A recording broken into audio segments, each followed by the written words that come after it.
today from both public members, questions, but there will be boundaries.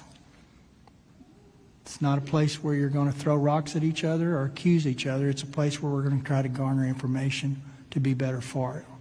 And we'll learn from it. And trust me, 18 members up here, we will get to the bottom of the things that we need to know about. But we're going to do it in a very respectful and ordered fashion. In any tragedy, grace and love and compassion are essential to healing and recovery. I hope we heal fellow Texans today. Chairman King, opening remarks. Thank you, Mr. Chairman. And thank you all for being here today. As Senator Perry said, this is going to be an emotional hearing. It's going to be a really long day, and we want to hear from every one of you. But as a matter of housekeeping, please make sure that you've visited with committee staff and filled out your witness affirmation form before testifying, whether you're invited or addressing us through public testimony.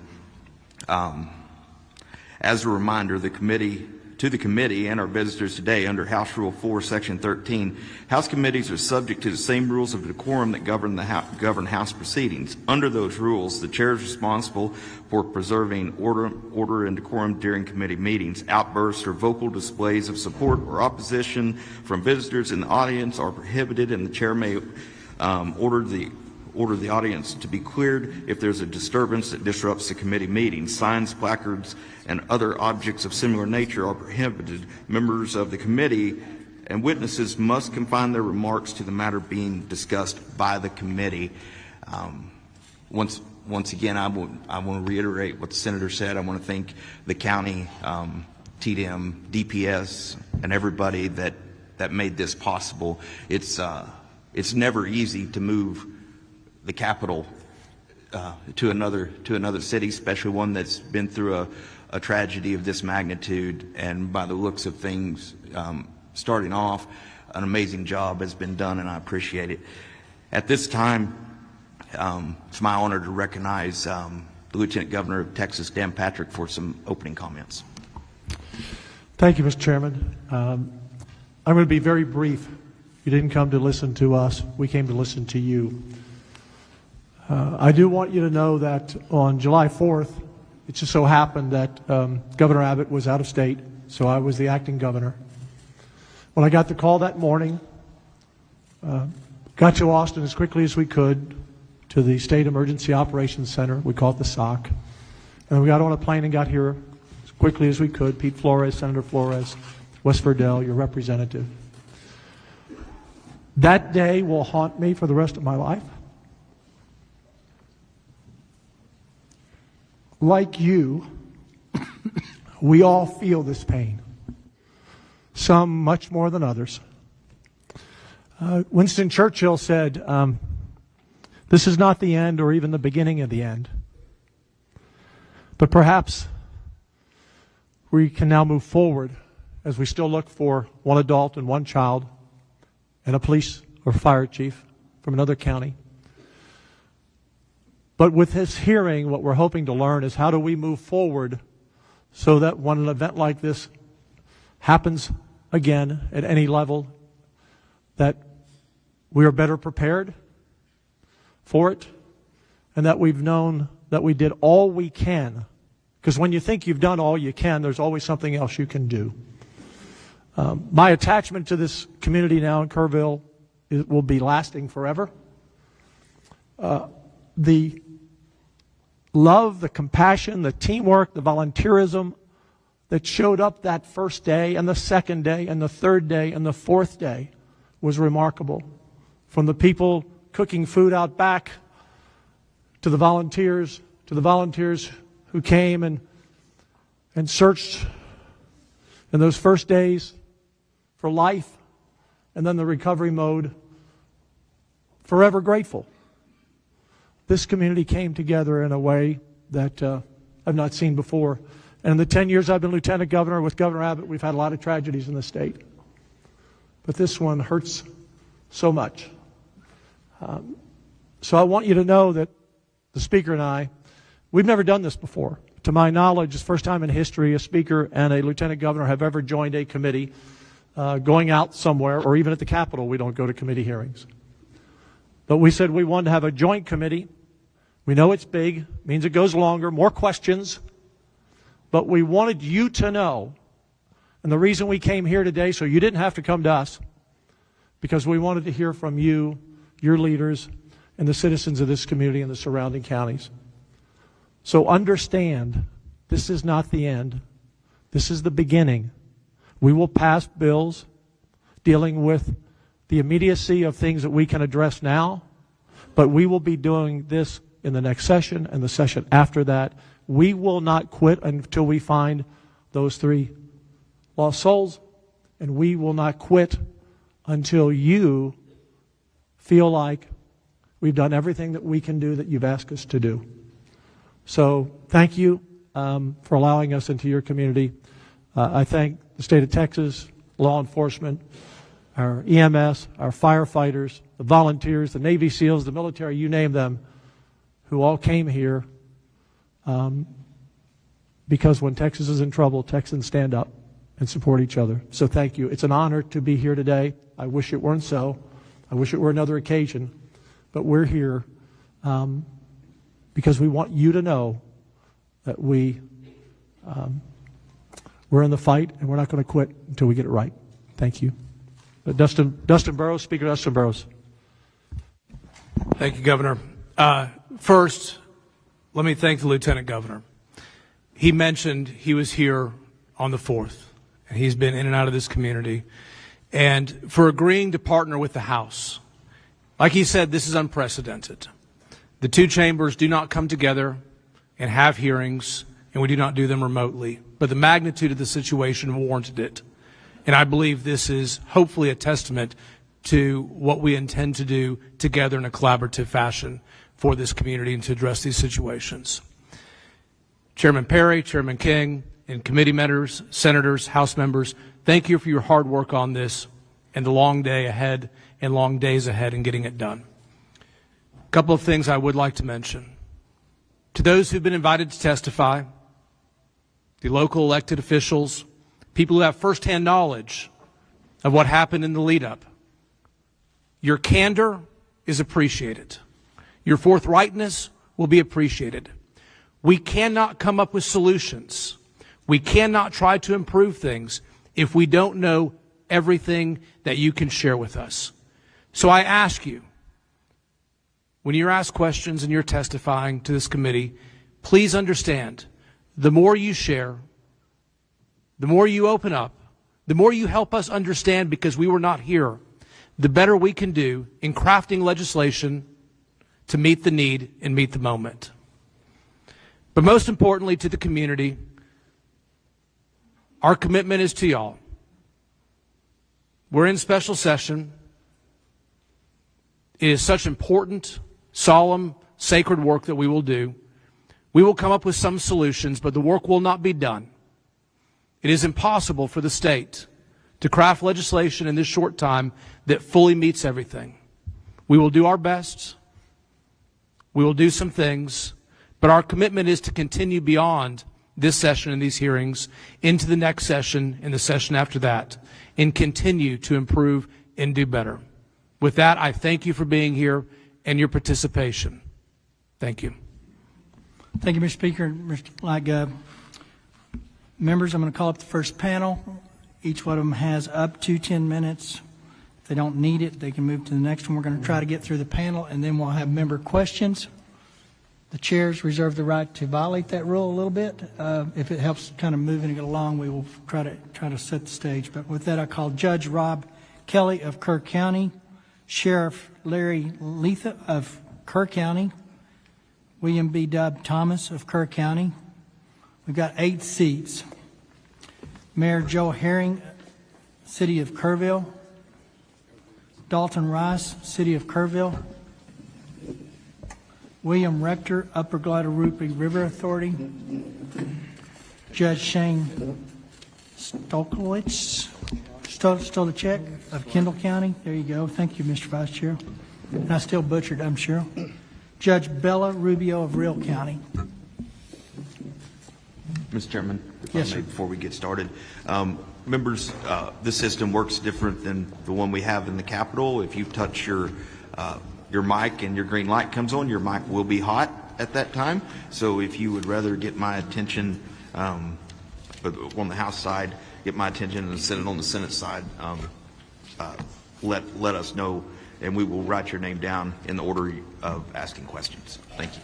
And with that, we'll be taking notes as those member lights come on as we see them. If your light's been on, and you might want to just kind of wave at us a little bit, but we'll alternate between members, so Senate and Rep or Rep and Senate based on the order they come up to keep it moving.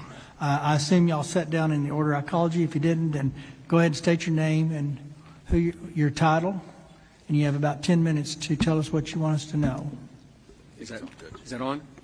It's okay. Not on, so. Chairman, members, thank you for the opportunity to appear before you today. I am Rob Kelly, the Kerr County Judge. Before I begin my formal remarks, let me speak plainly about where this county stands today. Like most Texans, we believe in localism, self-sufficiency, and volunteerism as much as possible. Even when tragedy strikes, I am proud of our emergency first responders and citizen volunteers who acted to help the stranded and take the calls of those at risk. Since the flood, our office has received more than 100 public information requests, many from members of the press, and many others from attorneys, law firms, and investigative entities. These requests range from 911 call data to response protocols and emergency alerts. We've been busy. I understand that they are seeking answers on behalf of their clients, as they have every right to do, and we are cooperating with that. But I do want to be candid. I'm a local attorney and serve as a county judge with a very small staff. We've got one coordinator. I want the public to know that we are doing the best we can, and we will be transparent. We will get out all the facts. We will provide documentation about what the county did, how it coordinated with the Sheriff's Office, and what actions were taken during the disaster. We have nothing to hide, and we ask for patience as we work through this process responsibly and thoroughly. I also want to acknowledge the strength of our Kerr County community, those we lost, those who stepped forward to help, and the many individuals and organizations across Texas and the nation who offered to support in our darkest hours. To the families of those that we've lost and recovered, and to the families still awaiting word on their missing loved ones, and on behalf of our entire community, I extend our deepest sympathies. Our hearts remain with you during this painful and difficult time. Our community is still grieving. That grief will remain for a long time, but we've begun the road to recovery. Today we gather to ask what happened, what was done, and what must be done better when disasters this magnitude strike rural counties. We are not too proud to ask for help and how to do it better. As county judge, I serve as the head of the emergency management and preside over the county commissioner's court. Like many in our county, my family has built our life along the Guadalupe River. I offer with transparency because they do not know how this county is or how the river behaves. I share these details many have asked. Where were you? Why hasn't the county been better prepared? Why wasn't there an evacuation order? My wife was at home during the early hours of July 4th while I was at our lake house preparing for a family gathering. On the afternoon and evening of July 3rd, nothing felt out of the ordinary in Kerr County. Families were arriving, camps were in session, 4th of July celebrations were underway along the river. My plans, like many others, reflected the same routine on the lake. We received no alerts suggesting an extreme weather event was imminent. For context, we received hundreds of alerts during the summer. This past July, we had over 80. My first indication that the storm was different came when I woke up to texts and calls from Chief Kidd, Sheriff Letha, and Dalton Rice. We now know that by that time, the flooding had already overtaken Camp Mystic, Heart of the Hills, and La Junta, and several other upriver camps, something I could never have imagined. This extreme weather event was not forecast by the National Weather Service in a timely manner. Based on the volume and tone of the messages, I recognized that something more serious and potentially tragic was unfolding. I quickly gathered my things and contacted our emergency management coordinator, Doug Thomas, who was en route to the sheriff's office. Together, we agreed to the disaster declaration, which went into effect verbally, and I signed when I got back to town. We are committed to understanding what happened and doing better. We stand with you with clear eyes and ready hands. Let me speak briefly about how Kerr County has come into our emergency preparedness. In fact, I'll skip over that part. We brought Doug Thomas in as our emergency management coordinator in 2015. That was our first step to try to get better prepared, and he has been invaluable. And I actually took my Citizens Emergency Response Team course from Doug. When the call comes, we respond. That is how our system works, through coordination and shared responsibility and a team approach among my office, the sheriff, and the emergency coordinators in the county. To better understand what happened, Kerr County commissioned an independent hydrology study from Waterway Engineering. It confirmed that this was a 1,000-year flood, and I've attached a copy of that hydrology assessment to my remarks. They're at the back, and very much worth studying. This was a storm unlike anything seen in our county before.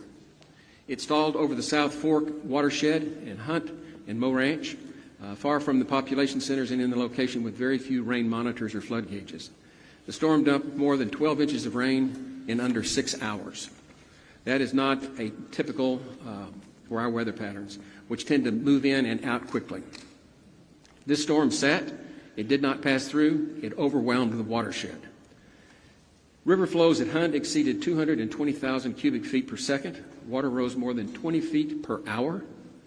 And by the time flooding became visible downstream, upstream communities, including multiple youth camps, were already underwater. This study confirmed what we saw on the ground. This was not foreseeable using today's detection systems.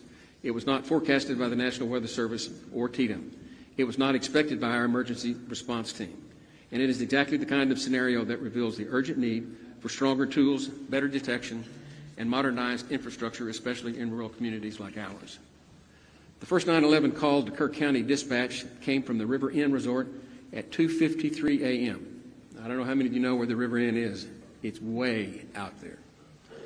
And in that call, they were not concerned. They said the water was up on their little dam that they have for the swimming hole. Judge, can I stop you 1 second? I was notified that the witness mics are not going through the feed. Is someone watching the feed?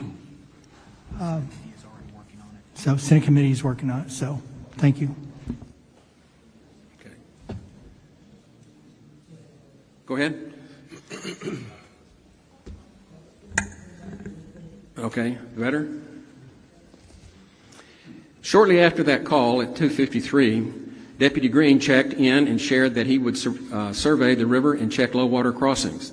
The Hunt Volunteer Fire Department started door-to-door evacuations. One deputy became landlocked. Another rushed to Highway 39 to check and begin closing that road. By approximately 3:30 a.m., floodwaters had overtaken multiple crossings.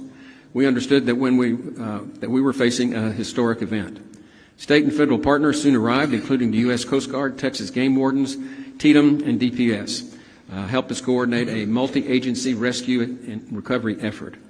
Our local responder deputies, EMS, Texas DPS, and volunteer fire departments from Hunt, Centerpoint, Ingram, and Mountain Home acted with urgency and courage, putting their lives at risk. Hundreds of rescues were carried out by boat, by air, from rooftops, trees. At the time, we had only 6 deputies on shift and limited swiftwater resources, but we acted with everything we had. Lessons and recommendations. This flood took 108 lives, including 37 children. 2 remain missing. This is the most devastating event in Kerr County history. I say the first thing we need to do is get better real-time flood detection warning systems. Kerr County's applied for multiple grants to support these expensive systems, and we would like for those to be reconsidered. Secondly, we need stronger support for the rural emergency management, including staffing, swift water rescue equipment, and more training for our first responders. Rural counties face the same expectations as urban centers, but with far fewer resources. Finally, we need stronger communications and better broadband so that we can communicate better. There is very poor cell service out in West Kerr County and virtually no broadband, and even if people wanted to call downriver and warn folks, they didn't have the ability to do it. Plus, the 911 tapped out, and when they get too many calls, it just rotates to another county, to another county. It ended up in Seguin, of all places. And so, in conclusion, Kerr is a better place, is a place of beauty and resilience, is a place we want everyone to have the opportunity to experience and enjoy. What we experienced on July 4th was sudden, violent, and overwhelming, but we responded, we grieved, and we are building. Kerr County is ready to do the work, learn from this tragedy, and with your support, be better prepared for the next time the river rises. Thank you, and I look forward to answering the committee's questions.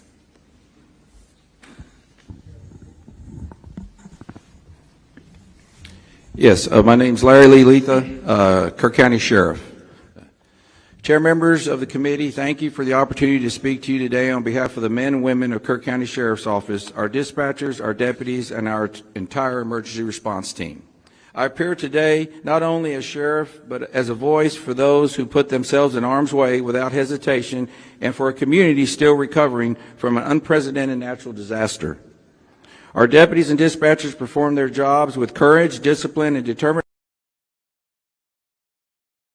They responded not just professionally, but personally. Our sergeant on duty grew up in Hunt. He and his family still live in that area today.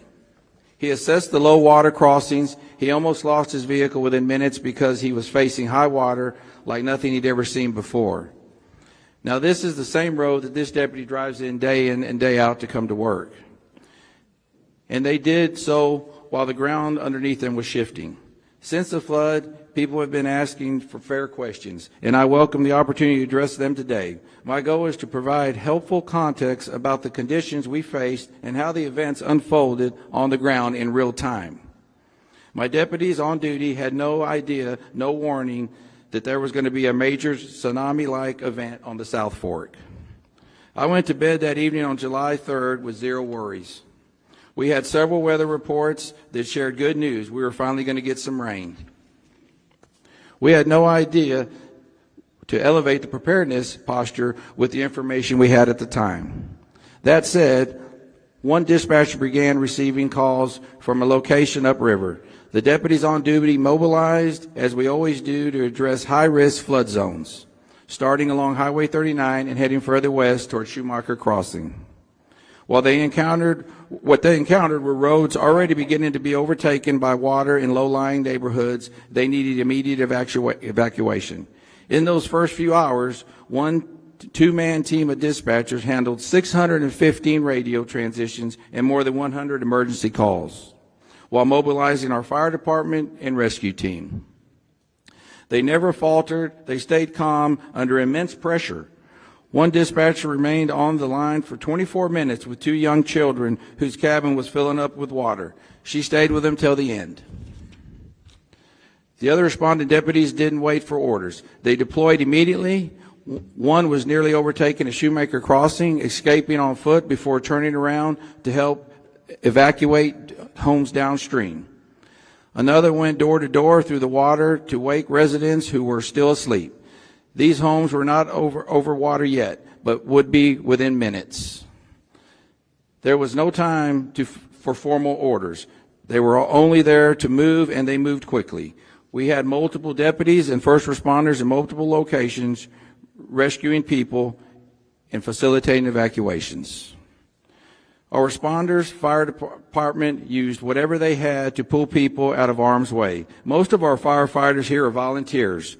Few have specialized swiftwater equipment or the proper training. But they did not hesitate, not once. They did what they needed to do, relying on their instincts and what training they had. In Kerr County, our emergency response community operates as one team.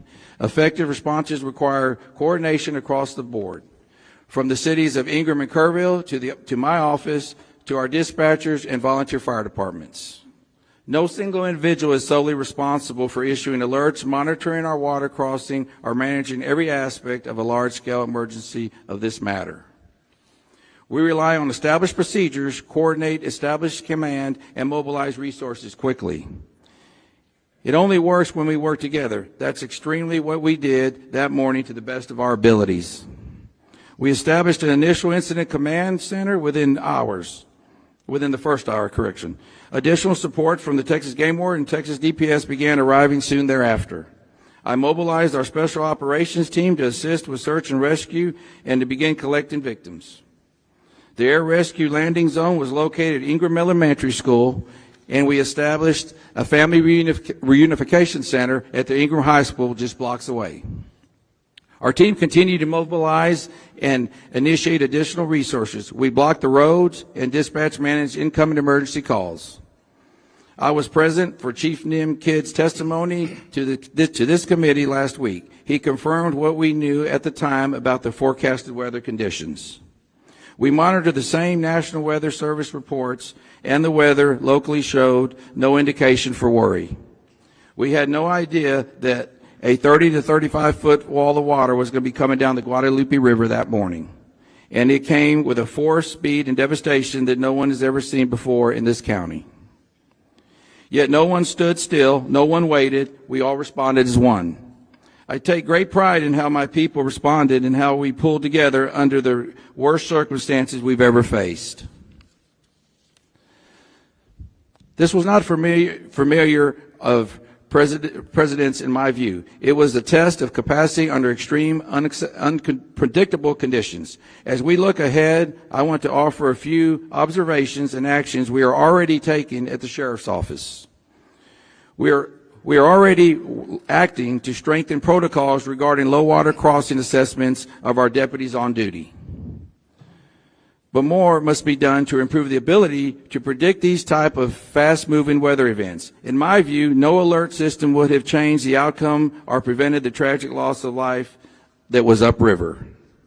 By the time the true danger became clear, the monitoring our office was in full mode, rescuing residents and visitors.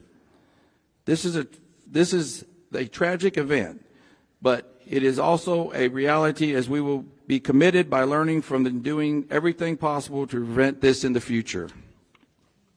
What matters is not blame, it's commitment. It's commitment to improve. As you requested, I want to share my views on areas of improvement. First, we know there is room for better understanding and monitoring upstream rainfall. We depend on agencies like USGS and NOAA, and while their data continues to improve, this event showed how quickly conditions can evolve beyond the bounds and modeling. Second, interoperability matters. Our communication system performed well, and that is part because of the investment we've made, some through grants, some through community-raised funds, to ensure our responders are connected. But we still have more to do, especially when it comes to coordinating and communicating with mutual aid agencies in the county or in our region. You have my commitment that we will improve these systems. Third, we're already taking steps to assess how we can further enhance our countywide alert system to reach more people through automated alerts, such as how the integrated the IPAWS alert system. We want to remove any potential for delay. That's within our control, and that's what we're working on. As for sirens, I know there is a question, and I think that merits consideration, especially for the dense populated regions along the river. This is a decision the entire county must evaluate. But in this specific case, particularly the Hunt area, I don't know if sirens would have changed the outcome. The water came too fast, and that leads to me the importance of educating our seasonal visitors and the youth camp operators about the importance of flash flood monitoring and knowing their evacuation plans. In many, if not most cases along the river, people need to head to high ground, not on the roads. We have too many low-lying roadways and river crossings throughout the Guadalupe Basin, especially in the South Fork, to support road-based evacuations. As we look at various solutions and areas for improvement, we also need to be honest about what works and what doesn't work, and build layered systems to reflect how people live, work, and recreate in rural areas like ours. What matters most is that we continue to improve together. We've committed to doing everything we can with the resource we have and supporting our residents and visitors in every way we know how to. We will do that while we work together to get this county and our people back on their feet for recovery. What I'd like to say personally, I'm 59 years old. I went to school here, my children went to school here, and my grandchildren are currently going to school here. My son's behind me. He's with Department of Public Safety. That's where I retired for. You know, I've been a police officer, I've been a deputy sheriff, I've been a state trooper, investigator, and now sheriff. I've seen many floods in my time. I went to many floods in my time and hurricanes. I can tell you this, I have never seen anything like this before. I don't know if y'all have had an opportunity to look, but I encourage each and every one of you to look. I flew over it first. It's nothing like driving down it. Of course, a lot of that's been cleaned up today, but it's devastating. It truly is. You know, I ask, you know, how do you prepare for something we just did? You know, we'll look at things to make better, and we'll work on that. In closing, I'd like to thank you all for giving the resources to all your state agencies that helped us. We could not have done that without them, I assure you. I mean, it was a great help. I've been in this barn right here and showed many pigs in this barn along with my children. I've never seen the amount of police officers and first responders here, over 2,000. It was very impressive, and I thank you for that. Thank y'all. Deb? Chair, oops. Is it working? Yeah, pull it up there close. There you go. Chair, members of the committee, thank you for the opportunity to appear before you today. My name is William B. Thomas IV. I have served as the Emergency Management Coordinator for Kerr County in the City of Ingram since 2015, and I report directly to the Sheriff and the County Judge while operating out of the Sheriff's Office. I am a certified Master Police Officer with over 34 years of law enforcement and emergency response experience, including nearly 10 years with the Kerr County Sheriff's Office and prior service with the Texas Department of Public Safety.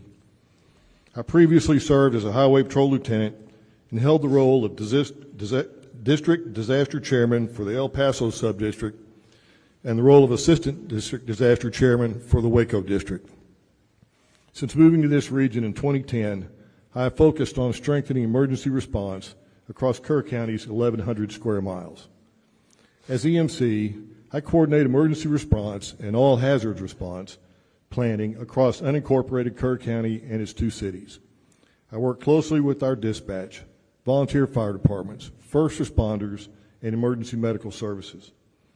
I helped with the integration of the iPause system into our Code Red public warning system. iPause enables automated alerts from the National Weather Service to be broadcast directly to all cell phones.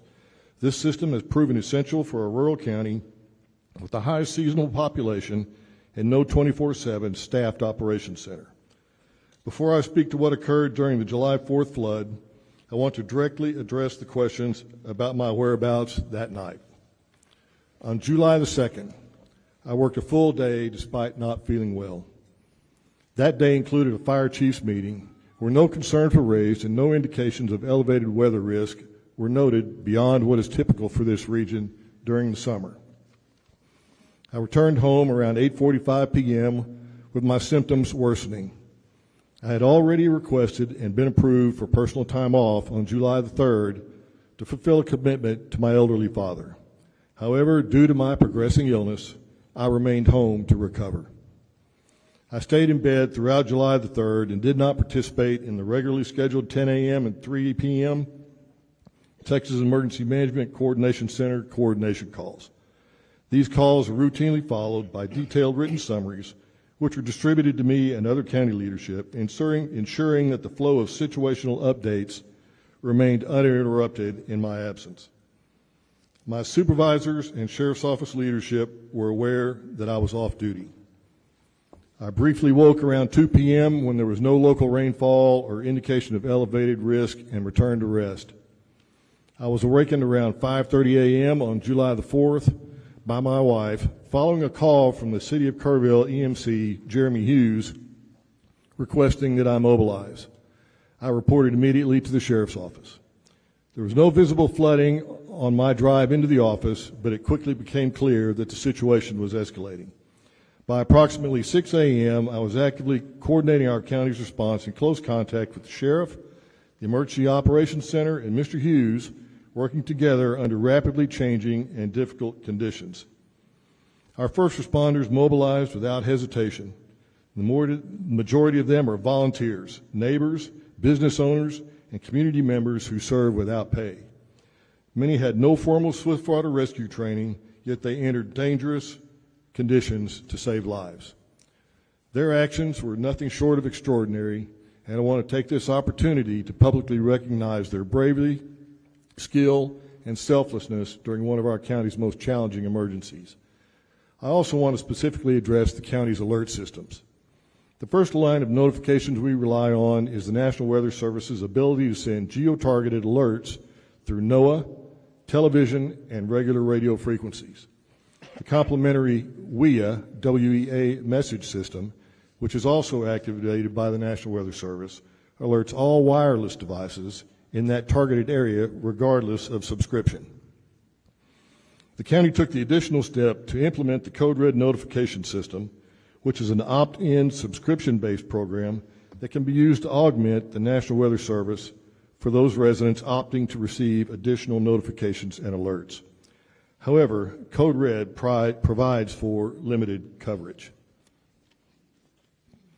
That's why in 2020, I worked to integrate iPause into our Code Red systems as an additional tool for the EMC to manually provide further information or different alerts as warranted.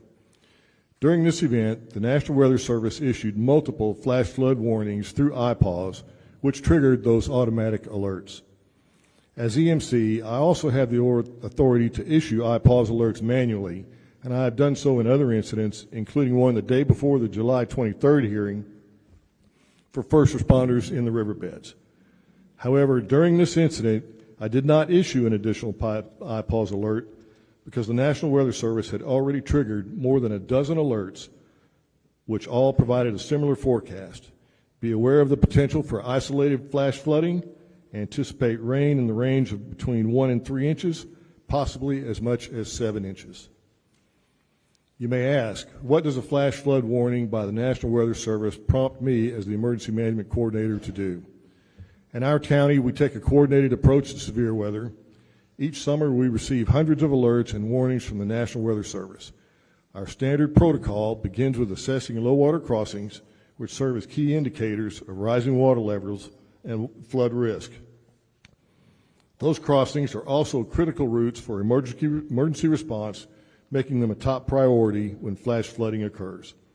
The National Weather Service forecast for Kerr County did not change until after 4:03 a.m. It is also important to understand those alerts went directly to the phones of residents and visitors alike. If your phone was on and had not disabled government's alerts, you would have received them. We believe this is the best system available for a county with high tourist turnover and no constant weather monitoring equipment or staff. To those who ask, what would you have done differently? The honest answer is that, based on the data we had at the time, there was no clear indicator that a catastrophic flood was imminent. The rain fell in remote areas with limited gauge data. Forecasts were not materially different from past events that did not result in flooding. The situation evolved faster than anyone could have predicted. Still, I've spent a lot of time reflecting not just on what we can do better here in Kerr County, but what can be improved across Texas in rural, river-adjacent communities like ours.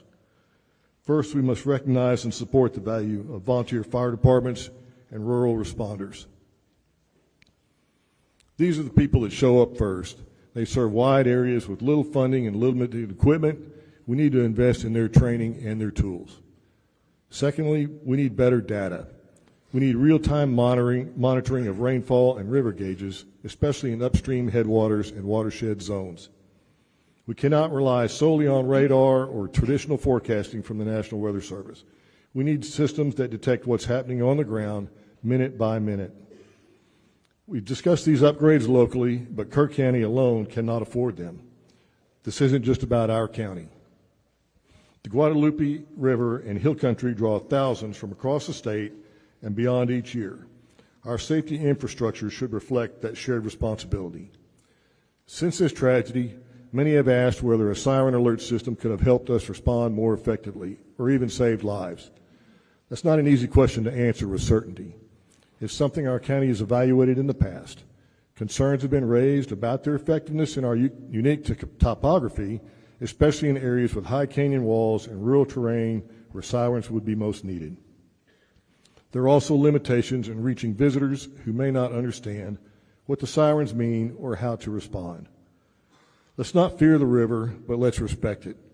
We must understand the impact of extreme, fast-moving weather events and prepare accordingly. We must be proactive, not reactive. and we must recognize that the benefits our region provides to all Texans come with shared obligations to safeguard it and those who enjoy visiting this beautiful area.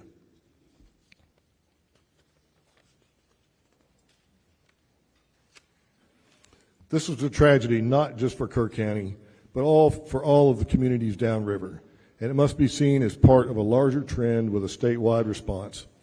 Inland flooding is increasing in both frequency and intensity. Our policies, funding models, and planning tools must evolve to meet this reality. I want to thank the committee for its attention to this issue. I look forward to working together on ways we can improve rural response capacity, increase predictive analytics, and bring equity to emergency resources for rural Texans. Thank you. I welcome your questions. Mayor?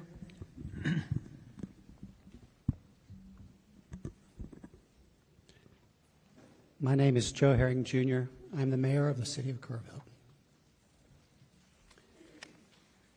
I want to say thank you to Lieutenant Governor Patrick, Speaker Burrows.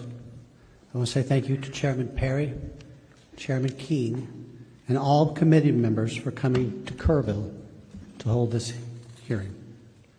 I know it took time and extra effort to come to Kerrville.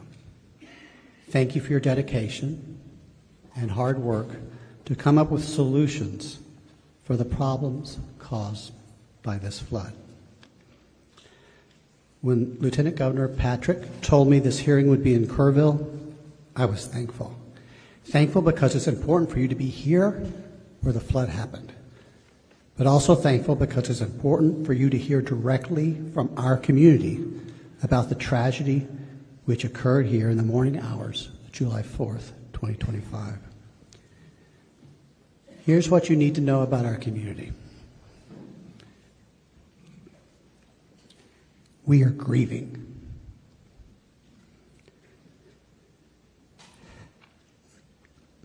We are shaken. But we are not broken. Dalton Rice, the city manager of the city of Kerrville, will share several important things with you in just a moment. He will share the timeline of the city's response to this disaster. He will share some of the actions we took which helped save lives. And he will share some of the lessons we've learned since July 4th, things we can do better to improve our city's response when the Guadalupe River floods again. And it will flood again. My main purpose today is to join Lieutenant Governor Patrick in calling for a flood warning system to be designed and installed in Kerr County before next summer. Whether it's a series of warning sirens or an automated, data-driven alerting system, or even a hybrid of both, we need solutions in place that protect the public and save lives. Frankly, we will need your help to achieve this goal. Here's one thing I learned from this tragedy. When Kerrville and Kerr County asked for help, help came. You are here today, and we're asking you for help. Help came from the state of Texas, help came from the United States, and help came from around the world. President Trump and Governor Abbott have been focused on sending help. I will be forever thankful to the brave men and women who showed up here to rescue those in peril and to search for those who are still lost. Thousands also came to feed the hungry, to give shelter to those who lost their homes, and to help our communities rebuild. Please know that Kerrville and Kerr County are grateful. Thanks again for being here today. I know we can find solutions together. Dalton. Lieutenant Governor Patrick, Speaker Burrows, Chairman Perry, and Chairman King, and honorable members of this committee. Thank you for being here in Kerrville and Kerr County and for the opportunity to speak. I've had the privilege to serve in the military as a firefighter paramedic, in healthcare, and now in public administration. Sadly, I've seen the toll of both natural and man-made disasters far too often. What we experienced here over the July 4th weekend will stay with our community forever. But so will the strength, heart, and resilience shown by our people. Let me begin with a brief overview of Kerrville and our emergency planning efforts. Kerrville is a full-service city of about 25,000 people located in the heart of the Texas Hill Country in East Kerr County. Emergency management is a shared responsibility embedded in our culture from city council to our frontline responders. We maintain an updated hazard mitigation plan, develop emergency action plans for large and small events, and routinely partner with the county, National EMR, TxDOT, and others. Just last year, we used the total solar eclipse as a full-scale disaster exercise. That preparation made a difference. We've also adopted strict floodplain regulations aligned with FEMA standards and recently implemented a 6-year building code update cycle to meet post-disaster resilience requirements. Those proactive measures minimize structural damage during the floods. I've included in your packet our floodplain and floodway development regulation summary, charts reflecting buildings in the floodway, the 100-year and 500-year chance for flood hazard zones, and a breakdown of how we allocated 98% ARPA funds to public safety. On July 3rd, weather forecasts indicated scattered storms with possible isolated flooding. What followed was one of the most intense, short-duration rain events in our history, western Kerr County receiving most of the rain. The flash flood overwhelmed watersheds to the west. I've included in your packet a matrix of weather events since January and a map of the 16 watersheds that impact Kerr County. Our new public safety facility is currently being built. Despite not having a completed emergency operations center, our teams were coordinated and responded rapidly. Teams began evacuations in known low-lying areas. We relocated operations to a larger joint EOC by 6 p.m. on July 4th, and within 24 hours had a unified command established with the county, TDM, National EMR, and many local, state, and federal partners. Kerrville operates the local Public Safety Answering Point, or PSAP, and received 35 calls from 0300 to 0400, 218 calls from 0400 to 0500, and 230 calls from 0500 to 0600. I've included a chart showing the call volume, and I apologize for the small print and quality. Our emergency management approach works. As you can see in the July 3rd and 4th timelines in your packets, at 2:42, patrol officers were proactively checking known low water crossings throughout the city with none reported. At 4:06 a.m., they began checking the park with no rise to the river. At 4:14 a.m., dispatch began getting overwhelmed with 911 calls, at which our teams began requesting additional resources and personnel and further assessing the situation before notifying leadership in accordance with our policy. At 4:54 a.m., the supervisor drove west to Bear Creek Crossing for an additional assessment, which you'll see in the timeline. Despite overwhelming conditions, our team saved countless lives, managed logistics under extreme duress, and maintained continuity of city operations. But I stand before you today fully acknowledging that we must also examine where we can do better. Our preparedness paid off. Structures built to our standards were elevated, engineered, and code compliant, and sustained minimal damage. But this event also showed us gaps. Additional insights will be documented in our after-action review and our corrective action plans. Aligning with the objectives of this hearing, we respectfully ask the committee to explore the following areas that affect both immediate and long-term public safety and local government operations, and look forward to working with each of you in the coming days and weeks for a viable path forward. Floodway and plain rebuilding policy, regulatory authority in the ETJ and annexation, low to moderate income restrictions tied to funding, long-term negative impacts on property tax and spending caps, radio and equipment interoperability. The following areas are areas we request state assistance on: Fund project identified in our stormwater master plan and the state flood plan through the Flood Infrastructure Fund and other funding sources. Invest in localized predictive weather modeling to better serve rural communities. Expand the Broadband Infrastructure Fund or other funding mechanisms to improve cellular coverage in rural areas. Expand and fund House Bill 3010, which was passed in the 89th legislation, the Rural Infrastructure Disaster Fund, or other appropriate funds to help in disaster recovery. Establish a dedicated hazard mitigation fund aligned with local hazard mitigation plans. Develop automated, data-driven flood and weather alert systems. And consider requiring camps in certain facilities in high-risk areas to maintain emergency action plans. It is still very early in the process, and I'm proud of what our teams have accomplished. Our people acted with professionalism and heart, often while their own families were in danger.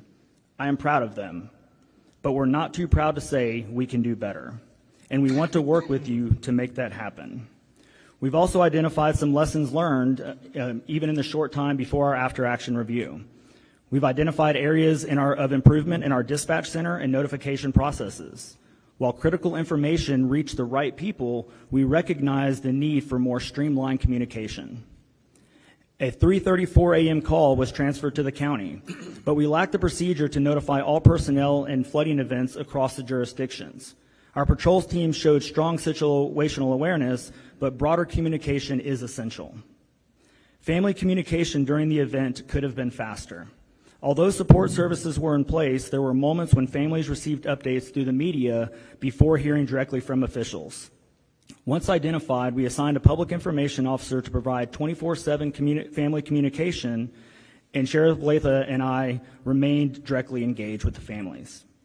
Additional insights will be documented in our after-action review and corrective action plans.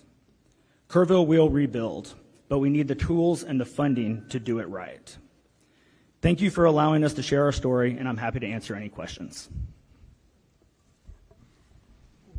William? Good morning, Chairman Perry, and Chairman King, and members of this select committee. Thank you for traveling to Kerrville so that we can provide you with input during this important hearing. My name is Bill Rector. I reside in Kerr County, and I am president of the Upper Guadalupe River Authority. My heart breaks for all of those who lost their lives during this devastating July the 4th flood. I mourn our neighbors, our friends, and the visitors whose lives were taken, especially the children. One of our board members and my good friend perished in the flood trying to save others. I consider him a hero. For over 100 years, Kerr County has been a destination for summer recreation along the Guadalupe River. These activities are integral to our shared cultural heritage. However, recent events have eroded public confidence in river safety. I am committed to ensure that UGRA plays a central role in restoring that trust. We appreciate the opportunity to collaborate with you on meaningful advancements in flood prediction and flood mitigation, UGRA control, development, storage, and preservation of water and floodwaters of the Upper Guadalupe River and its tributaries. While we have always taken these responsibilities seriously, we acknowledge the need to strengthen our focus on flood prediction and flood mitigation. I have led our board of directors to prioritize and act upon these critical areas. UGRA's diverse initiatives were mentioned in testimony on July the 23rd. Today I will focus exclusively on what UGRA has done to support flood warning and flood mitigation projects. I see these as two pivotal, vital aspects of flood control. I would like to begin with first, flood warning. Historically, UGRA and other river authorities have partnered with agencies such as USGS to establish gauges recording stream flow rates and elevations. In fact, for the past 30 years, UGRA has contributed financially to maintaining USGS and GBRA gauges within Kerr County. Data from these gauges are transmitted to the National Weather Service where it is analyzed and disseminated to emergency managers. It is the recognized responsibility of city, county, state, and federal emergency management agencies, not UGRA, to utilize the data we provide to inform life and property saving measures. Emergency response coordination has never been a legislative obligation assigned to UGRA. For the past 10 years, UGRA has taken numerous actions to improve flood prediction and warning. In 2016, UGRA jointly funded a preliminary study for a flood warning system.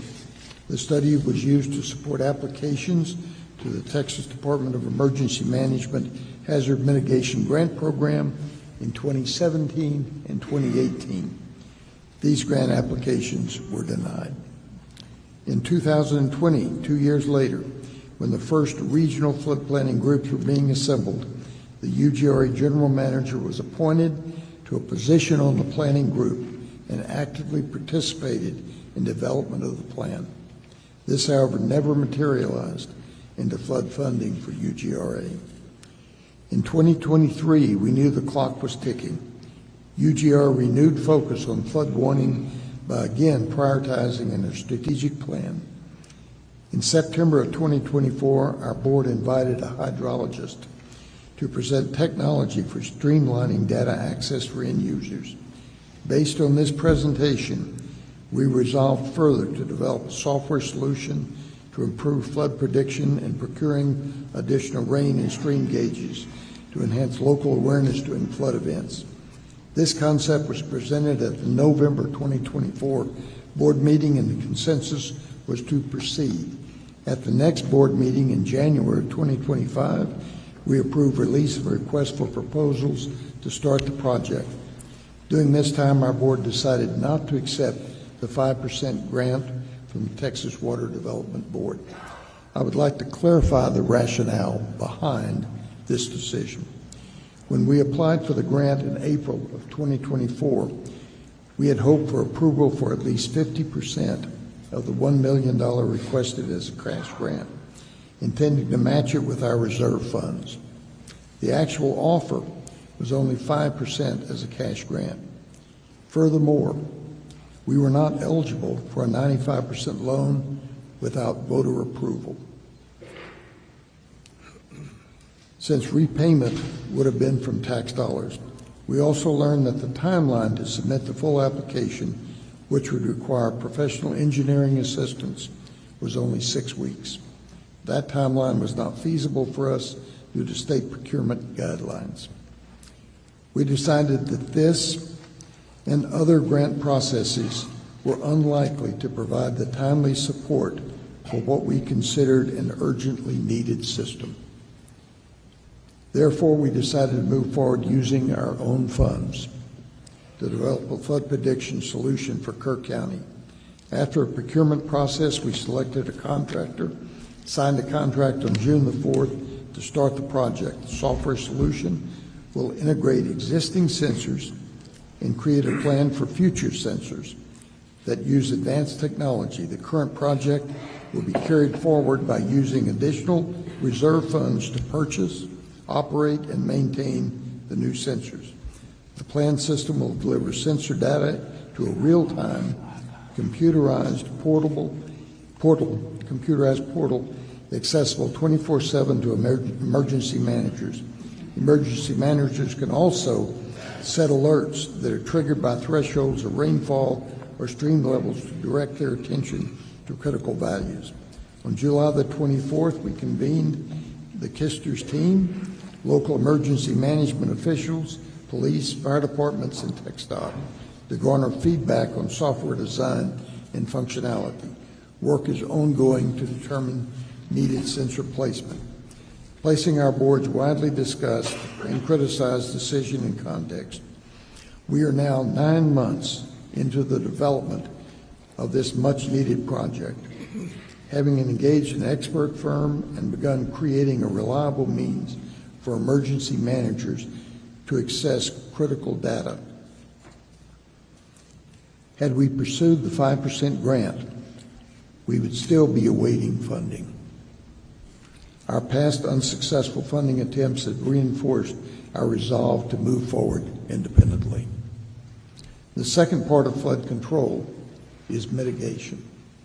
Since 2012, a portion of UGRA surplus funds has supported construction of 9 water and sediment control dams in western Kerr County with a total drainage area of 21 square miles and a total volume of 92 acre-feet.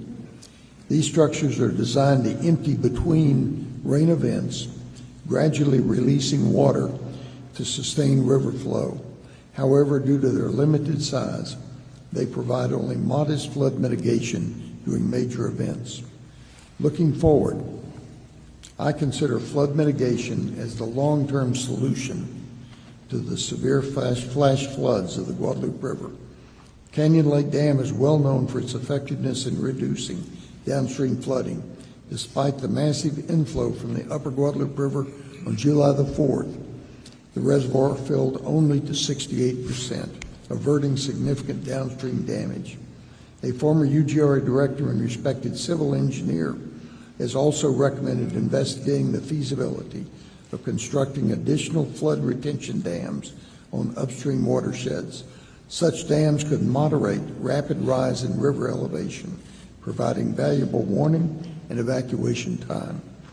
These structures would channel normal flows through calibrated outlets, but store excess water during high flow events. Integrated sensors would detect rising reservoir levels and relay information for immediate response coordination. These flood retention dams would not only benefit communities across Kerr County, but also downstream to Canyon Lake. The concept is proven. Texas already has over 2,000 flood retention dams, including 41 in the San Antonio River waterflood alone.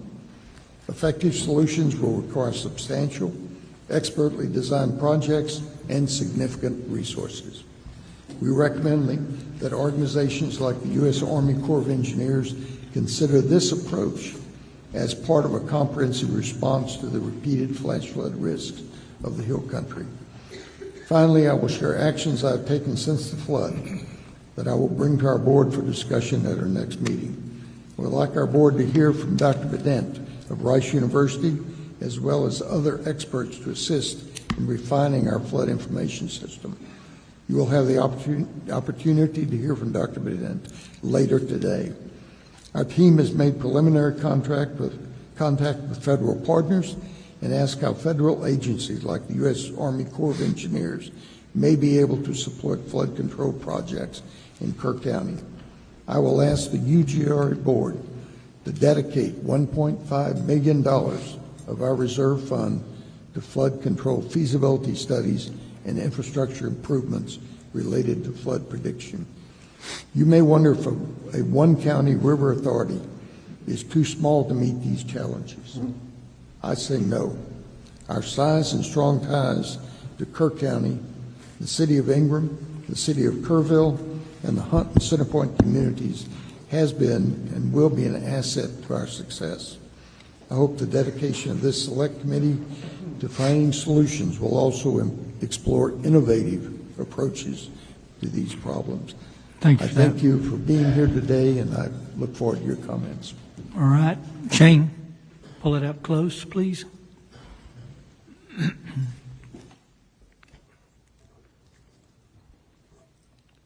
Good morning, Lieutenant Governor Patrick, Chair, members of this committee. My name is Shane Stolarczyk, and I'm proud to serve as the Kendall County Judge. I've also served 10 years as a major in the United States Air Force, including an active duty tour during the COVID-19 pandemic, stationed at Joint Base San Antonio. Outside my judicial role, I'm a 24-year practicing appellate attorney and small business owner. Before I begin, I want to recognize and thank TDM, especially Chief Nimkid, Chief Darren Brinkader, and our CLO Scott Haynes for their crucial support during our recent flood disaster. Their ongoing communication, guidance were key to our emergency management team's ability to respond effectively and safely. Let me pose a simple but powerful question to this committee. Proper planning or dumb luck? If your life depended on it, which would you choose? Disasters always carry an element of unpredictability. We were fortunate this time. The USGS flood gauge data reflected a 50-year flood event for the Comfort community, not a 100-year, not a 500-year event. Even more luckily, Sir, can you pull that right up there? The stream requires you almost to eat that mic. Sorry, sir. You can't get too close. How's that better? There, Okay. Even more luckily, Cypress Creek and Comfort did not flood. But make no mistake, it was proper planning, not luck, that formed the backbone of our response. Our philosophy in Kendall County is simple: prepare for the worst every time. That philosophy guided the creation and implementation of our Emergency Action Plan, our EAP. This is not just a binder gathering dust, it's a living document, tested, updated, and actively used by our coordinated emergency team. Our EAP was recently used in response to the Texas eclipse events last year and proved vital again during this flood. Our success depended on trusted collaboration between our emergency personnel, engineers, volunteers, and regional partners. From shelter coordination and road closures to public alerts, we operated as one team with one mission: protect lives and property. I share this today not to say we have all the answers, but to stress that the importance of investing in emergency preparedness before the disaster strikes. The timeline of our flood response shows our proactiveness prior to the floodwaters reaching our community. Our vigilance of the weather began on July 3rd, 2025. At 8:37 a.m., CLO Scott Haynes contacted our emergency management coordinator, Brady Constantine, and advised him to be vigilant and stay alert for heavy rain over the area in the late evening and early morning hours. Haynes specifically advised Constantine to take note of RV parks and campgrounds along the river. At 10 a.m. on July 3rd, EMC Brady Constantine attended a State Operations Center weather call advisory of the potential weather. At 10:25 a.m., EMC Constantine responded by emailing all our volunteer fire chiefs, our EMS administrator, the Kendall County Sheriff Patrol Sergeant on call, and our Precinct 4 Commissioner, reminding them to be vigilant and on alert for potential flooding in the Comfort area. At 1:18 p.m. on July 3rd, the National Weather Service issued a flood watch, advising of potential local heavy rainfall and flooding. At 6 p.m., we started sharing Facebook weather updates and currently monitoring the incoming storms. At 11:41 p.m., the National Weather Service escalated the situation to a flash flood warning. By midnight, EMC Constantine continued to actively monitor weather reports and river gauges in Comfort, coordinating closely with our sheriff's deputies. This continued throughout the night and into the early hours of July 4th because EMC Constantine, I quote, had an uneasy feeling that night about the pending weather conditions. At 1:14 a.m., flash flood warning with a considerable tag was issued for Bandera and Kerr counties. EMC Constantine initiated the activation of our Emergency Operations Center for Kendall County at 4 a.m. and started making phone calls to the pertinent EOC team members. At 4:03 a.m., flash flood warning was upgraded to a flash flood emergency for South Central Kerr County, including Hunt. At 4:32 a.m., the National Weather Service reported 5 to 10 inches of rainfall had fallen across South Central Kerr County over the past 3 to 6 hours. A particularly dangerous situation was declared and a flash flood emergency issued. At 5:29 a.m., our phone alert system, known as WENS, Wireless Emergency Notification System, issued our first flood warning for Kendall County. At 6:21 a.m., Kendall County began notifying river residents that the situation along the Guadalupe River was a concern. At 6:37 a.m., the EOC was fully activated. Reports of devastation in Kerr County began arriving, including flooding at camps and rising water levels. The 20-foot flood wave took about 90 minutes to move downstream toward Kendall County. Thanks to Comfort ISD, we opened a temporary shelter on campus. At 7 a.m., WENS issued a notification that flooding on the Guadalupe is happening in Kerr County. The Kendall County EOC is being activated. Up to a 32-foot rise in the Guadalupe River is expected. By 7:30 a.m., mandatory evacuations were issued for residents along the Guadalupe River in Comfort, Texas. At 8:06 a.m., EMC Constantine pushed out the following WENS message: urgent flood alert. Comfort residents along the river moved to high ground immediately. Mandatory evacuation. Evacuations were occurring along the river. Road and bridge crews began closing impacted roads and bridges. Comfort Volunteer Fire Department began evacuating vehicles on bridges and cleared out the Comfort RV Resort. Multiple rescue boats were staged at Comfort High School. At 8:44 a.m., high-level floodwaters officially approached Kendall County. At 10:52 a.m., as water began rising too fast to ensure safe evacuation, Assistant Comfort Volunteer Fire Chief Danny Morales, in coordination with Constantine and our EOC, activated the siren warning system for the Comfort area to warn citizens of the impending flood danger. WENS alerts continued from 11:01 a.m. until 11:05 a.m., stating, urgent flood alert warning. Residents along the river seek higher ground immediately.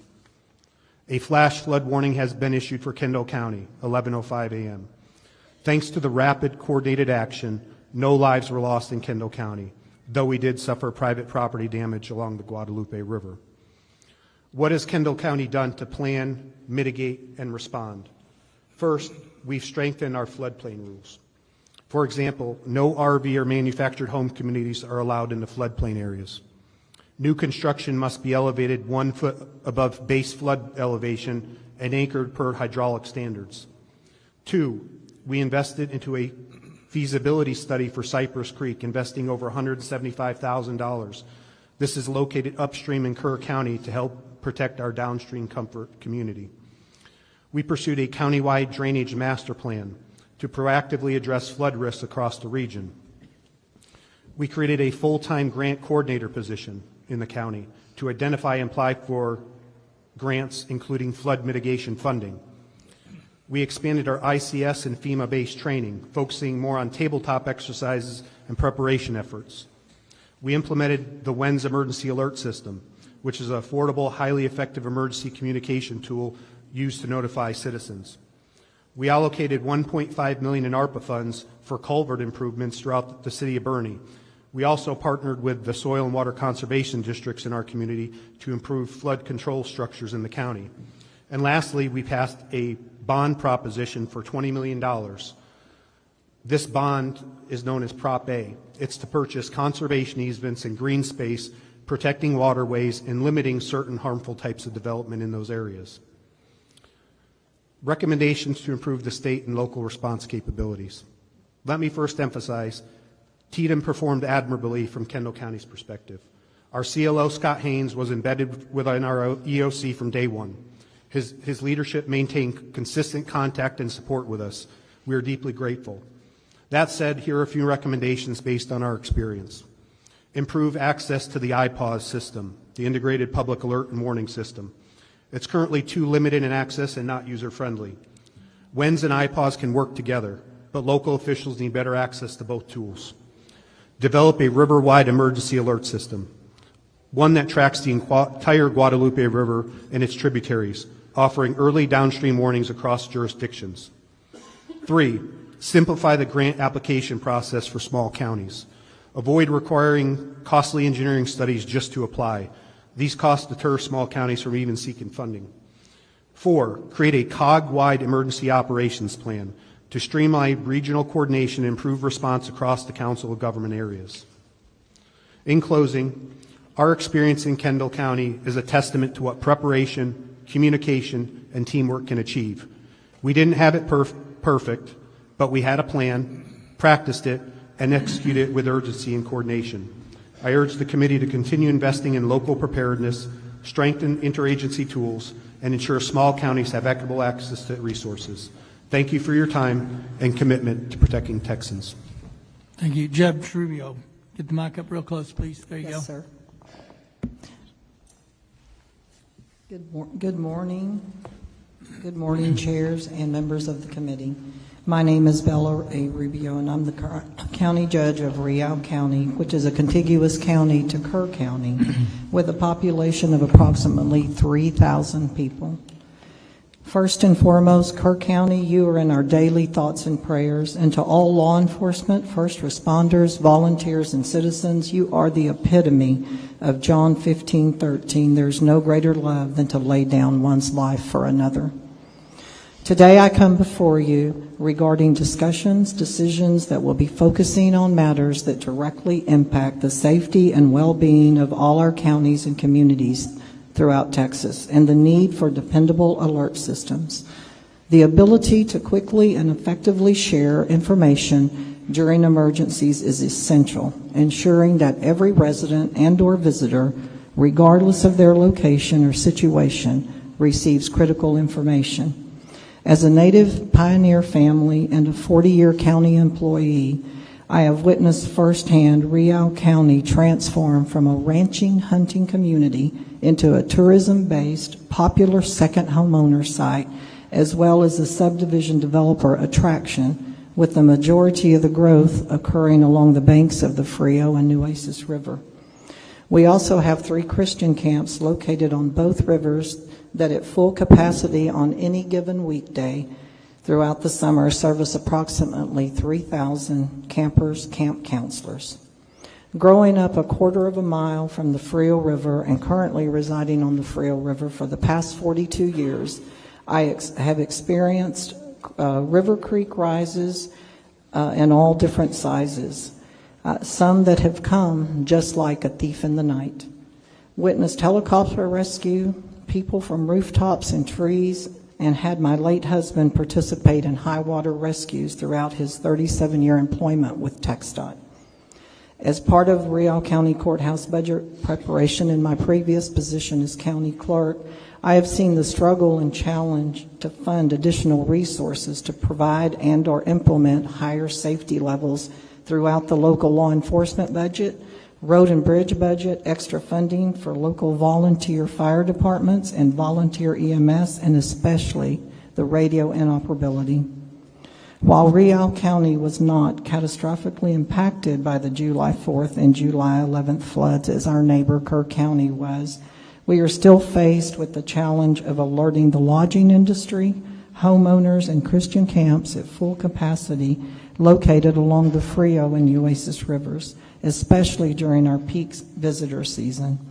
Real County is 700 square miles, experiencing 2 major floods within a 10-day period, stretched our resources thin, which consist of our sheriff, 6 full-time deputies, 2 volunteer fire departments with 10 or less personnel each, county road and bridge department consisting of 7 employees to cover approximately 75 low water crossings located on creeks and portions of the Frio and Nueces on various county roads, and a local TxDOT maintenance section with 11 employees to secure approximately 150 TxDOT crossings, culverts, and low spots on state roads prone to flooding as well.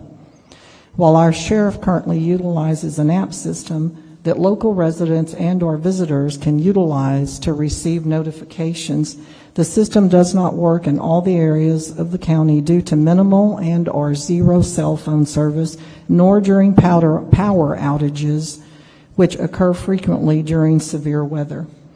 While all the entities do their best to collaborate in quarterly meetings and work collectively, it is extremely challenging to assure the safety and welfare of all visitors and residents during natural disasters. As the torrential rains fell in the early morning hours of July 11th, Real County Sheriff deputies began stationing themselves, as well as our Road and Bridge Department, at as many crossings as possible, beginning at 2 a.m., hoping to deter traffic attempting to drive through crossings where flooding was commencing.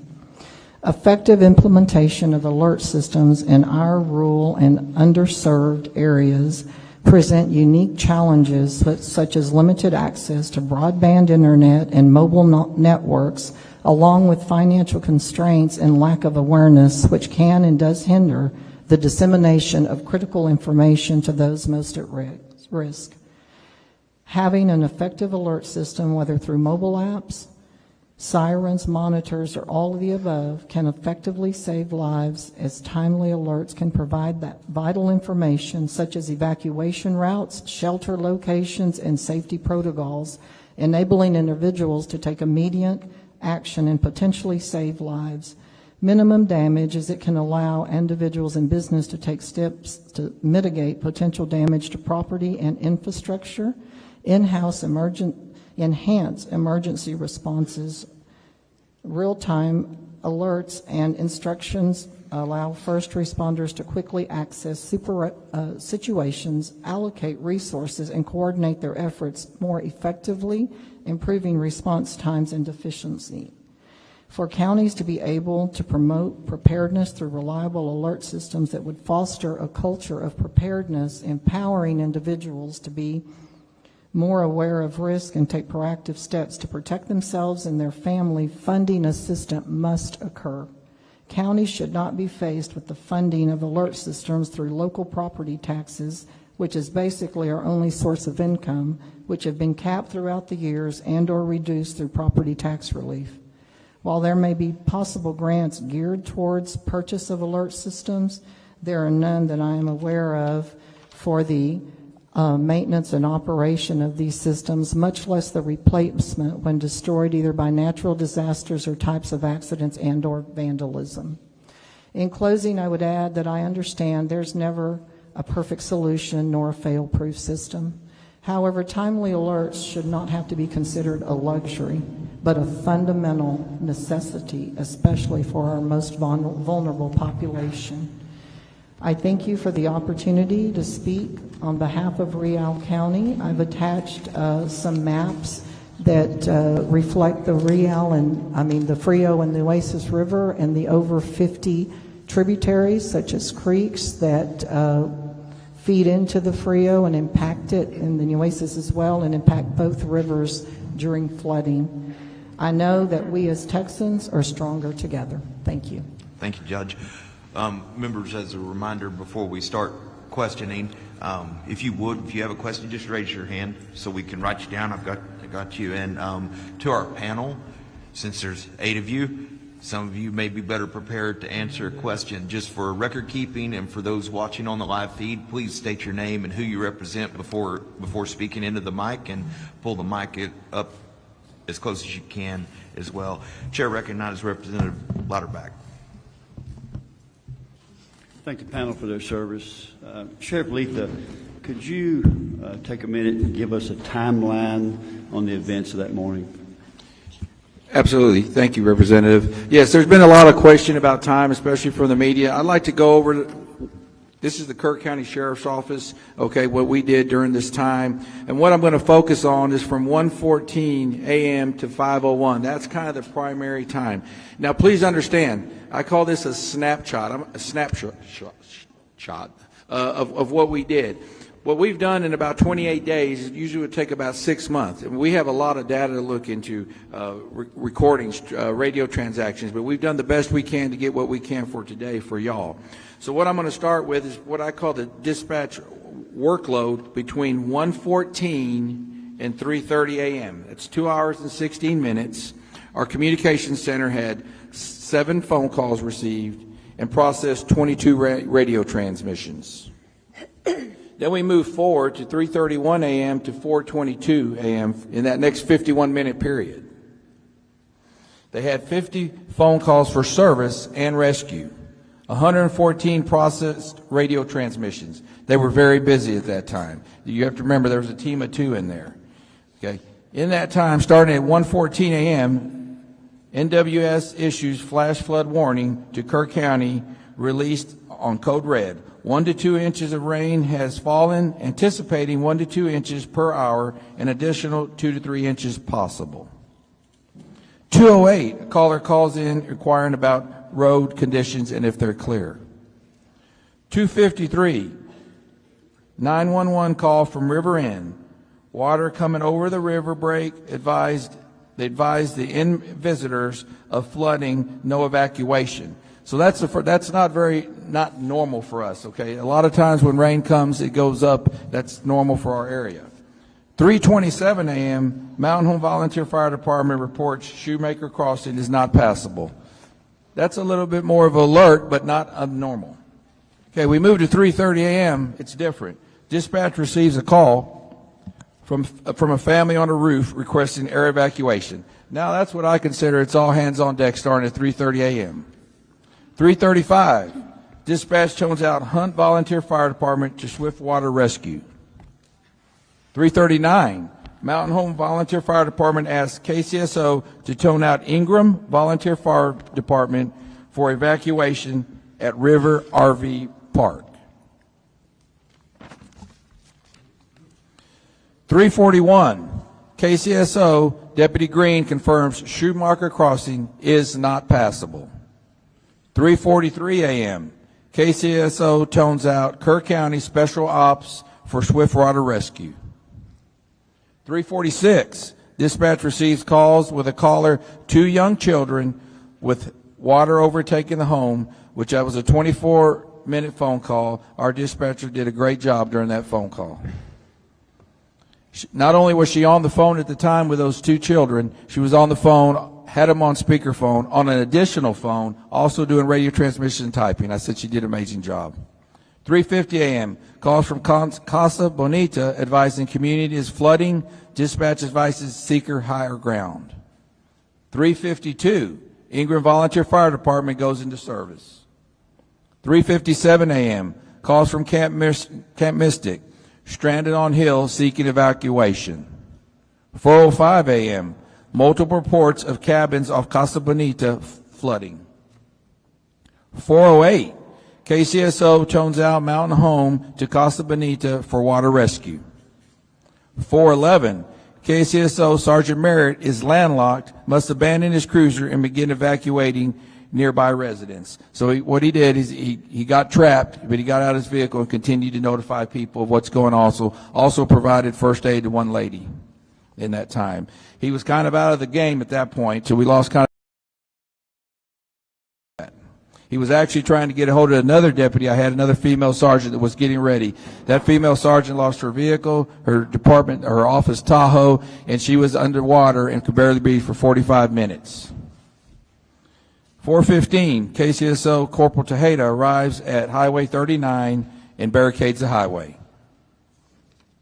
Okay, now we're going to move to 4:22 to 5:01. This is a 39-minute period. During that 39-minute period, our dispatch workload was 19 calls of service and rescue, 168 radio transmissions. Still very busy for 2 people. 4:22 a.m., Hunt Volunteer Fire Department seeks code red alert. KCSO dispatch acknowledges. 4:23, KCSO Sergeant approves code red alert.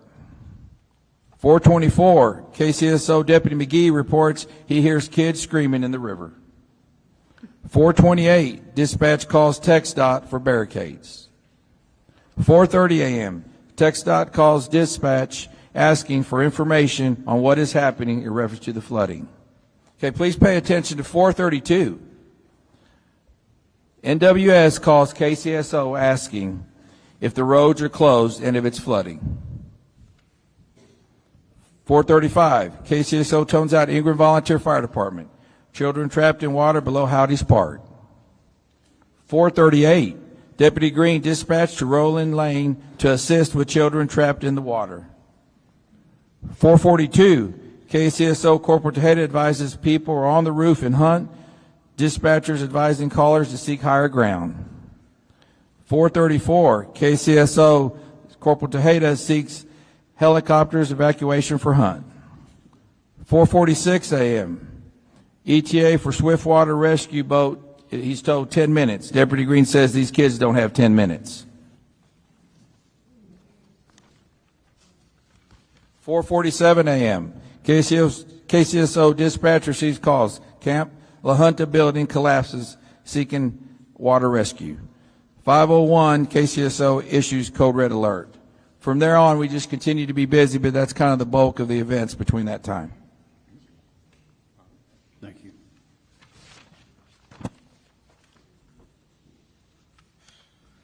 Senator Flores.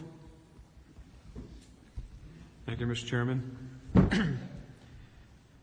Well, I don't know that words can describe what I witnessed when Lieutenant Governor and I first came on that day. But I think it's incumbent for people to know, those that are listening locally, statewide, nationally, just what type of calamity you experienced in a short period of time that was unprecedented. A monster in the middle of the night that we've never seen before. and how this community, you all that I personally witnessed, responded with the resources you had to that calamitous event. And I want people to know what I saw. You, Sheriff, Judge, Mayor. You guys didn't sleep. I saw that. You're totally committed. And not only that, I witnessed the local first responders, like they, in a true Texas fashion, that were the first ones there, not knowing what monster they were facing either, just knowing that their fellow Texans in Kerr County were in trouble. Then I got to witness your cooperation and work as you started to organize quickly with TDEM, state resources. We're blessed with Chief Nim Kidd and the preparation that he has in his department. And working together in emergency management with our troopers and our game wardens and Task Force 1, which were close by, but always ready and prepared, working with their local communities. So I wanted to take this moment to thank you all and let people know you saw things that you'll never unsee, and you have experiences you wish you never had. But we'll take this opportunity in this hearing to know that the monster will be back in one form or fashion in this state, and that this committee will learn from you and the people that are going to testify as to what you learned from it and how you believe that we should prepare to help you respond to the monster when it comes back again. So thank you very much for that, for your input, your knowledge, your preparedness. Would you say that the top three things I'm hearing so far, that communications is extremely important and something that we can improve on? Sheriff, would you say that was the truth? 100%, I do. Like I said, we had a lot of support came here. We are in the middle or towards the end of a $7.2 million radio infrastructural upgrade, which the radio did work. One of the issues was it did take a few days to get everybody on that. I kind of call that a software issue, had to get everybody programmed. But we know we did get it done, but also I still have concerns to the west part of our county about having some radio reception in that area. Yes, so yes, sir. Conversely, that also ties, would you agree that also ties into communications would be our ability and technology and cell phone availability, especially in the Upper Guadalupe and in other remote areas of the state? Yeah, that is a huge issue. What I'd like to share with y'all, I believe it was in about day 2, I got one of the AT&T representatives and said, hey, I need to speak to somebody, up there. And by God, the next day they were down here. I got to take my hat off to them, and they secured a tower in Hunt, Texas. And within 48 hours, they had another tower out that way up and going. Now, I haven't been able to check it. We have a very large county to the west, but phone reception is very critical. As you know, our Code Red system, that's one of the things it's based off of, is reception. There's the Code Red you'll hear a lot about is that not only one, you have to take it to yourself to sign up for it, and then you got to make sure the alerts are on, and then you got to make sure you have reception. There's a lot to that, sir.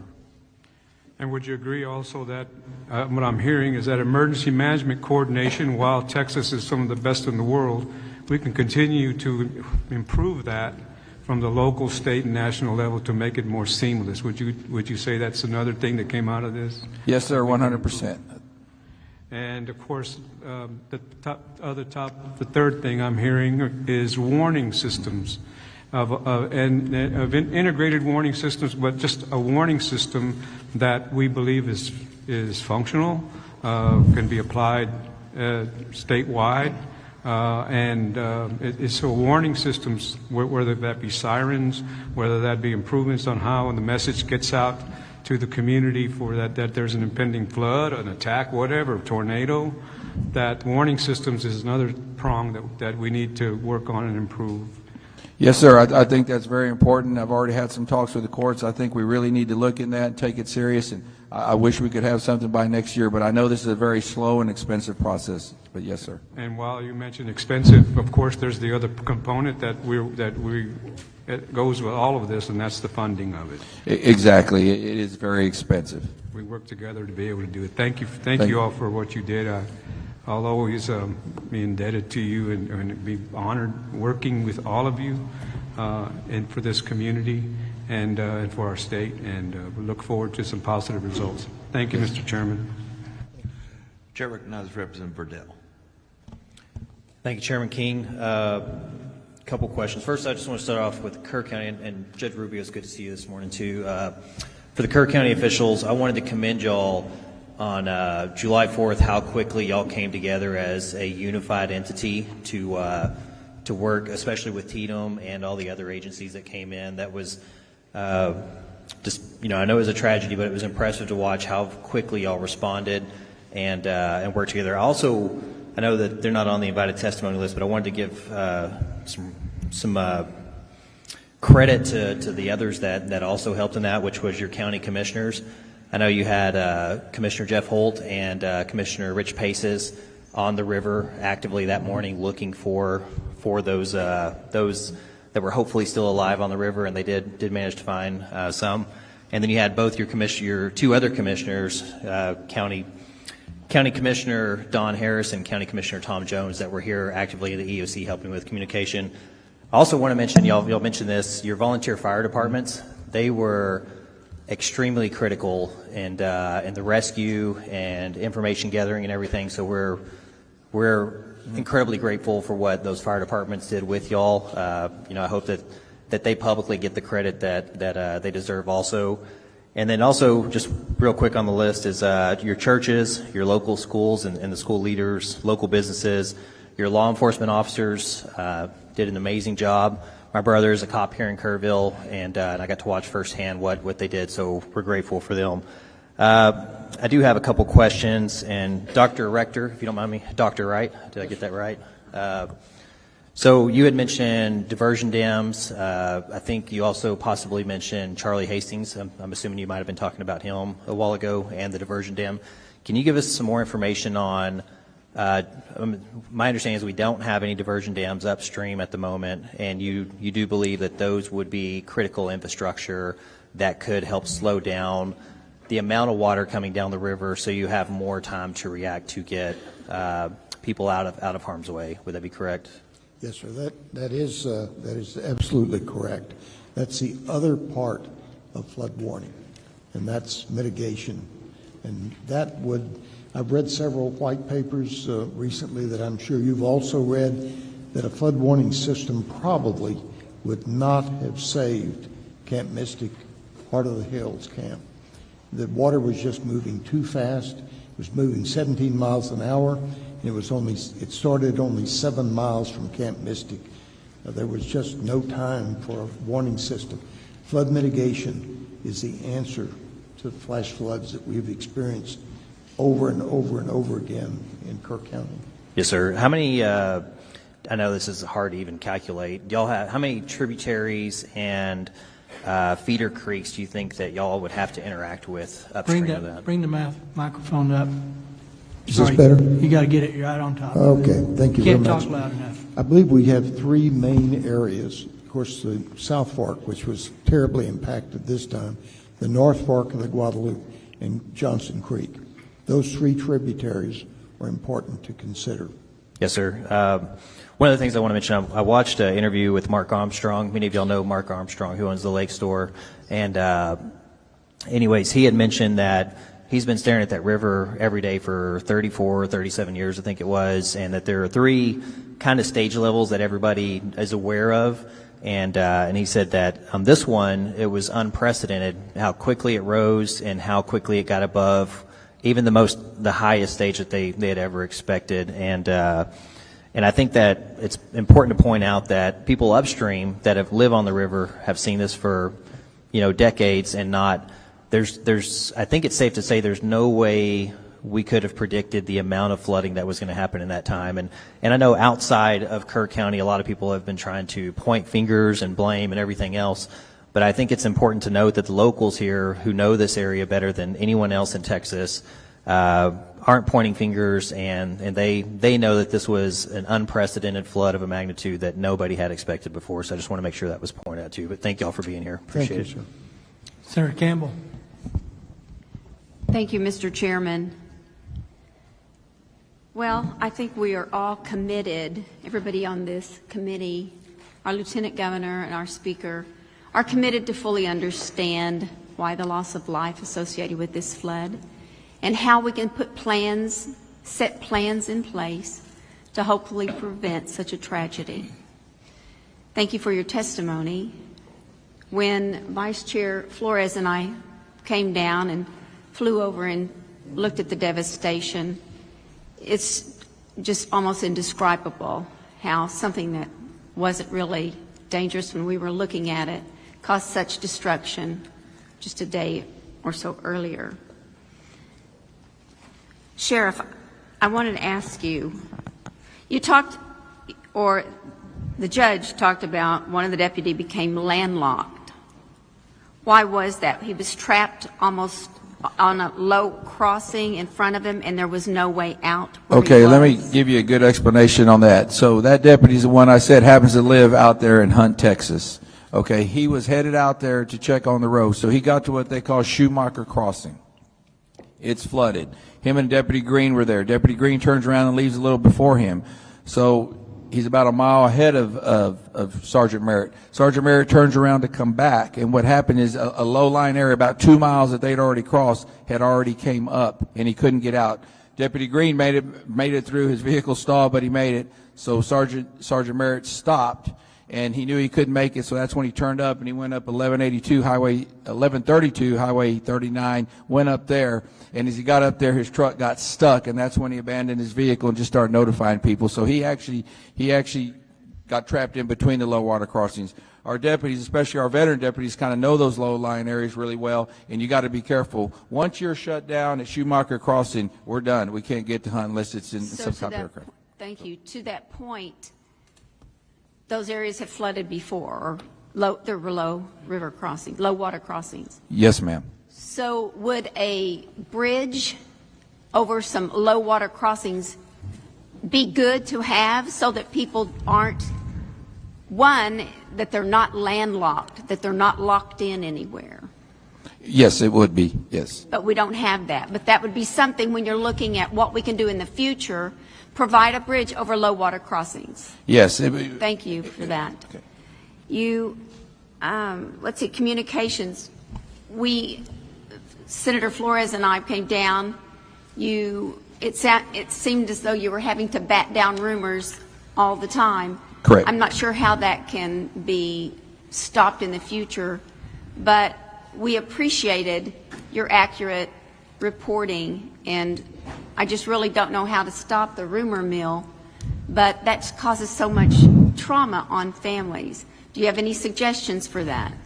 Well, I think today is a big help. I've been kind of waiting for this to get it out here, and get the word out. And I know we talked about, I believe one of you all about the valley and the channel. I worked down a lot when I was there with DPS. I truly think we need some kind of system someday where we can go to, say, Channel 14 and it works everywhere. I think that would really help. But I think today is a really big part to get the message out there, what exactly happened to the public, especially the media, and maybe we can clean it up. All right. Thank you very much for that. And we've talked a lot about communication, not just this hearing today, heard from you, but the previous hearing that we had. Problems with interoperability, communication.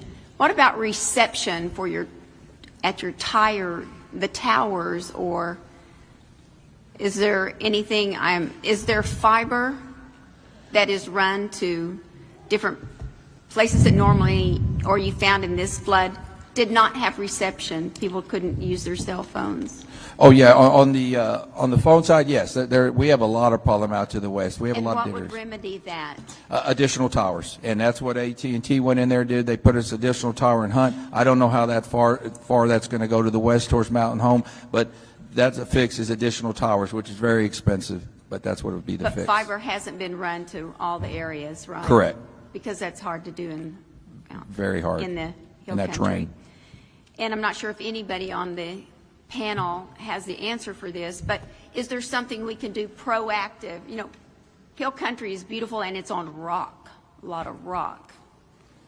So water will hit and run off. There's not as much ground for absorption of water. Is there anything that, you know, the ag department or anybody can recommend that we do proactive in our land management to help prevent such, you know, downstream, just so much water at one time? I wish I had that answer. I can tell you, being out there a lot, it's just a limestone. You know what I mean? Solid. So we could task that to our ag agency to take a look and see what we could do for flood management regarding the water runoff. Yes, ma'am, Senator. Thank you for that. Judge Kelly, I want to ask, what is the emergency service that you have? Is it, I've heard volunteer, do you have an ESD or county paid facility? We do have ESDs. I think we have 4. Isn't that right, Doug? Yes. 4. And they basically sponsor a VFD, a volunteer I'm fire. sorry, they what? They support a volunteer fire department. Okay. So the ESD, is it primarily medical or do they have additional fire? We do not have medical. You do not have what? We do not have medical. The county doesn't have medical service? Not Did at the I hear VFDs, that no. right? Not at VFDs, no.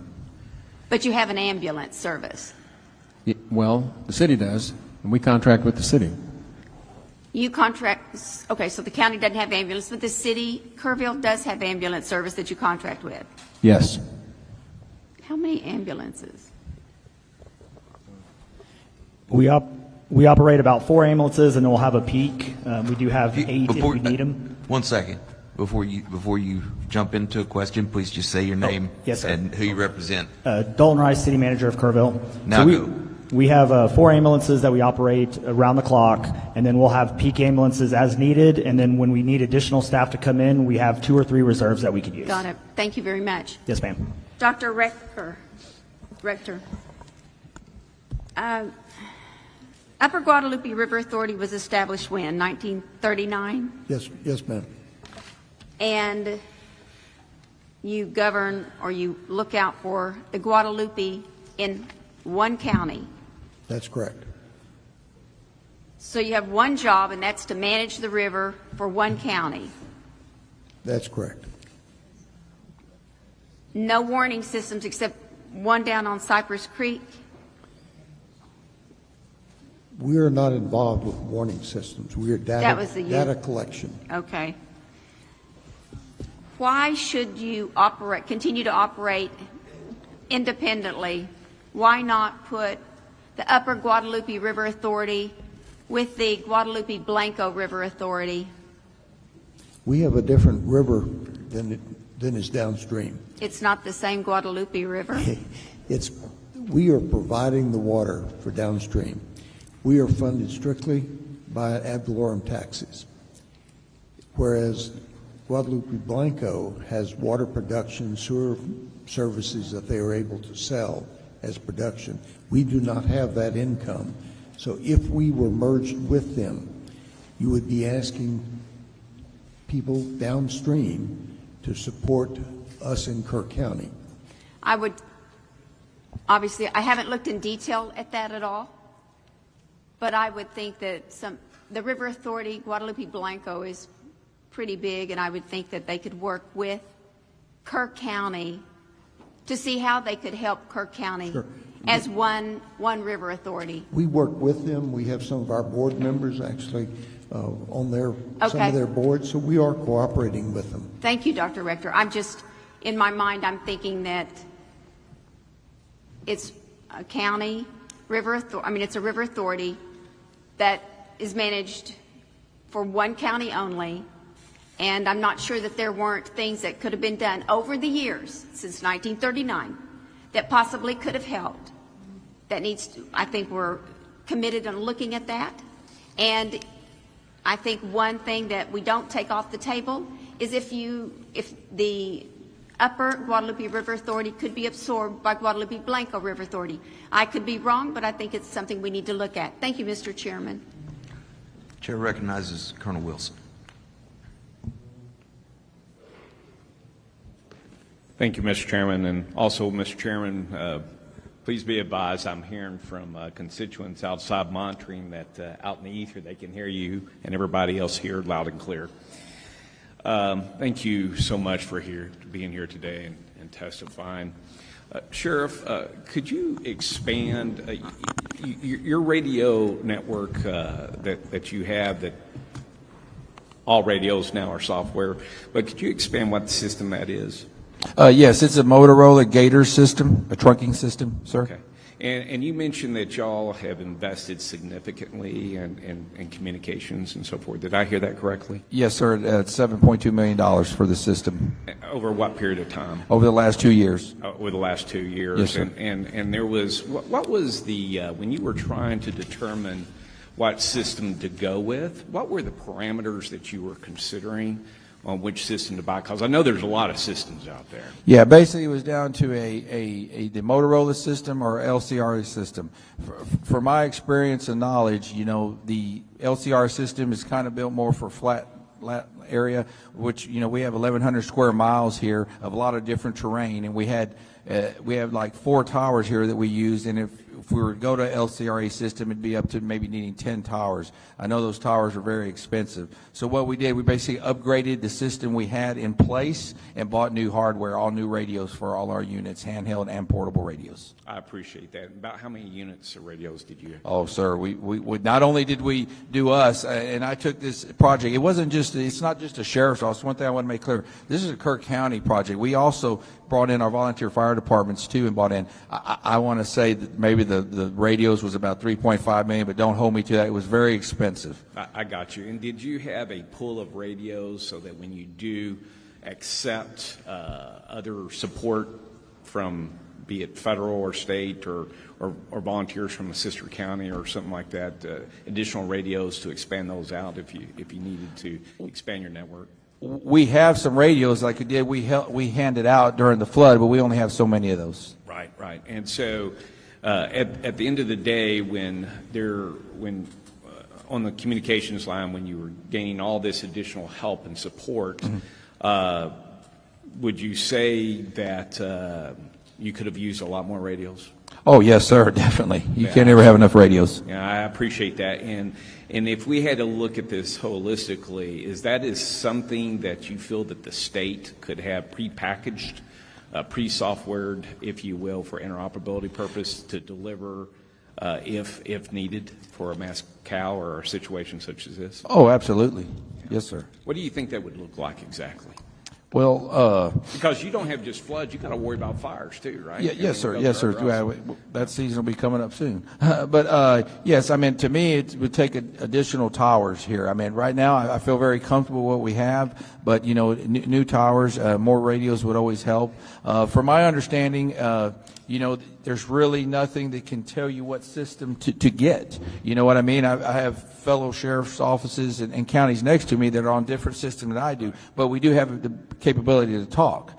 But then there's Bandera County that's on a different system that we're not able to talk to. And so when you were looking to purchase that system, there wasn't anything out there that basically said, hey, to be interoperable, in order to be able to connect with others, if you had to go and support somewhere else in the state of Texas, which I know our counties do, especially in the rural, or vice versa, there wasn't anything there that basically provided some sort of, I wouldn't say guideline, but recommendations in terms of capability that's out there that you may need to consider when purchasing?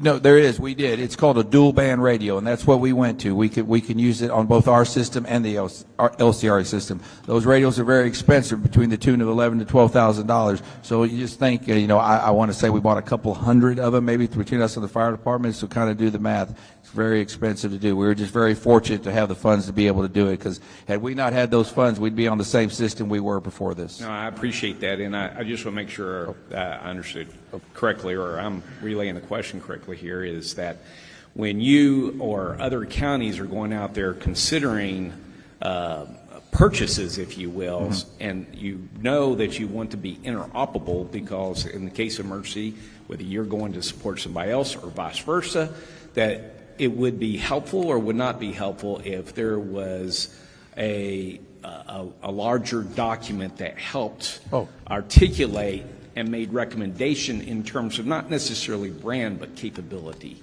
in considering what you buy. Would that be helpful? Yes, sir. I'm sorry I didn't understand the question. Yeah, that would be very helpful. Okay, yes, I appreciate that. And just can you, so we can live the pain that you went through, can you give us some example of what you went through in terms of the software interoperability issue that you had that Sure. you briefly mentioned? Sure. Like, when you got here, like I know we had state assets here. You get here pretty quick. DPS and Gang Warren was mainly the ones, and basically they needed to get their radios reprogrammed, and that took up to a couple of days to get that done. So that's the main difference we had. Get them programmed. Yes, yeah, just get them reprogrammed. So the ability was there. They just need to be reprogrammed. You got to remember, they came from all over the state of Texas. Antietam.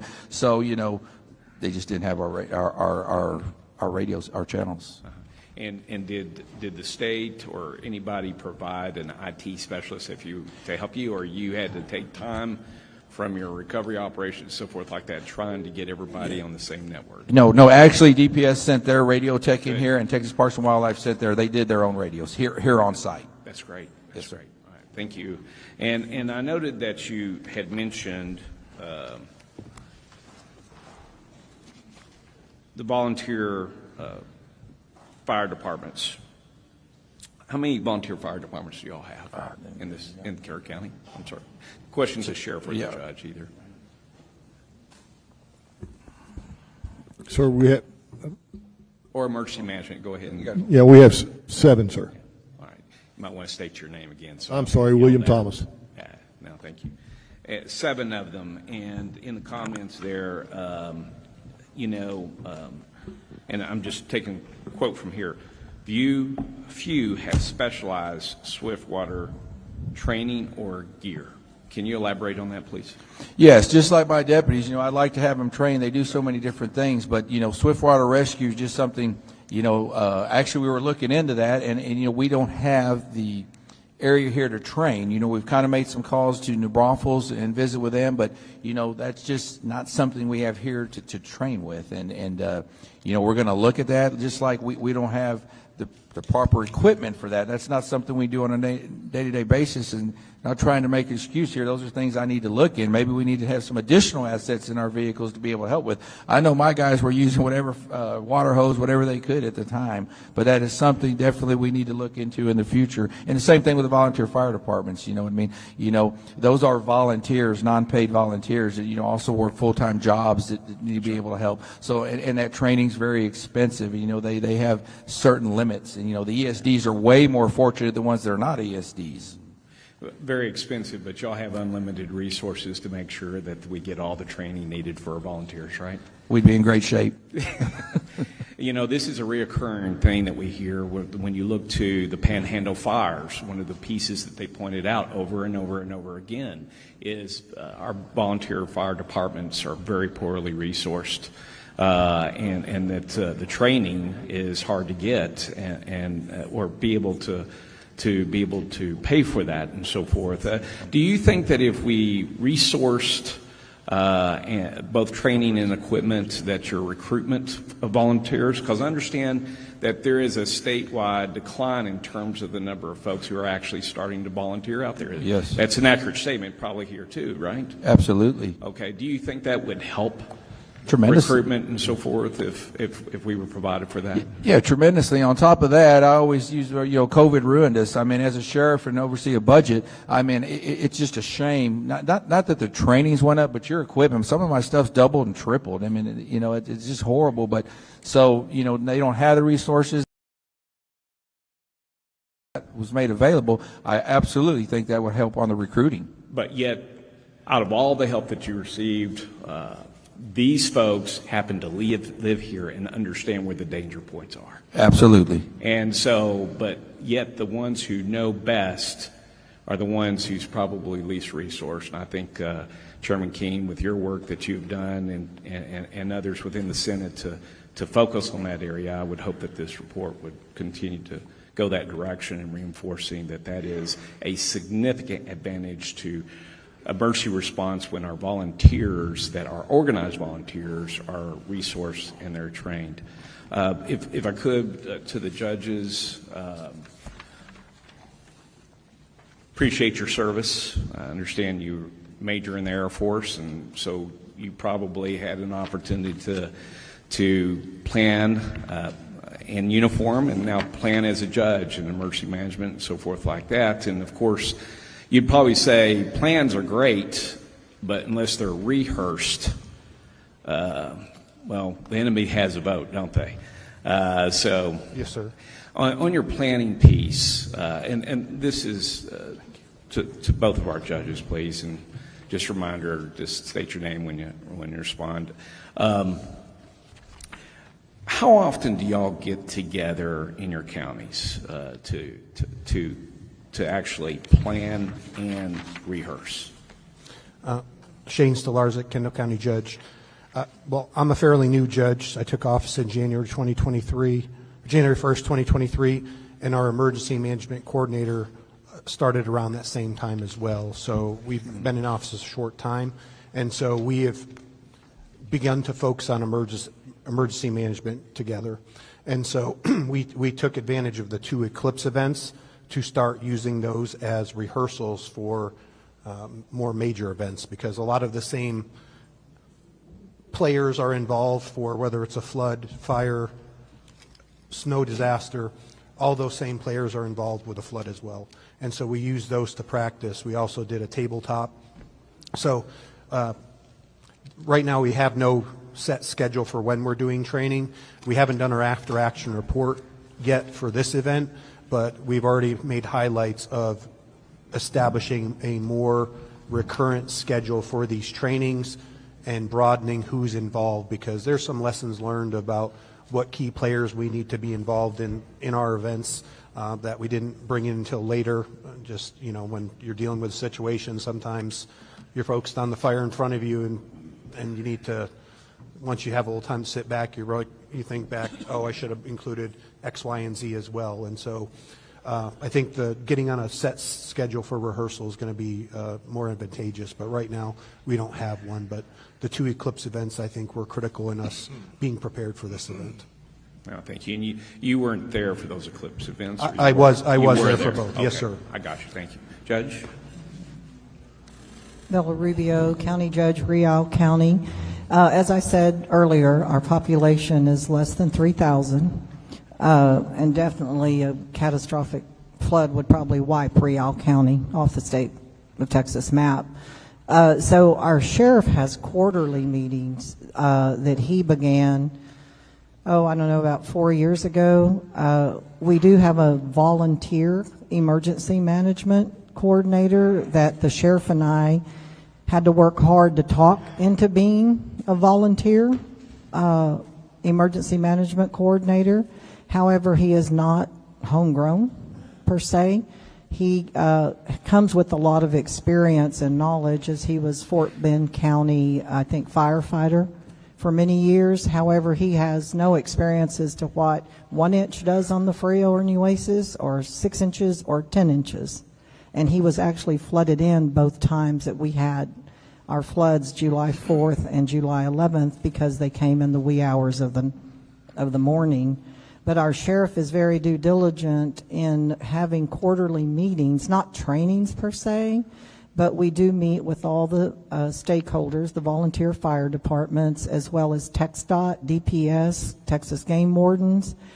We even have anyone that'll come from like AT&T, T-Mobile, which really AT&T is the only thing that works in Rial County if you don't have Wi-Fi availability. And then we also include the electrical companies as well. He invites as many of the stakeholders that would come or be impacted, whether it's flooding, fire, or a ice storm. Thank you, Judge. And that's really what I was really wanting to get Colonel to. Wilson, Colonel Wilson? Yes, sir. We've got a lot of members with more Sure questions. do, and I'm about to wrap it up, Mr. Thank you, Chairman. sir. So that's what I was wanting to get at, is because, you can have a plan, but a plan is best laid when the right people are there at the table to work through it. Smaller counties, the resources there to do that isn't necessarily that you have hired, paid folks, that you have to rely on some volunteers and so forth. But at the same time, will the right people show up for your rehearsals? Because rehearsals are key on those tabletop events. And that is one thing that I think that we just need to make sure that we emphasize, that while best laid plans, if we can't get the right people, meeting them for the first time during an emergency is probably not the best time. You're grateful for it, but if you are basically there and you know them and you understand what the action plan is, then it's best. And you would probably suggest that, as a routine, be it regionally, because there are awfully small counties that can't afford much, that should probably be done regionally, and maybe something that should be addressed to be done, maybe not on a quarterly basis, but semi-annual or annual. Would you recommend that for other counties?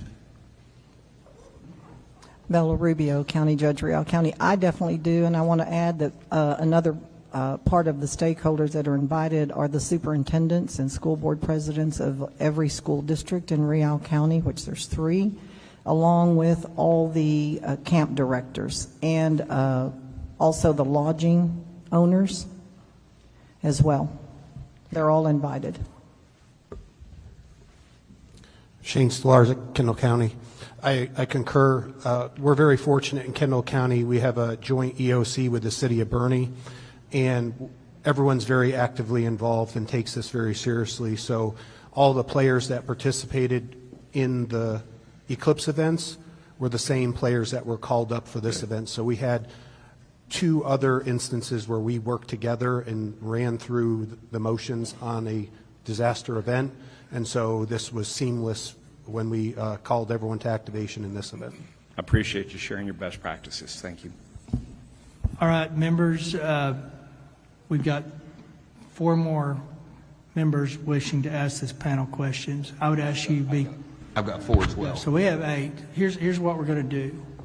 I want you to be succinct, direct, not ask leading questions. If you ask a question, can you use more money? We already know what that answer is. So let's move through that with a little bit more objective. If you're fishing, that's okay, but let's kind of pull that into rather out just leading open questions. Secondly, we're going to do something that most committees will not do. And it's not that the invited are not an important part of this process. You're instrumental in where we're going to land based on where you're at. We are going to start interfacing or integrating public testimony after this panel. So what you should see is this panel will finish with the members. We will ask 8 public, and we just ask another 8 public. So we're going to have 16 public and come back to invited. And that way, the folks that we really think want to speak aren't here till 12 o'clock. So we'll roll through that. But I'm not asking members not to ask questions. I'm just saying let's be a little bit succinct with the mission. I know what questions I've got, and I know where I'm going with them, and they really require pretty much yes and no answers. So try to line it up that way if you can. With that, Senator Mendez. Thank you. Is this thing working? Got to turn the mic on. The green light's on, Mr. Chairman.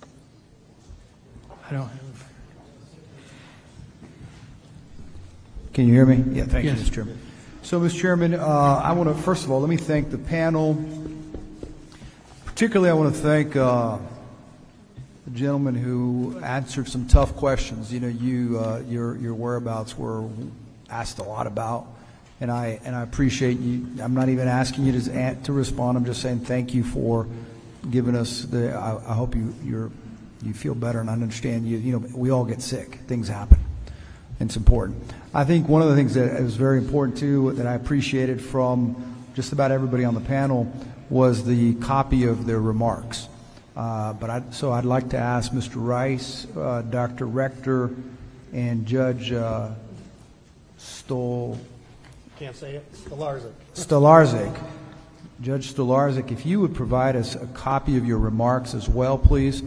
Look, one of the things that we're going to rely on, we're here today. We're glad to hear you, glad to see you. We thank you for the incredibly difficult work you've been doing, but we're also here to hear from the community, and we want to hear from them because we know that they've suffered through so much. And so that's all I have. I want to get your remarks in writing. I'm going to read everything. I'm going to go through it because we're looking for ways that we can improve and we can mitigate this type of tragedy from ever happening again. So thank you, Mr. Chairman. Chair recognizes Representative Martinez. Thank you very much, Mr. Chairman. And first of all, I'm going to ask our sheriff just a quick question. And my ears perked up a little bit when we spoke about interoperability and the Rio Grande Valley and how I've responded to many of the calls down there, and we switched to all Valley. And in essence, not wanting to reinvent the wheel, so to speak, right? And the amount of money and the cost it would take for a full new complete system throughout the state of Texas. But in listening to Colonel Freeman's testimony, he had mentioned last week that they do have SIM cards that can be placed in these radios to where there would be interoperability across the state of Texas when one agency, for example, I know I saw one of our ambulances from Weslaco that's here through EMTF, right, and they've responded to in support. But how would that work? Is that available? We understand that those systems are maybe $12,000 per radio, but is that an option that can be utilized with every department throughout the state of Texas without reinventing that wheel of infrastructure? Oh, absolutely, sir. The main problem is the purchase of that equipment, but yes, it is available. Okay, thank you very much. And then one last question, and this could be for anyone on the panel, and it's mainly, you know, in looking at the map, when you look at the South Fork of the Guadalupe and where it intersects with Cypress Creek, is there any way, or is there something that we could put in place, maybe gauges on those creeks as well, that could help us maybe model that, collect data to where we could understand, you know, those rise and falls of those the creeks as well in that intersection to help us with warning systems? So Bill Rector, UGRA. Yes, sir. That's something that we are looking at. Also, floods don't just occur on the North and South Fork and the Johnson Creek. We've had significant floods on other creeks, Turtle Creek, Cypress Creek, and those need to be monitored also, and we're planning to do that. Thank you. Senator Betancourt. Thank you, Mr. Chairman. First off, to the judge and to the mayor, 108 plus people could have lost their lives here. The whole nation grieves with you. That's why you have a tremendous heartstrings now from just not in Texas, not from all our districts, but all across the nation.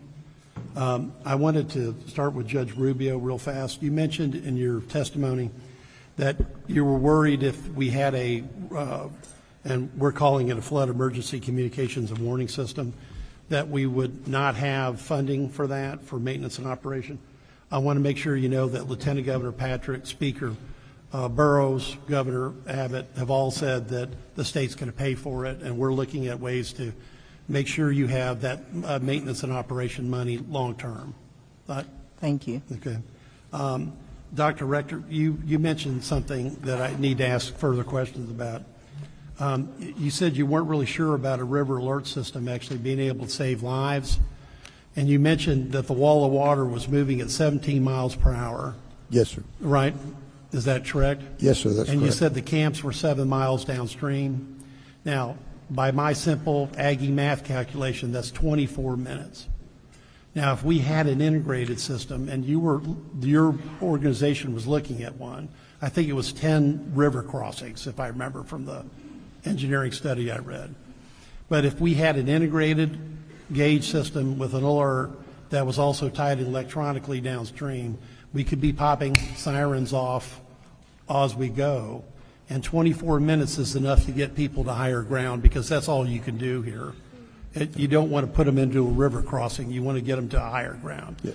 So with that fact and the fact that there's 24 minutes, you want to change your response on if you think a river alert system could have helped save lives? Bill Rector, UGRA. Yes, sir, Senator. There's no question that that could have saved lives. Okay. I just wanted to make sure we establish that. Mr. Wright, you had a lot of testimony. I first off want to say that the statistics are that we know Texans turn off their alerts about 29.5% of the time. That's 5 times more than Vermonters. Also, we got a problem with people turning phones off at night, about 18%. You combine that, you're already in the 40 percentile of people that are not going to be able to get this, and that's not counting the unique topography of the hill country and the Guadalupe River, of which I've been here for more years than I can remember. Now, we agree that this should be like the mayor. We want a data system that's that's minute by minute and can respond. But in your written testimony, we asked about sirens and, whether siren alert system could have helped us respond more effectively or even save lives. And you said it wasn't an easy question to answer with certainty. It's something we've evaluated in the past. And I just want to make sure you made a comment about, visitors not understanding what the sirens mean. And that's because we're going to probably pass these bills and get these systems out. And I think it's incumbent that, and we understand the high walls. I mean, I've rafted this area. You've got 50 to 100 foot cliffs areas. But shouldn't we be more concerned about getting that siren into people's, auditory range so they can take action and get to higher ground? William Thomas, Kerr County. Yes, sir. What I was referring to is we need the education piece. We need something on our websites, social media, those types of places where the public can go to and see what those sirens actually mean. But you're not saying that we shouldn't do this because the public won't understand what it means? No, sir, at all. Okay. I think we definitely need it. No, I just wanted to make sure that wasn't part of the record because that's the way it reads. Okay. Yes, sir. And Sheriff, understand the points we've already covered.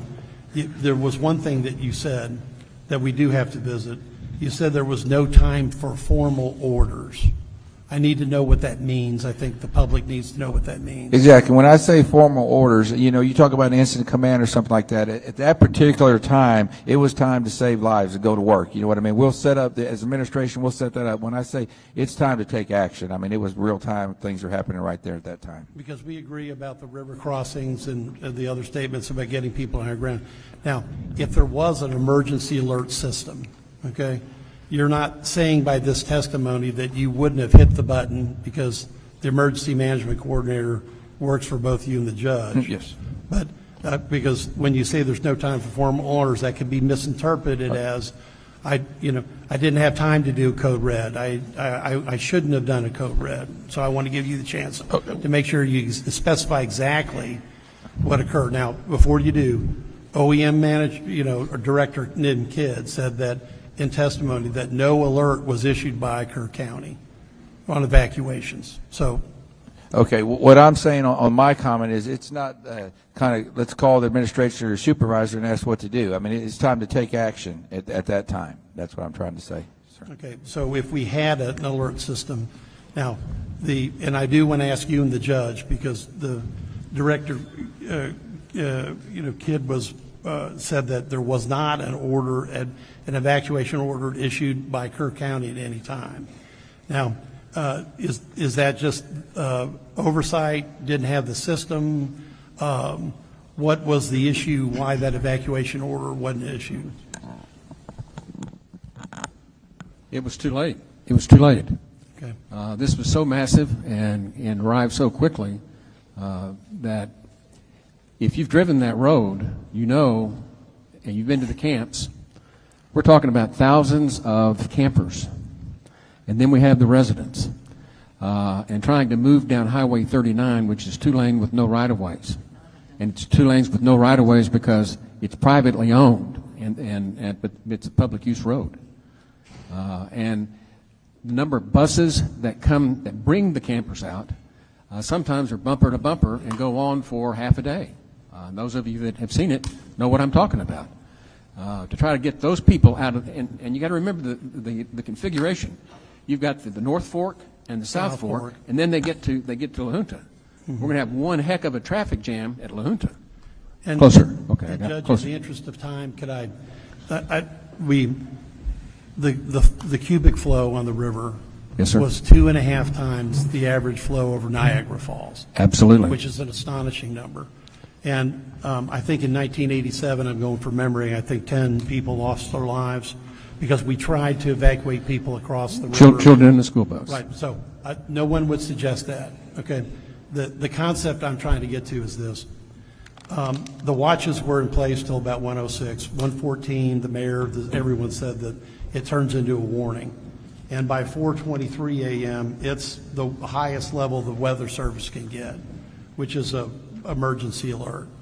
So at that point in time, would there not have been a recognition of the obvious that there needs to be an alert that says effectively get to higher ground? I agree. Okay. Thank you for your response. Chair recognizes Chairman Moody. Thank you very much. I'll try to be succinct and to the point. I just have a couple follow-ups for some folks. But before I say that, just to y'all here and to the folks that have been through this tragedy, in just a few days, community I come from, El Paso, is going to recognize an anniversary that we don't like to think about. But during that time, as the mayor stated, we also saw the strength of our community, and we saw the love and care and compassion from people we'll never meet that wrapped our community in love and lifted us up. And I want you all to know that's certainly what we're all here to do, but there's people that are going to do that for you for years to come, and we're going to be walking with you side by side. So I had to say that before I start. A couple of questions. Sheriff, in the follow-up question that Sheriff Lauterbach asked, you went through a detailed timeline. I don't have that in your written testimony provided. Is that something you could please provide to the committee subsequent to the hearing? Absolutely. Thank you. I'd appreciate that. Let me switch over to Mr. Rice. Mr. Rice, you listed a number of legislative proposals, ideas, concepts. Obviously, we're time constrained in a 30-day session, but I think some of those things fit in that bucket. And some of these things, I know I've visited with Speaker Burrows about this. These are going to, and I imagine the Senate will do this, launch forward into the 2027 session, ideas going forward, right? There's immediate need, and then there's structural change that we need to get to. And those are two things that we need to do. We can start in earnest on them. I didn't see that list provided here either. Is that something you can provide to us if it hasn't been provided already? Dalton Rice, City Manager. Yes, sir. We can provide any documentation you need. Okay, and if you wouldn't mind segregating, like put it in those two columns, so it'd be helpful to us. Because Yes, I do think also you did mention in your testimony, property tax relief legislation. That's something that's going to be considered. I'd like to know, from your all's perspective, how emergency preparation, mitigation, all of those things that our locals are tasked with doing, how that sits side by side in setting your budgets, because you all are in budgets right now. You're launching into budgets right now. And I think that needs to be a part of that conversation. Even though it's a separate conversation, it certainly is connected to your ability to do what you need to do for your community. Yes, sir. So if you could please highlight that, that would be helpful to us. Absolutely. Thank you. I'm going to try my best. Judge Stolarczyk, was that close? You got it, sir. That was actually correct. Judge, thank you very much for your testimony. I think specifically your testimony about your preparation and the work you've been doing. I think it's very instructive to folks to hear those stories. You mentioned that your emergency management coordinator, last name I caught was Constantine. What was the first name? Shane Stolarczyk, Kendall County. Brady Constantine. And is Brady Constantine here? Yes, sir, and he did fill out a form in case you'd like to hear from him. Okay, great. I would. Because there's something that's sticking in my mind here, and we're talking about, warnings versus watches versus emergencies, and we know that warnings start sometime on the 3rd, carry forward, and escalate up. What actions are taken, those are, and to the sheriff's point, those are things that you're doing as the situation unfolds. But there's two very different things that I heard. One, that I think in the sheriff's written testimony that he went to bed on the 3rd and didn't have anything to worry him as he went to bed that night. And you said that Brady Constantine's reaction in your testimony was he had an uneasy feeling that night. I'm not saying either one is right or wrong, so I'm not here to criticize. What I'm saying is all the same data was available to both those people, and you have two very different reactions. And again, this is not for me to say right, wrong, because there may be a reason why you get a number of warnings, and because of your experience, you go, okay, well, that's this or that's this, and maybe it was, things There move is a lot. there is a reason, sir. Okay. Would you like me to call him up right now? If we get to his testimony later, I'm happy to hear it. I do want to dig into that because it may be that those warning systems and how they ratchet up isn't effective for you all to be able to do what you need to do in a uniform fashion. And what's happening in Kendall County versus Kerr County, I know you all are nearby, but could be different issues. In a nutshell, I believe it's based on Brady's interactions with our TDM representatives and the conversations they had personally with him is what triggered his uneasiness. And plus, we also had a huge parade the next day in Comfort, which draws people from all over the state. And so I think the combination of those two things added to Brady's feelings that day. Okay, that's good. And when Mr. Constantine testifies, I'd like to hear more about that at that time. That would be very enlightening for us, because those types of communications we heard from TDM last week about those conversations, and I think we need to figure out how we can be, this is for all of us to look at what we can do better and how we can react better. And if the systems aren't set up to give us a uniform reaction when even catastrophic things are happening, then we need to look at those too. This is the opportunity for us to unpack those. Just because we've done something the same way for years doesn't mean we don't look at it again now. You also mentioned in your testimony that you wanted to simplify grant applications. You highlighted engineering studies that have to be provided as some of those grant applications. Can you highlight which grants you're talking about? I also have my county engineer here because I believe there was one application we went out for. We had to actually do an engineering study as part of the application process, and that costs funds. I don't recall the name of it, but it's things like that could be cost prohibitive for certain counties because you're spending that money Correct. With no guarantee that you're going to receive the funding at the backside. And your county engineer's name? Mary Ellen Schuley. She also filled out a card, so we'll hear from her later. Yeah, if you'd like them in the 3-minute comments, they can come up. I don't know what the process is for them. I do want to hear that because part of the task that we've been given is to get rid of the red tape. Okay. It is not a system that anybody wants. When you are trying to figure out how to mitigate harm or how to recover from a disaster, if we are asking people to check boxes that are not necessary, that is the epitome of bureaucratic nonsense. And you highlighted it here. I'd like to drill down into, and I've talked to the Texas Water Development Board as well already at the last hearing to identify these things when we're talking. Now, I'm not saying that you still got to check. You're spending money, right? You want to make sure that we're not doing that in a wasteful manner. But if we're talking about emergency preparedness and recovery from disasters, I want to know where the red tape is because we need to figure out how to get rid of it so that you can do the job that you need to do, so the judges can do that, so the sheriff can do that, so that we can get the funding to people. We have great capacity in the state of Texas, great capacity. But if we tie it up with timelines and useless checkboxes, then we are depriving the people that we represent from solutions that they know could help and could save lives. Agreed, and it's just not at the state level, it's at the federal level as well, because we went out for grant applications for wildfire protection, and we're like the 26th county in all of Texas to have a wildfire protection plan. We went out for a grant. It was given great remarks by the federal government. We were excluded because we were too wealthy of a county, so they put financial parameters on health and safety. Even though we were well deserving of it based on our needs and our wildfire dangers, we were denied based on so you're not alone in having those issues. So. And Judge, I agree with you, and we talked about this at the last hearing.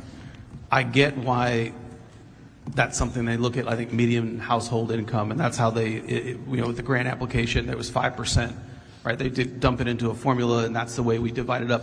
There is a great philosophical reason for doing that, right? Communities that can't afford it, you want to triage that and put them front of line. I don't disagree with that. That's something that makes sense. But this is also an opportunity for us to look at. I mean, disaster is going to hit people that no matter what their median household income is. So what can we do to unlock the potential of the state? And if there are messages we can send to the feds, we need to do that as well. And so if you can help us identify, or any other witnesses that are listening, help us identify those barriers when you're talking about mitigation and emergency recovery, let us know what those are. And we are talking to these agencies because we need to get that stuff out of the way. That's part of the task that we have here. You shouldn't be put in a decision, you shouldn't be put in the position to make those decisions when you're talking about saving lives as you're setting budgets. I think we need to figure out how we unlock the potential of the state, and if we can highlight those concerns to the feds, we're going to do that too. But we certainly can control what we do at the state level, and some of that is money that flows down from the feds as well. And we're a very blessed community, and so we didn't take that, we didn't just stop there, we didn't get it. We actually found a way to fund it internally and start a 501c3, and the county funded that 501c3 with the funds to carry out our plan. So where there's a will, there's a way, but it'd be so much nicer to not have that red tape. So I appreciate your comments and your support on this matter. Thank you very much. Thank you, Mr. Chair. Senator Swartner. A few direct questions to a number of the individuals on the panel here.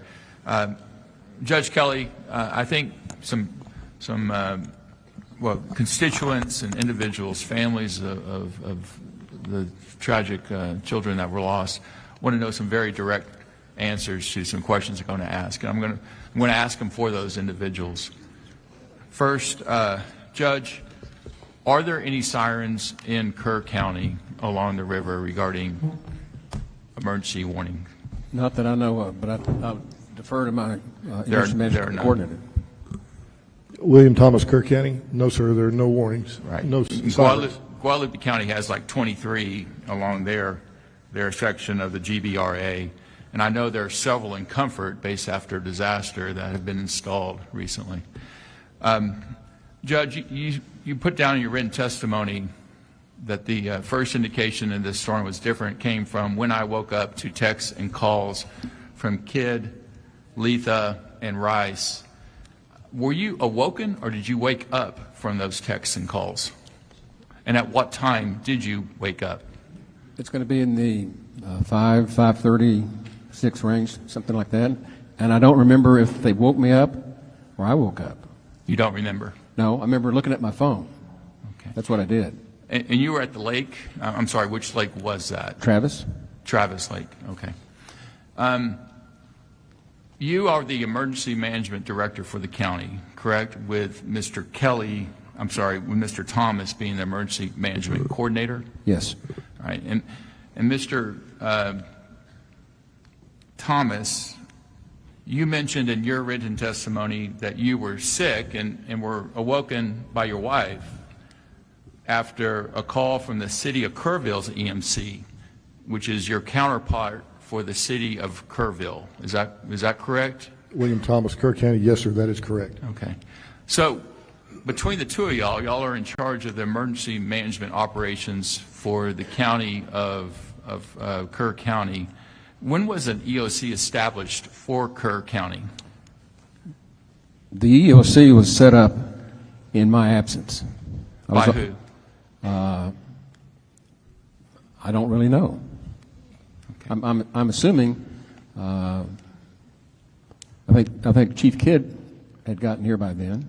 Yeah, there was a combined one set up later that day, I think, Right, about and 6 they p.m. moved it, yeah.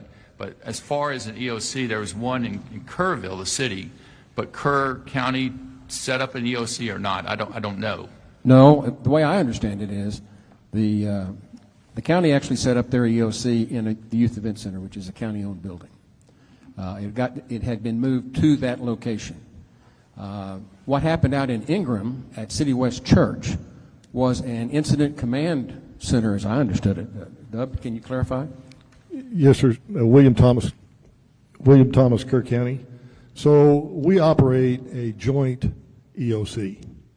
We have a joint emergency management plan, Kerrville, Kerr County, City of Ingram. So we had a joint EOC set up.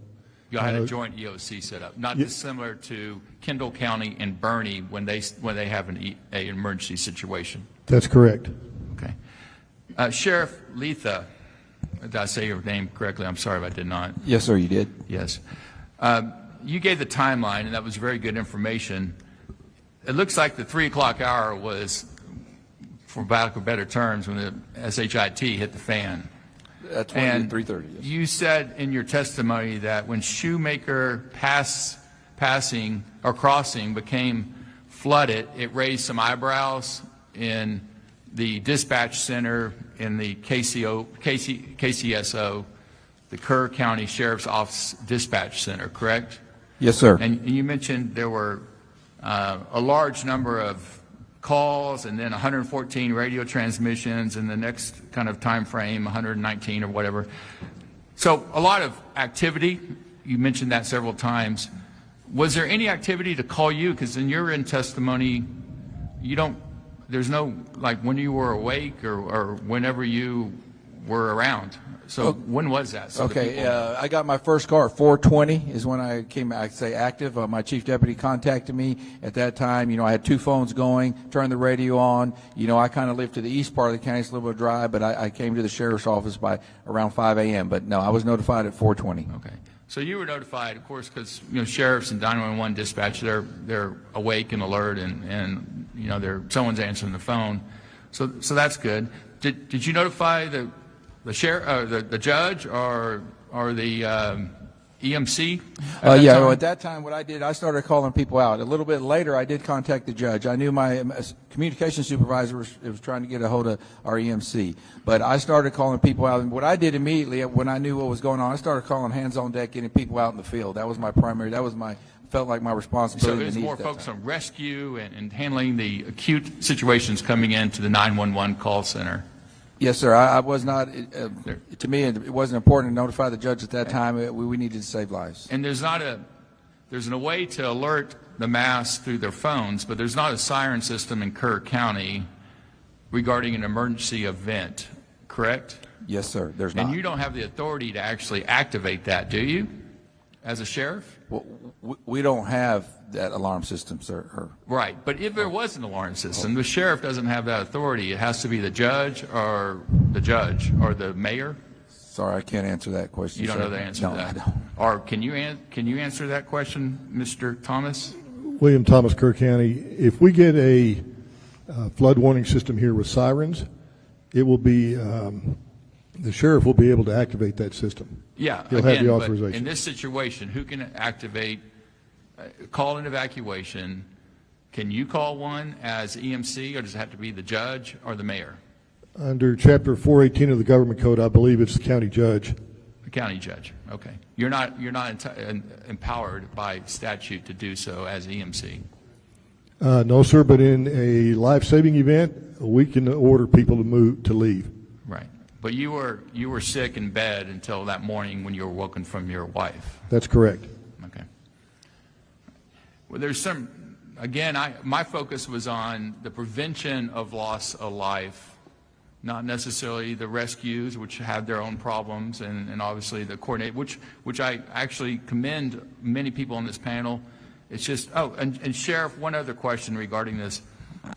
I believe one of the other county judges mentioned that their sheriffs had pre-stationed And I know you have a family history here in Kerr County with an intimate knowledge of the various crossings that are the worst and the likeliest to flood early.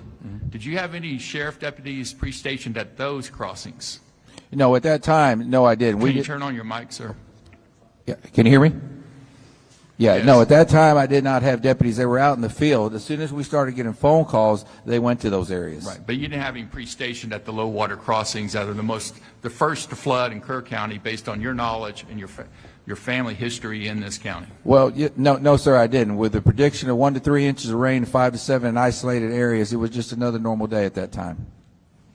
Okay, thank you for your answers. Chair calls Representative Johnson. Thank you, Chairman. To Senator Shortner's point, and he has laid this out pretty clearly, but clearly the question would be not to be critical, but to learn from this incident.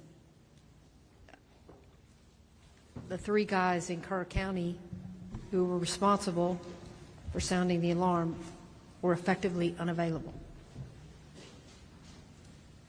Am I hearing that right? What alarm are you talking about, ma'am? Well, you said at 3:30, after 3:27, when what's the crossing called? Schumacher Crossing? When Schumacher Crossing's not possible, and at 3:30, when there's a call coming in that people are on their roof, you wrote down that's time for all hands on deck. Correct. But you didn't wake up till 4:20. The judge is in Lake Travis, and the emergency manager is sick. Correct, ma'am. At that time, my people were out there doing the job. You know, I got the call at 4:20, but they were doing their job, notifying people and rescuing people. But you, to your point, this was a weather event nobody had ever seen. It was moving fast, and 50 minutes sure seems like a lot. Yes, ma'am. So if we could do it better, because we cannot go back in time and save these children, but knowing now what you know, is there a protocol that needs to be put in place that if the 3 folks who are responsible at this moment are not available for whatever reason, what should we do? Yes, ma'am. We can look at that real hard. You know what I mean? Best thing I can tell you, I got the call at 4:20. Prior to the 4:20, that 50 minutes earlier than that, our people were out there. Our dispatch was calling additional people out. Yes, I can look at maybe they could call me earlier. But no code red was issued, correct? No, there was a code red issued, I believe it, to look about 5:01. But there was additional weather alerts being put out that whole time. But who issues the code red? Our dispatch issues it. Under whose authority? Anyone who tells them that they have supervisor approval. And who is the supervisor? The supervisor on that night was Sergeant Merritt. So are you saying that there was a code red that was issued at 4:22? No, that's when it was requested. When was it issued? 5:01. Let me explain that to y'all up here. What happened at that time, I gave you the numbers. These people, they were overwhelmed, okay? These dispatchers were with phone calls, radio transmissions, trying to type. They did a great job. The code red went out at 5:01. But in addition to that, there was other life-saving measures that were going on. I was down here last week. You have a beautiful part of Texas. You have a community that has rallied. I have seen folks from all over this nation that has come in after the fact. It is our responsibility to look at, is there ability to better predict? Is there ability for better preparedness and for better prevention? My questions are purposely intended to figure out, now that you have the gift of hindsight in 2020, because Wimberley was 2015. Allison in Houston, of a slow-moving storm that didn't move, I experienced. Harvey didn't move, I experienced. Unfortunately, y'all have now experienced something you are saying, I have never heard of or seen this before. We've experienced it in other parts of Texas. And if we can't take advantage of this moment right now for the rest of Texas to recognize, you may not think it's going to happen to you, but it's going to happen. And if we're not prepared for the extreme weather, the system that stalls, then we're not taking advantage of this moment. So the question is, you said at 3:30 when people were having to get off the roofs, that's the moment for all hands on deck. And I'm trying to figure out, is there an existing system that could have gone out to people in floodwaters way to reach higher ground, or are you missing that system? No, we do have a code red system that something can be put out. Yes, ma'am. But for whatever reason, in this moment, there was nobody to properly sound the alarm. Is that what I'm hearing? They did not send the code red. No, ma'am. Until 5:01. I have numerous folks from our area that have lost family in this event. And it is my understanding that there were little girls with water around their feet at 2 a.m. at Mystic, and were told, stay in your cabin. And those little girls did what they were instructed. What, if any, system is there available for Kerr County officials to hear from campsites on the river in a flood zone to better coordinate, to send out a warning? Is there any way right now, was there a way for Mystic at 2 a.m. to tell you we have water at our ankles? I'm going to defer to our emergency management. William Thomas, Kerr County. Is it working? Okay. William Thomas, Kerr County. So there were a number of National Weather Service alerts that went out that evening. I'm not asking about the national weather because that's prediction. I'm talking about the reality on the ground of little girls in their bunks with water around their feet at 2 a.m. Did you have any idea that that was happening? And was there a mechanism in place? Because if it's happening at Camp Mystic, you've got every other camp in this recreational zone at risk. What was the protocol and the process to warn people when that scenario comes up?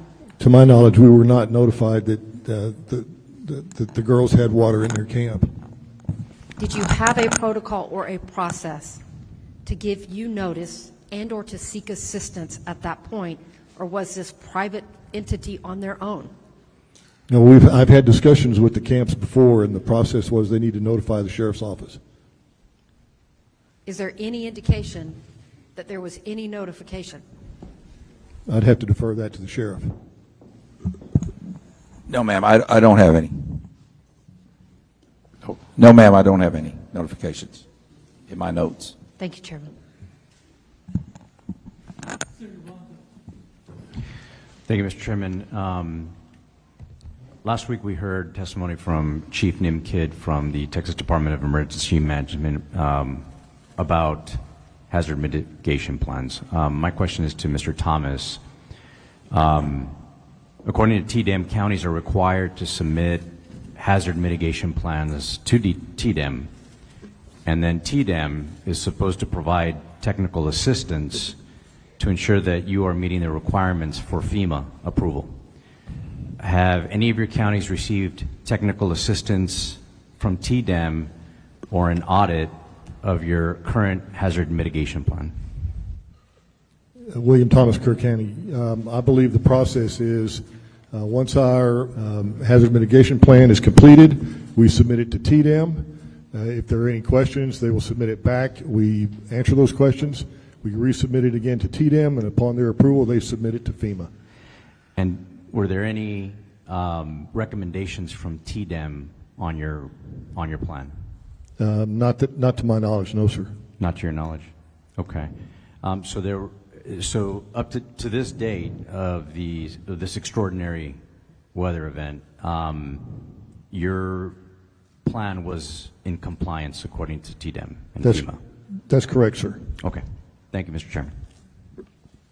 Representative Louderback. Thank you, Chairman.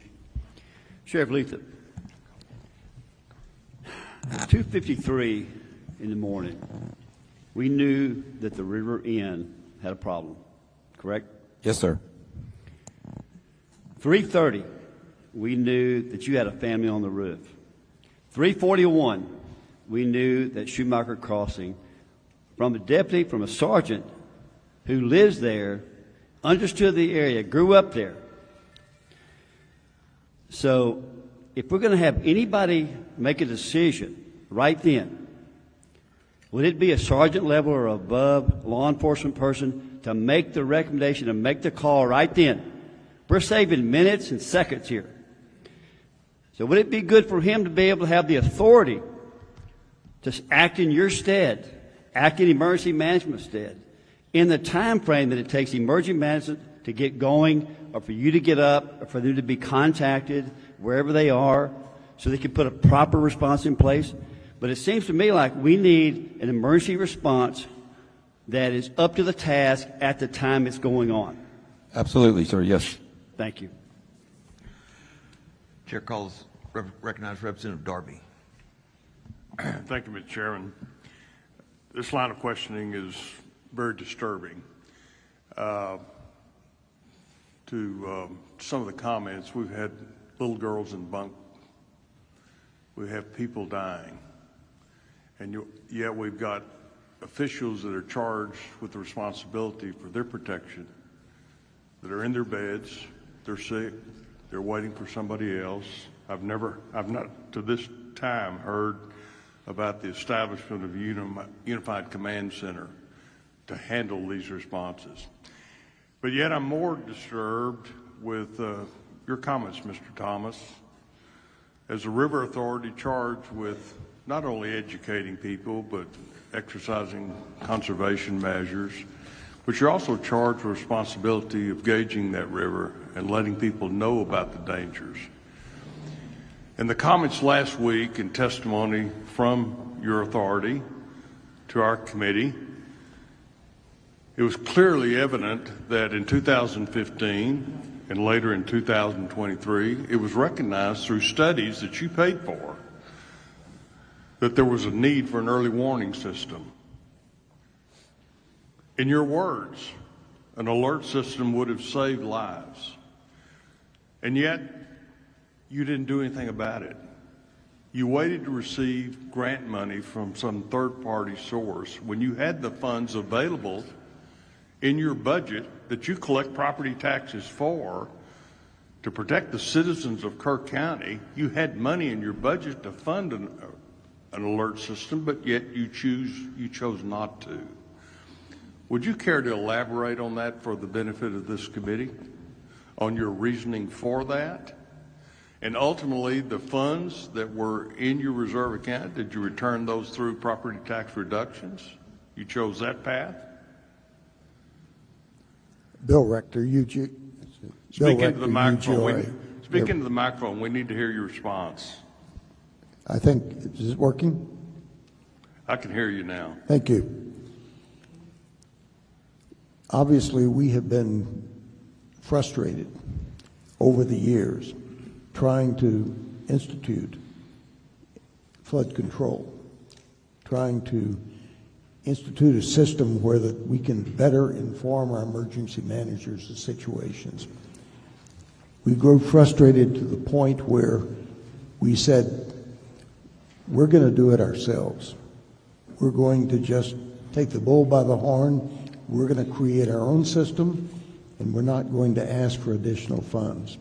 That was out of frustration. We had tried since 2016, when I came on this board, to create a flood warning system in Kerr County, repeatedly, year after year after year, working with various agencies, trying to work with them to obtain fundings, and finally we got to the point where we just need to do this. It is urgently needed, and we are going to do it, and that's what we did in 2023. What did you do in 23? Did you establish an early flood warning system? We began looking at putting this as a separate priority, dedicating funds to it, and we followed that with finding people to talk with us on what needed and what could be done, what was technically now available. We had a hydrologist talk to us in 2024 of September, and we heard him. We heard what he had to say, what could be offered to our county, and we moved immediately in our next board meeting to moving forward with that project. And we issued, in the next meeting, January of 2025, we issued proposals, or requested for proposals for this system. And then by June 4th, we had actually hired a contractor, signed a contract to begin creating a system with our own money that would support flood warning in Kerr County. I think your executive director last week had indicated that the board decided in 23 not to move forward because they could not achieve a grant request and have your money, the board's money, needed to have matching grants for outside money through a grant system from the state or somebody else. So I guess the concern I have is that you had the resources, you had the data, you had the studies that said this early warning system is a critical factor in the protection of lives, and yet you continued since 2016. I think you came on board in 16. Yes, sir. You continued to look down the road, if you will, and not really address the concern that your data showed. So that's particularly disturbing to me, to think about folks asleep in their cabins that could have been warned. I'm not saying that they might necessarily have saved their life, but certainly we have to ask the tough questions. The folks on this panel are charged with the responsibility of protecting people, and we want to make sure that there's no impediment, if you will, to that protection by some sort of procedural mess or unconcern. In fact, let me ask, where is and who is Jeremy Hughes? Dalton Rice, City Manager, City of Kerrville. So Jeremy Hughes had put in his retirement paperwork July 2nd prior to the event after serving over 2 decades. And so he retired, I think, on the 11th, I believe. So he's the emergency management coordinator for Kerrville? Kerrville, yes, sir. So that position is a training battalion chief and with a separate function of emergency management coordinator. I think one of the problems that this process is showing is we have a lot of folks who are not, or have titles, but when the time came to act, they did not do so in a timely fashion. Mr. Thomas, the River Authority, we're going to have to take a look at your role and your responsibility to protect the lives and property of folks along this river basin. Mr. Darby, We would appreciate that. just for the record, you're addressing Mr. Rector, and you said Mr. Thomas. I just want the record to reflect who you're questioning. Oh, I'm sorry, Mr. Rector. I'm sorry. No problem. I had Bill here, but I'm sorry. But you know who I'm talking about. Yes, sir. Okay, thank you, Mr. Chairman. Mr. Rector, I've got a couple questions for you. I believe there's eight flood gauges that report to the National Weather Service. Is that correct? Yes, sir, that's correct. And that's the only data. I mean, it's not a warning system. It's just a data collection, Yes, correct? We are in the business of collecting data. Right. And so with that data goes to National Weather Service. Do you make an effort, or is there a protocol in place to share any of that data with either the City of Kerrville's Emergency Management Director or with your county judge? The Weather Service makes that data available to all government agencies. Right, but it comes to you. It comes to the River Authority too, right? No, we see it at the same time it's released to the other agencies. We do not monitor those gauges. All that data goes to the USGS, and that goes to the Weather Service. When that data is released, we get it at the same time the Sheriff's Department does, the emergency managers do. I see. So even though we pay for the gauges, we do not. So you pay for the gauges, but you don't get a heads up on what the gauge told you?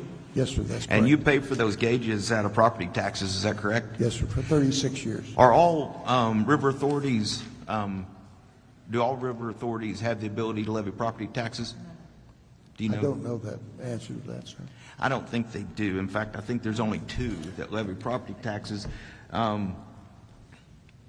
Is your board elected?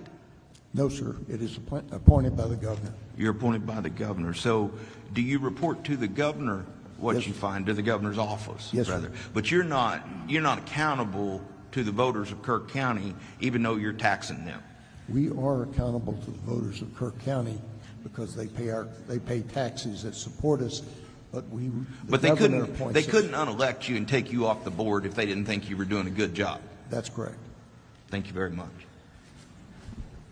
I've got a couple for Dr. Rector, and then I've got a couple for city, both Kerr and the others. First of all, on your financials, for 24, under surplus funding, it's showing up on your income. I guess you spent $515,000 out of surplus in 24. 25, you budgeted another $589 out of surplus. You had about 3.3 or 0.4. Is that related to this dashboard project, or what are those funds going to? We had several projects that we were funding at that time. Was a riparian area that was going to be Let me used. back up. Was any of that related to additional gauges or flood monitoring? No, sir. Okay. And I understood that the dashboard, and I understand the need for consolidation. I would just argue you are not the best place to consolidate it. What it appears to me is there's a large river authority that has a fabulous consolidation of data that is accessed by portal for anybody that chooses to, but they're 100 million plus enterprise. So for an entity to take on a dashboard that's, quote, going to be a shared resource, when you don't even have a number of gauges underneath the dashboard to actually track the data you're trying to track, does not make sense. So you dedicated $1.5 million to a dashboard to consolidate existing gauges. Does that include any more gauges? Yes, sir. It does. How many gauges? Our firm, Kisters North America, is working on a map for those gauges. Obviously, one of the problems that we have, we don't have a flood until it rains. And so we need gauges in West Kerr County, rain gauges in West Kerr County. And those need to be automatically triggered. When you get a certain amount of rain, that data needs to go to our emergency managers to say, hey, something's going on up here. And we have always just supplied in the past data to the National Weather Service. What we're doing now is we're changing our scope. We are going to create a system within Kerr County that supplies data for our emergency managers in Kerr County so that they will be knowing what's going on locally on the ground here. To be clear, though, you are adding additional flood control monitoring systems in that. Yes, sir. Okay, thank you for that. All right, I don't care which one, Kerr or, Kerr or, I'm looking down here, Kendall, either one can operate, not Kendall, Kerr County, Kerr City. I'm going to hit you with about 4 or 5 things. I hope they're pretty short answers. Sheriff, number one. I'm sorry. Let me do the sheriff first. What is the acronym for the radio towers that you're deploying for new operability? Gators. No, that's the radio. What's the towers? You had an LTR or something? You had an acronym for the tower that y'all deploy to get better radio reception. Oh, LCRA? Yeah, that's right. So are they of a height, and are they permanent? When you put those in, are they permanent? Yes, sir. Are they of a height that could accommodate additional cell service vendors? I would think that's very possible, sir. And so I would tell both Kerr County and Kerr City, look in your current inventory of tower structure and ask your vendor network, for those that did such a yeoman's job during the emergency, that they might be willing to come on permanent. And I would also caution you this. Do not hold them hostage for fees that are exorbitant. The cost of a tower, the large part of the cost of the tower is land acquisition and leasing for space. Mm-hmm. So if you're sitting on government-owned space today, it only makes sense you reach out to those and say, please come on board. Because this community, this area needs bandwidth if we're going to put all of our eggs in one basket on a bandwidth line. So I'd tell both of you, Mayor and County Commissioner, and I don't have the Mayor here, well, I do, to go through your inventory and find out what works, and do not go back and hold them hostage. There's a fair market value to fees, but I would argue the safety of your community is worth gouging somebody that's trying to offer something that's essential service today. So that's the first thing. And it don't have to be LTRS. It could be a water tower for all I care. Yes, sir. But take an inventory, look at that, and pursue that with a vengeance. Yes, sir. You can have service by the year end and won't be relying on boosters in the next flood. Secondly, this dual EMC deal for small counties and cities. My large ones, I get it. Lubbock's a split. But I want to tell you, in operation, you'll never know their city and county. They dovetail. My basic understanding is this one really didn't get together until Kidd got here and kind of forced the issue to get them together. Partly because we had a retired in one the day before, and we had one sick, and we had a county judge that was out. So, number one, I think you're going to anticipate or should anticipate a consolidation at a certain level of one, for many reasons. One, I don't think the expertise needed to do this properly exists in a small community. So you're running stretched on resources to begin with from a personnel perspective. Two, I want my TDM director not to have to guess which one he should talk to. So just from an organization and coordination, unless you can give me good reasons between now and the report and Bill that it shouldn't be that way, expect a consolidation. So here's the one that we haven't talked about much, and it's going to step on all kinds of toes, politically and otherwise. We're talking about what you do when the flood's coming and when it gets here. The question I have for y'all as a city and county, is there appropriate higher ground space given the time to evacuate people that are sitting in the 500 floodplain? Is there area you can get people to in this area if you have time to get them there? Yes. Yes. Yes. So here's what I mean, all the data and monitoring is good, but you know what that's doing? It's squeezing it down to the very last second before we disrupt somebody's world. And that's a convenience or an inconvenience I'm willing to go to now.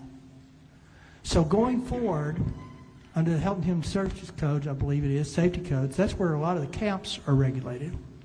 And what I've learned to find out is there's all kinds of reasons this shouldn't have happened at some level, but we get waivers. They ask for a waiver and they get a waiver. So guess what?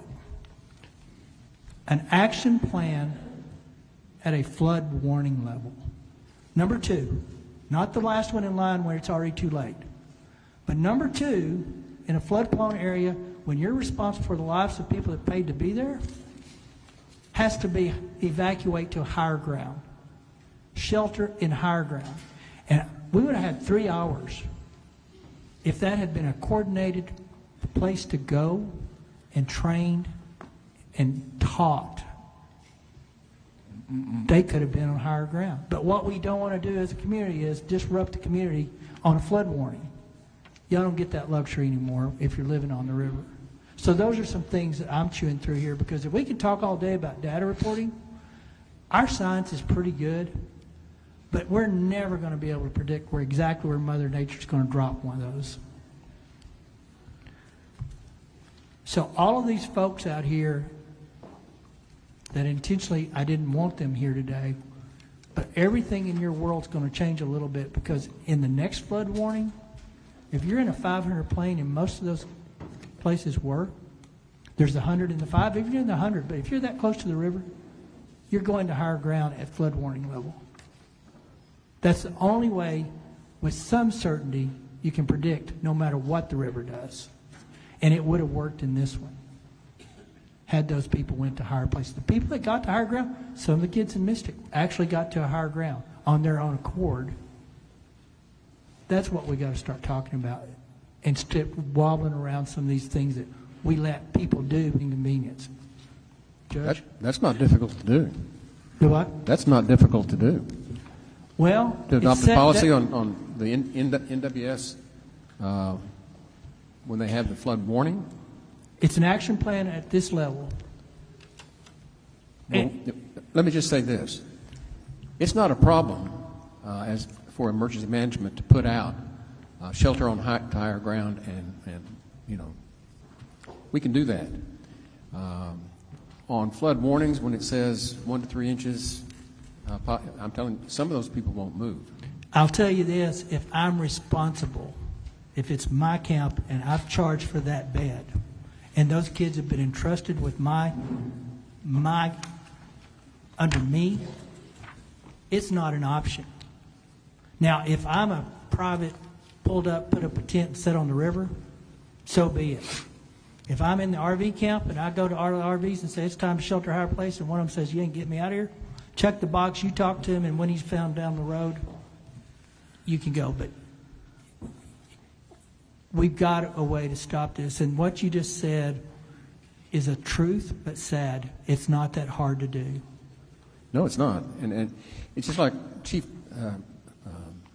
Kidd said, we can do better. Well, we can do better on this. I would argue, and I haven't been through all the waiver processes, but I would tell you a lot of this stuff was probably wavered off over the years because it was an inconvenience. And that's got to stop. One final question. I think if I heard it correct, there was not a required actual training scheduled at least once a year. I know there was tabletops. Tell me if I'm wrong, Mr. Thomas. Y'all do an actual test once a year, or you just do tabletops and exercises? William Thomas, Kerr County. We do tabletops and exercises. You actually do a physical all hands on deck with city and with county? We have not done a full-scale evacuation exercise, no, sir. So going forward, Senate Bill 6 had some requirements. It ended up in a report. I don't know how you guys can be good at what you do if you've never practiced what you're supposed to. I agree. And I think coordinated, not 2 units. You need 1 leader, which reminds me you actually need 2, or maybe 3 in this case, but 2 of your leaders weren't available. So a whole lot of world changing in this stuff for you and everybody that's in your current position. But we really just got to be smarter and willing to pull the trigger. I'm going to give you, I think this committee will hopefully approve it. It's not miss me. At flood warning, if you live on this river, you're going to be moved to higher ground. It just makes sense to me. So with that, Mr. Chair, I think I did have one sneak in. Actually, I had 2. Did you have any more? No, I think the House is going to be Senator quiet for a minute. Swartner. Thank you, Mr. Chairman. Just on follow-up of your question, Judge Kelly, you're indicating in your testimony that there was not much in the way of an alert of the severity of the flooding. I understand, at least from prior testimony in Austin, that the National Weather Service issued not only a flash flood warning on top of the flash flood watch, but subsequently had an actual flash flood emergency sent out. Yes, and sir. of course, you being the EDC or EMC or EMD, and then of course the EMC, right? Those are automatically sent by text and by email to the address of record that you supply to the state of Texas State Operations Center. But you also indicated that you woke up or were awoken from texts or calls from Kidd, Letha, and Rice. Did those texts indicate the flash flood emergency occurring, and at what time? I don't know if that technical information was in there, but we definitely knew we were in trouble. One more time, sir. I don't know what the exact time frame. No, what was exactly said, but what the import was that we had a major problem in Kerr County, and I needed to address it. On those texts. Yes. That when you looked at them, when you woke up at what time again? 5-ish. 5-ish. And what did you do at that time? I got my dogs and packed up and called the emergency management coordinator. We went over protocols and drove back to town. You drove back here. Did you come to the EOC that day of July 4th? After I signed the declaration, disaster declaration at the sheriff's office, we went over to the EOC. On the July 4th? Yes, sir. Okay. And were you at the press conference that night with the governor? Yes. You were at the press conference the night of July 4th with the governor of Texas here? I'm not sure. And again, were you in the days bleed together. I have been in press conferences with the governor. You're asking me which day? This would be the day of the flood. Were you in the press conference with the governor? I do not know. I can find out. I'm going to ask you this one more time. Were you actually in the Emergency Operations Center the day of July 4th at all? Yes, sir. You were? Yes, sir. And what happened was, after we finished up the briefings and everything, I had still not seen my wife. And so I went to West Kerr County to make sure she was okay. And then I came back for the press conference with the governor, I believe. That can be verified. But I think I was back for that. Okay. Senator Campbell. Thank you, Mr. Chairman. Probably don't need an answer to this, but a comment. Dr. Richter. So residents of Kerr County are paying taxes for the Upper Guadalupe River Authority to be in the business of collecting data. You said we're in the business of collecting data. Is that right? That's correct. All right, that's correct was his answer. You might pull that mic up, sir. Yes, sir. And the Upper Guadalupe River Authority has been established since 1939. There have been some floods. That's 86 years. And the board, you representing the board, are just now deciding and acting on the need to have gauges. Those gauges were put in 36 years ago, I believe. Okay, so we have no alarms, though. It's just gauges to collect information for the National Weather Service? Yes, that's correct. Okay. So I would say that you should be in the business of protecting people from the things that are going on in the river. I don't see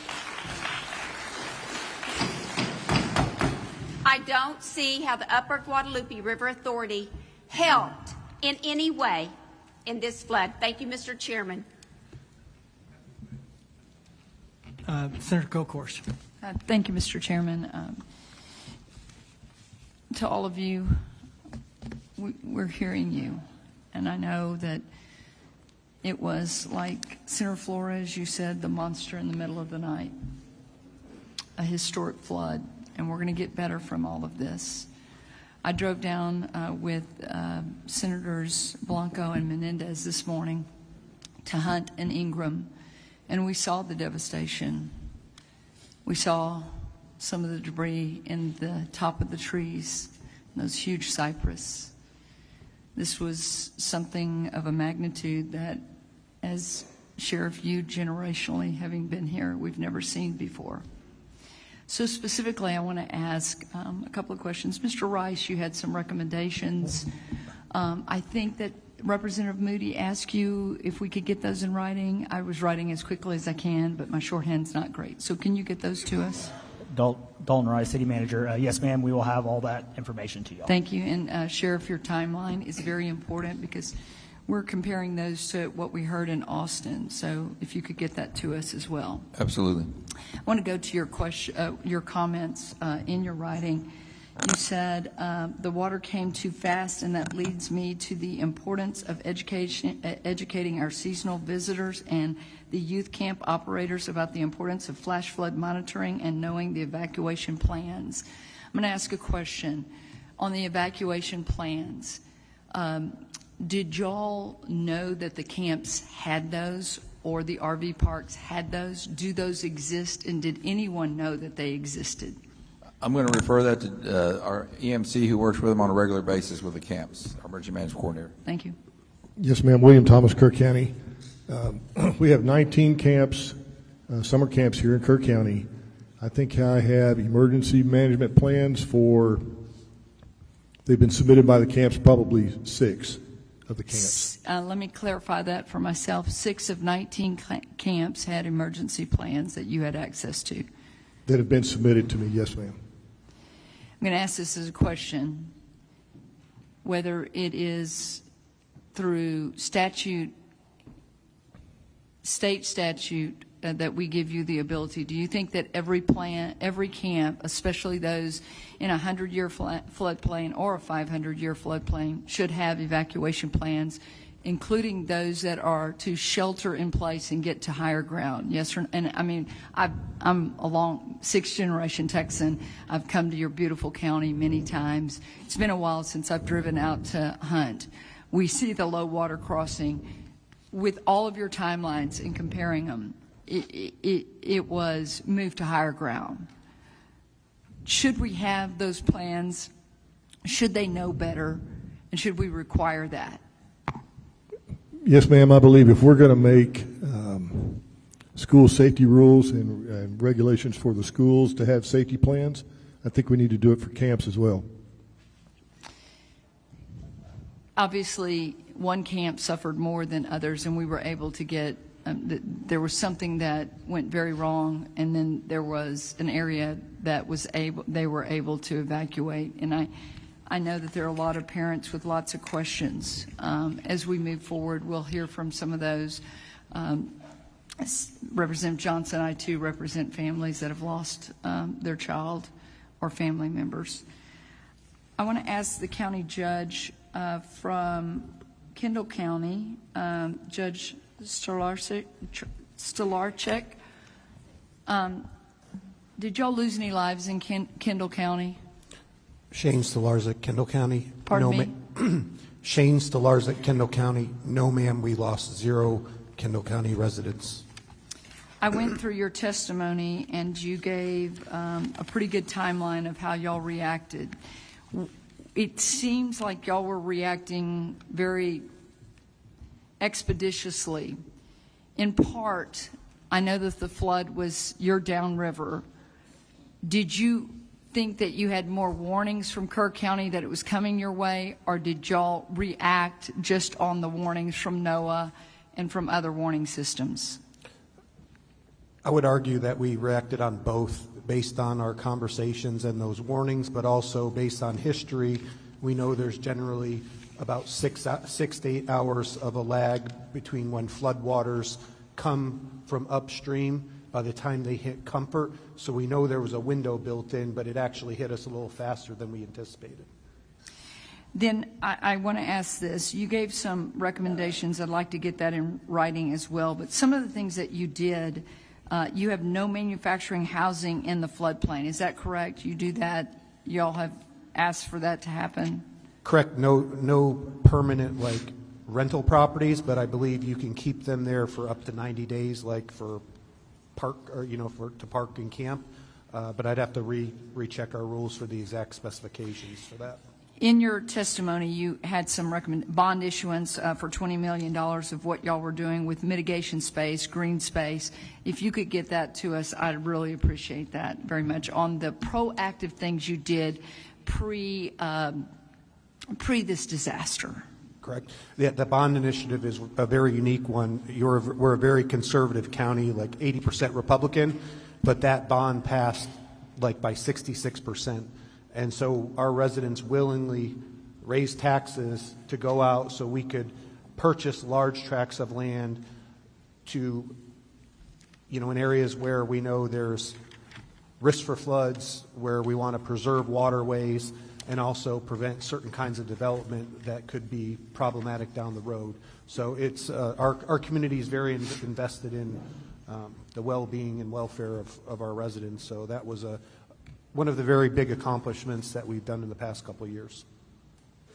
Thank you. Thank you, Mr. Chairman. Lieutenant Governor. Yeah, I'll be brief. I say this with a heavy heart because none of us want to point fingers, but I was kind of in the middle of it on day one. And since day one, I've been to a number of the funerals. I went to the church and spoke to the families and gave the families my cell number a few days later and said, call me. I've gotten to know these people, and I think I have to make this point on behalf of them. Judge Kelly, I never saw you on day one. I came here from Austin. In this room, I talked to the sheriff multiple times, Sheriff. I talked to the mayor multiple times. We had a meeting when we got here. Governor Youngkin was here. I was here. The mayor was here. Everyone was here. Then I wasn't. Then I wasn't. And you were not. You were not. And I asked the question, where's the county judge? I have covered multiple emergencies in my 10 years as lieutenant governor. This is about as bad of a day as you can have, and I've had a lot of bad days. Because we didn't just lose people, we didn't know where people were. And you weren't here. I asked where you were for the press conference that night. You weren't here. Governor Youngkin and myself and the sheriff, you remember the sheriff, very laborious, I can't say the word, a lot of labor intensive, went down the list of every camp, of the 15 camps, to find out who was accountable and who was counted for. And the only camp, and you know this, Mayor, you were there with us, we went down that list and we found that every camp had accounted for everyone except Mystic. You weren't in that meeting. I don't know where you were on day one on July 4th, but you should have been here. You should have been here directing that response. That's your responsibility. And Charles Swartner asked you the question. I want to set the record straight. I'm not pointing a finger. I'm not blaming you. I just want to set the record straight. Everyone was here that day working their ass off, and you were nowhere to be found. All right.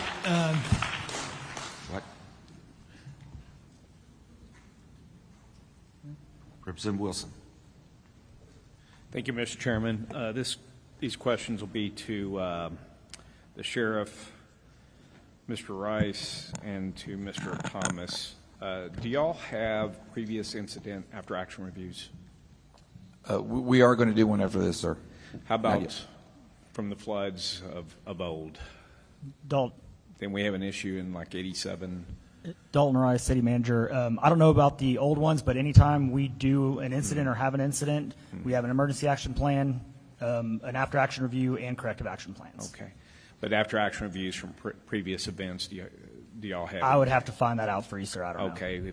Could you look, and if so, could you provide it, sir? William Thomas, Kerr County. I'm like Mr. Rice. I have not seen any after actions for past floods. Thank you. Now, I know that Texas Department of Emergency Management basically started moving assets into Central Texas, or in a larger area, of course, not necessarily here in the county, on 2 July. Were y'all participatory in those coordinated meetings?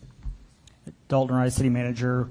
No, we were not, but Kerrville is historically, regardless whether it's fire season, flood season, throughout the year, we're a heavy staging area for TDEM, and they're there constantly. So sometimes we know about it, sometimes we don't, and I don't think we knew about it until the morning of. Till the morning of? Yes, sir. Okay.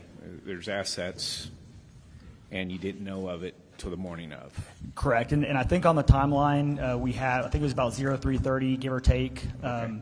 Our battalion chief that was on shift, he had notified STRAC or MedCom, which is kind of the communication point, and that was when they got in contact immediately with the boat teams that were local. But there's not necessarily anything that requires you, once it's identified by TDM, for you to actually attend that meeting?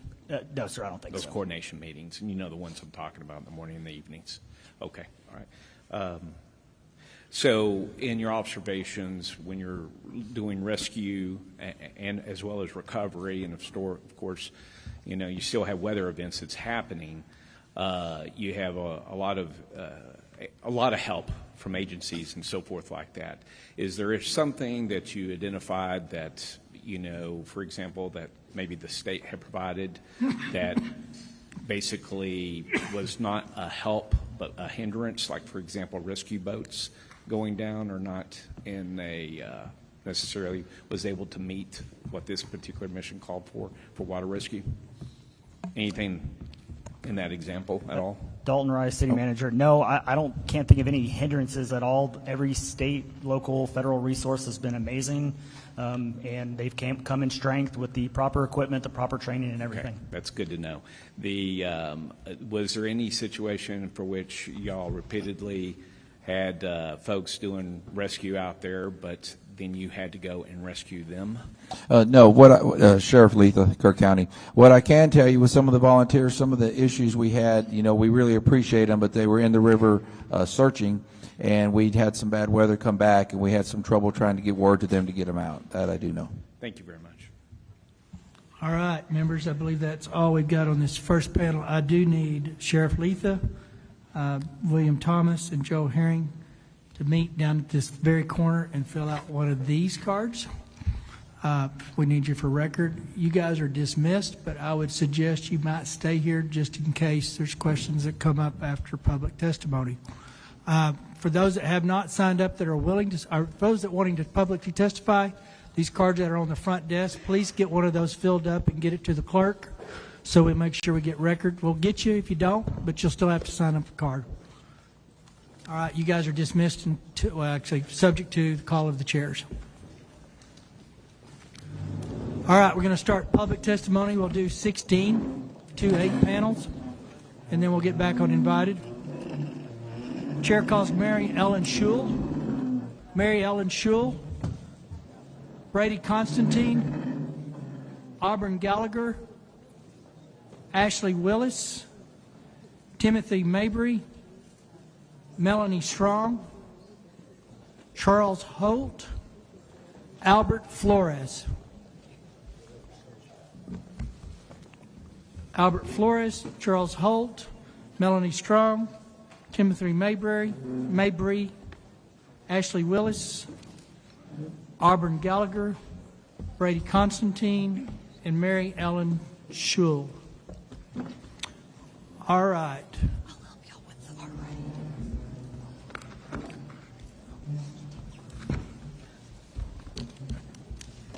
There was a couple of those that were actually not, they're public, but they were tied to the previous panel.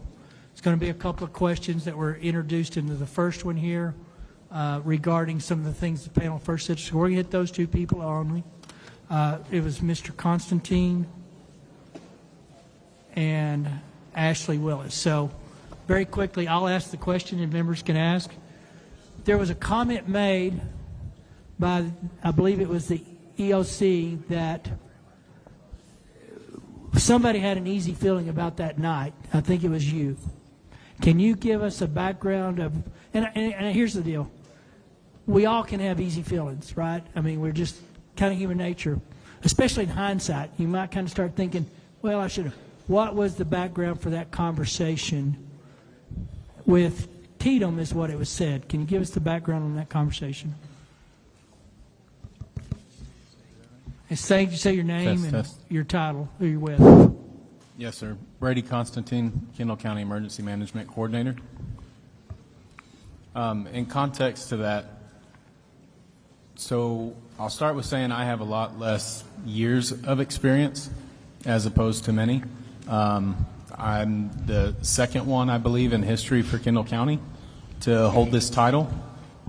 Jeffrey Fink held this position for 40 years before me, and he was somebody that I learned and transitioned into his position as he retired in May of 24. So I will say that I'm a lot more on edge for any type of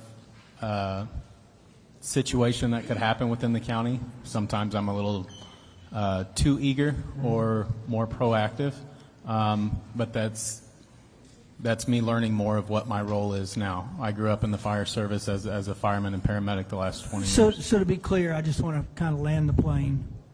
It wasn't anything Tatum said, or hey, by the way, this is going to be a big one. It was just kind of your experience level, inexperience, and kind of looking at some of the stuff and talking to people. You were believing that maybe this is we may not know what we got.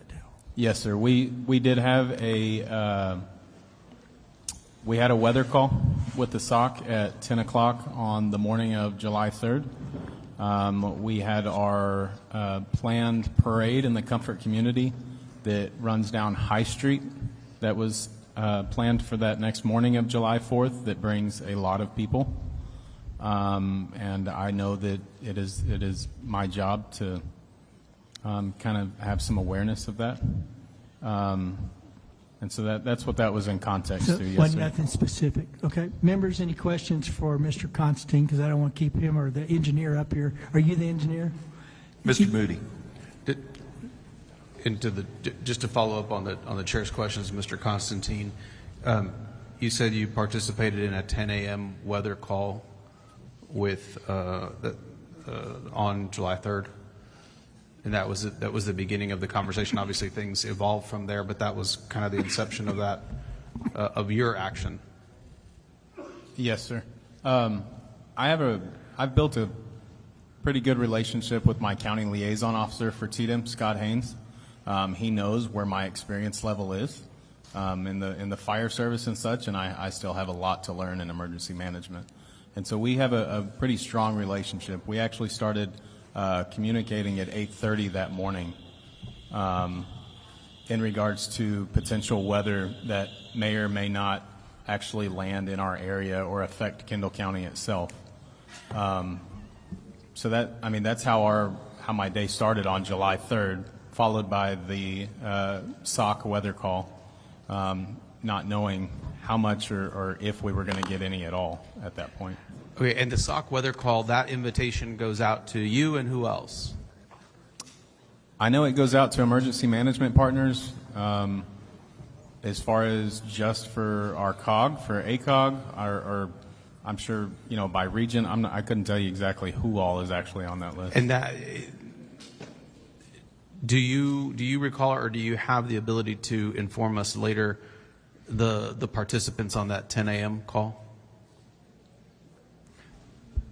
Representative, that's a global call. There's probably 500 people on there. No, I know that the invitation's going out. I'm just asking if he participated in it, and if he has, these are some of the folks that he works with, if he has recollection of other folks that participated in the call. As far as participation, I couldn't tell you who participated. Okay. I can look at the email chain, but as he said, there's like 500. No, and we get those in our offices too, and we participate where it. If I'm not going to be participating from El Paso on a call like that, but we had the same notification if we would like to participate in it. I'm just trying to figure out if there was anything that stood out to you in that meeting in terms of participation. No, sir. Honestly, I couldn't tell you who all was on the call. I generally don't pay attention to that. I just dial in, listen to it, and see if it's going to affect me in my area or not. In our prior hearing in Austin, when we spoke with NIM Kid and TDM, talked about qualifications for folks that serve in positions as yours. You said you're kind of new in this position, and we've heard from another witness has shared his background, education, experience, and training. Do you have anything on that front to offer to you in terms of what are the best qualifications? What are qualifications that are best served, or that would best serve the communities when talking about positions like yours? Because obviously we have these positions all over the state, and if there are minimum standards that you think would be important for us to know about, I'd like you to be able to testify about that. So one of the things y'all mentioned earlier is the tabletop exercises, and the information of if you don't use it, you lose it. That is something that we talk about in the fire service when it comes to hazmat, right? Or if you talk about if you don't know how to tie a knot, we tie a lot. Emergency management is built around the fire service and emergency medical service, where we wait for somebody to tell us what to do, where to go, not how to do it. It's not utilized as predominantly in the law enforcement profession, I would say, on a daily basis, at least not at the local level. A background for somebody that, or for this position, I can tell you that is the strongest thing that I have is my background in the fire service, the 20 years I had prior to coming to this seat. I wouldn't have applied or been considered if I didn't have that experience that built the resources and the knowledge for it. Thank you very much. Very helpful. Thank you, Mr. Chairman. I called the engineer up here because you were named in that. Do you have anything you need to add to that conversation that we were just in with Mr. Constantine? No, I don't have anything to add. State your name and... Sorry. Mary Ellen Shuley, County Engineer for Kendall County. You guys are released. That was an easy day. All right. I'm missing two out of this. No? All right. Let's go ahead and start on this side. You've got 3 minutes, but we'll be granting latitude on the public side a little bit for you guys. So just kind of move down and tell us your story. Tell us your name. Tell us your name and what's important to you. Good afternoon. My name is Auburn Gallagher. I'm a 25-year resident of Sandy Creek. We are a community of 3,000 plus citizens. The majority of the citizens in our area are retired, elderly, and on fixed income. This area is historically underserved by local authorities. I was awoken on July 5th at 6 a.m. by my neighbor, whose house sections and other debris were taking out my fencing and leaving my livestock vulnerable. At this point, I did not realize the damage to my own home. I was focused on my animals and my neighbor's needs. I put my boots and jacket on and began to zip tie my fences together and headed to the church in our community to see the damage that had occurred. On the way to the church, I saw that 2 of my neighbors' homes were gone. I began to ask, how did this happen?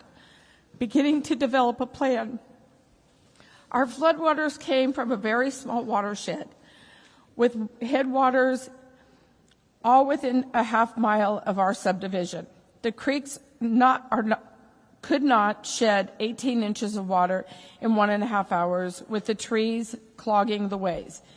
It was it's like pouring 5 gallons of water into a toilet stuffed with sponges and expecting it to flow through. Our creeks are just 3, Bingham, Big Sandy, and an unnamed creek that starts at Rock Cliff. I took my funds and headed to HEB for water and ice and non-perishable foods. Then I returned to the church and moved down to Windy Valley to assess the damage.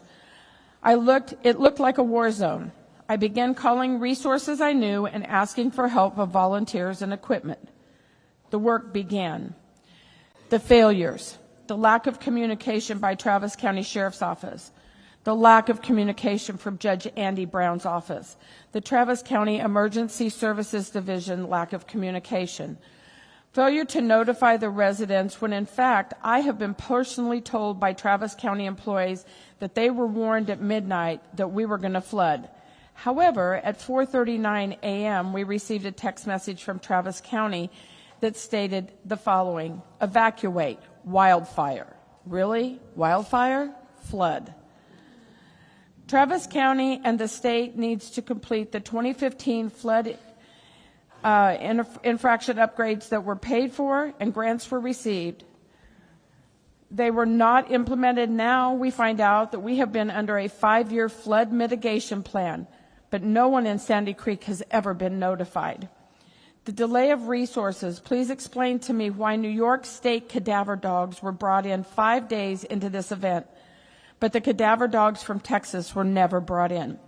Please explain to me why we had no SARS or law enforcement units on the ground, but volunteers were on the ground by July 6th, where the state and county, where were your resources? I have been emailing Travis County for 3+ years about Sandy Creek and the things that needed to be addressed.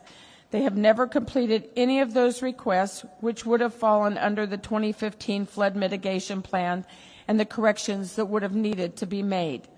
The lack of communication with residents about the location of possible missing, the numbers are still wrong. We have 20 homeless encampments between the 2 sides of our creek. Many of them have not been found. And by the way, did you count for the illegal population in our area? No, you did not. Further concerns are that Travis County employees are now telling us that they are not able to clean out or remove debris from our creek because the Travis County officials told them not to clean it up and not to remove. Ms. Gallagher, Thank you for your testimony. Your time's up, but I do have a question, so we're going to extend it a minute. Has any cleanup in Sandy Creek began?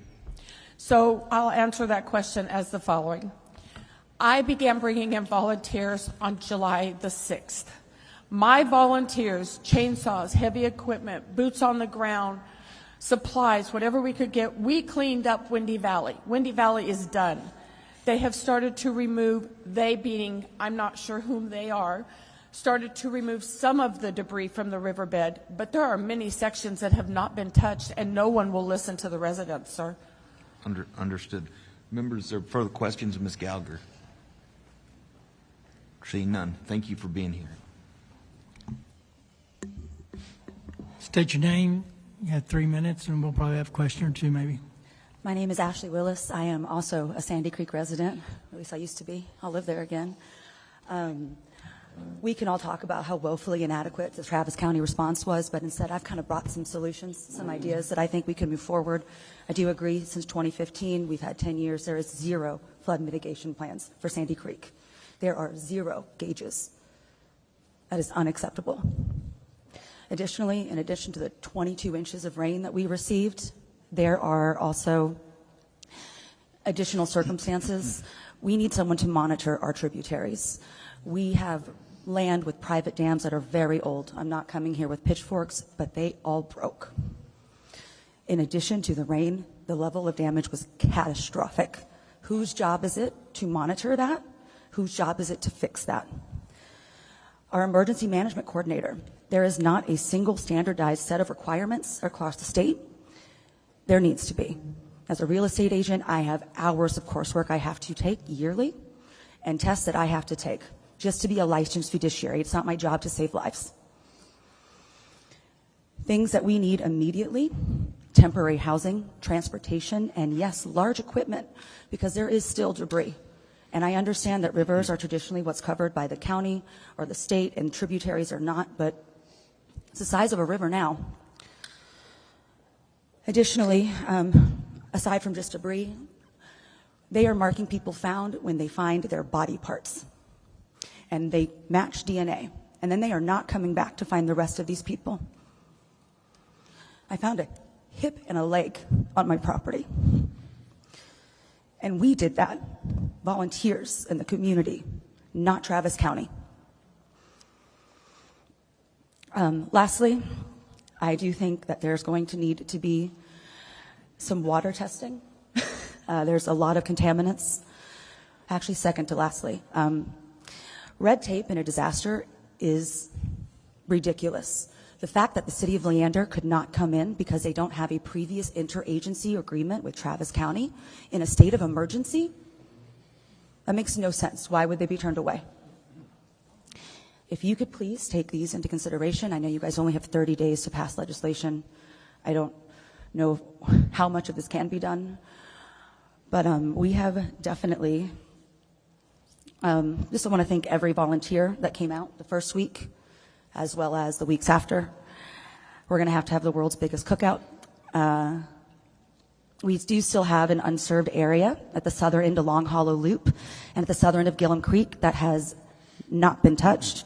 It still looks like a war zone, and if we get another rain, it will tear up all of the water crossings that are left.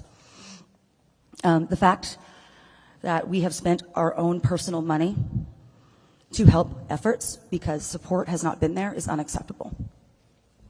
Thank you. Just real quick, I know you don't have it. We don't have a copy here today. Those recommendations would be extremely helpful. Any written testimony that you can get to the committee the next week. I know you live, I think, in that area, obviously. Maybe homeless right this minute, but you're somewhere in that area. If you can get them to the Capitol, get them to my office or Chairman King's office, either way, we'll make sure the members get them. Appreciate that. Yes, sir. Yeah. Go ahead. Chairman Perry, Yes. on that note, for all witnesses, whether you're testifying or just want to submit public comment, if you go to the posting where this hearing is posted on the House website, there's a link to the public comment portal, and it's going to be open for another week. So you have a full week to submit your comments in writing on that posting, and that will be shared. Whether you send it to the Senate side or the House side, we will share all comments and put them together. Thank you for that, Chairman King. The Senate doesn't have that facility, so go through the House. It gets to the committee. So,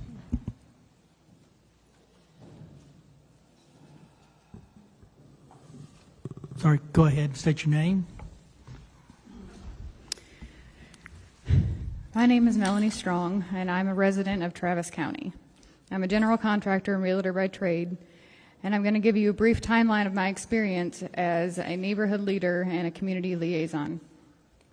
I've used my background in construction and my leadership skills in the specific area of Sandy Creek at the end of Windy Valley Road to help the residents clear the property of debris, manage volunteers and heavy equipment, and help them sift through the destruction and try to find any personal belongings. As well as I've personally brought in shipping containers, tents, and security to protect against looting. In the evening of the 8th, 3 days after the flood, I was disturbed to see a woman, Auburn Gallagher, a 25-year resident of Sandy Creek, pleading for help on social media. This area of Travis County is only 20 minutes away from where I live, and after doing some digging and making a few calls to the only two people I knew in that area, one of which lives on Nameless Road that leads to Windy Valley, and the other one lives on Windy Valley. Both of them had the same thing to say, and that was that nobody came. They were left in the dark, and they did not have resources to dig themselves out. I woke up my significant other, who is a lieutenant in the Capital Region of Austin for DPS, and I told him that we needed to go and see for ourselves. I asked him if he had gotten any emails or phone calls requesting assistance, as he would have been one of the first ones to receive that request, and his answer was no. He refreshed his email again, and there was nothing requested from Travis County. We drove out to Nameless Road and came to a bridge that was out. We watched several vehicles drive over it, even though it was coned off. Once we backtracked and drove through Treviso, and we came upon a single sheriff's deputy who was posted near the other side of the bridge. He was the only deputy stationed for that entire area. We pulled in and asked him what happened the night of the flood because we had been told that no one came. He confirmed that he was working on the night of the flood and had over 50 calls directly to him that he was unable to get to as he was caught between Cow Creek and the low water crossing for the Balcones Nature Preserve. That's a 20-minute drive on a clear night. He was on the other side of the county. And there were no other deputies available for the Sandy Creek area. Sorry, I lost my spot. He was stuck there for from approximately 3 a.m. until 10:30 in the morning when he was able to get out. He was landlocked along with other deputies, some of which had to evacuate from their own vehicles to escape the floodwaters on foot. We finished our conversation and went back home. On Wednesday morning, I went to my friend's house that lives on Windy Valley. His property extends both sides of the road. One portion of his property extends into the creek, and the other adjacent property is where his home is. The water came across both properties and into his home over 2 feet high. He took me to the creek that was previously an overgrown dry creek bed, and where we found his neighbors trying to dig out an elderly neighbor who is unable to get out of her home. And this is 4 days later. I spent the next few hours walking down the creek and witnessing the neighbors and volunteers with chainsaws and bobcats and small excavators digging each other out. I spoke to many of them, and their testimony was all the same. Nobody came. No emergency services came to them. In the hours after the floodwaters receded, their 911 calls went unanswered. Ms. Stalling, thank you for your testimony. My question is, we've heard from 3 of you now. You're not saying that there was no resources just from the sheriff. Your testimony is that there was no Travis County resources from any first responding discipline. Nobody. Before you speak, please restate your name. My name is Auburn Gallagher. Nobody came. No resources. Nobody came. No fire, no EMS, Nobody came. no sheriff. Nobody came for us. Nobody. That's unacceptable. Thank you for your testimony. While we're there real quick, in the DPS testimony last week, I met you ladies in a hallway there at the Capitol. The DPS said they had put resources there, couldn't remember exactly when they showed up, but but from an actual cleanup or mitigation or help perspective. But this was regarding looting and stuff. So do you know when the DPS were there? Yes. Yes, they came only after my many requests because, like I said, I brought in my own shipping containers and tents to protect from the looting because that area was receiving a lot of donations. And we had an entire pallet of chainsaws that were donated disappear overnight. And basically, I just begged my boyfriend to figure it out. I'm like, you have to get people down here.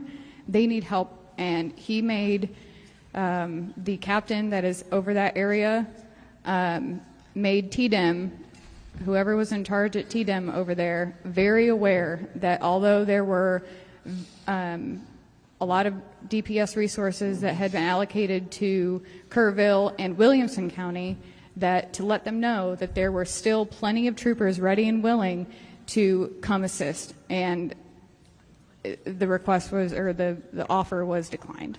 All right, thank you. All right, sir, state your name. Howdy, y'all. My name's Timothy Mabry, and I'm representing all the volunteers who showed up to help. So my story started out on July 4th in Canyon Lake, where I assisted in setting up a donation center for here in Kerrville. We ended up sending, on July 6th, 11 trucks and 7 trailers of supplies to here in the Kerrville area. Then that night of the 6th, I saw Auburn Gallagher's video saying that Leander was hurting, that there was a major need. That next morning, I called up the church there, and I heard the exact same thing from the church. The church told me we were almost out of food, we're almost out of water, and we're out of supplies for children, like diapers and wipes and formula. This is what we're out of. And we happened to have some extra supplies that got dropped off right after our last truck went out to this collection point. So I loaded up a U-Haul, and I drove it and I had my wife driving my truck and a few other volunteers. We drove it up to Leander, and what I saw was horrendous. HEB had just shown up, and there was a Travis County emergency manager on site. And I asked him, what is going on? Do you need assistance? Because I started to see how crazy this was. My background, I spent over 10 years in the fire department. Before that, I was Navy. I have a lot of experience in emergency management. And I asked, hey, do you need assistance? And he said, I don't know. I don't think so, but I'm not sure yet. Just be on standby. I asked him, do you have a full ICS, incident command system structure, up and running? And the answer was no, we do not. Those supplies were being turned away because HEB had shown up. And HEB at that point was giving out small little bags of groceries to people. It was just enough of an allotment for an evening. I then went up to Ms. Gallagher's house afterwards, and I got to see the devastation firsthand on Windy Valley, where multiple homes were completely devastated, and the loss of life, it's heart-wrenching. Out of 2 properties, 6 people did not make it, 1 did. And to hear their stories is heart-wrenching, what happened on that street, and then getting turned away. I made a phone call to a friend who does global disaster recovery, and I told him the situation, and I requested a FEMA command trailer to show up to that site. The next morning, that Tuesday morning of the 8th, a FEMA command trailer showed up to this site before an emergency management was fully set up for an incident command system. The fire chief of the Travis County ESD-1 rejected that trailer, and they were going to use this little schoolhouse. But there was still assets that were being needed. People were getting turned away, and the community effort was there. It was not the government. It was not the state doing the cleanup. It was not the government helping. It was citizens. It was Texans helping Texans who are doing the work and are still doing majority of the work. It was after many cries and pleas for help and coordination with myself and many others of why resources in the state finally acknowledged what was going on there. And there is still a major need today, and I see my time is up, so I yield. Thank you for that. Go ahead, sir. Hello. How y'all today? My name is Chief Charles Holt. I'm one of the 9 volunteer fire departments in Kerr County that services Kerr County. I'm also part of the Kerr County Siltwater team. In this event, on July the 4th, we were able to evacuate 375 residents to safety. There was 36 10 businesses and 20 RVs that were destroyed. We had 16 waterborne rescues that day. The Center Point Fire Station had at least 7 foot of water that went through it. Even despite that, we were able to clean it up and get that as a community center and another distribution center across the town and the local schools. We ran 29,467 volunteers down the river from July 4th to the July 18th. We had 75 heavy equipment, specialized pieces of equipment. We had 32 rescue teams that was deployed down the river, 7 task force team with technical rescue and recovery and logistics. We had 6 cadaver dog teams that were running down the river. We provided 3,000 meals daily to the volunteers and everybody that was coming in to the area. We also accept at least 80 tons of donations from the community support, and we had 60 medical contacts daily on our site. Through all that, we only had 3 injuries. One was a minor chainsaw scratch, one was a heat illness, and one was just a PTSD thing. What we got from the state was a 100-man TIFMAS team. It was actually a SAR team at the beginning of it, and then we got about 16 DPS deputies that helped us with traffic control in the area. So the biggest thing for us is, we had our personal professional equipment. We handed out to all these teams that helped them, mitigate the risks that they were going through on this river. We had a public plan. We had evacuation protocols that we had put together. On the county side, we had good communication with the county commissioners. They were good liaisons. The sheriff's office response to the area was great. Some of the things that we could work on with that would be, some of these rehearsals of the emergency stuff that would go on through here through the countywide. Other than that, through the state of Texas, the TDM support was good. We had stuff that we needed.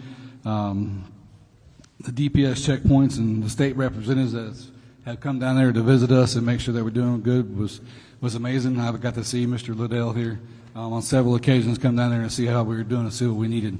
The only thing I would ask from the state moving forward would be, instead of a pull down from us trying to get information down, it'd be better to be more of a push, so we can get those good information things that we need to carry out our jobs a little better. So that's all I got for y'all. I appreciate y'all's time. Thank you. Thank you for your testimony. Mr. Verdell. Thank you, Chairman King. Chief Holt, I just wanted to commend you and your brother and all the other volunteer fire department members from Center Point. Y'all had an overwhelming task. I believe the last survivor was found near your station, and it was impressive to watch how many volunteers showed up. And y'all, that's really an overwhelming task if you think about, you have a lot of people. Y'all did a great job coordinating and managing those volunteers, and I wish people could have witnessed, if they didn't get to, what your VFD was able to do, and I think it shows the importance of why we have to have those volunteer fire departments there, and your leadership was exceptional. I just want to tell you publicly, thank you for what you did. Thank you, sir. There's a lot more you can do, just being honest, with a little less red tape. So I think everybody that showed up to help us out, like we've always said, it's, we're from Texas. We'll help our neighbor. It could be next door, next county, or next state. So thank you all for everything you did, and I appreciate that. Go ahead, sir. State your name. We'll have questions for you, probably for the groups after this last one. Good afternoon. My name is Albert Flores. Thank you for the opportunity to address the committee today. I've been a television meteorologist for 4 years in this area, so I've seen the floods. I've seen the loss of life. I've reported it for many, many times. I know lots of the people that are sitting over there. This time, it was just insane. It was hard to do as a meteorologist. It's hard for everybody. I have a forensic company that does research on this kind of stuff. I'm here to volunteer our company to come in and do the work that needs to be done. You can't move forward until you have answers to what happened. We have some of the best in this operation of mine, meteorologists, geologists, everybody, hydrologists. We probably have about 150 years of experience doing hydraulic research. I'd like to have this committee consider that. I think that this whole situation really can't be looked at completely until you have experts like ours to come in and give you the minute by minute what happened, why it happened, what was the event, what can you do about it, how can you fix it.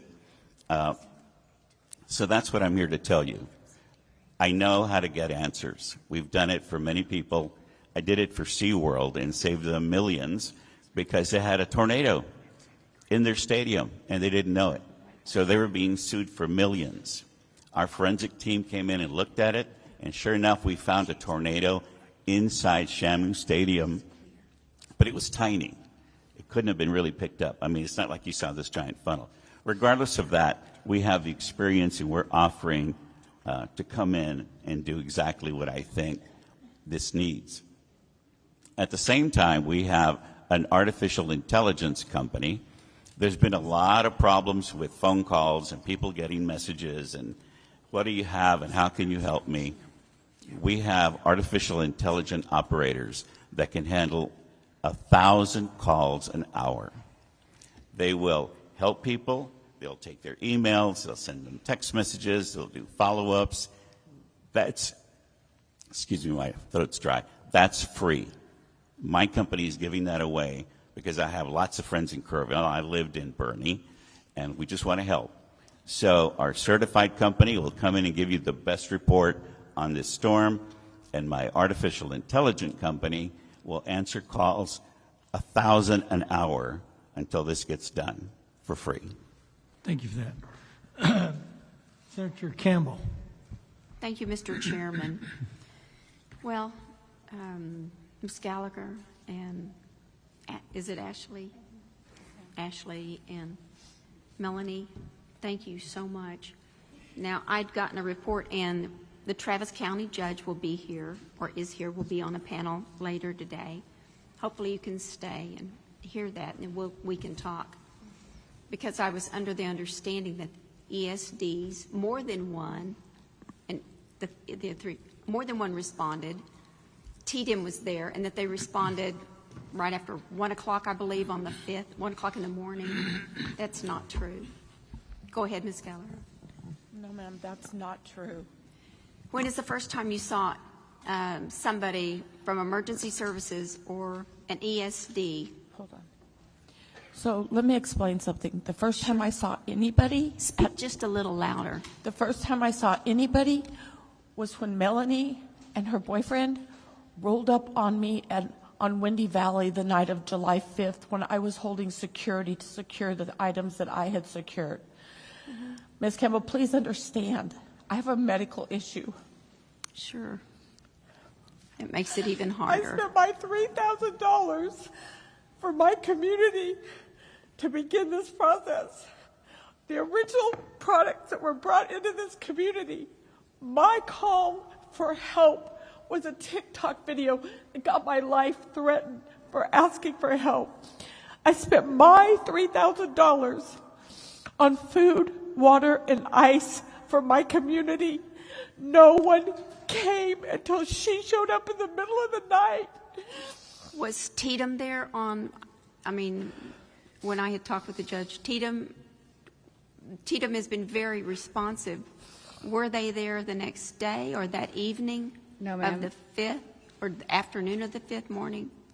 No, ma'am. Melanie, speak closer into the mic. No, ma'am. From my understanding, and after that night that I met her, that was on Wednesday after the flood. And then Thursday, I spent that day organizing volunteers and large equipment. And as I was leaving to go check on another area, there were 3 Texas State Guardsmen walking in the opposite direction down Windy Valley. And I pulled over and I forced one into my vehicle, and I told him that he had an iStat thing on his iPad.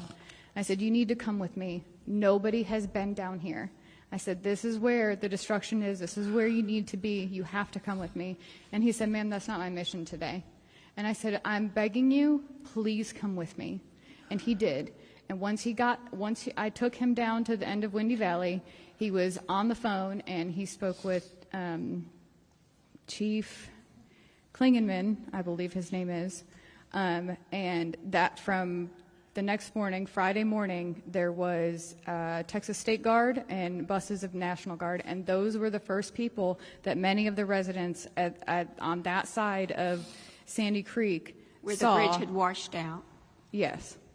So They we're on were the first opposite side residents. of that bridge, Ms. Campbell. We're On the north side. We're on the north side. The bridge goes this way, right? This is one community that has an one in, one out bridge. We're on the other side over here. Okay. The temporary bridge right now connects the two? The temporary bridge is the big sandy side. Okay. Windy Valley and the side I'm on is the other side. Thank you. Okay. Go ahead, sir. Yes, ma'am. Timothy Mabry. So when I arrived there on Monday the 7th at 3 p.m., there was a Travis County Emergency Manager, Cortland Ballou, at the Round Mountain Baptist Church. So Travis County, there was someone there, but he was the only one from the Travis County in that official capacity. The fire department had been ordered to stay in their station that day.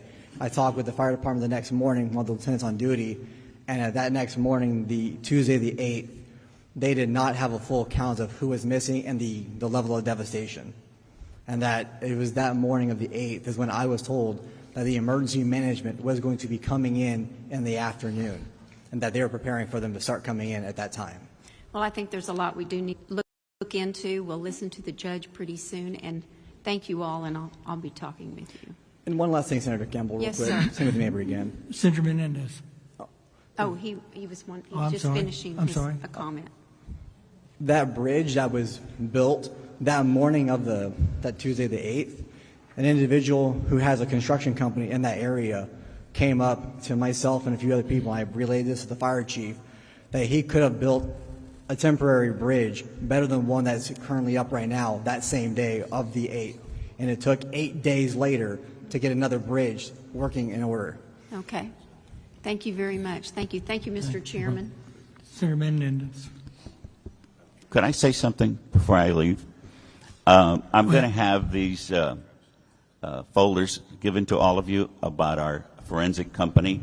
Please consider it. We really can't move forward with this until you understand the gravity of what happened to the nth degree that we can give it to you. Thank you for that. Thank you. Thank you for this offer. Menendez. Thank you, Mr. Chairman. First of all, to the residents of Sandy Creek, I'm very sorry for what you've gone through. The fact is that cadaver dogs need to be brought out. Residents shouldn't be finding body parts on their They property. brought the New York cadaver dogs Yeah, out, I heard that, and they were turned away. Well, we're going to find out later today from County Judge of Travis County what the heck's going on and see what we can get you some relief. To you, sir, thank you for what you've done. Chief Holt, my understanding is that in Center Point and Comfort there's a siren system. Is that correct? There's one in Comfort, but there's not one in Center Point. Not one in Center Point, but there is one in Comfort. Correct. How do you, if let's say you wanted, if you were to evaluate what you heard earlier this morning, because I mean, to me there was a concern that we have low water crossings that can trap people in place. We need a methodology by which that's not dependent on cell phone service, but that will give people the notice, move to higher ground. They should have never allowed or let or permitted for these children to stay in their bunks when the water was rising. They should have been moving to higher ground. And it's evident that not all the camps had as devastating a loss of life. Correct. And so your thoughts on that? Anything moving forward to help, mitigate these problems that we have is going to be a step in the right direction. If it's a siren or if it's a better way to notify people, anything is best. All right. Thank you, sir. And Mr. Flores, I appreciate your offer. I think it's a very generous offer, very kind offer. I think one of the things that's most important for us moving forward is we need more precise ability to determine where this rainfall is going to fall, because my understanding is that 5 miles in either direction the rainfall changes, we don't have this tragic loss, and we need to get more precision. I'm not sure if your service can help with that. I can, sir. Having done weather for 40 years, I have a pretty good idea of what kind of rain can occur, how fast it changes when it moves. And so it's a complicated situation. You really need experts to look at it. So we've got, as I said, meteorologists, hydrologists, geologists. They're going to give you the best look at what it was, sir. And so for you to plan what you're going to do in the future, you got to first understand the hydrology and the meteorology that hit you. And just a personal thing to say, our government has cut back the National Weather Service, if you remember. They were shorthanded in San Antonio during this storm. Sir, and we've got to move on. So I thank you for your offer, and we'll welcome the pamphlet. I'm going to have some If you'll get stuff them handed delivered, out to you. that's Thank perfect. you. Thank you. All right. Any other? Senator Betancourt. Ladies and gentlemen, we will be asking very pointy questions to the county judge when he comes. Please. No, no, you can stay, or we'll tell you what the answers were. Oh, I'm going to stay. So thank you for your testimony. Chief Holt, I want to go back over there was a siren in Comfort that went off. Is that one of your volunteers? Because I heard it was volunteer fire department siren that was triggered by the mayor, I assume, or the other. So the Comfort Volunteer Fire Department does service an area in Kerr County, but their station is in Kendall County. Right. So, and they have their siren that's there that they control and they set off for these events that are coming up. No, I figured you had a piece of it, so I was just trying to make sure we heard the fact of it. Right. And there's obviously, the sirens are still the same sirens that we all grew up with. Yes, sir. That people, recognize that there's danger and that they need to take action. So combining sirens with, old tech sirens with, modern cell phone alerts would be a positive step forward. Absolutely. Thank you for your testimony. Thank you, sir. And your service, too. Thank you. Could I mention, sir, Starlink, if you haven't heard of that? Sir, That's how you get you got everybody's your 3 minutes. connected. I appreciate it. Thank you. Yes. There you go. Thank you for your offering, and we appreciate it. Please get the information to the committee. All right. You guys are dismissed. We will have the Travis judge up on another panel. As I promised, we'll do 16 publics, and then we'll go back to inviteds. Lori Lowe, Bubba Walters, Sherry Reynolds,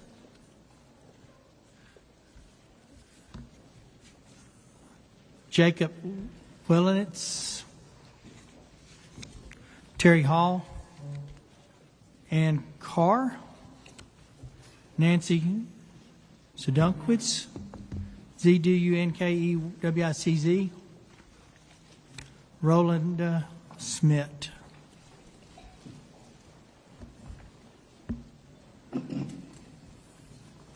Lori Lowe, Bubba Walters, Sherry Reynolds, Jacob Willenitz, Terry Hall, Ann Carr, Nancy Zedunkwitz, Rolinda Smith. Let's start on this side and go over. Yeah, I can. We've debated. We don't know on these cards what your story is, but we would more than welcome those parents, if they had Mystic kids, to fill in these slots, and we'll try to get you moving through the system if you feel comfortable to. But we just don't know up here the ones that are, and if there are parents of Mystic kids or kids that were lost to camps, for that matter, we would more than welcome to try to put you up here so you can move forward if you need to. So, Chairman, yes. I might add, if you are a parent of a Mystic child, I know you likely traveled, if you would come forward and just talk to committee staff where we know which card belongs to you, we can expedite Perfect. this process. Good choice. All right, let's start on this side and move forward. All right. My name is Lori Lowe. My husband and I live on the once beautiful South Fork of the Guadalupe River and have for 29 years. We are approximately 5 miles below Camp Mystic. We live on Highway 39, which is a 2-lane road. All roads to Hunt are 2-lane roads and are all subject to flooding. The initial plan in a normal flood is to stay put because of that. This was no normal flood. At 1:30 in the morning, I was awakened due to the terrible storm. It was pouring down rain, and by 2:30 I knew it had to be flooding due to the amount of rainfall and the slight roar of the river. At that time, normally one would take action to move your kayak up. things like that. You don't know what's coming. By 3:30, the red cell over the South Fork had never moved. We are familiar with floods. With an outside light, I could see the flood rising and moving aggressively towards our home. At 4:05, we hurriedly self-evacuated in my husband's large pickup as the floodwaters were fully surrounding our home. As we drove up our driveway, the flood was chasing us. It was rising so fast. But we knew that Highway 39 in front of our house was at a higher elevation. It was only about 100 yards to reach the highway, out of the reach of the roaring flood, higher ground. Had we needed to go higher, we easily could have by way of a paved county-maintained road across from us. Had we turned left on 39, we knew we would run into low water crossings, now flooded. We also knew that if we turned right on Highway 39, we would be driving towards 2 flooded state bridges. In a normal flood, you stay put because of that. This is no normal flood. Moments later, we're out on Highway 39 in the dark, and a Hunt Volunteer Fire Department firefighter arrived also. So it was the three of us out in the middle of the highway. It was totally dark. I think the power was out everywhere by now. VFDs are, in fact, the very first responders locally, and they are to be applauded. By then, no one else could have reached us unless by helicopter. He rescued a family on a roof next door, including a toddler. We picked up a couple, my husband and I picked up a couple who were wet and barefoot in the middle of the highway and texted a friend to open the Hunt Methodist Church. We drove them there. Soon it had 50 to 60 people taking refuge in the dark with no water as the power was out. We are fortunate to have a shelter along our part of Highway 39. At what point did I realize the flood was way worse than ever? Really, it was when I saw it coming at our house. So 3:30, this was a historic, never-seen-before flood. Its massive force flooded our home. Our house remained intact while it was flooded with 12 feet of water, ferocious, violent water, slamming everything around, moving things out of the house that were way too big to have been pushed out normally. So move to higher ground equals 100% success ratio. No, I don't have those statistics or proof, but I believe that moving to higher ground gives us the highest chance of success. Our visitors were the largest number of those who perished. It is heartbreaking, but also telling that 90% of those who perished were visitors. Thank you for your testimony, Ms. Lowe. I do have a question. Did you say you're a 25-year resident? Is that correct? I don't know who's over here. Oh, 29 years. You've been here 20, or Yes. lived in this area 29 years. Been in this same spot 29 years. Just for perspective, for those of us who haven't lived here, do you recall what the highest floodwater mark was prior to this storm that you had witnessed? I can't say. This flood went a half mile across. Mm-hmm.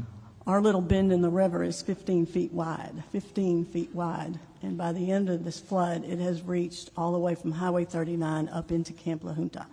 But you've obviously seen that river many flood times. many times. Yeah. But from a perspective, 10% of what this one was? Well, 25%. Okay. Compared to this. I only ask because we hear about it being a 1,000-year flood, and I've toured the area, seen the devastation. And it's unimaginable what that wall of water would have looked like to those that came in after. But everywhere I've been, I see the watermarks on certain landmarks of this is where it was last time, this is where it was last time, and it seems like the watermarks. Obviously going to be quite a bit higher than it ever has been. So I was just curious about your personal situation. But usually when it floods in Hunt, you get a day off work because the bridges are flooded. Understand. And you're not limited in any other way. You just have to stay put. Is there a question on the House side for Ms. Lowe? Seeing none, thank you. Let's go ahead. Different committee this time. It's a definitely different committee. My name is Terry Hall, and I'm founder of a group called, normally you know me from transportation related and turf, but we have a local liberty group as well, We the People, Liberty in Action. And my family live along Highway 39, basically like, what's been dubbed ground zero for this disaster, at least in Hunt. Our entire Hill Country community has been devastated, physically and emotionally, and there just aren't words to describe the scale of it. Every person's been touched in one way or the other, and we're very, very grateful for the state for your help in so many ways. We see it, we feel it. It brought in needed help in our worst hour. Our local resources were and still are stretched beyond their limits. We will continue to need state support, and the state picking up the cost of the debris removal alone will save our county from bankruptcy. We cannot thank you enough for that. But I want to talk about what's going on with some post-flood actions by our government. In spite of the biggest cost already being borne by the state, both Kerr County Commissioners and the City of Kerrville raced to start the process to raise property taxes potentially up to the 8% max, exploiting the disaster loophole that the legislature allows them to do without coming to the voters. Our little town is no different than most in Texas. Affordability is already at a crisis point. The very workers we're going to need the most over the next few years to rebuild our community are the very same ones being priced out of our housing market. We have an out-of-control property tax burden, and I know I don't need to say that to you all because that's why it's on the governor's call for the special. And though you passed HB 30 during the 89th regular to limit this sort of exploitation of a disaster loophole by local governments, it doesn't take effect till January. Many landowners are at high risk of losing their land due to being underinsured or simply not able to meet their deductibles. Many lost fencing and structures that cannot be replaced by any insurance or FEMA. Businesses that were paid for now have no option to rebuild other than SBA loans to pay it back, that they have to pay back. Many of them are too close to retirement age to make that even worth it. The affected areas have a high vulnerability to having big corporations like BlackRock swoop in and buy up our beautiful riverfront and turn Kerr County into something that we won't recognize. We know Senator Colcourt's foreign land ban bill passed this session, but it only applies to enemy nations. There's nothing to keep foreign entities from buying up our distressed land. We need the legislature to step in and protect Kerr County residents from our own government. And this is a very real threat of skyrocketing property taxes with all of these different taxing entities doing it all at once. We're asking that you tie any state assistance, any state dollars, to the requirement that local governments can't do this to us with our property tax. If you threaten to pull funding for state debris removal, that cost alone, they would walk back these property tax hikes at lightning speed. We feel like this shouldn't even be a discussion on the table. Literally, the president and the governor sat here in this building promising that we would have every resource that we need to rebuild. And the very next Monday, the first thing our county judge put on the table was an 8% property tax hike. On top of that, the county commissioners are seriously considering across-the-board pay raises for all county employees, including for Terry, themselves, you need to wrap it up. for the fourth year in a Terry, row when your our time's families up. are hurting. Close her up. All right, appreciate it. Go ahead, sir. My name is Jacob Wellens. I live here in Kerr County. I work in cybersecurity incident response, so I deal with emergencies, some of which can be life-threatening, like with hospitals, but I don't usually deal with natural disasters. Most of the time when there is a disaster like this, it's not actually lack of technology. It's more a lack of planning, training, or preparing for the worst. I grew up in Austin but spent summers here in Kerrville. I remember past storms intruding on Camp Chrysalis on Turtle Creek here in Kerrville. I was at home, safe and dry, while neighbors like Sherry Shine, two roads away, lost everything. The only reason why that family is still with us today is because they were out of town. The story isn't rare here. That grief is real. There are serious questions that need to be answered. I'm not asking for more government. I found that increasing government generally makes problems worse. I do believe, however, the state does have a role in equipping local communities to protect themselves. First, modernizing flood alerts makes sense. Sirens may not in some areas. We may need a layered approach, gauges, NOAA, weather stations, mobile alerts, radio systems, and sirens, if they make sense. Camps need to drill for floods. It needs to be a requirement. We drill for cyber attacks. Why not other situations and disasters? A $30 NOAA radio in cabins where cell phones were not allowed could have made a huge difference. I urge the legislature to support county-led tabletop exercises that include camps, emergency management, local responders, and businesses. We already know our worst-case scenario now. We can plan for it going forward. Texas doesn't control the National Weather Service. However, we can lead the effort to improve the quality of the alerts we receive.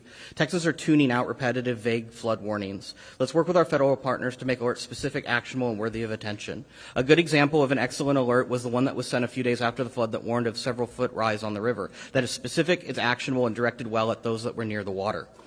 I support requiring camps to have real emergency plans. We must talk honestly about land use. I'm not asking necessarily for zoning mandates, but people should be informed when they build in flood-prone areas.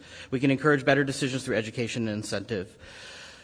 We need to bring back signing up for emergency alerts via driver's license renewals. That was a bill that was considered a few sessions ago, I believe it was. We should allow that, and the legislature can make that happen.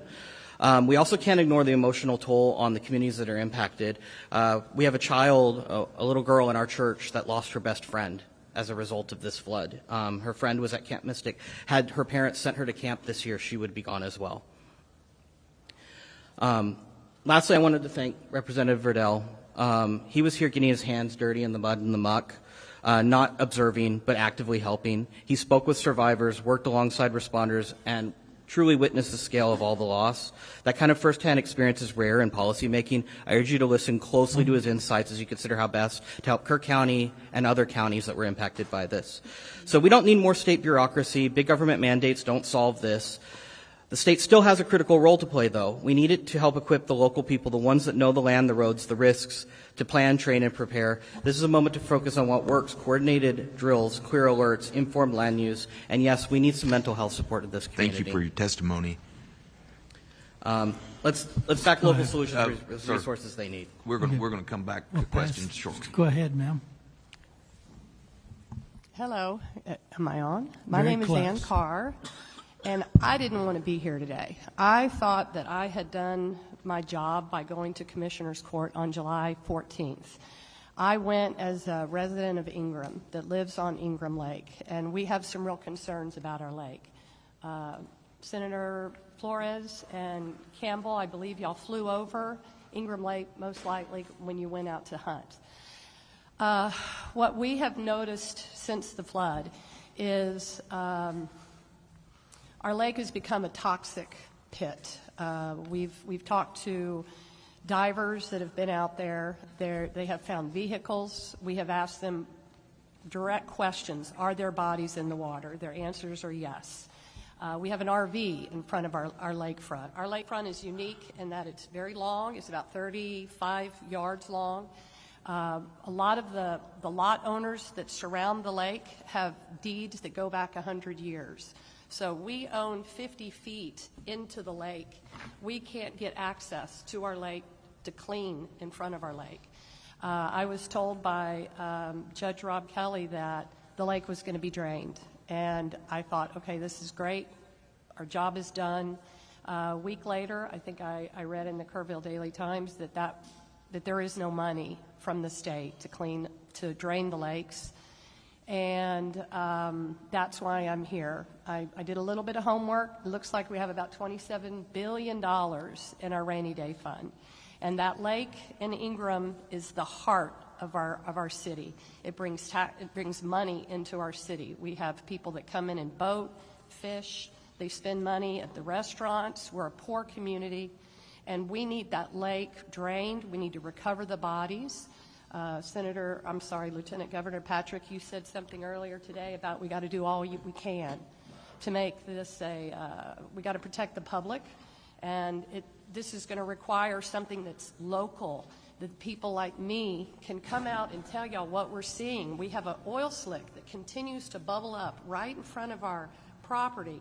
There's a vehicle down there, and we're being told now that they're not going to drain the lake. You need to allow the lot owners, homeowners, to get out there. If the state's not going to pay for the cleanup, then let us go clean it up. We're willing to get our hands dirty, but we need y'all's help. With $27 billion, I think that the state of Texas can reach down and help us clean our lakes out, and we're going to find bodies out there. I'll piggyback on what the young lady said from Sandy Creek. They're finding fingers, they're finding wallets, they're finding limbs, and they're saying that the bodies are recovered, and they're not. We have 6 feet of rubble that has invaded our lake, and it's become a graveyard. So that's why I'm here. And Senator Flores says that y'all needed to hear from me, so that's why I'm here. Thank you very much. Thank you. Next.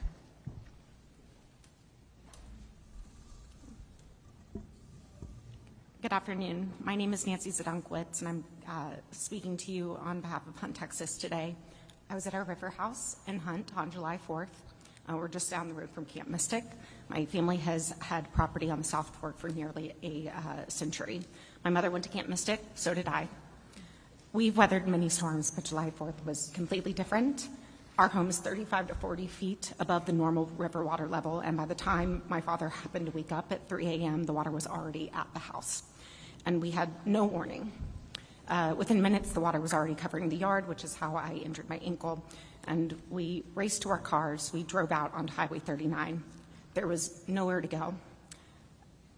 All the routes to higher ground on the other side of 39 are fenced, and the water was rising too quickly for us to try to make it to higher ground on foot.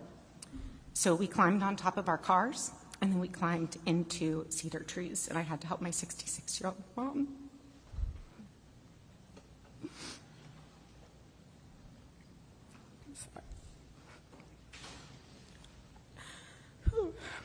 Our cars floated away soon after that. We ended up staying in the trees for several hours. We watched other cars shoot down the river and massive trees, and we just prayed and planned for what we would do if our tree was the next one to fall down. Several of our dear friends and neighbors lost their lives that night, people we've known for a lifetime, so we're actually very, very lucky. But our house was swallowed by the river.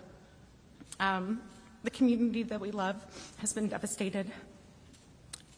Our house is now, stripped down to the studs. And so today I'm asking for your help because this community really needs help with recovery, and we need preparation for the next flood. Had there been early detection of the rising waters and sirens, we may have been able to leave in time to get to higher ground safely. I heard someone else say that they didn't think that that was necessary or would save lives in Hunt, and they are dead wrong. And frankly, that's offensive. There need to be more evacuation routes. There was no place to drive to on 39 that would have taken us down before it didn't take us up. So we need places to be able to drive that aren't private and fenced if we had that warning. More lives also could have been saved if people were able to warn their neighbors, but we have no self-service in Hunt. And when it comes to recovery, I specifically want to ensure that efforts focus on Hunt, which was the epicenter of the devastation, followed by Ingram. This is where the most lives were lost. This is where the most homes were lost. By the time we got to Kerrville, we were like, oh, we're finally safe. And so I really want to ensure you that, or want to plead for this city not to cannibalize the recovery funds and efforts just because there are more people who live in Kerrville. And I also do appreciate that, people in Kerrville were affected, but I just want to emphasize the need to focus on Hunt and then Ingram. The permanent residents of Hunt obviously come first. They need housing assistance and mental health resources and help to rebuild their homes and businesses and lives. But you should also know that almost all of the riverfront homes on the South Fork are generational family vacation homes. These are the homes where people come to stay when they drop their kids off at local camps, and their families support the local businesses here, like Kreider's and the Hunt store, year after year for generations. We pay property taxes. We are part of this economy, and we are part of this community. And so these homes suffered the most damage, and families like mine don't know how we'll ever be able to afford to rebuild. And so because we're not eligible for FEMA funds, because many don't have insurance, it's a real question whether or not Hunt comes back if these homes also don't come back. So, thank you for listening today. I know that the state has the power to act right now, and so my ask of you is that you please prioritize this over everything else this special session. Please, we need your help now. And I know that the governor has the power to use emergency funds today, and this is an emergency. And with that, I will turn it over to my friend. Thank you. Thank you. Go ahead. State your name, please. Sorry for your loss. Nancy Zdunkowitz. Gotcha. Go ahead, ma'am. Thank you. Can you hear me? My name is Rolinda Schmidt. Good afternoon, Chairman Perry and King and members of the committee. I serve as president of the Texas Association of School Boards, and I've also been a trustee here in Kerrville ISD for 30 years. We're grateful you chose to hold this meeting in Kerrville. This hearing is important to all those present and to many across our state and nation. I'm here to offer feedback as you shape future disaster preparedness and response plans. While first responders rightfully come to mind in times like this, public schools often stand quietly alongside them, opening their doors, offering support, and helping communities recover. Our facilities, buses, communication systems, and dedicated staff serve Texans every day. And in moments of crisis, these assets are critical to the entire community. At TASB, we're always mindful of the burden mandates can place on districts. But we do believe there's an opportunity here not to regulate more, but to partner better. During the July 4th floods, coordination happened quickly. We're simply asking, how can we help make that kind of seamless collaboration the norm across all regions and emergencies? As you know, within 30 minutes of receiving a call for help, Kerrville ISD mobilized. Our district employees drove school buses into flood zones to evacuate campers and counselors. Folks across the world saw a heartwarming video that day of young campers singing a Christian hymn to comfort one another, filmed on one of our Kerrville ISD buses and driven by one of our own, Miss Jerry White. She had just received her CDL license a few weeks before, and this was her first opportunity to drive children. It was a moment of peace in the chaos. I give thanks to God for those children who were brought to safety and hold in prayer the families whose unimaginable loss is now carried in the heart of our community. We're incredibly proud of our teams, but these efforts are not unique. Our neighbors, Ingram Hunt, Centerpoint, and Comfort ISDs all sprang into action and continue to provide support services. We've seen school districts across Texas rise to the occasion in times of crisis, from Houston ISD and Katy ISD during Hurricane Harvey to Canadian ISD in the Panhandle wildfires during Winter Storm Uri. Austin ISD and San Antonio served as warming centers and meal sites. And following the Uvalde tragedy, neighboring districts stepped in to provide counselors and additional support. These examples reflect a shared truth. Texas public schools are built to serve, and they show up when their communities need them most. When emergency strikes, school leaders coordinate behind the scenes to move resources and support where it's needed. We believe there's an opportunity to strengthen the front end of emergency planning by formally incorporating schools' capabilities into statewide and local response frameworks. Thank you, Ms. Smith, for that testimony. I've got one question for you. Your time's up, but I have a question. Because you got to the point that I think many of us are very interested in, the mental health aspect of this and the grief counselors that our public schools can help provide. We know, those of us that have been around public education for a while know we have a shortage of that in our public schools. Are schools actively partnering with our ESCs, and are we employing telemedicine? Where are those resources at, and how can local affected folks reach out and get those services?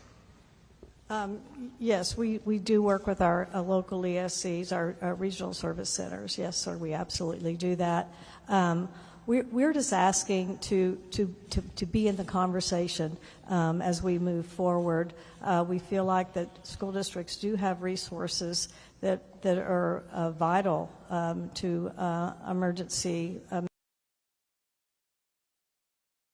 I imagine that there are school districts across the state and probably some of the urban areas that have been incorporated into emergency management plans. I think Kerr Counties, that's the case. But in smaller rural communities, I would say that's probably not the case. Yep. And so that's why I'm sitting here today, because I know our school district's not actively involved in emergency management, but yet when we did have an emergency, we were called on, and we reacted immediately, and we're Well, I'm glad you're here, and I'm glad you're bringing forward the resources that our public schools have and have to offer as a solution, because I think a lot of people don't realize that or haven't thought about the role that our public schools play. So thank you for that. Ma'am, can you tell me, do y'all utilize TCHAT? Are y'all part of the TCHAT program? We are not. You are not. Do you know about the TCHAT program? Well, I should say I'm not, perhaps our school district might be. But I'd like to know before we get out of here today if the district is signed up for TCHAT. It's really I'll find out. Robust and been made available. It's supposed to be in all districts eventually. I just don't know where we're at in getting it deployed. So, okay, I'll find out for Go ahead, you. sir. Thank you. Your turn. Thank you. My name is Richard Stunkowitz. Nancy is not only my daughter, she's also my hero. I'm a resident of Houston, represented by Representative Mano Deala and Senator Joan Huffman. Today I'm here as someone who spent over 40 years on the South Fork with my family, and the house is just downstream. It's the first house downstream from Camp Mystic, where my wife's family has had property since the 1930s. On the night of July 4th, my wife, Nancy, my daughter, and I barely survived the flood that overtook our property at 3:15 a.m., with water rising so fast that all routes were blocked, upstream and downstream. We climbed into 2 cedar trees on either side of Highway 36 and held on for 2 hours. Just minutes of delay, by my estimation, 3 minutes, we wouldn't be here. The floodwater reached 6 feet on Highway 39, my waist as I sat in a tree. We all know the hill country has flash floods, but this one was different. This was life-threatening, and our systems simply weren't prepared. First, our warning systems must do more than send routine alerts. My phone warned of flooding, but our home is 40 feet above the river level on a bluff. Never been flooded. We had no idea we were in real danger. We need alerts that differentiate between, I'll call them normal floods, and catastrophic events. And we need reliable cell coverage in remote areas to make them work.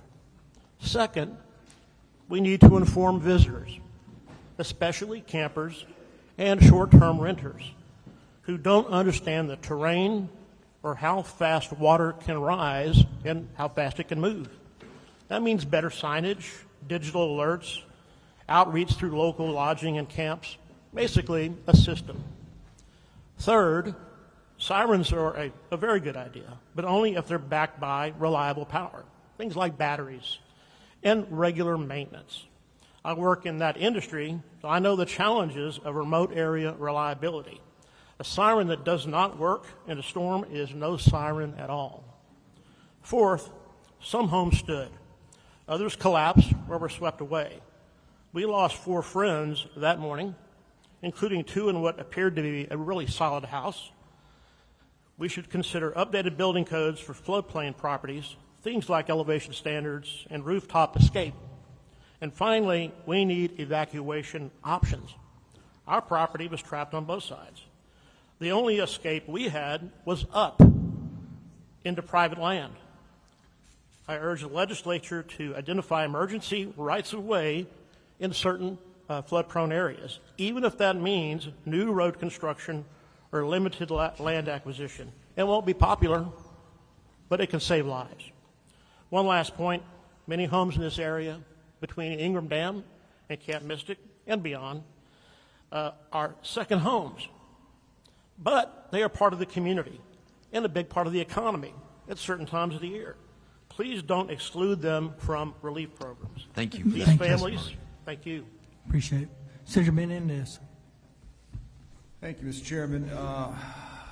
So much to unpack. First of all, we can't express how sorry we are for everything y'all have been through. I can't imagine the feeling of being trapped, and obviously all of you share that feeling with the water coming up to your home, awakening you. Many of us on this committee have been talking about the siren system because we feel like there needs to be some addition. Sir, you said just now that at what time was it the water entered your house? 3-something, you said? I woke up at Richard Zedekowitz. I woke up at 2:50, told the ladies to pack bags. We were ready to go. By the time we got out of the house, it's about 3:05 to 3:10. Yeah. Water was coming around the back side of the house. So that would mean the water's about 42 feet at that point. But that point in on the South Fork, 3:05. 3:05, Let's say 3:10. 3 o'clock. Okay. And you're just down the street from Camp Mystic. Less than a mile. Less than a mile.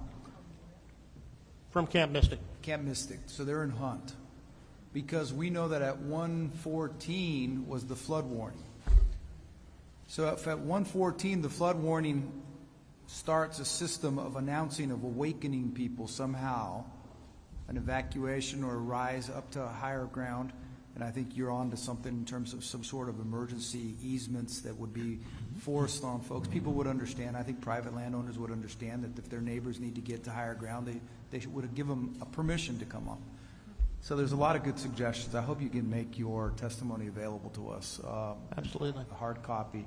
Thank you. To the Kerrville School Board president, I understand that the school district provided quite a few resources to many of the first responders, and so I want to thank you for that. But one of the things we've heard over and over today is the lack of cell phone coverage. And so my understanding is that TASB has a program, something called Connected, and so I was wondering if you could tell us, because I want to know how we can work together, because school districts are in every single community. So they have assets and resources that they need to be helping, just like they do today in terms of the people who drove that bus to save those little girls. Yes, this is a voluntary and free program provided by TASB to school districts. We did some research and we found that 50% of Texas school districts have poor cell coverage from one or more providers, and mostly, obviously, more rural areas. And we know that we've heard over and over again throughout this hearing and the hearing last week about that cell service was an issue, that some people just didn't have connectivity. So this Connect Ed program is voluntary and free, and it assists governmental entities with selecting and contracting with a cell tower provider. If a cell tower is built, also the entity that owns the land where that is constructed can receive revenue, lease revenue. So can we ask? I'm going to ask you a favor as the president of. I think you're the president of TASB as well. Yes. Okay. Would you look into what we can do to help it, working with whatever providers are out there to expand broadband as well, broadband, Yes. and then tell us what we can do to help. Yeah. Well, what I would suggest, I know time is of the essence here. Y'all have a very long day.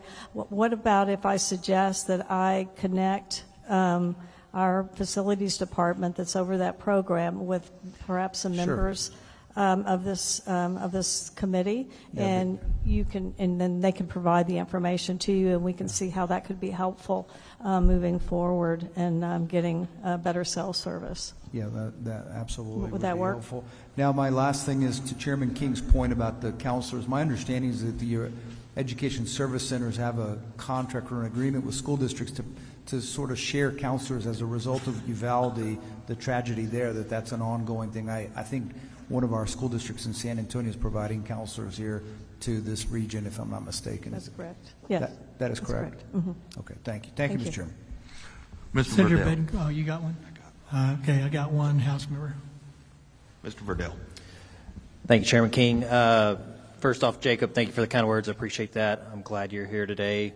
Rolinda, wanted to tell you thank you for the resources that Kerrville ISD helped with this flood. It was immensely valuable. And then Nancy, we are currently, one of the solutions we're possibly looking at is like a disaster victim relief fund. And so I just want you to know that that is on our radar, and we're waiting on language currently to be drafted to see what that bill might look like. So I just wanted to give you a heads up on that. That's it. Thank you. Thank you. Thank you. Senator Betancourt. Thank you, Mr. Chairman. That was a great suggestion about the having basically a right of evacuation that we can grant through a property right in an emergency situation, Richard. So I really appreciate that. Nancy, your comment about why the responses you saw on the main panel offended you is perfectly correct, because I tracked this unfortunately to an engineering study about 10 years ago in this county that made the same comments about sirens not being useful tools. I don't understand why the River Authority would repeat that. Now, they did, under questioning, recant that immediately. But that was because that's a recognition of the obvious. What you all went through is certainly fact demonstration enough that any form of disaster or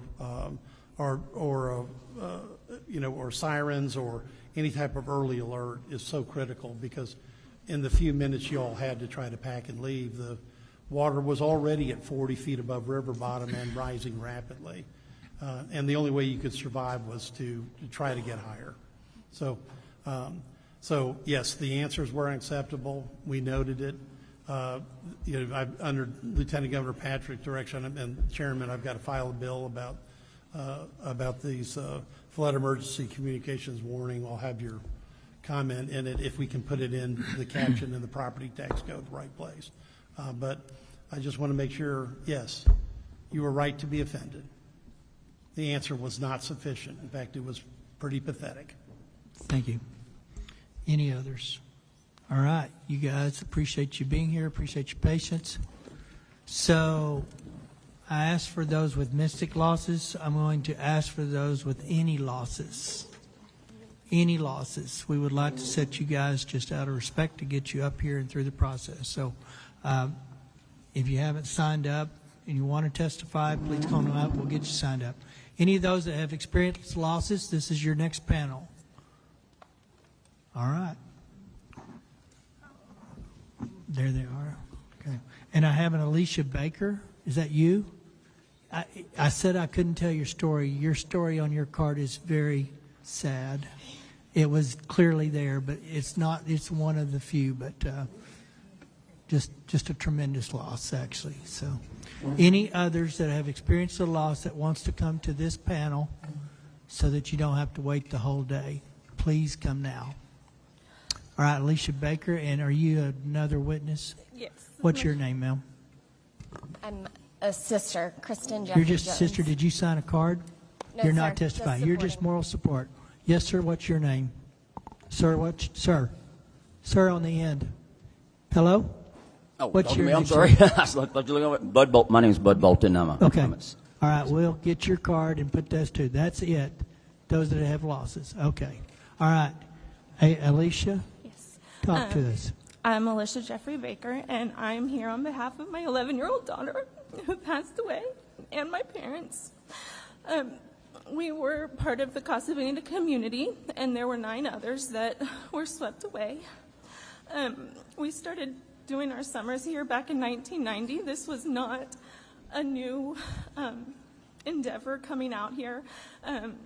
My parents bought a cabin out here in 2008, so this was our regular happy place. The river that we've loved so much killed them. I'm sorry. All right. In our community, there were 19 cabins, and we were the only one up on stilts. So let's just say that we got cell service, which we didn't, but with Wi-Fi, you could. Let's just say they got an alert. The alert says, seek higher ground. They're on stilts. Thank you. Where are they supposed to go? My suggestion would be that instead of just sirens, we actually have sensors in the water that would then alert sirens to go off. Because if you just have sirens that go off, people stop paying attention to them. Like, if we have gauges in the water already, put a sensor on them. If it gets to a certain point, that's when the siren goes off. Not just because, oh, it might flood. Because to be honest, if I got an alert that said 6 to 7 inches, I'd been like, cool, that's the dock. It wouldn't have made that much of a difference. Now, when you're talking 30 feet, that's a whole nother story. Something that I was the first parent at Ingram Elementary on July the 4th. Ingram Elementary wasn't even actually aware that they were the spot. When I got there, there were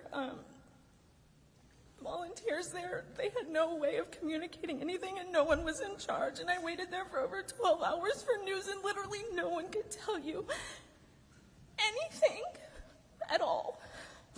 Literally no one was in charge. It wasn't until Sunday morning that really things started happening. Our parents were found on Saturday, but not identified until Sunday. And by then they had already been taken to Kerr County, and autopsies had been performed, which we would not have asked for. It seems pretty obvious. My daughter was not identified until Thursday the 10th, and the only thing that identified her at all was her charm bracelet. When we know better, we do better. And so we need to do better for the people in this community, for the people that are suffering. And like I said, we need to give people a chance. This is a lovely community. Like, everything, people have been fantastic. But I don't think the sirens by themselves will be helpful. Like I said, people will stop listening to them. But the sensor, when it gets to a certain level, and then the sirens go off, and then people know it's time. Like, this is serious. It's not just a, you know, oh, it's going to rain, yay, kind of thing. I think that's my suggestion as someone that's living through a nightmare. Thank you for your testimony. Sir, state your name. Yes, sir. Tell us your story. Yep. Yes, sir. My name's Bud Bolton. I'm a local independent contractor here with heavy equipment and put up steel frame buildings and things.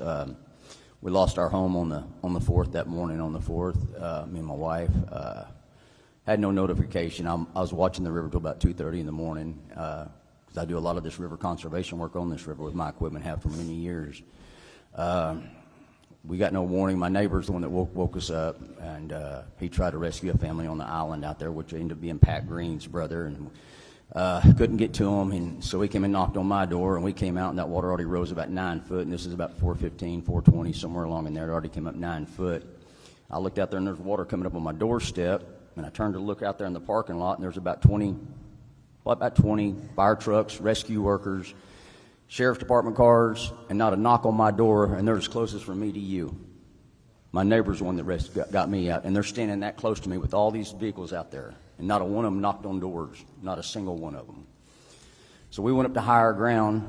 I watched 108 RVs float right by me in them 3 RV parks, watching these screaming kids inside these RVs with the lights still powered on from the batteries after they pulled loose, and them screaming and hearing crashes and crashes, then tiny homes crashing and more crashing and get dead silent, then more crashes, then more screams, and that went on for 15, 20 minutes. We got an alert to evacuate after all the homes were gone. That's when our alert came in, and it came in on my wife's phone. They didn't come in on my phone. She's standing there next to me. That's when we got our alert. Of course, then we get alert this past week saying we need to evacuate. There's a chance the river we got a chance of 3/4 inch rain. That was pretty much a slap in the face to the people in Kerrville. We didn't get one when it rose 28 foot, but we got one when it was going to rise an inch. So there's an issue there because these right here don't work. There's no service out in Hunt. I do a lot of work in Hunt. Done a lot of work for Mystic Camp with heavy equipment. I know a lot of these homeowners that lost their property because that's what I do. And I want to address something here because this is what I did for Trinity River authorities up there. Is river conservation work is the name of the game. It's river conservation work is the name of the game. This river's full of islands, full of them, little islands where the river parts and comes back together, parts and comes back together. Lots of trees that are in the water, not on the river banks, they're actually in the water. Tens of thousands of them. All that's got to come out. That water's got to be able to flow without any resistance. And when you start getting resistance, you start getting water backed up, just like if you dig a ditch and you start filling that little ditch full of debris and little trees and rocks and stuff like that, you get water that starts backing up. It doesn't let that water flow. The spreader dams that were put on this place years ago, there's only one out of all the spreader dams, the 8 that go through this county right here, there's one that's in the correct location, and that's the one that backs up our city water. The other ones are not in the right locations. They were put in many, many years ago. This county's grown, population's grown, things have changed. Just like we did on the Trinity River Authority years ago in Dallas back in the 80s. Don't cost much to put in these monitors in, these river, like I'll keep talking about these sirens that need to go in. I can drill you a hole in the ground and stand you a 50-foot. Thank you, sir. I appreciate your testimony. All right. Is there questions, members? Senator Campbell. Well, I lost 27 people that I knew. I hear In you. the 3 RV parks. I know 27. Just me. Thank you for that, sir. Thank you, Mr. Chairman. So, Alicia and your beautiful daughter, Emmy. Yes. We're sorry for her loss. Thank you. I met you through your sister on the phone, Christine Jeffries Jones. Kristen. I'm glad you're here from Dallas. And your parents, Emlyn and Penny. Yes. Right? Yes. Emmy. Got it. And they had a cabin in Casa Bonita for years. You celebrated the 4th and other holidays there. Yes. We're sorry. But we're sorry for everybody's loss. Very personal. Your recommendation, were you referring to something like the buoys that are out in the ocean that monitor for tsunamis when there's an earthquake because there's such a high, rapid rise in water? Well, actually, it was, so the property that was right behind us. I'm sorry, speak into I'm this. sorry. It actually came from the property right behind us. They woke up because they have a water softener where when the water got to a certain level, it started like alerting them. And that's actually how they woke up. Their water softener? Their water softener woke them up. I and see that's some how heads they got nodding. out. Okay.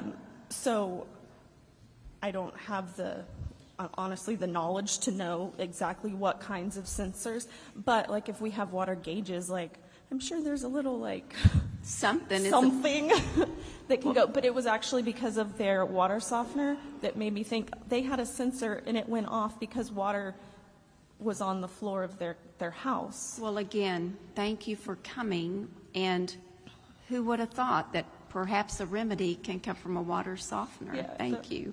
I mean, All that's right. why that's how they got out. All right. Again, I'm sorry for the loss of little Emmy. Thank you, Mr. Chairman. Bye, Chris. All right. Mr. Verdell. Thank you, Chairman. To both of you, I think you were about to talk about a float switch is basically a real simple switch that goes up and down, has 2 wires, and I think that's what you'd be indicating with connected to something like a siren system would be a good idea. And is that what you were about to say too, sir, when you were talking about that? Well, I was just talking about those monitors. Y'all talking about those sirens to go up there. We've installed a lot of them up in Dallas and on the Trinity River when I was working for Trinity River Conservation Authorities. And just like I was telling some council members the other day, I was telling them, I said, I can put you a monitor up, I can drill you a hole and stand you a 50-foot column up and put you a 4-point megaphone up there, 180 degree, for $6,500. Yeah, I can do 2 a day, put them every mile. I don't see where the money problem is, and put you a river monitor up there on the headwaters north of Mystic Camp, about 7 miles is where that headwaters is. Put your river monitor up there. It works just like a toilet tank float. Yeah. Easy to monitor, simple to monitor. It monitors itself, does its own thing. It goes off. You'll hear them sirens all the way to Dallas, Texas, and them river bottoms out there in those canyons, and they're not. I don't know where the money issue is here. Yes, sir. I appreciate it. Thank you all both for coming and giving your testimony. I'm sorry for your loss and for your losses, sir. Yes, sir. I appreciate you guys being here. Thank you for coming and sharing your story. And you make the appropriate comment. We all lost a lot of folks as a state, as a group. All right, we are going to get back on invited testimony. Chair calls up Judge Lane Carter of Tom Green County Judge Sheree Harden of Mason County, Judge Frank Toll of McCullough County, Judge Jody Foley of San Saba, and Judge Brandon Corbin of Menard.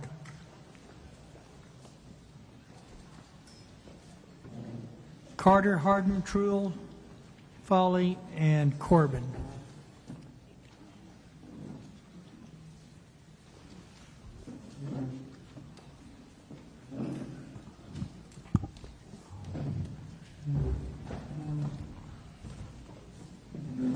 All right, Lane, let's start with you. State your name, title. Thank you, sir. Get this closer. My name is Lane Carter, and I serve as the county judge for Tom Green County, San Angelo being the county seat. I'd first like to thank the committee for the invitation for today's testimony. Chairman Perry, Chairman King, it's truly an honor to be in front of you today. Mr. Darby, who serves as my state rep, it's always a pleasure to see you. And a special thanks also for the Lieutenant Governor and the Speaker of the House who had to step out a little bit. Thank you for being there. And thank you for everyone that's behind us, the citizens for this community coming out for their testimony. It truly means that you believe in yourselves, you believe in the community. It's truly heartbreaking. I want to thank everyone that is on this committee here for what they are doing for our communities and progressively through this session. I know we have a long day set aside, and we have had a long day for testimony, so I'll try to be brief with hitting the critical points.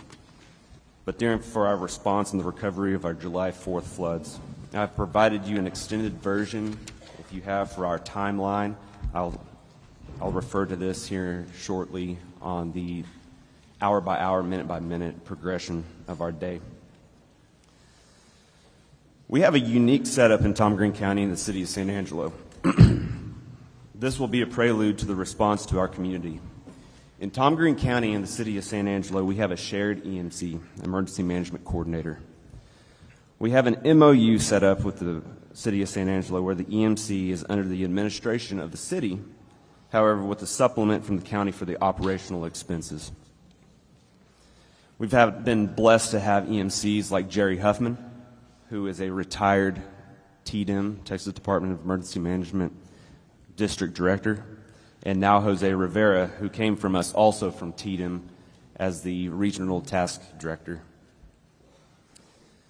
Our EMCs have taken into account the very words of Chief Nimkid from the very first hearing: plan, train, respond, recover. They have trained us through courses such as the IS 300 and 400, the IS 700 and 800. What these courses are, if you're not familiar, it's for elected officials, department heads, municipalities, governments, counties, to come together into a room and have mock scenarios, whether it be a tornado like we plan for being out in West Texas, during the fairgrounds, stock show and rodeo, which is a heavy event, 7,500 to 10,000 people at a given time. Tornado coming at night with many individuals in the area, and how do you respond if it comes to fruition and if it comes to a direct hit, which we actually saw almost come to fruition 3 times in one night during this last April stock show and rodeo. We have a command center trailer that we had the weather service on site along with our EMC, the chief of police, myself, and they're watching and making sure that those red cells and those J hooks were turning north as they did every time before we made the call. We have quarterly VFD meetings, if not semi-annual.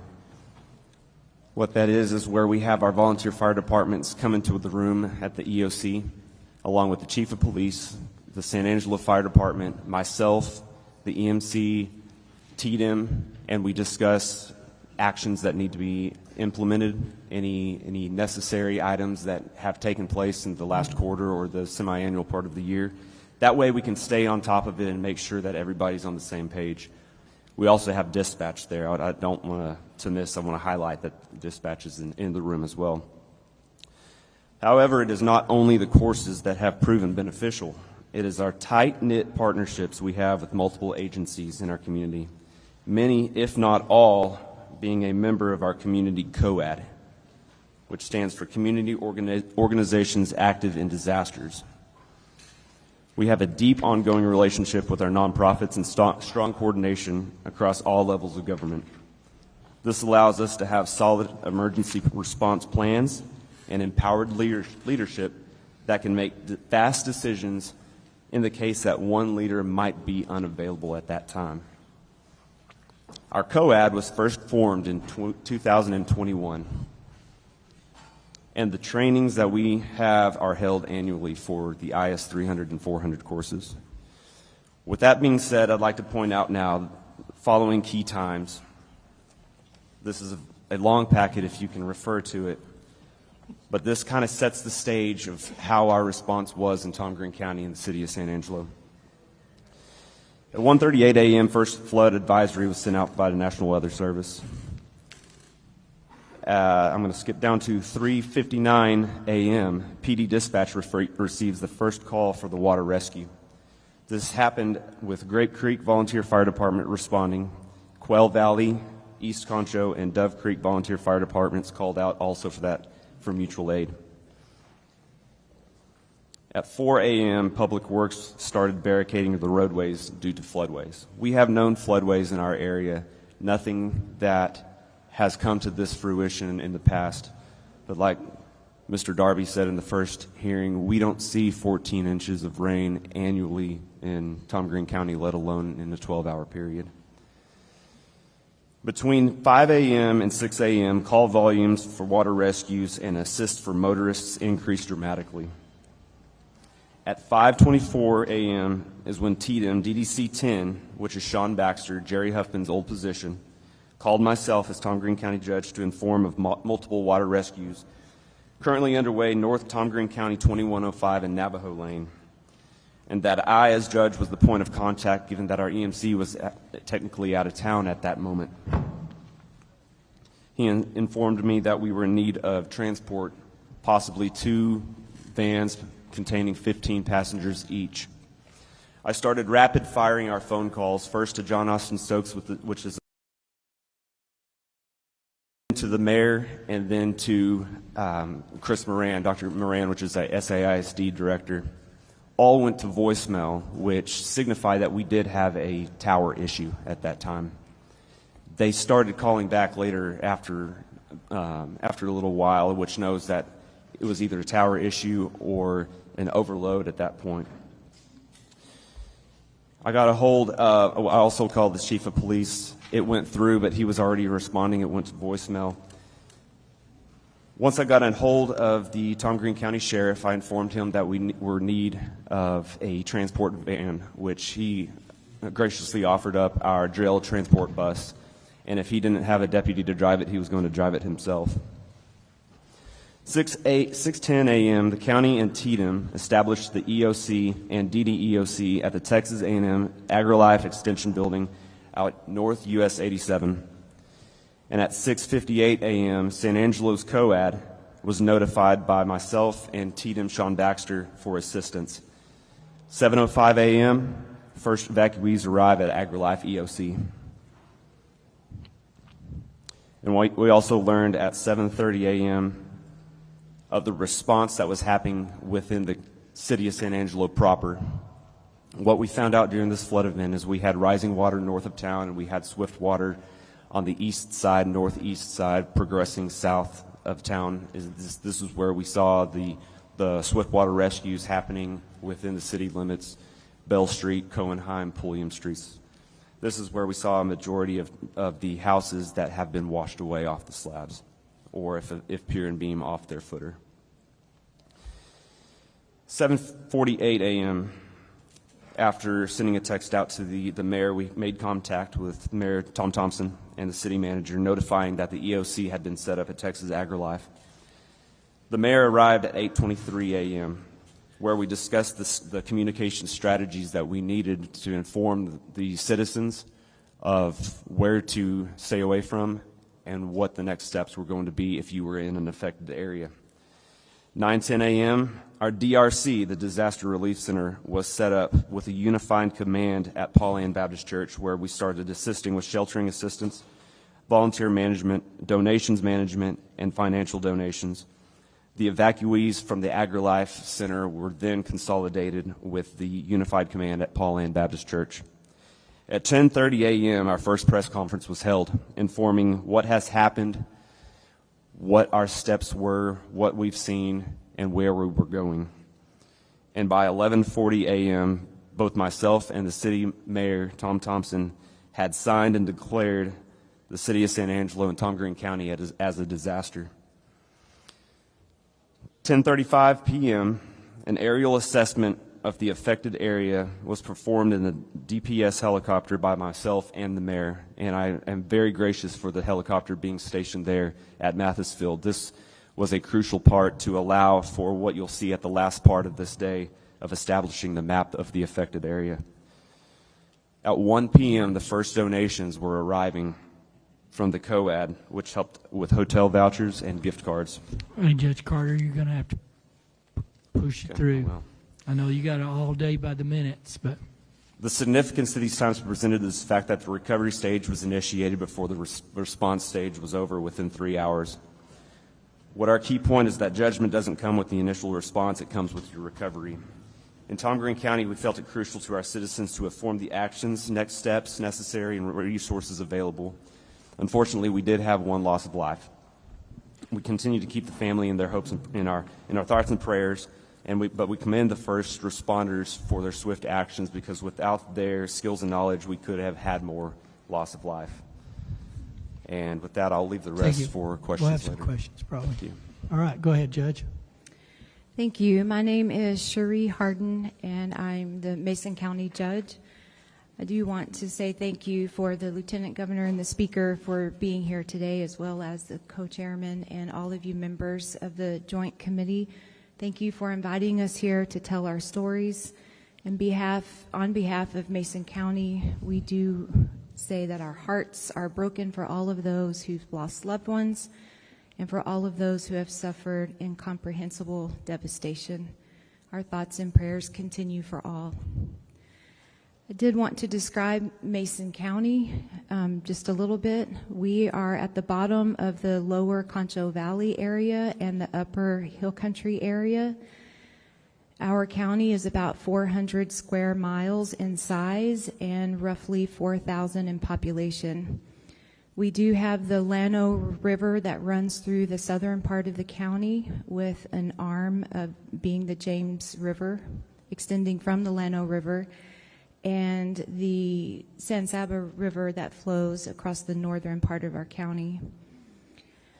We are a small county as far as the budget goes as well, with about $700 in revenue, and 1.2 of that amount is dedicated to our road and bridge department, and that's pertinent for later on in my testimony. I also do want to state that the majority of our damage was incurred by flash flooding and not river flooding. Just to set up the emergency management situation in Mason County, the county judge serves as the emergency management coordinator, and I do have an assistant part-time EMC. I have taken all of the required ICS courses, and my assistant has completed the ICS courses up to the 300 and 400 level class, but is scheduled to take those the second week in August. We have a basic emergency management plan, and we are currently in process of converting our annexes to the ESFs, or the emergency support functions. Flash flooding and river flooding are identified in the plans as hazards for Mason County, with impact on public health and safety, and property being identified as major. We assume that it is possible for a disaster to occur at any time, and we have put in place communication methods to warn the public, noting that some emergency situations occur with little or no warning. The communication platforms that Mason County currently use are the Sheriff's app, Facebook. We do have city sirens.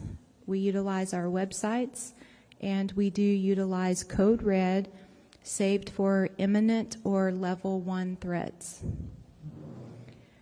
On July 3rd, I received a call from District Chief Baxter from Tatum Region 7, who wanted to make sure that I was aware of potential rain that could cause flash flooding due to already saturated grounds from the Memorial Day rains.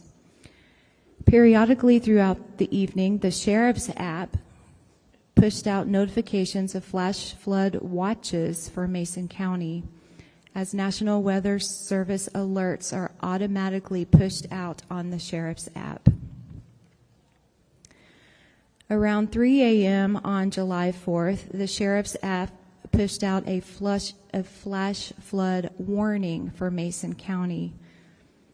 This immediately caught my attention, as throughout the evening leading up to 3 a.m., flash flood watches were being dispatched, but this turned into flash flood warnings. I immediately called dispatch and asked if anyone had reported any flooding. One driver had called in and stated that there was water running over Wrench Road 1222, which is north of the city of Mason. TxDOT had been notified, and they were already out starting to put barricades on roads that were impassable. The Mason County Sheriff was notified. I notified the Sheriff, and a message was pushed out on the Sheriff's app to warn drivers of road closures and to not drive across water. Notices were also put out on the EMC Facebook page. Throughout the day, the Sheriff and the Assistant EMC monitored road conditions and low water crossings. Barricades and cones were put out in the city and county where roads were impassable. The Assistant EMC constantly monitored river and creek stages, and the Sheriff kept in contact with the RV park owners. We do have one open RV park on the Llano River. A second has been developed but is not occupied currently. The river this is the Llano River, it did end up cresting, but not as high as the 2018 flood. For the most part, people stayed home, which we heard earlier. That's what we're told to push out, is stay home unless you have to be out, and if you have to be out, don't cross running water. There was no need for evacuations or rescues, and thankfully there were no EMS calls during that day. On July 5th, I declared a local disaster and called an emergency management team meeting to discuss the emergency response plan. Our county roads were washed out, some literally washed away. They were all highly saturated, and most were covered in water. We secured necessary equipment that would allow emergency responders to access patients down these roads should there be 911 calls. A local community building was made available for anyone needing shelter. That shelter was not utilized. However, there were few houses that received flood damages. Emergency road repairs were made to make sure that everyone could get to a highway, even if by four-wheel drive only. At this point, there was an incredible effort made by our neighbors out there helping each other try to find a way to make sure that everyone could get to a highway and that our emergency responders could get to them in the event that someone needed emergency services. It was reported that the northwest part of the county received 23 inches of rain. 25 inches a year in Mason is what's typical. A week later, on July 13th, the second wave of rain came fast and furious, and a swiftwater boat team was positioned in Mason, but left only a few hours to go assist in the San Saba area. The rain event dropped another 5 inches of rain across the county, and emergency repair work that had been done the previous week was now washed away again. Post-event or recovery, several days later, the roads were passable by four-wheel drive only, and we began the process of PSTAT assessments. TDM dispatched multiple employees to our county, and over a week's time, we finished roads assessments. 250 PSTAT surveys were submitted, indicating over $40 million worth of county road damage. Concho Valley Council of Government sent employees to Mason to assist with ISTAT surveys. Today, 30 surveys have been submitted, and though individual assistance has not been granted to Mason County, citizens have sustained substantial damage to property, and many have sustained agricultural losses, causing extreme economic loss. Recovery will be long and costly for all, and any considerations for immediate relief funding from our great state would be sincerely appreciated. I'm here to ask you to please help us, as county officials, help our people. I'll be happy to take any questions, and I will too provide a copy of my testimony. Thank you. Go ahead, sir.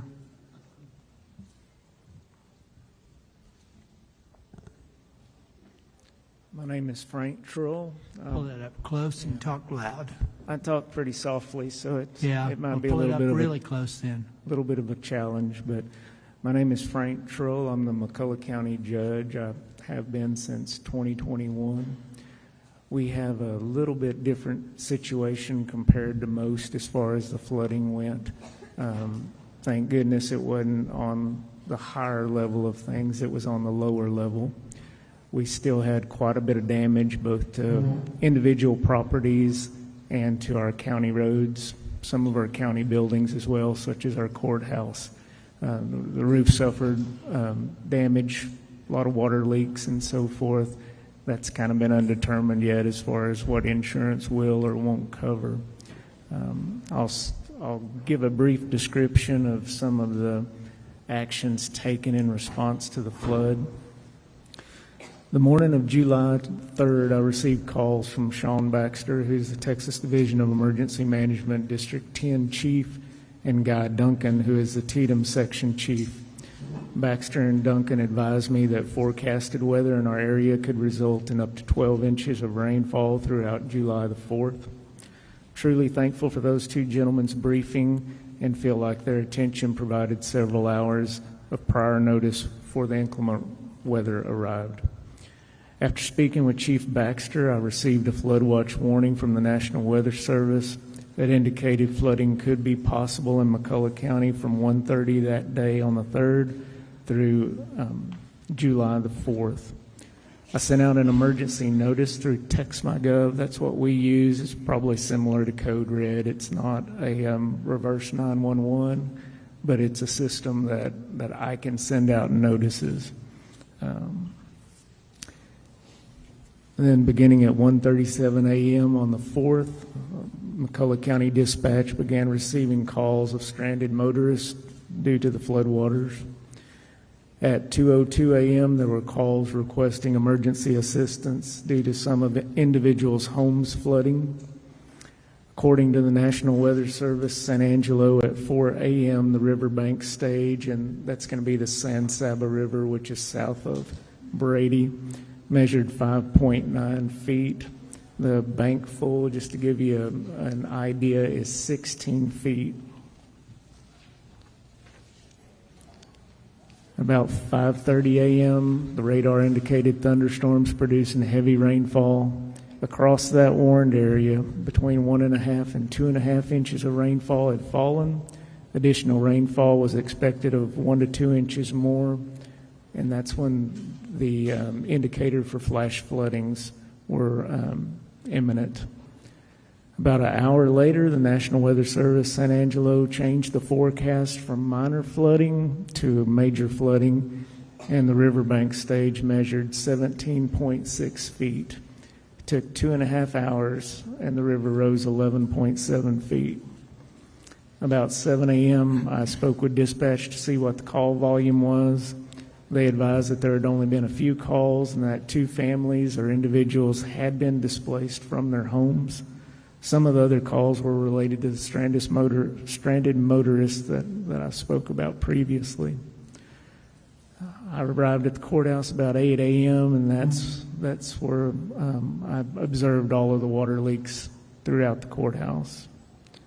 Shortly after that, there was a bulletin from the National Weather Service that the EIS activation was requested for flash flood warnings. About 11 a.m. that morning, I received a call from the National Weather Service San Angelo requesting me to travel to that San Saba River Bridge because they did not think that the LCRA river gauges were working properly. Upon arrival at the bridge, I observed the river to be several yards out of its banks and the lower park area was submerged.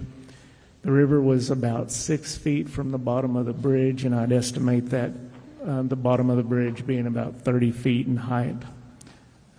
Advised actually the LCRA staff was there, and they had advised me that the water had swept away the monitoring equipment, and they were making those repairs.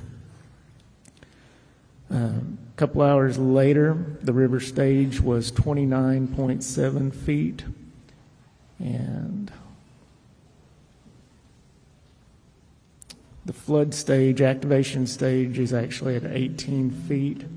Part of that notice from the National Weather Service made reference to this crest compares to a previous crest of 29.1 feet back in July of 1938. In those past 5 hours, the river had rose an additional 12 feet. An hour later, there was a call requesting emergency assistance because a low water crossing had become impassable, and this was located just north of that river bridge where I was at. There were a group of people at a vacation home, and the road had washed out where they couldn't get back out onto the main highway. Our 2 local volunteer fire departments and our Precinct 2 county commissioner responded, and they actually had to use a very large wheel loader to transport those folks across the water. There were other flood-related calls, but those were the only 2 call sheets that I had to make reference to. Throughout the day, our county commissioners were actively monitoring the roads. Some of the roads and bridges had to be closed for several days due to the high water and deterioration. In the days following July 4th, calls came in from individuals requesting assistance with flood damage such as surface water penetrating their homes, roof leaks, private ranch roads destroyed, fence and water gap damages. And again, like everybody that has spoke today, they made reference to all the years that they had been in the area. They'd never seen flooding like what had occurred. Additional rains continued to fall. On July the 13th, the LCRA flood gauge at that same river I spoke of measured about 11 feet, which again, that's 5 feet lower than the bank being full. But however, there's a secondary bridge in the community of Voca, and that bridge had water lapping over the top of it. The reason why that's significant is it's about a 2-mile stretch between those 2 bridges. So all the tributaries between the main bridge and that secondary bridge were flowing so much water, we had no knowledge. There's no gauges in those areas. So I usually look at that gauge at the San Saba River Bridge crossing on 87, and I'm thinking it's fine because it hadn't even met the bank full yet. So it's really important we go back to as many gauges as we can get to monitor these rivers where we can make determinations such as evacuations downstream.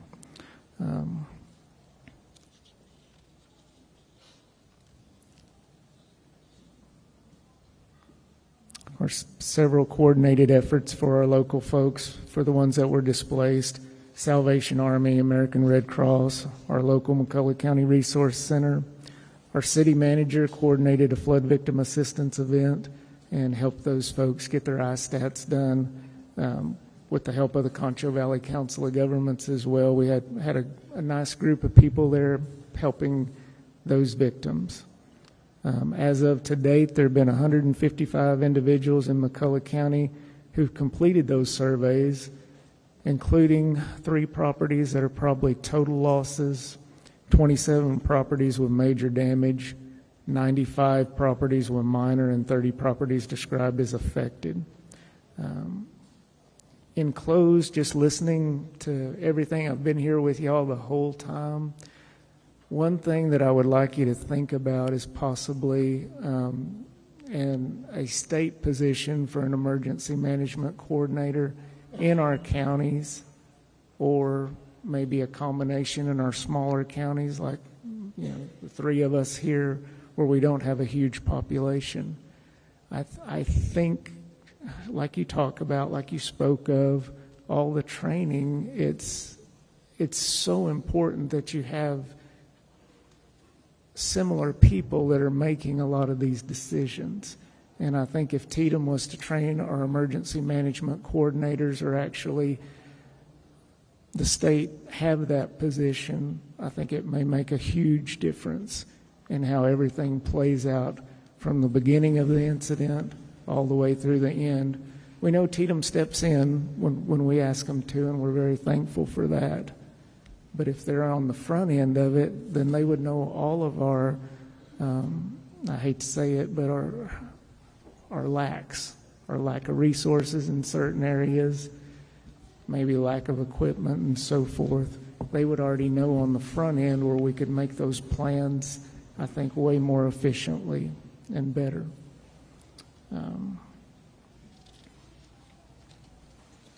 Thank you for that, sir. Appreciate it. Yes, sir. Go ahead, Judge. I've talked to you and texted you, and you taught me something. We can have a question about it, but you very strategically did evacs. You picked very clear sectors, and I thought that was, maybe it's normal, but that was very unique in my world. So anyway, you did a good job that night. So. Thank you. We appreciate it. Pull it up close and talk loud. All right. Can you hear me now? Yes, sir. I'm Jody Foley. I am the county judge in San Saba County. I think it's kind of interesting y'all set me next to Frank, because all the floodwater he just described, loved his county and came right over to my county. I'd like to start off with just saying, as been reiterated earlier, our thoughts and prayers are with those who have our friends and neighbors who are grieving, who've had loss of life throughout this disaster. We are blessed that our county did not go through that. And I know y'all have got a long day ahead of y'all, already had a long day. I will make my summary very quick. If you'd like more details this time, you are welcome to message me or question, and we'll fill that in. On July 4th, starting around 8 o'clock in the morning, we got notice that the San Saba River was on the move starting down in Menard County, and we were getting predictions pretty quickly of how bad that could be. The end result was the river today, if you look at our gauges today, is flowing about 4.5 foot. Our flood level starts at 24 foot. And by the evening of July 4th, we had 34 foot of water coming down the river. We had one passable highway in and out of our county. All of our major highways were underwater, and bridges and road. As we did respond to that, as we said earlier, we actually did receive the privilege of a few hours to prepare. Some of that notice came from Judge Kroll personally calling me from the bridge, telling me how high the San Saba was. With that time, we were able to sit down, we were able to organize very quickly, and we sent personal bodies out and to the selected areas that we knew were most likely to be hit by the flood, and gave out recommended evacuation letters. Literally went door to door and knocked on their doors to get them out in time. We acknowledge that this had happened at 2 in the morning. If that river had flooded at the speed that the Guadalupe did, we would not have had the privilege to make those efforts, but thankfully we did. As that subsided, about a week later, as our things began to recover and do clean out, it began to rain again. And on the morning of Sunday of July 13th, we got new notices, and we had our second 70-year flood in 1 week. We were hit with 31.5 foot of a rise on Sunday the 13th. So we experienced a lot through that. Like I said, we had a lot of time to respond. Our community is, just like our neighbors, are quick to respond and take care of each other. We were aided by quick response from more Texas resources than I can name, and I'm very grateful for each and every one of them. I believe we responded well to the floods. They did include recommended and in the 13th mandatory evacuations of some areas.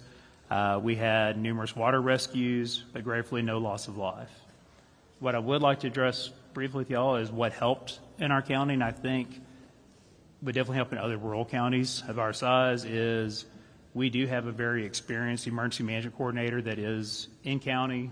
She's local. Marsha Hardy has been there for years and has done a fantastic job of being well trained and well in tune with our region and COG around us as to resources.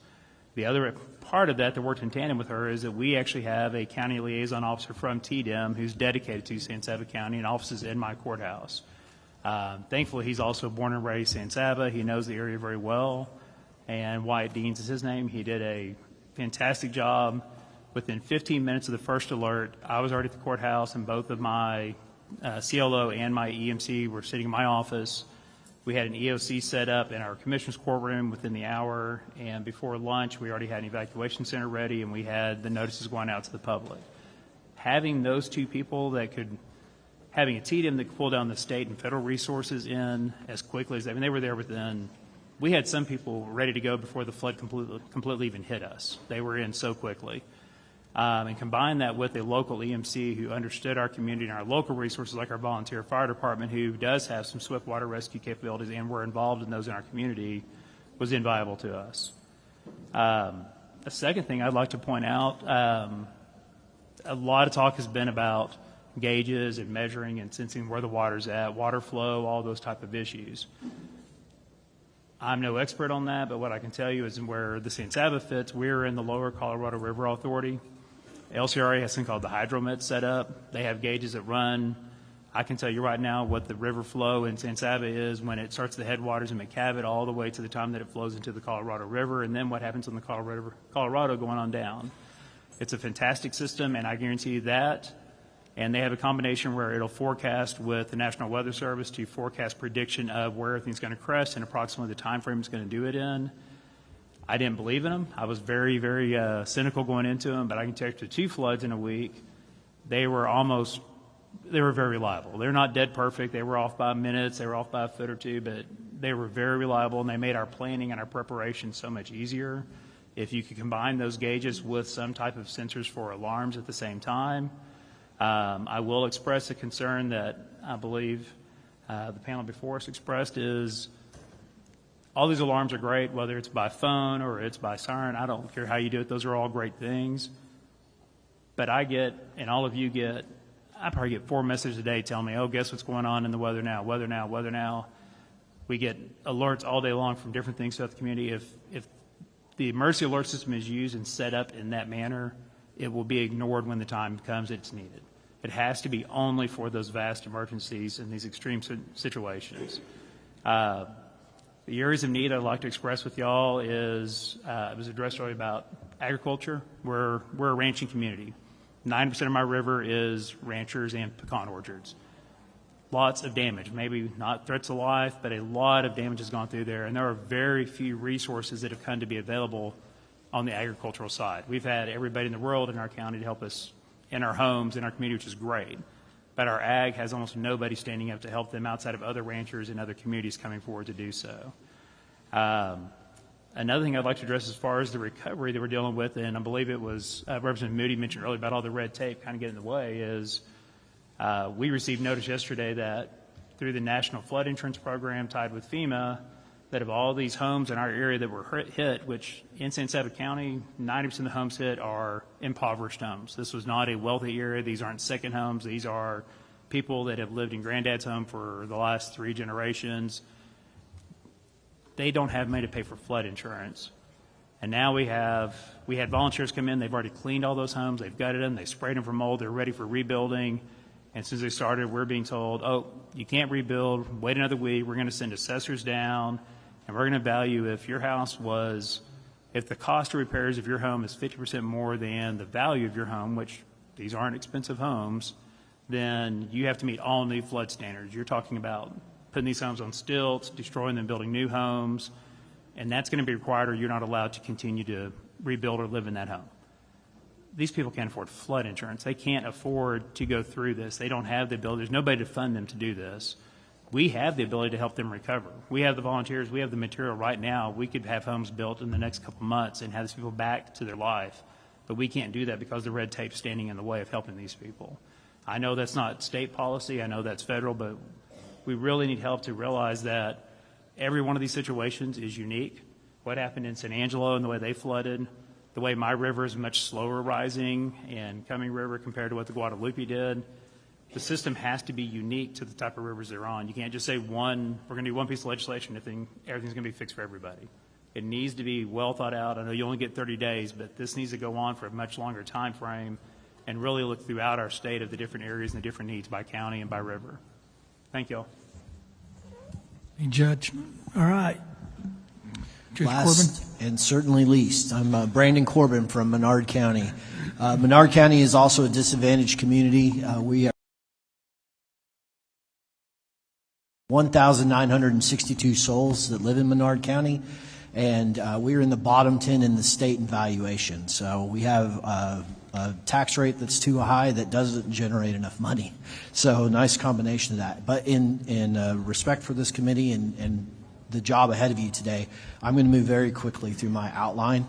I did want to thank Senator Perry and your office for reaching out to me personally, and to Representative Verdell for calling me personally during all this to make sure we had everything that we need and that we were doing all right in Menard County.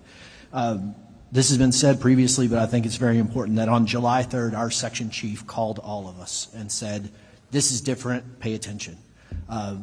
To Judge Foley's point, we get a lot of what I call alert fatigue. We are constantly getting emails and texts of, we might get a flash flood, we might get, and it's just so much that you sometimes lose the narrative and you can miss things like this. And Section Chief Sean Baxter's name needs to be recognized for the work he did on July 3rd to make sure that we didn't miss this and got the word out.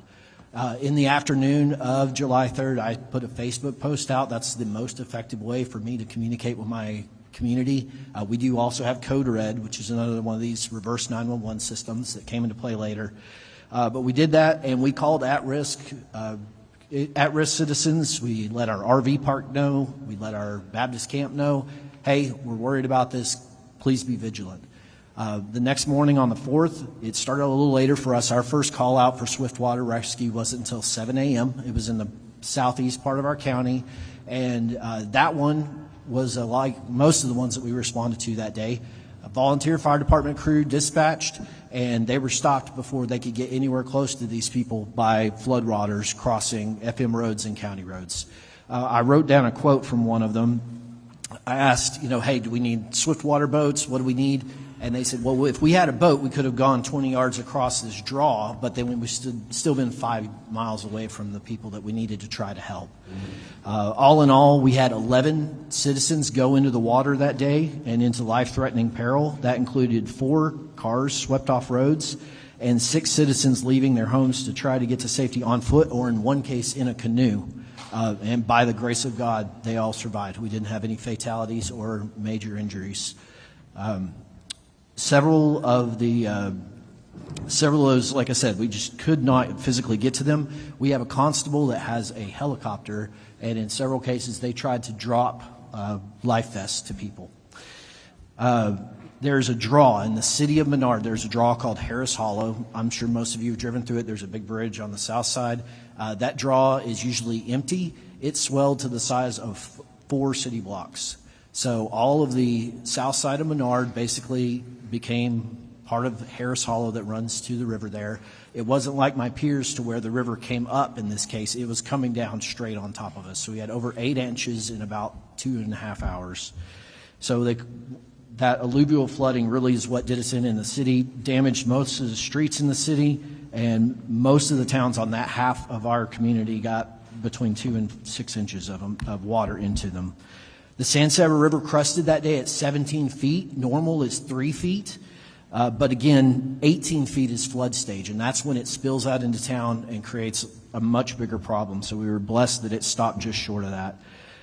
We actually got messaging that afternoon that they expected the river to go up even more to 20 feet. And at that point, we made the decision to evacuate our Baptist camp. It's in an odd little spot that's higher than the Morales Creek that runs behind it and the river, so they were safe at that point. But if it had come up 3 more feet, it would have been dangerous for them. So we got 104 campers out driving 5-ton fire trucks and a Menard ISD school bus to get them through the flooded roadways and to safety. We established a community shelter operated by our CERT team, Citizen Emergency Response Team, that's less than 6 months old. Thank God we got that organized when we did. And that afternoon, the water receded.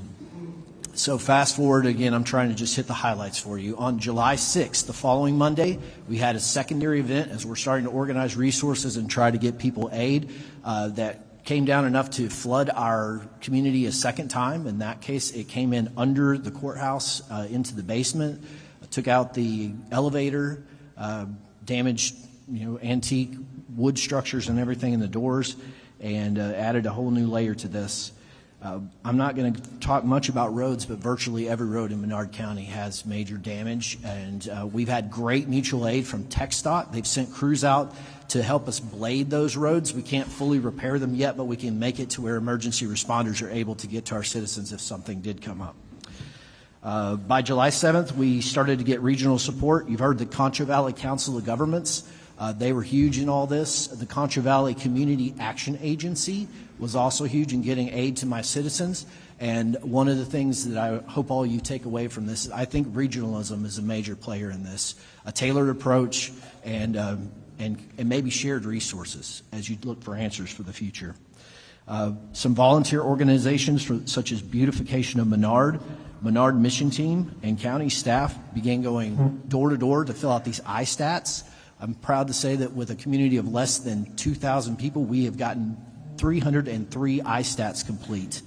So we've really gained the trust of our community to input that data. We're traditionally fearful of outsiders. The unofficial town slogan is "Keep Menard Hostile."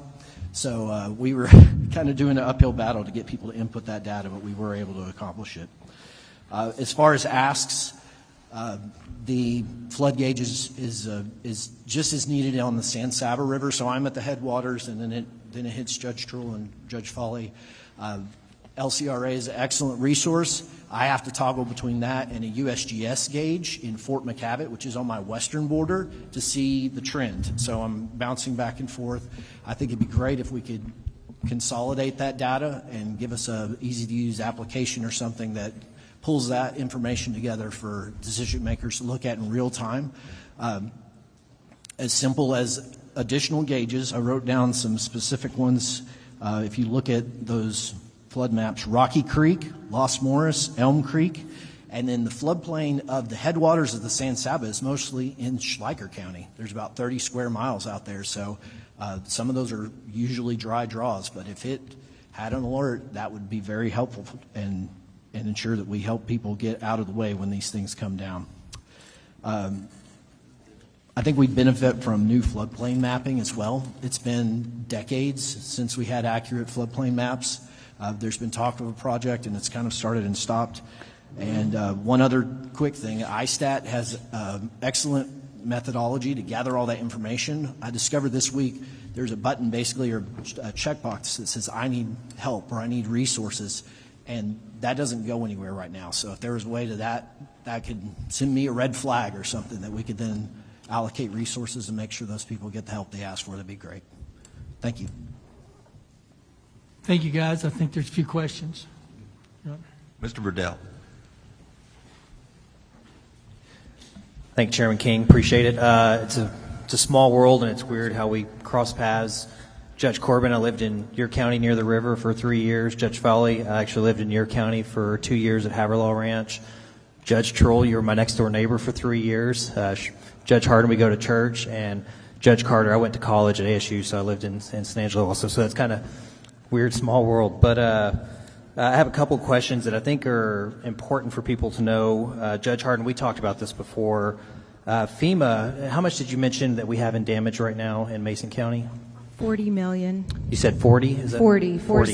And then one of the things that was brought up was FEMA only reimburses, so we have to come up with those funds, and they only reimburse 75%, if I remember the number correctly.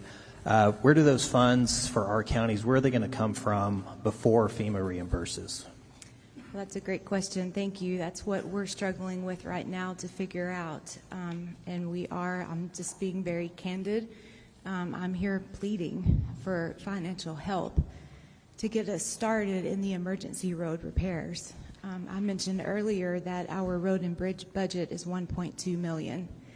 It's staggering to think that we have $40 million worth of road damage that half of our population depend on. By state statute, county government's responsible for county roads, and half of our population depend on those county roads. And so it's a very tall task that the Commissioner's Court and our Road and Bridge Department is trying to figure out. We will apply for grants.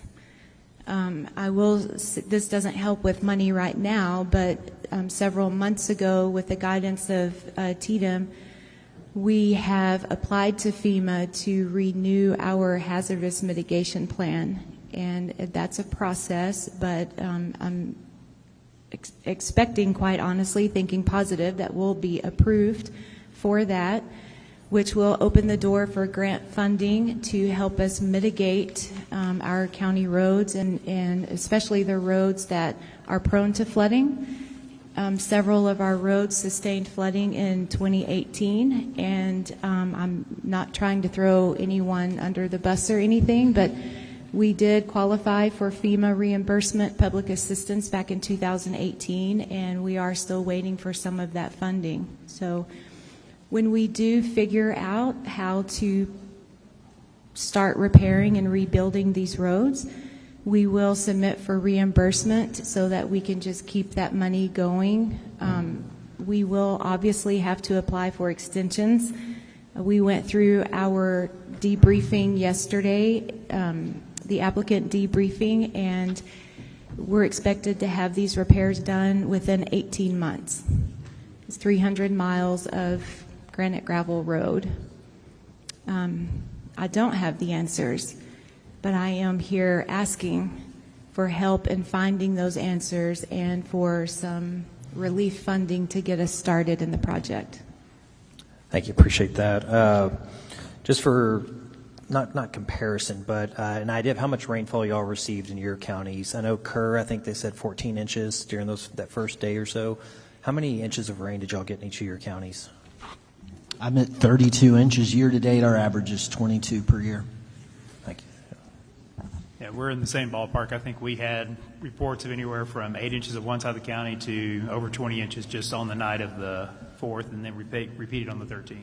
Yes, sir. If I could remind the panel, we're kind of jumping back and forth, just say your name before you talk for the live feed. Thank you. Frank Trull, and I believe it was about 19 to 20 inches, some more, some less throughout the county.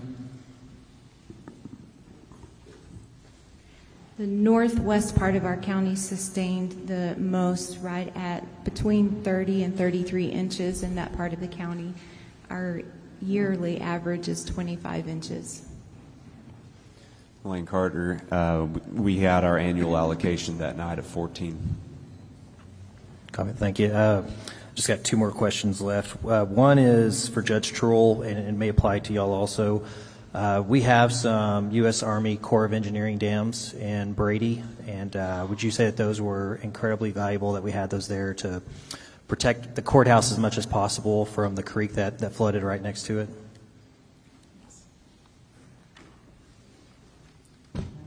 And that's roughly how I was going to start my conversation today. Back in that 1938, when the flood happened then, they built roughly 30 of those flood control structures. The USDA and soil water conservation districts were the ones that were in charge of doing that, in combination with the Brady Lake, the dam across there, and that's what prevents a lot of that water from coming down throughout the town as well. It's safe to say that we could have other areas that could benefit from those also in Texas, especially in this region. Last question, which applies to all of y'all. I know that y'all have had to deal with this, and we've talked about this. On ISTAT, was it hard to get participation in ISTAT, and do you believe that there's still people that haven't participated, that there may still be more expenses we don't know about? Frank Trull, we assisted a lot of the folks, and like I say, we had 155 out of a total population of 7,500 people. But when you look on the map, you can tell exactly where those waters, the flood waters, had gone. So it kind of makes sense when you look at the map. There could be more out there that just, for whatever reason, they didn't want to answer the survey questions and so forth. But I thought it was well received. I thought it was easy enough. I only had a few people come to my office that just wanted somebody that they knew to help them fill it out. So, but the Concho Valley Council of Governments, they came when we had the Tractor Supply event set up, and they did a lot there. Then they also came back a few days later and set up at the courthouse and helped. They also went door to door trying to get people to help, but a lot of people, I think, were just skeptical of people coming to knocking on their door. Yep. All right.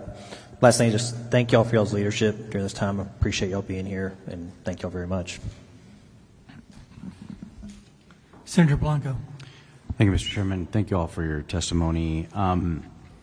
Heard your testimony about your EMCs setting up shop quickly. My question is, as county judges, you all select your EMCs. What criteria or guidelines do you all utilize in selecting your emergency management coordinators? Do you have challenges finding individuals that qualify? And would it be helpful for TDEM to formalize guidelines for selecting EMCs? Sure. Starts off. You want to start off? Go ahead, Jody. Sorry. Yeah. All right, I'm Jody Foley. What I'll address is, I heard a conversation earlier in one of the testimonies of should we have some restrictions on who can serve as an EMC, and I think that's kind of what you're indicating as well. A big concern for me in a county our size is when we put those kind of restrictions and guidelines, we make it impossible for us to hire somebody. We need to be able to hire people who are local and then train them into the position. Now, I am very lucky in that when I came in 2023, I had a very experienced EMC that had been there for about 15, 16 years before me. She's very well trained. She's very diligent. She's done all of the training to keep up with it. She's very involved with our regional council of governments, our 911 meetings. She knows her job very well. But in our small county, that's not her only job. She's also our indigent healthcare provider. She does a lot of other hats because we don't have the budget to have a full-time EMC. So some of my neighbors don't even have the ability to have what I have. So I don't think the restrictions are there. I think the ability to train somebody up and allow them to have the training available to them to get into the position and develop would be beneficial to counties our size. Opinions of others?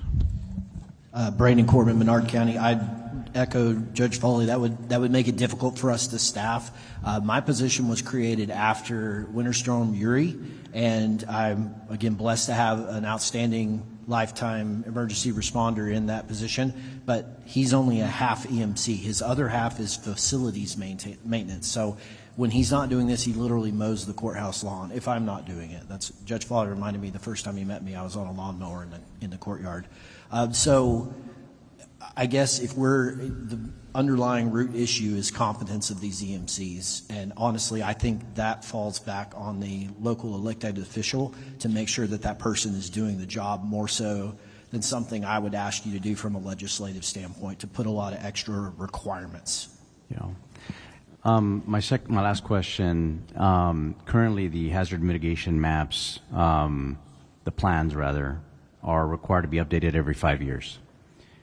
In your estimation, given the more frequent weather events that we're having, do you believe that we need to consider decreasing the number of, lowering that threshold maybe to 2 to 3 years for updates for your plans? That's a hard question to answer. Probably the reality is yes, but the other reality is it does require funds to update those, even if it's a grant match. And I feel pretty confident that the message has resounded that in counties of our size, we just don't have extra money in the budget.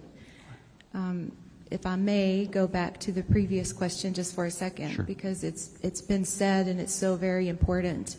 I'm blessed that my assistant EMC did grow up in Mason, knows the land like the back of his hand. That goes so far in preparations and also in response.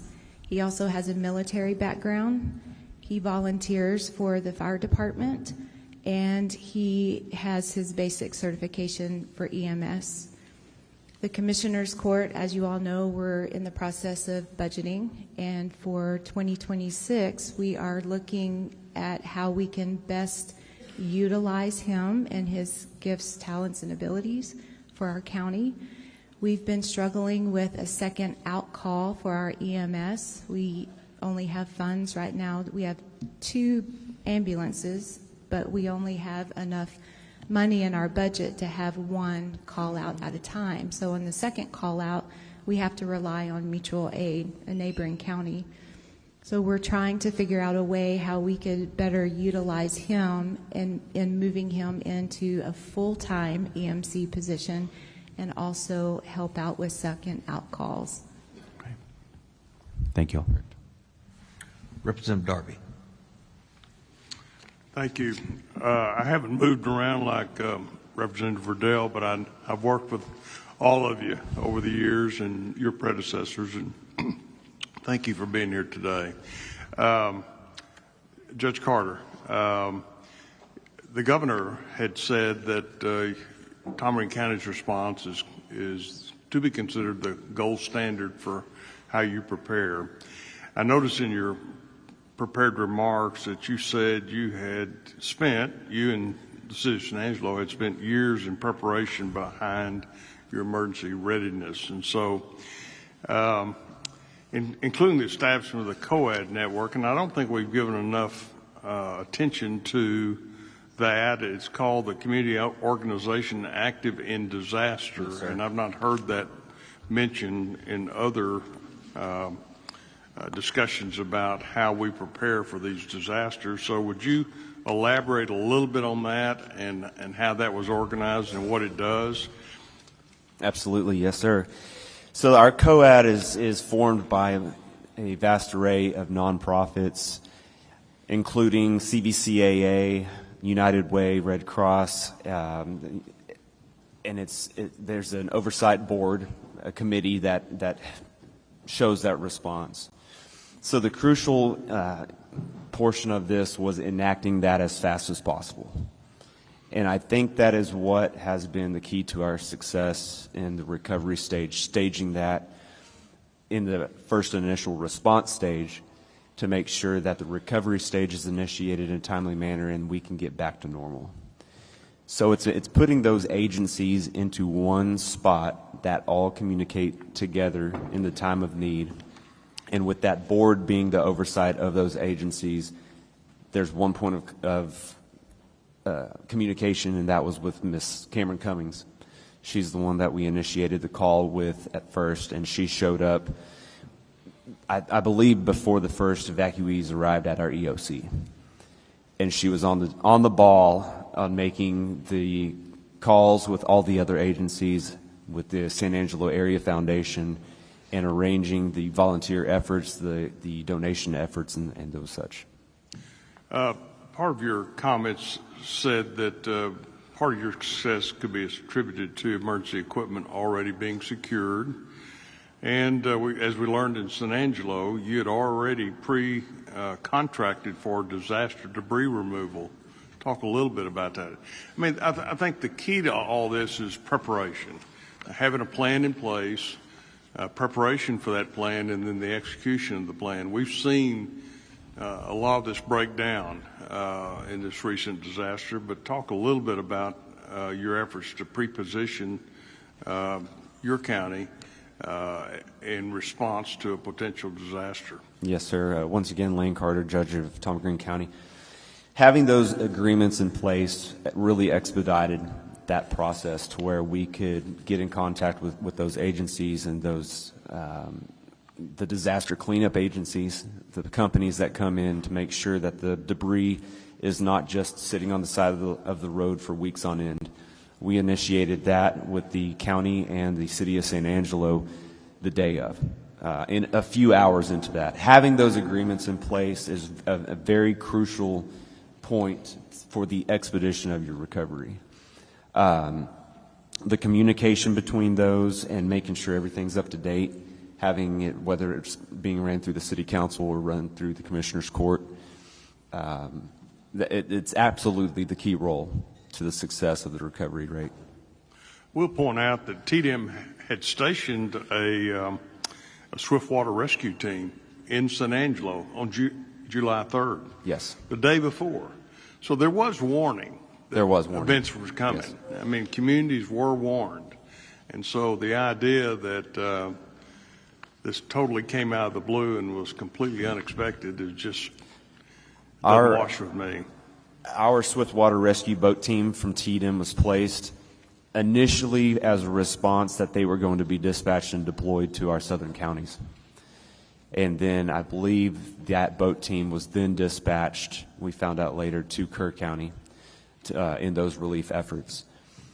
That's when I have to give a huge shout-out thanks to the Texas Parks and Wildlife and their boat teams. They came in, filled the gaps, along with DPS, working with San Angelo Police Department, our Sheriff's Office, our volunteer fire departments, our San Angelo Fire Department, and making sure that those boat teams were in the areas needed to recover those individuals that were standing on roofs, hanging in trees, getting them to rescue.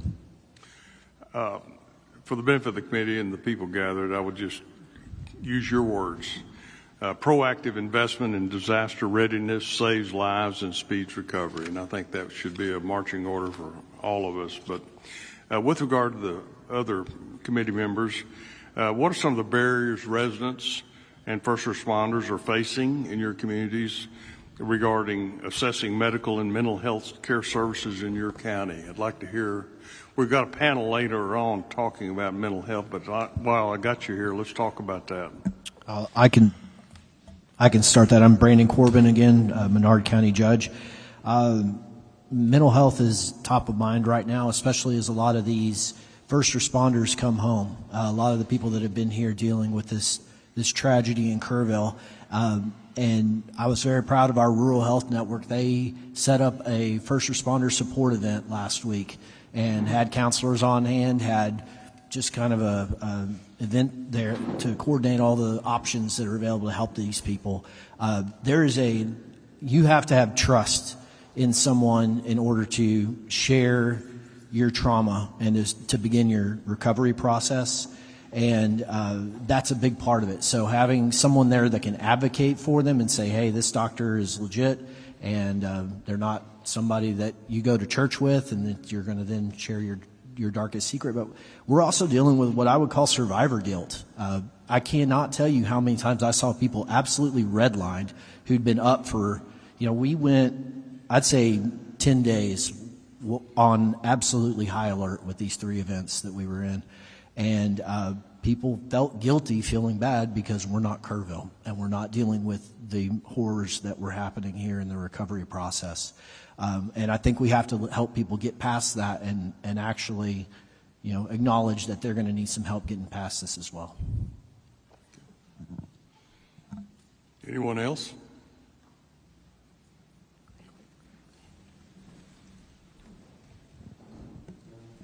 Frank Drill, I just kind of echo what Judge Corbin just said. We've had, staff from Frontera Health reach out to us, as well as Texas A&M University, trying to figure out the best way to handle the mental health side of things. So we have those 2 resources available.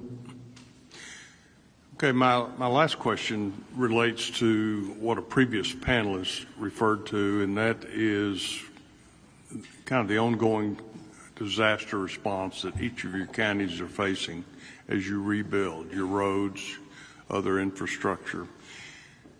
We've put restraints on you about how much you can grow your government. In fact, there are propositions in this special session about further reducing your ability to respond. A comment was made about the disaster relief exception that will allow you to respond quickly in a dramatic fashion.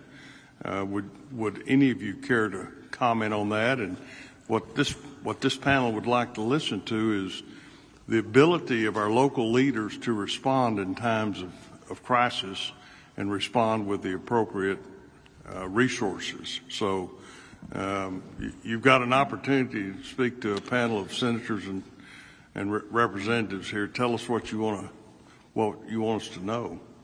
Thank you, sir. Again, Brandon Corbin, Menard County. As a underprivileged county without much industry, my ad valorem tax generates $2 million a year, and that's at a 76 out of 100. That's too high. That number, that percentage is too high for my citizens. But I still have 24-hour law enforcement, the only law enforcement in town. We have a 3-person road and bridge crew to do the bare minimum to maintain these roads in normal, peacetime. Veteran services, the normal clerk services, tax assessor, the 3 courts, and it is extremely difficult to scrape together enough funding to just execute our basic level operations. So to your question about the emergency rate, I don't ever want to have to do that to my citizens, but if forced into a corner, that's our only option. That's the only thing we control. And with the size of the state surplus, it is concerning that we would be forced to that option without getting some kind of state aid or some kind of exception to help us out of this. And Jody Foley, Sarasota County. I'm going to echo that. We're slightly more fortunate than our neighbors as far as our budget, but not drastically. Our budget's full. We don't have a large reserve. We don't have the ability to build that because we do our best to keep lowering our taxes for our community. The idea of dropping an extra 8% on them this year and ask them to repay for all the damages that have happened is a little painful. They really can't afford that right now. We're not a wealthy community by any stretch. So yes, and I think the reality is where we spend a lot of our money is stuff that it's not the focus here, but if we're into budgets is how much money times do we spend of our county budget to keep people in jail in our counties at our expenses that should be sitting in state jail? How many people do we sit in based on certain regulations? Some of even the new ICE legislation that went into place is going to involve us holding people in our county while we wait for ICE determinations. That costs our budget money that could be going towards roads. It could go towards assistance with our families or at least reducing our taxes. Those are things we think are really state services that we're providing at our dollar. And the reality is we don't have a lot of dollars to go around. Frank Trill, we're not in terrible shape in McCulloch County. I'm not going to play that card.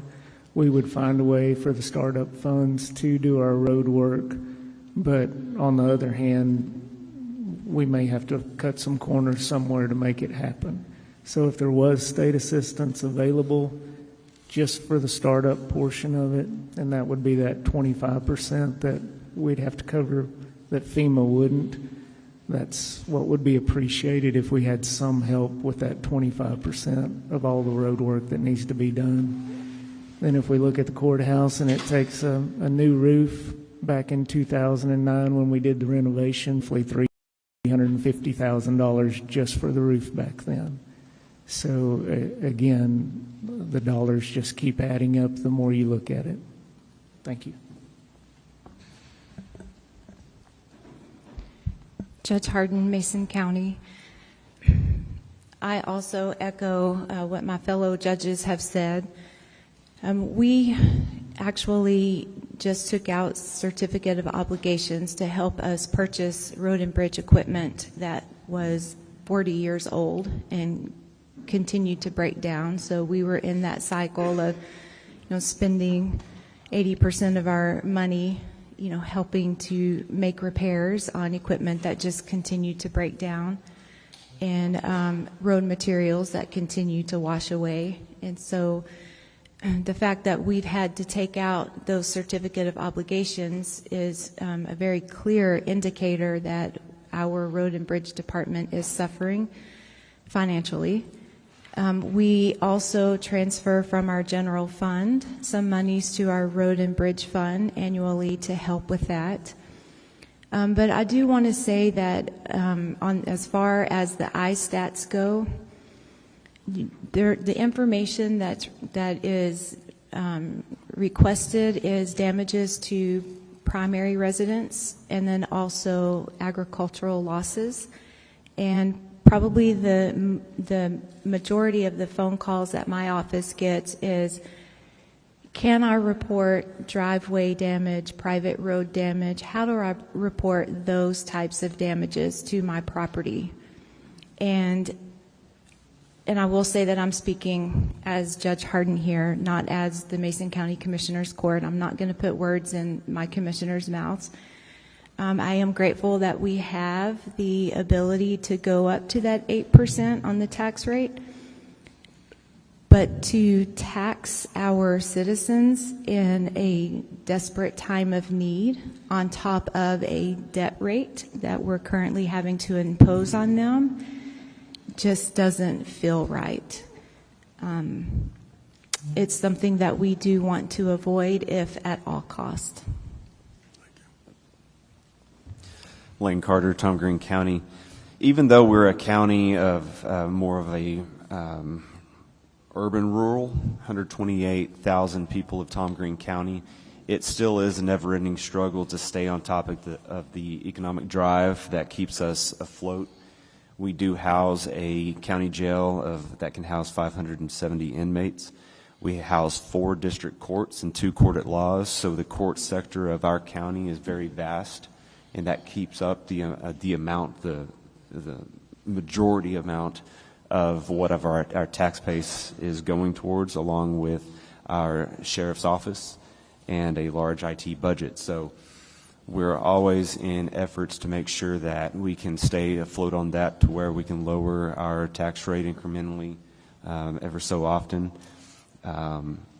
We push the PSTAT and the PA declaration as hard as possible. That way we did not have to potentially push towards that 8%. It's not looking like we will. Like we said, we're all in our budget cycle at this time.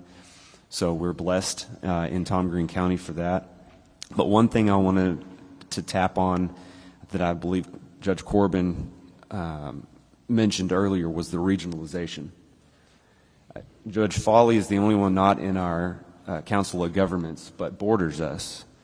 Our Council of Governments, it's such a tight-knit, what do you need group of county judges and commissioners that our director and the assistant director are always talking with us of what's the next step for the region, not specifically what's the next step for your individual counties. So we look out for each other out there in rural West Texas. I'm proud to serve with everybody here, and we'll continue to look out for it. But yes, to answer that question, we push the PA declaration, the PSTAT entries through TDM. That way, Tom Green County specifically would not have to potentially increase over the voter approval rate.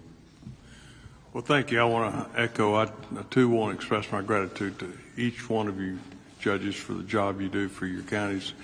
And I do think we have a very tight-knit West Texas community, and thank you for being a valuable part of it, each and every one of you. Thank you for being here today. Amen.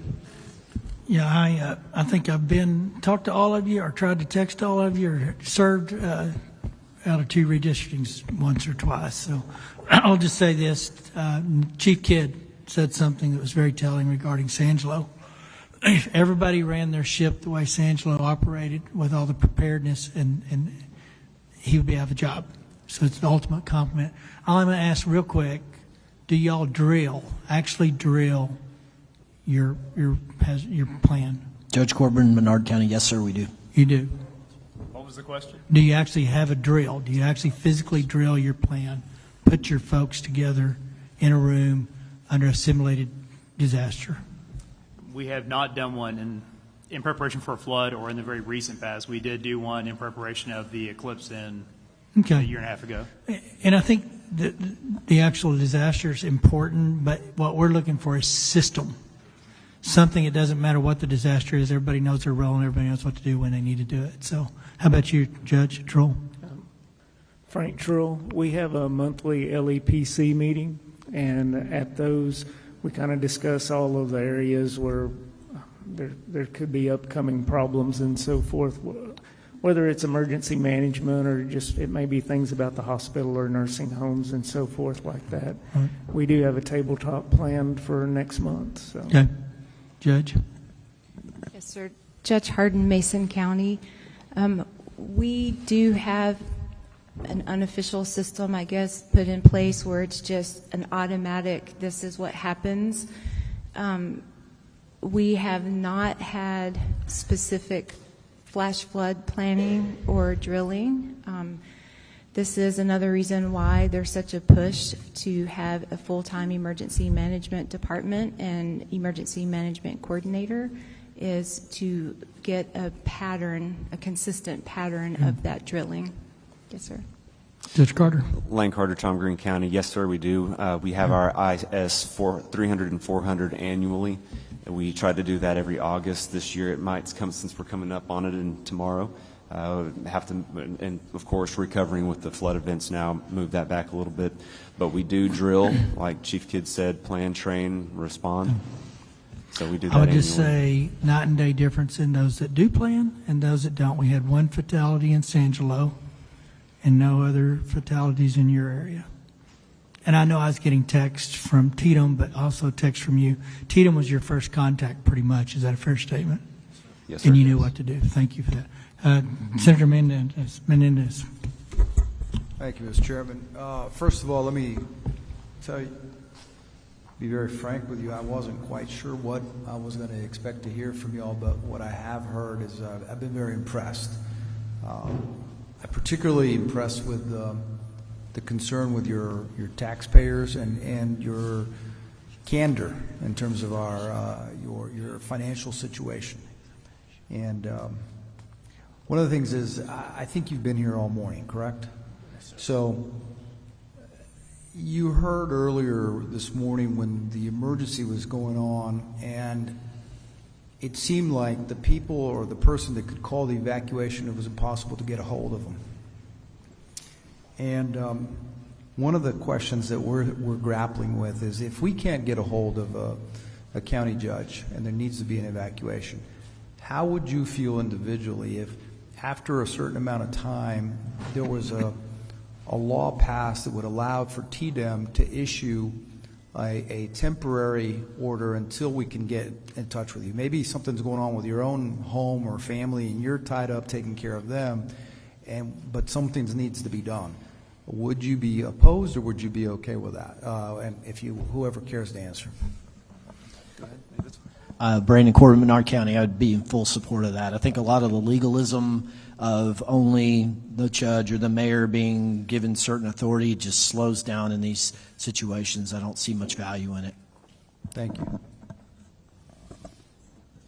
I think I feel a little different than that Jody Foley, Santa County. If I was unable to respond, I would rather have it within our plan than we do now. Is either my EMC steps up to that next level or maybe even our sheriffs, depending on how we laid that out. I'd like somebody local making that decision. On the flip side of that, we do have a local county liaison that I would have a lot of confidence in, and that does make a difference in that equation. But to me, I don't want to make a decision based on a person versus a generic position. Sure. So I would not want to allow the authority in the county to transfer over to the state as long as we can make that decision. Now, maybe down the line they become one of those answers because they were, and I'll say this, I'm not anti-to, they have been, TDEM was fantastic during this. I can't say enough. I can't tell you the amount of resources that showed up on our doorstep in a blink of an eye, and every bit of that was coordinated through TDEM. Chief Kidd reached out personally to check on us, and it was just, I don't know where to start or stop. We had everything we needed from them. Let me reassure you that no one's looking to usurp your authority. It's just a what if we can't reach you type situation, kind of like what we experienced just recently, and someone needed to be able to answer and be in charge. And so if for whatever reason you're physically indisposed, something happened, the emergency, a terrible tornado, whatever, and it's knocked out yours, that's the only reason I would say, would you be opposed to having TDEM make that declaration temporarily? Well, and in my mind, I'm not worried about the usurping. My thought is I'd like to see that as a set plan, and I think every county should say, okay, if I'm out, who's number 2, who's number 3, and at some point in time, TDEM should be in that list. I would not have an issue with that, but I would like to have it somewhat controlled within the county to start with, knowing boots on the ground. They're there seeing it happening. That makes sense. Frank Trull, I'm almost positive it's in the government code as far as the succession. If a county judge is unable to fulfill some of his duties, then it defers to the senior member of the Commissioner's Court, I believe.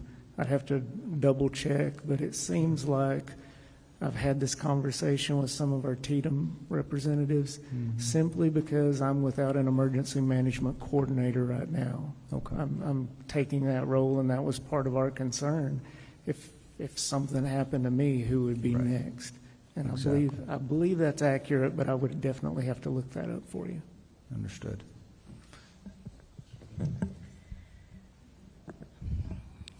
I have to be honest here.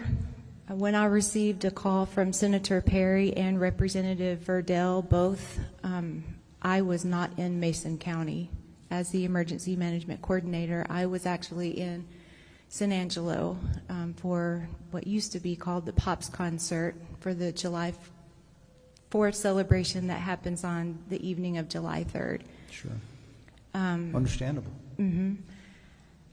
Before leaving, however, to go to San Angelo, I made sure that my assistant EMC knew that I was going to be out of the county for an extended period of time, and also our sheriff. In a small community such as ours and these, you just form those tight-knit relationships and you work so well together. It's almost second nature. You read each other, you know each other. And so I had full confidence in my assistant EMC and obviously the Mason County Sheriff's Department that should the flood watch turn into a warning, they would be completely capable of executing our plan.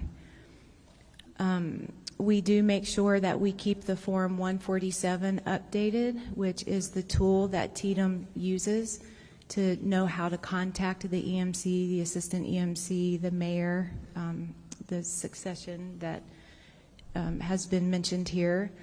And we work so incredibly closely with TDM as well that it's almost as if they're automatically part of our team. Chief Baxter could have called out my assistant EMC and they could have worked flawlessly together in this incident. So I think it's that building of the relationship and knowing how each member of the emergency management team operates and having confidence in one another. I agree, and I appreciate that, but I think legally only the county judge can call for an evacuation. That is correct, yes. And that's where the question that I'm asking. I'm sorry, I did not comprehend that you were asking that, but Yeah, yes, sir. That's the sort of the point that when some folks have said, well, what if that evacuation was necessary or some order given that it can only be done by the judge? And that's where I was asking. So Yes, sir. I appreciate your answer, though. Mm-hmm. Yes, sir. Lane Carter, Tom Green County. You're absolutely right. The judge or the mayor, I believe. Yeah, correct. In a Or municipality. the mayor, the judge can step in if the mayor is absent or failing to for the prevention of loss of life. Right. You can come in and order an evacuation. Right. I think the conversations may need to happen if there is an absence of both. Who does step in? I have a full trust of what my judge pro tem at the Commissioner's Court would be able to handle. Whether we initiate the conversations is the sheriff involved? Absolutely. These are conversations that can definitely be had through legislation. Yeah. And at what point does it get last resort to the TDM director? Last question. I think on both ends, I've heard you talked about regionalism, and all of you have expressed how well you work closely together and how you help each other, and especially because of the great need. Recently, I've been hearing that it's very easy for you guys, elected officials, to come down to the Capitol and spend time to talk to us. I was just curious, are you guys members of an association that helps you sort of get your word out, represent you at the Capitol? Absolutely. Texas Association of Counties. Is that a valuable representation? 100%. I appreciate that. Thank you. We would. It would be detrimental if we did not It have would be them. detrimental not to have it. Tomorrow, we'll be voting on that tomorrow. Thank you. I hope Thank you guys. consider Thank you for being here. I don't think we have anybody. I've got Do you? one. I'm sorry, Chairman. I've got one for Judge Harden. Just a point of clarification. I think I heard you say when it came to emergency management, you had taken all the required training. What are you required to do? Because it's my understanding you're really not required to do anything, even though statutorily you're in charge of emergency management. I believe, sir, that as the emergency management director, by default, just by being the county judge, Right. and then possibly the emergency management coordinator as well, I would be required to take the ICS classes, 100, 200, 700, 800, which are all online, and then courses 300 and 400, which are in person. The reason I ask is the testimony we heard last week from Chief Kidd was that many county judges, because you're not required to take it, and I mean, it's very proactive of you, and I'm sure your county appreciates it, but one of the things that we're looking at is actually requiring judges and mayors to take this training, because statutorily there's nothing that forces you to do it, and not all 254 counties are created equally, and I have 19 counties in my district, and I work with 19 judges, and most of them are just like you. They're all small counties. They all face financial challenges, but they take their emergency management position serious. There are others that do not. So if that was a statutory, you've already taken it. Yes, Does sir. it offend you if it's a statutory requirement? No, sir. That's all I need to know. Can I Yes, sir. comment on that? As we are required to take the Open Meetings Act, I believe as the emergency management director of a county, especially a larger county, should be required to have at least some of the trainings of the 300, 400, 700 classes. If you wouldn't mind, when you give you gave me written testimony, but we've asked panelists all day, to submit those things to our offices. If there's specific trainings that you've taken that you think every judge should take, I'd love to see some recommendations.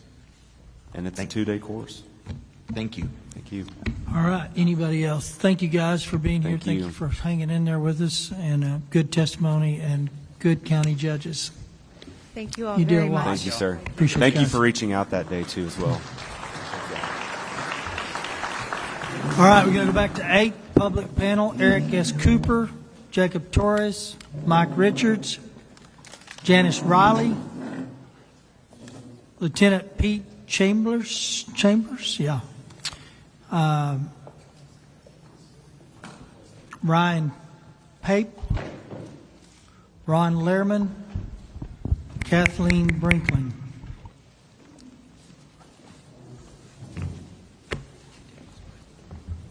I'm going to.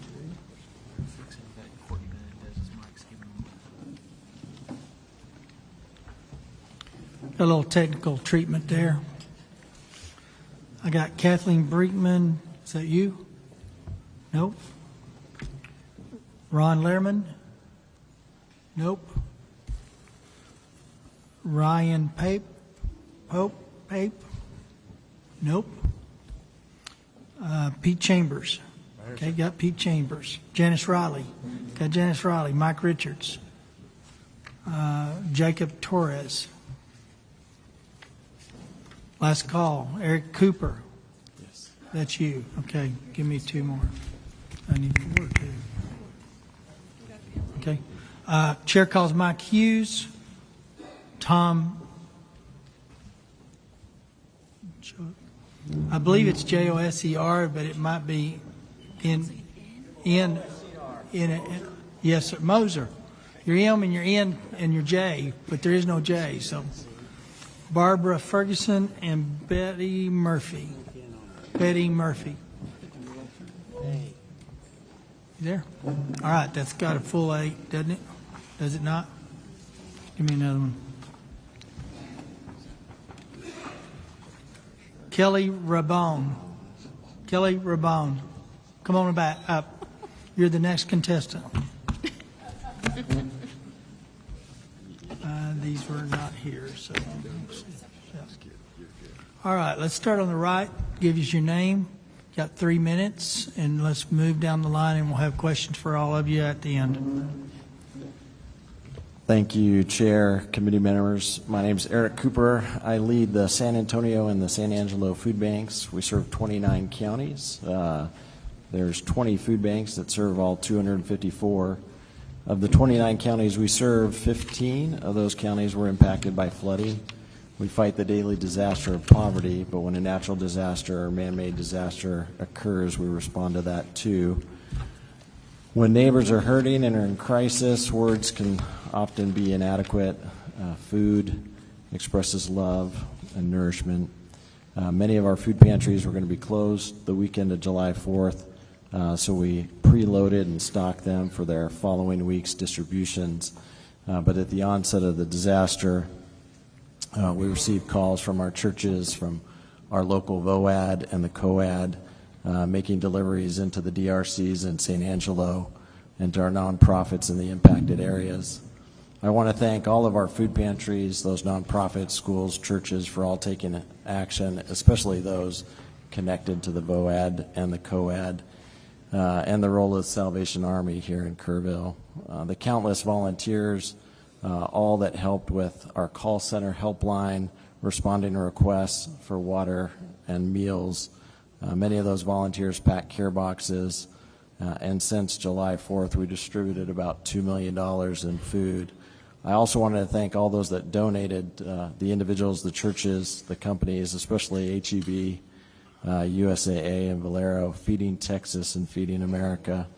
You all should know your state agencies responded quickly. I personally got a text from Nim Kidd and the TDM team, Deputy Commissioner Lena Wilson with the Texas Department of Agriculture and the Health and Human Services Commission. I want to thank you all and the governor for allowing SNAP benefits to be used at restaurants. Those people who lost their homes were able to get meals. Donations management is always a challenge in disasters. Ensuring the right items are donated in the appropriate quantities at the right time. It's critical to have the right equipment and the storage to ensure food safety. Food safety is not a priority. In times of disaster, you need to be extreme. We're distributing food before, during, and after this storm, and it will be a long recovery. Impact to housing costs, rents, insurance, agriculture, and the tourism sector have already been noted. Y'all are invited to come out to our upcoming distributions. There's lots in all of these counties.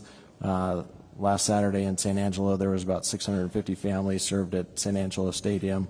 This Saturday, we'll be giving out the cleaning supplies from the COAD. But please ensure these communities get adequate support for the weeks, months, and years ahead. Thank you.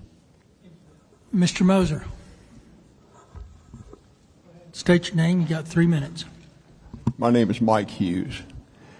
Mr. Chairman, Chairman King, Chairman Perry, members of the Select Committee, thank you very much for coming to our community and hearing us. I watched a hearing held a few days ago in Austin. I think it was 11 hours. Is that right? 12. I changed my arithmetic. Okay. Rightfully, attention is being drawn to emergency response, adequacy of flood warning systems, the property damage and the terrible loss of life, property that we've suffered here. However, I don't recall, and I'm really surprised, that any attention has been paid to what I believe is the single most important thing we should be considering as a solution: flood control. If you don't remember anything else I say, please hear this. We cannot control how much it rains, but once that rain hits the ground, we can control partially what it does. We need to build flood retention dams on the upper reaches of the Guadalupe River watershed. I have a background in civil engineering. I grew up in East Tennessee where the floods were frequent. The Tennessee Valley Authority came along and built dams, and they were no longer a big issue. Those dams acted as a flood control preventive. To explain what a retention dam does, and that's what we need to have, visualize taking an ice chest, an empty ice chest, out into your driveway, opening up the little drain hole on the side of it, and putting in a couple of inches of water. Water will run out the drain hole. Imagine dumping a big bucket of water into that ice chest. There's still only one place for it to go, and that's out that drain hole, and it restricts the flow. That's exactly what a retention dam does. No matter how many buckets of water you pour into that ice chest, as long as the rate is constant, that much water is allowed to pass through. Other than during periods of heavy rainfall, the reservoir behind these dams remains dry. This is not a dam that impounds water permanently. Normal stream flow passes through a relatively large opening at the base of the dam. When excessive rain falls, the water level upstream of the dam starts to build up behind the dam and then is eventually released through that same opening at a controlled rate. I prepared a short paper on this, and you'll get copies. Yeah, if you'll get copies for the committee. I have copies to distribute. Awesome. That's good. And I appreciate your time and your testimony. Thank you very much. Thank you for Mr. being Chairman. here. And it is a valid concept. We are going to look into it. That's not something you do in 30 days. Initial is we've tried it, but didn't work well for it. But we will go back to that and have that conversation. Over there on the table. Go ahead, ma'am. Appreciate it. Good afternoon. Janice Riley, Center Point resident and volunteer coordinator with Somebody Cares. On July 4th in the morning, our power started to flicker in and out, so my husband and I decided to run down into Center Point and fill up our gas cans. Both ways were covered in water. Center Point, there was already a vehicle stuck in the water across the roadway, and east on 27 going into Comfort, it was already starting to come across. My husband said, "This is stupid, we're going back, because if we try and go, we're going to get stranded in Comfort." So we got back and just waited it out. That day I started contacting Crisis Response International in Virginia, who I am certified with for crisis response, saying, "This is what's going on, are you coming?" They responded, left from Virginia on Sunday, got here on Monday, connected with Hunt Fire Department, and we've been deployed in Bumblebee Hills ever since, working in there. And they left on Saturday the 18th after working with multiple other disaster relief organizations to get the entire community mucked out, and we're now rebuilding. So we have several homes that are already up drywall, and we're getting painting and moving towards getting them back in their homes. I mean, they've already been traumatized, and one of the key things now is to get them back in their homes. We have an individual who is a World War II veteran, 98 years old, who's been displaced out of his home, and he's been told he's in the flood relief area, floodplain, and now we can't rebuild until he gets permission, permit, something to say, okay, yeah, you're now permitted to rebuild. And he's been in this home for years. So I'm just standing up for World War II vets, saying, can we please get this guy back in his house? And what do we need to do to make that happen? My second point is, in case of a disaster, I've been working with bunches of disaster relief organizations for the last 3 weeks. It's managed chaos. If we could have a Texas website that activates upon a disaster, I don't care if it's Houston, El Paso, or the Panhandle, that activates and then says, hey, if you want to come help us, all the information you need to know is here, because we still have people showing up wanting to do search and rescue and wanting to do new muck out, and that's done. We now need to do other things. So if we could get that information out to these volunteers that want to help, that it's organized, because the thing that I have seen from day one is just what help is needed, where is it needed. And I mean, we had friends up in San Saba and Leander begging for help, and honestly, we were overwhelmed with help here.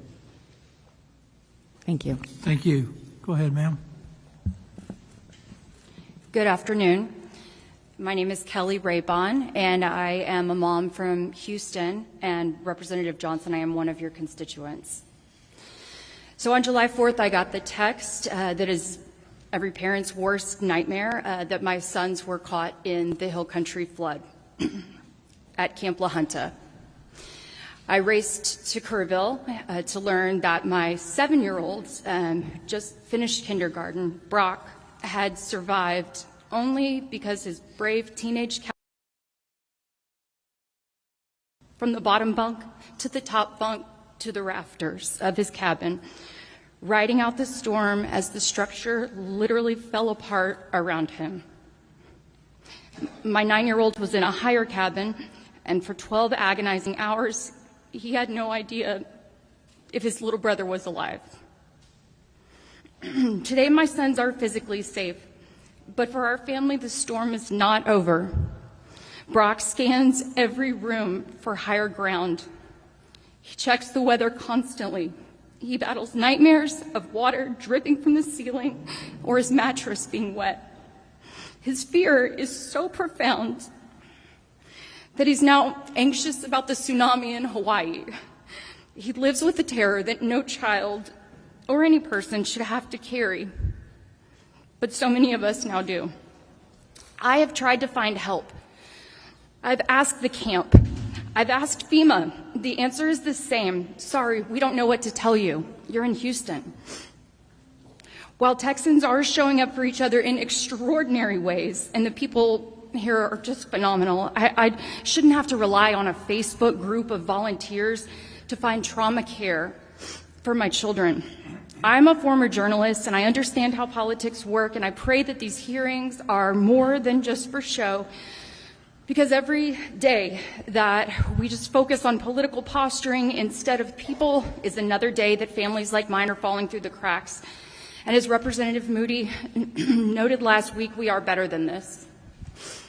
Please remember that this disaster impacted families from every corner of Texas. I pray that this beautiful community gets every resource it needs to rebuild, but do not forget the thousands of us who were just visiting, who are now weathering the storm alone from outside the disaster zone. So today I have a couple of simple urgent requests. First, release the emergency funds for the recovery now. It seems obvious, but apparently it's still hung up. Second, make mental health care a central funded part of the state's official disaster response.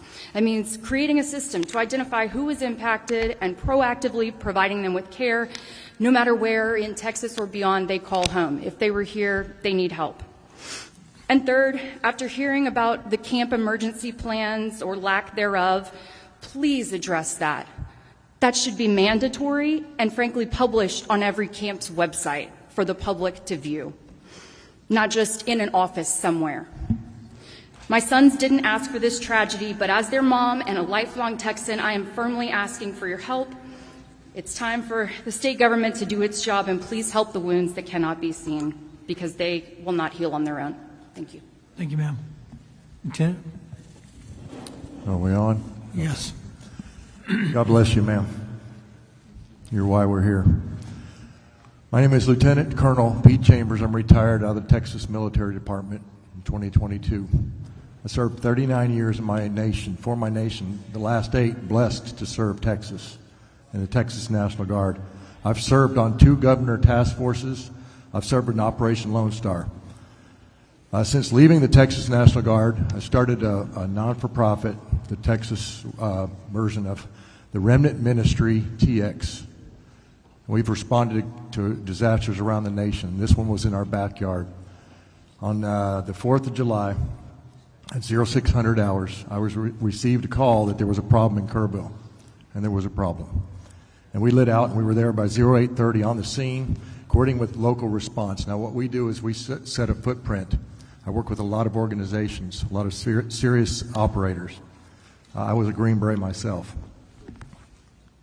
We established an administrative mobile command. We worked with local law enforcement in this very building, local aid workers, local EEOC members, TDEM specifically. And I know Mr. Kidd from working with him on the COVID response. So our reconnaissance teams went out. We brought in the finest rescue operators in the nation. Within the first evening, we had operators from the East and West Coast from all special operations branches, combat divers and hard hat divers on the scene. I worked with other organizations here within Texas, mostly citizens. Of the 17,000 citizens that responded, we worked with 14 of the organizations. Heavy rescue equipment, reconnaissance, logistics support, ministry support, heavy equipment, amphibious recovery vehicles, and other ancillary services. I visited Sandy Creek, and we heard a lot about them today. We got there a little bit late for us. We were focused mostly from Hunt to about Kerrville, just past around the corner to Center Point.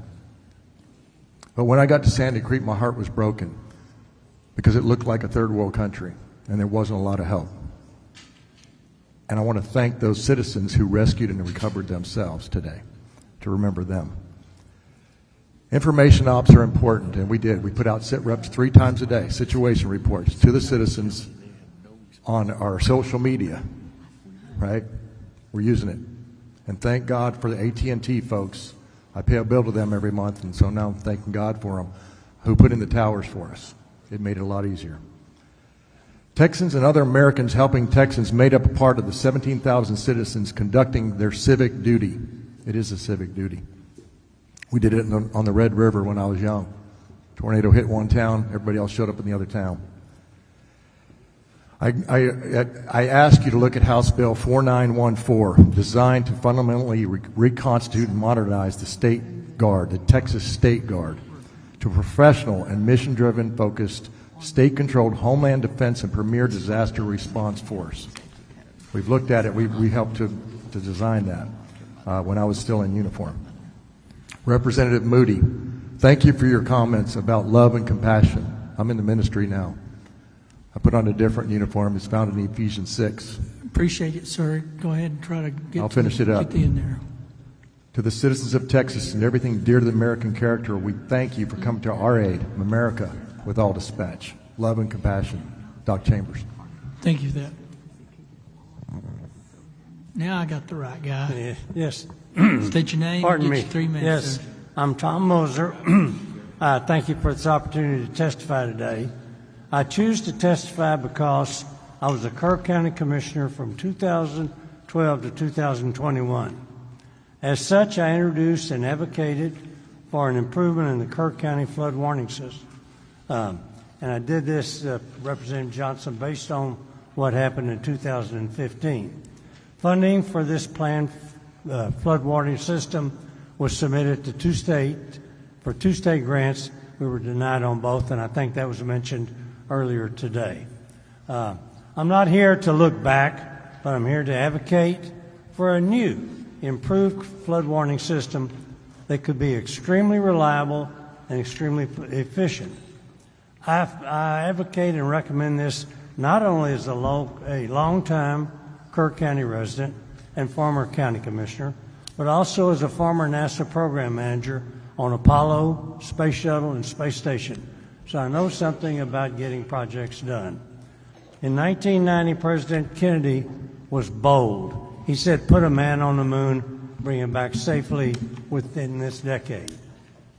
I asked the state legislature and the governor to be bold today by developing the need for a flood warning system that would be applicable to Kerr County and for all other high-risk regions in the state of Texas, which we've heard from today. As a former longtime project manager at NASA, I recommend that the flood warning system have 2 aspects to it.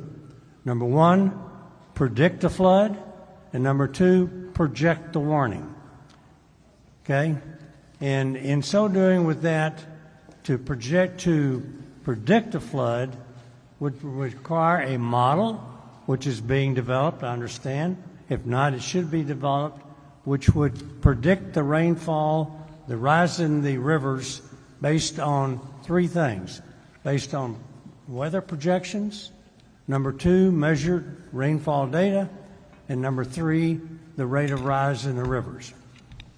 Projecting the warning is also equally and is important, and that is employ techniques that are state-of-the-art today on telecommunications, sirens, also cell phones, social media, television, radio, blah, blah, blah, all of those things.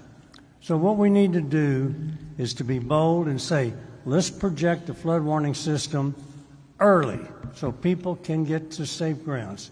Predict it with 75% confidence that the flood is going to happen based on early predictions.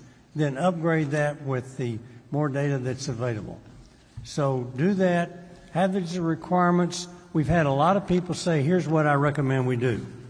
Take 6 months to determine what the requirements should be for a flood warning system. Don't just go carte blanche and check on one. Then implement and have this system fully operational within 2 years. It's good information, sir. Okay. I have the experience and would do pro bono to help do this any way that I can. We've gotten Thank a lot you. of help today. We may take you up on it. We got Thank your you. name and number. Go ahead, ma'am.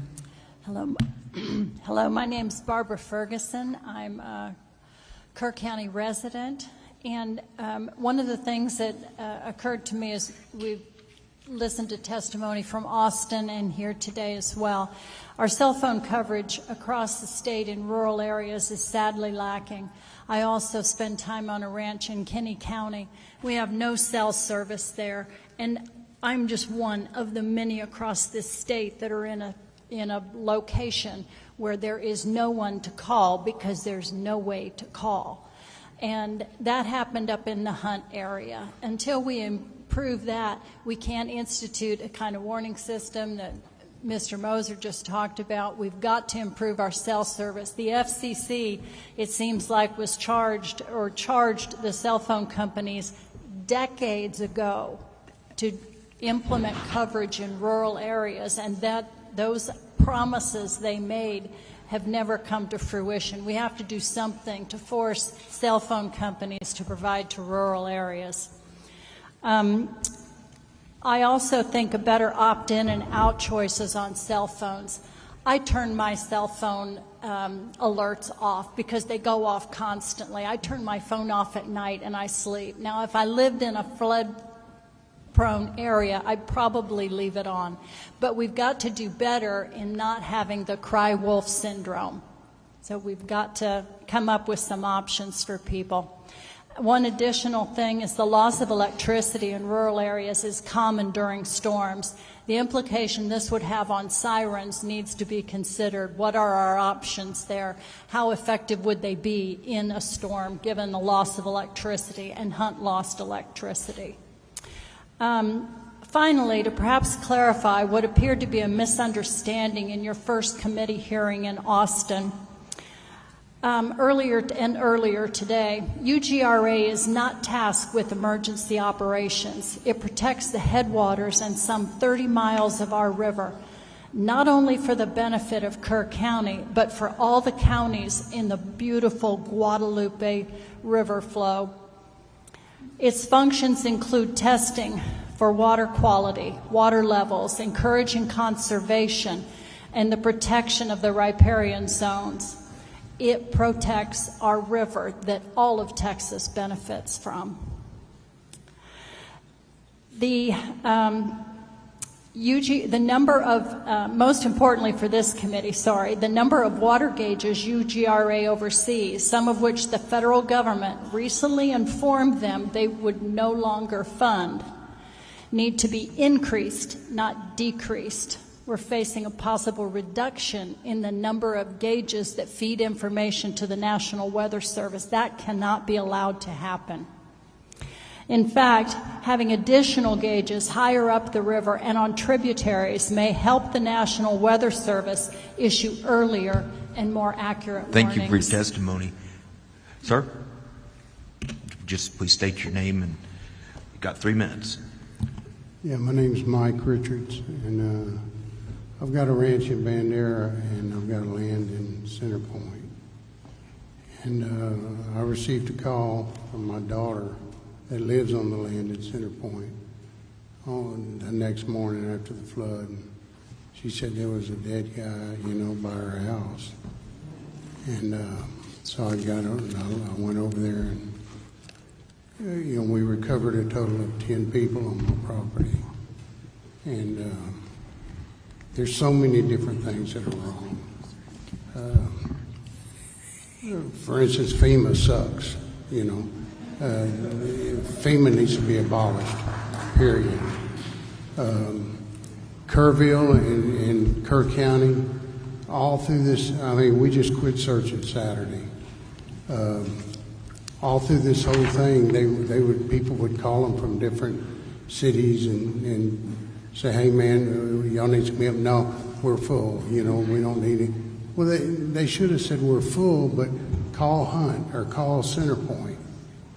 But don't just turn people away, because, like I say, we just quit searching Saturday. And as far as the state goes, well, let me tell you about the state. I think the state involvement, as far as I'm concerned, is pathetic, and I'll tell you why. After we found that one body, I went down to a part of my property and I started looking at the drifts, the debris. And it was 30 and 40 foot high, and 50 and 100 foot long, all of them down the river.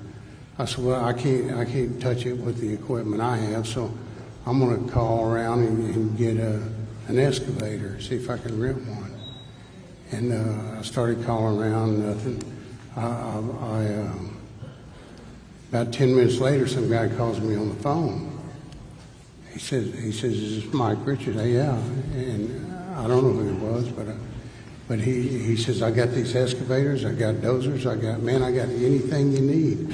We're setting up here in a parking lot near Kerrville." I said, "Well, dude, bring it on. I need it. And he called me back in 5 minutes. He says, "No, the state's not going to let me do it." What the hell, come on, why is the state not want? Well, this river authority says this law. I said, I ain't worried about no laws, man. I'll break them if you bring the equipment over here, just to go out and look for these people, And it's this river authority, and then they started talking about burning. I'm not talking about burning. I'm talking about finding bodies, And it goes on and on and on about this stupid clam in the water and stuff, So, and it shouldn't be. Sir, you'll have to kind of wrap up your thoughts. Huh? Wrap up your thoughts. It's been 3 minutes, so just kind of wrap up your thoughts. Well, my time's up. It's up, but if you want to finish your thought, just go ahead and finish. We kind of understand what you're talking about and saying, but if you want to finish a final thought, go ahead and finish it out. It's just here's I say that to say this. It was 2 days before I got some help, and it was not from the state, not from the government. It was from good-hearted people, my friends and my cousins and things, and they came over, and 3 of us went across this little island, and we found two easy finds. There were 2 bodies laying over there, and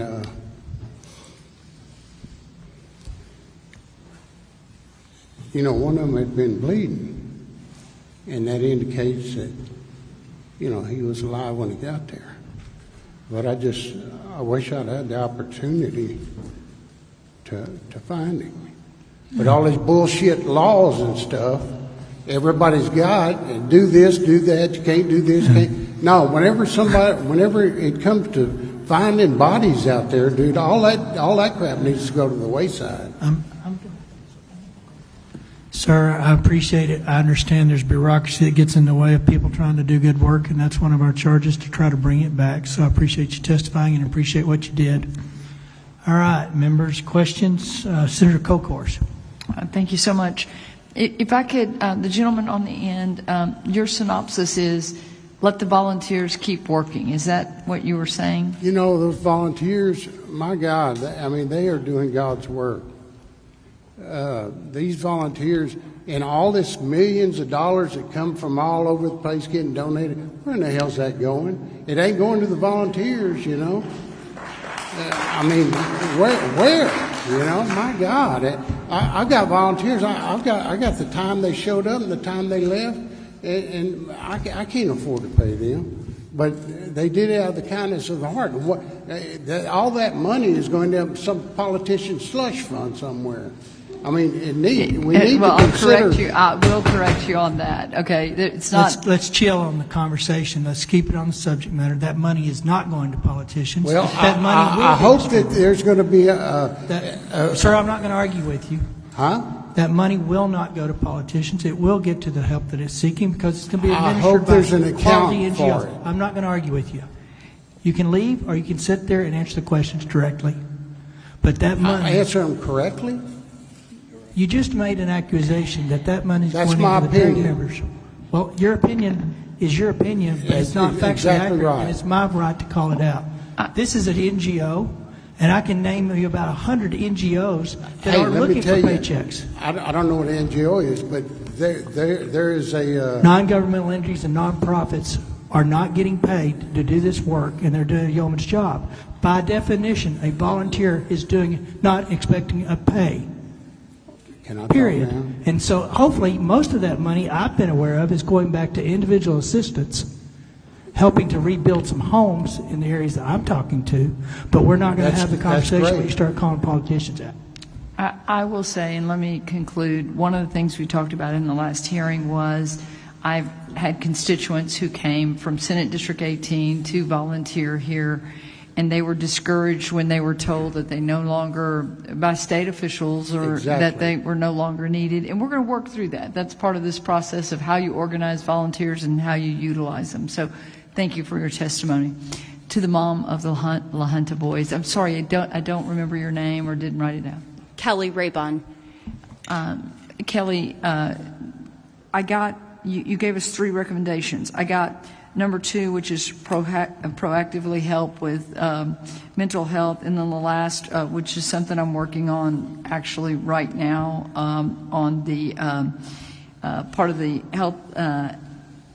health and safety code on evacuation plans for flooding, especially if a camp is in a floodplain. So that's already being worked on. But what was your number 1 recommendation? Was just regarding emergency funding. It's my understanding that there's still funding that's held up at the state level that has not been released. Okay. And then finally, about your son, I'm going to meet you at the back of the room with a representative from Health and Human Services, and we're going to get you on the right track on that. So I'll meet you right back there as soon as this is over. Thank you very much. And I'm not alone. There's lots and lots and lots of others out there who have these same questions. And my goal here today is hopefully we can all make it easier for people to get the information that they need and deserve.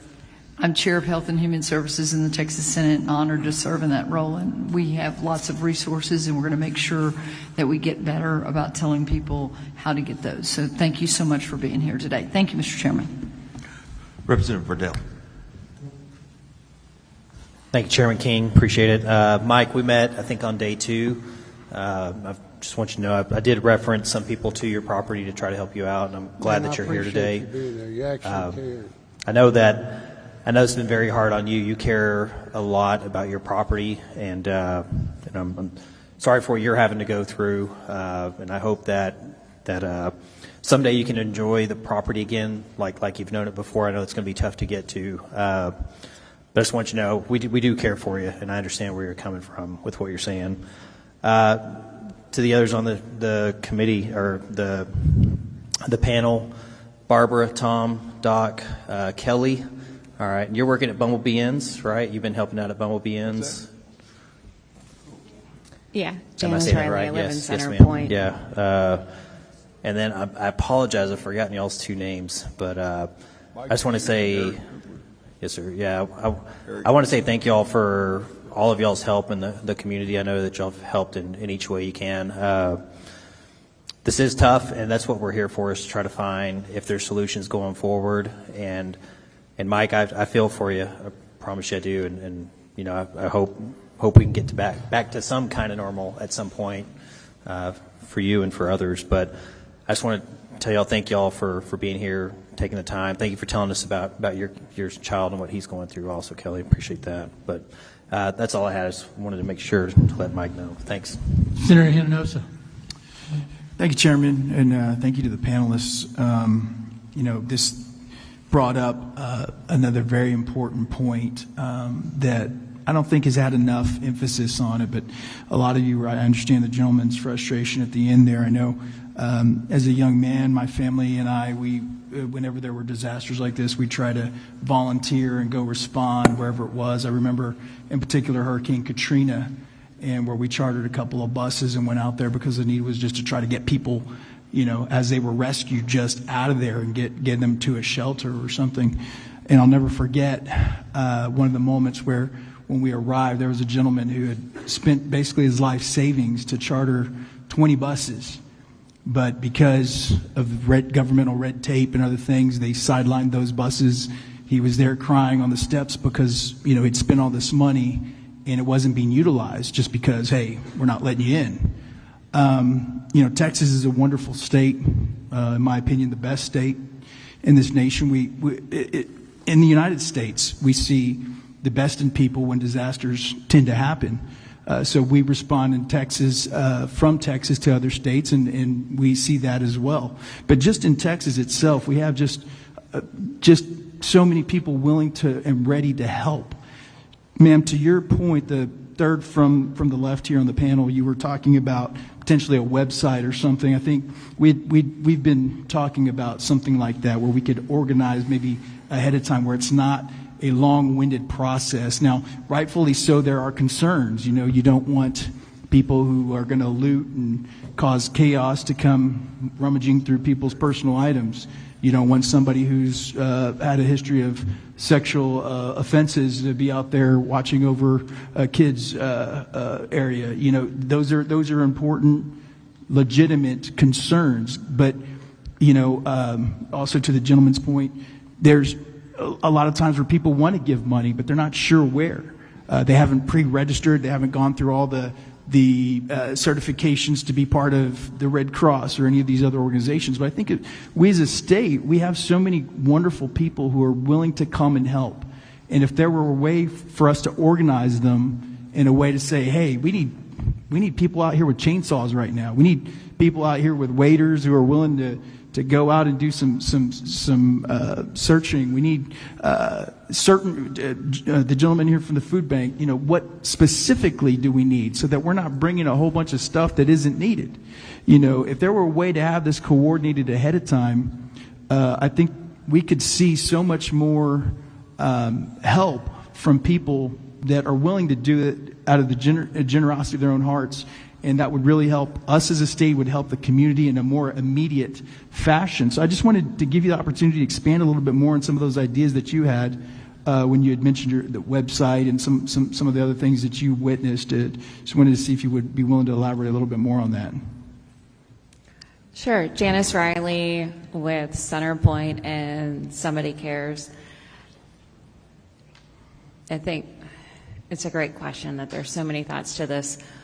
But it's figuring out a website that says, okay, what are all the areas impacted and, you know, the riverfront and who needs help? Because in the current situation in Kerr County, we were relying on the fire departments that were handling first responders and doing search and rescue to also handle all the volunteers coming in to help. And some of those volunteers came in for search and rescue, but they were also coming in to rebuild. And so that was a lot on them. So I think part of it, doing the data collection across in the moment, doing the data collection and finding out what's happening where, And, you know, obviously that's boots on the ground of people that have been background checked and can be trusted. Don't necessarily have to be state employees, but people we can trust that are going in. And, like, I know the Republican Party precinct chair was going door to door along the riverfront in Center Point saying, how are you impacted? What have you dealt with? What help are you getting? And then was assigned to go up to Ingram and do the same thing. So is somebody like that assessing what's going on, assessing what the need is? And I know a lot of our churches have gotten funding, so now the churches are going around and the churches are saying, please complete my application to say what you need. And at the end of the day, the immediate need for each household is what sizes are the kids and what do they need to have replaced? They're getting ready to go back to school. I mean, I think I heard Kerr County schools are going to supply school supplies, but some of these kids still need shoes and still need clothes and hats and like baseball gloves or whatever they did. So somehow we have to figure that out and get it sourced, because one of the things I've said on Facebook is that I think we have half the country's bottled water within this county alone. I mean, if you drive around and look at the flood impact, you're going to see bottles of water. I'm just saying. So, you know, we don't need more clothes and we don't need more bottle of water right now. Or if we do need clothes, we need specific clothes that fit the people. So it's figuring that out and then having it on some kind of website that as soon as it happens, this goes live. And then there's committees and a task force activated to get the data. And then there's data analyst, sysadmin, and all the things that go into software development and website development. I used to work in that space of funneling that information and then saying it's like a gift registry on Amazon. When the need's met, it's taken off the list and said fulfilled. So we don't keep getting more of it. Or, you know, wait and it'll come back around and we'll need more. But, and then also as far as what volunteer hours are needed, I had somebody show up to work with Operation Blessing at Bumblebee Hills, and Operation Blessing pulled out last Saturday. She showed up Monday from Arizona, flew in for the entire week to help with either search and rescue or muck out. All that work in Bumblebee Hills is already done, and sorry, like they've canceled that. So she's like, okay, what do I do now? Because we don't have the central forum. So I know it's hurting cats. Well, I don't know a lot about technology, but I know that technology can sure help in this way. As a small business owner, the difference between a website and then, you know, having the benefits of an app that can actually send a notification. Maybe people, you know, a state-sanctioned app where they know it's official. They know that it's any money donated is going to the right place. Any you know, announcements of volunteer help or specific duties or specific supplies that are needed can be updated real time, and maybe notifications sent, have a pool of people already registered perhaps that we can even call and say, hey, mobilize, you know, we've got people in Corpus Christi ready to mobilize their group of, you know, bundle their network of people for funding. I know there's ways to do it, but again, I'd like for this gentleman here at the end with your food bank, particularly about coordination, right? So if you had somebody on the ground coordinating, I know there's various groups that have expertise. The gentleman with the food bank, I'd like for you to chime in as well, but for that, for example, that can be coordinated into what is needed, I'm assuming. Can I say something? If you don't mind, let me allow him to answer, and then we can allow you to have some comments on that. Yeah, I think there's a huge opportunity just to get information out and help people understand what resources are available. For many of the established churches and nonprofits, Representative Darby, I think, pointed out COAD in the Concho Valley area is the Community Organizations Aiding in Disaster.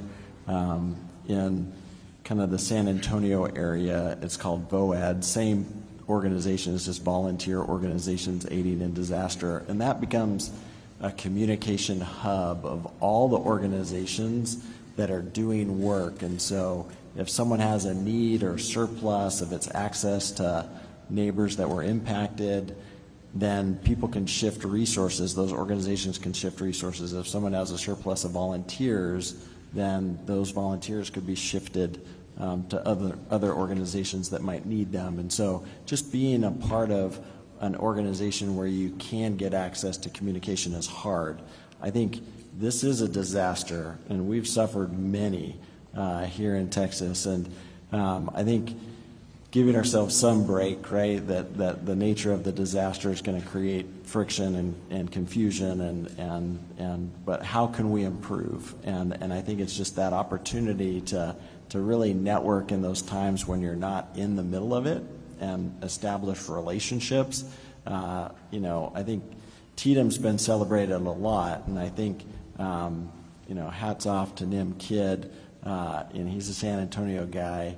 And during Katrina, we forged those relationships. And I think the consistency of the players in the space, doing what you say you're going to do, acting with integrity, we're stewarding widows' mites that have blessed the people that were impacted by this disaster, and we will ensure that those resources are given to those impacted by this disaster. And so the community trust, but nobody wants to waste people's time. And when there's inefficiencies of food that goes bad or people's time is wasted, that's what we need to be figuring out how to get tighter. There are some websites, I just don't want to plug, there's a lot of people competing for the space on kind of volunteer management and all of that kind of stuff, but those vehicles exist today, but there's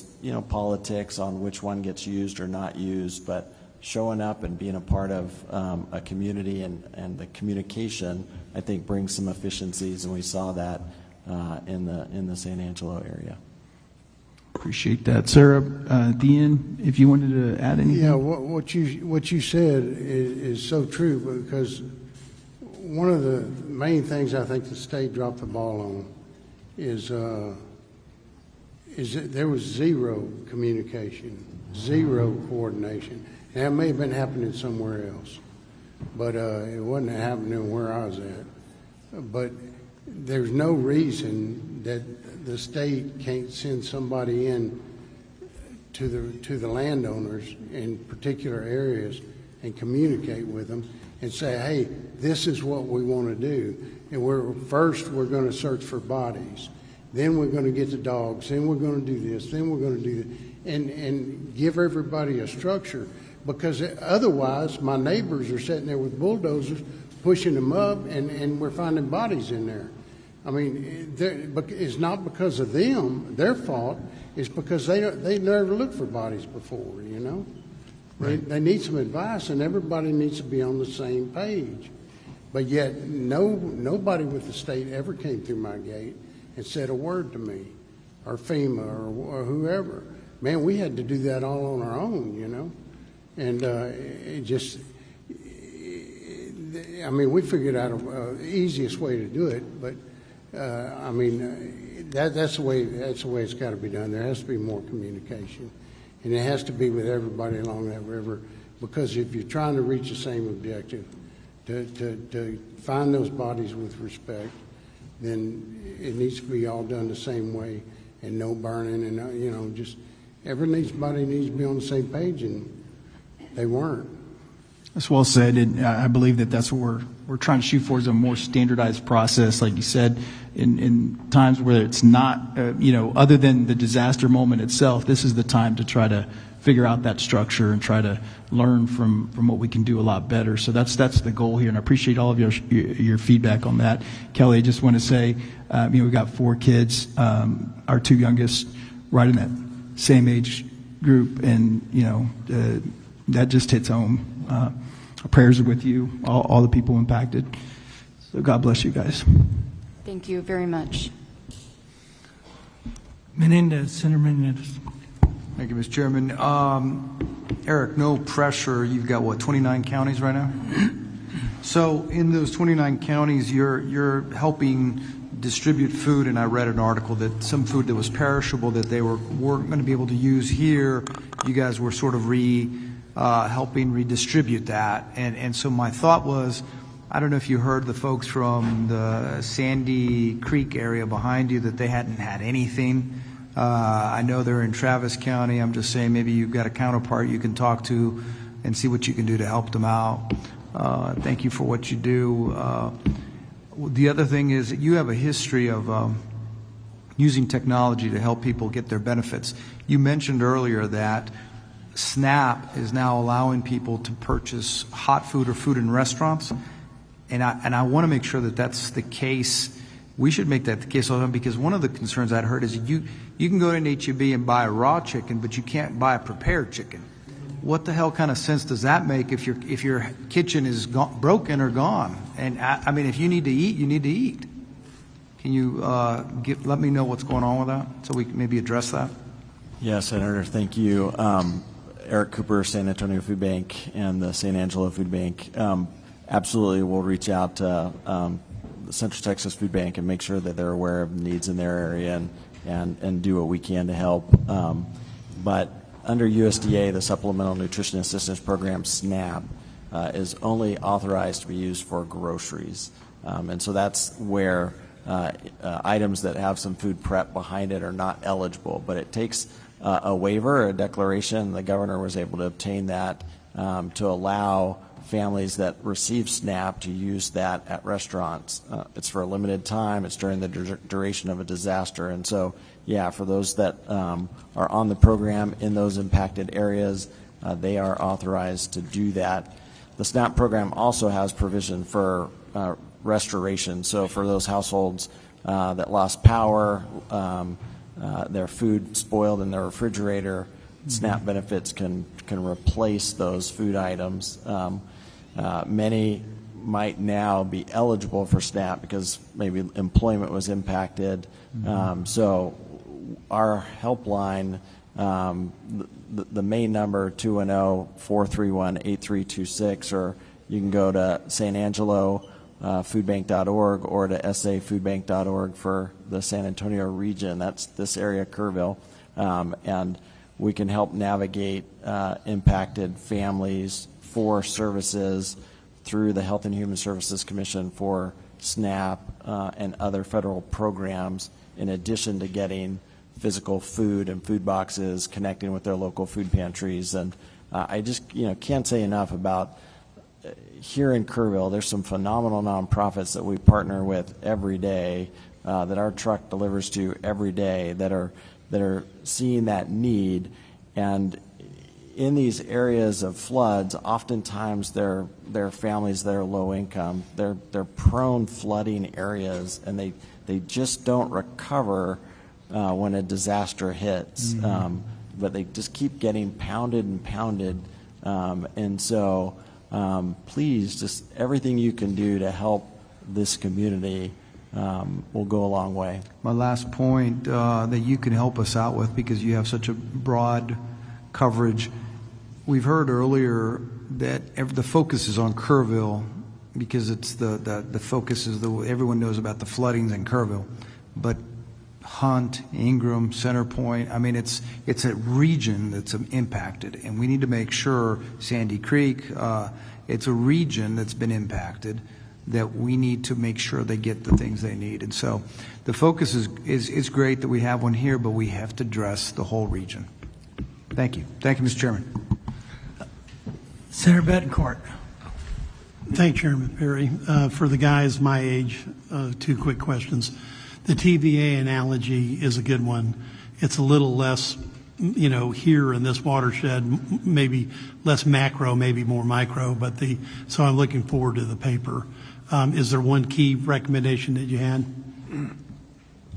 Do it soon and do it and think big.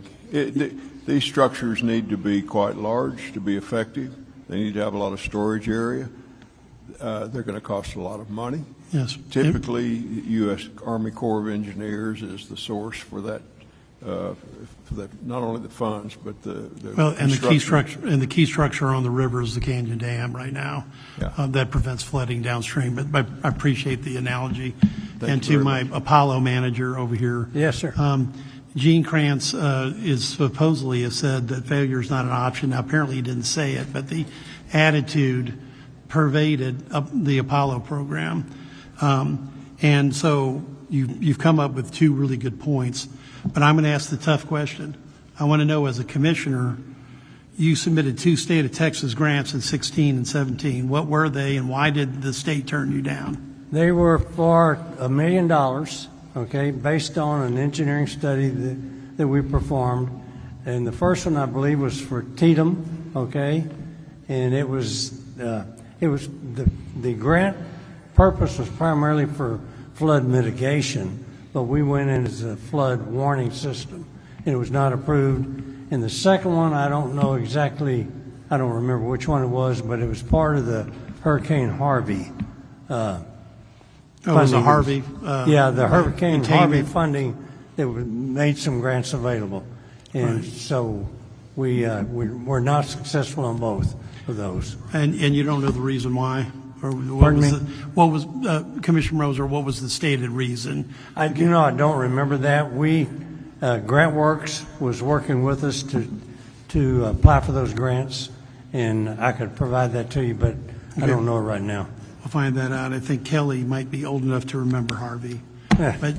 But And my oldest son does, and my youngest was a baby, but he still hears about it all the time. I mean, and aftershocks from the derecho and Hurricane Beryl, too. right, well, that's exactly my world back in H-Town. So, but God bless you. Someday those stories will be told over and over again too. All right, and I hope they help people save lives in the future. Thank you all. To my food bank, do you know if the center here with all the local state resource hookups and the federal is still open? I believe it still is. Do you know? That's really more of a Kerrville. There is another facility here that's got the ability to tap into Medicaid, SNAPs, federal programming, and all of those other assets available.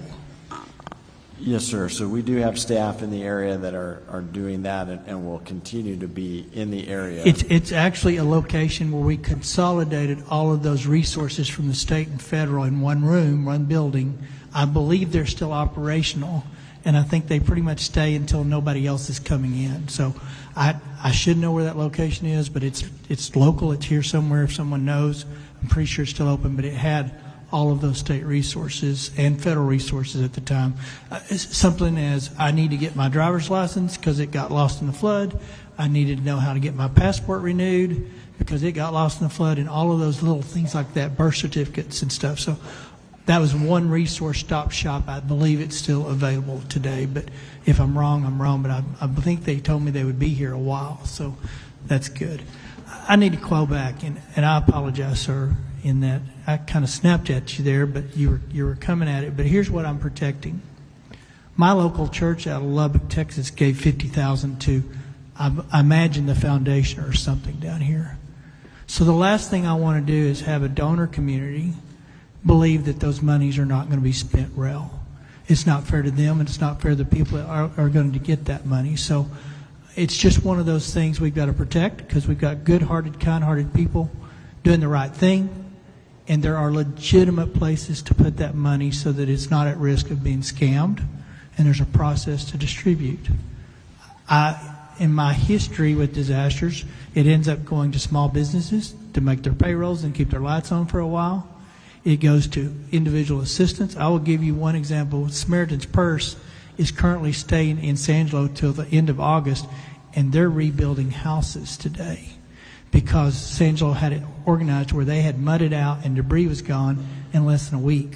So they're literally putting up sheetrock today. So it's those organizations that have boots on the ground that can deliver services that should be paid those dollars, and ultimately they do. I will say this, for those local foundations and United Ways and the like that have received a lot of dollars, I think the donor intended that to be a pass-through and not administratively shaved off.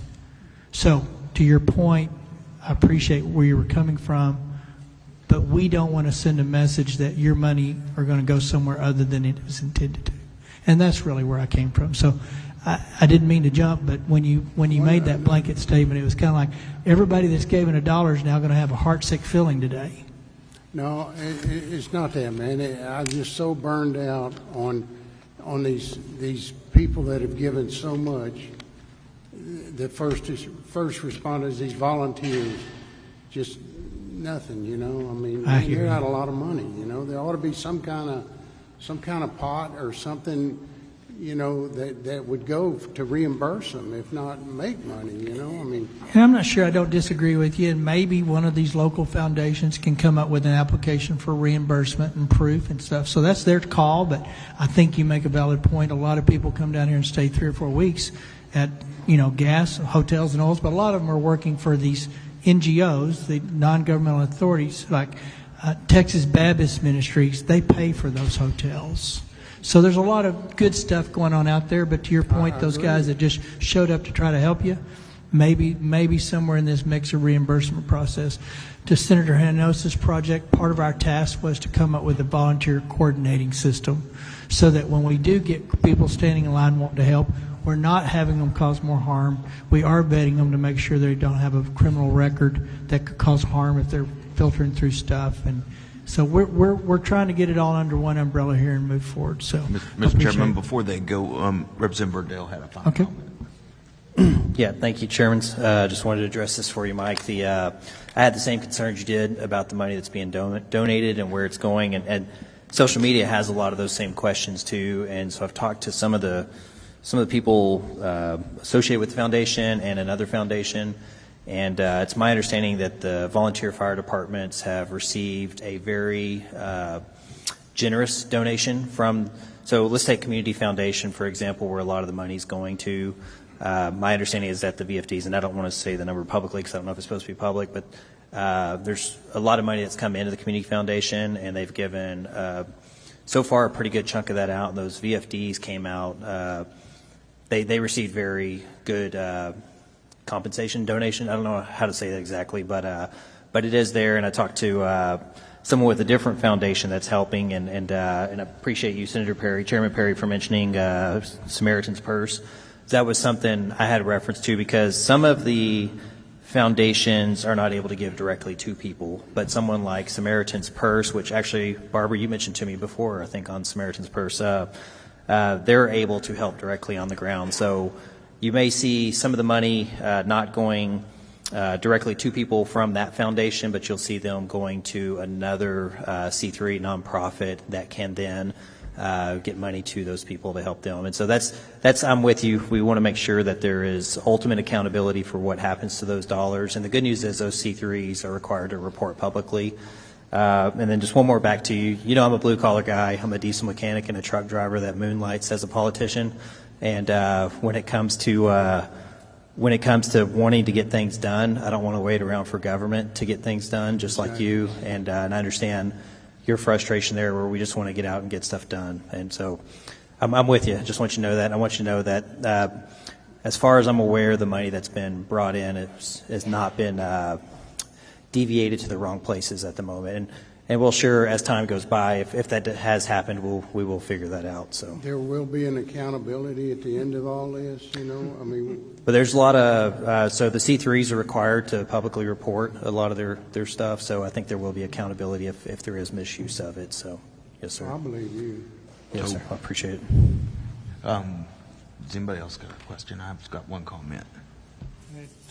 So to you volunteers, particularly you, ma'am, talking about your bottled water comment struck me because I've been through multiple disasters, and you're right. The first thing to come is bottled water and clothes. And what I always try to tell people and the volunteers, the ones that truly get missed out on the thank you, because you have the disaster, you have the recovery from the disaster, but nobody talks about those that stay back to recover from the recovery. And that's its own disaster, much smaller, no loss of life, we hope, but it's particularly in a small community. And there are state resources that help with those things. AgriLife Texas AgriLife is well, at least in my world, in the Panhandle, they're always a huge state asset to help. What do you do with 10,000 cases of water that nobody drank? What do you do with clothes that nobody's going to wear, and those kind of things? So we've talked a lot about, we're going to do what we can in this 30-day session. The work to mitigate the next flood will go well into next session, but you are going to have resources to get your town cleaned up and recover from the recovery. Those assets are in place. Anyway, thank you all for being here. Thank you, guys. I appreciate y'all being here. I think Senator Colcourse, Chairwoman Colcourse, can get you fixed up in Houston. For those that are looking for mental health, there's 2 local mental health authorities, LMHAs. It'll be our last panel. My understanding is they've already served 5,000 kids or people between the 2 is what I believe I heard. So there is some resources in the area, local mental health authorities. If those are not going to get it done for you, they can direct you to someone that can. But you need to check with Lois there. I know Houston has a very vibrant community of provider groups. So, all right, guys, appreciate you being here and staying with us all day.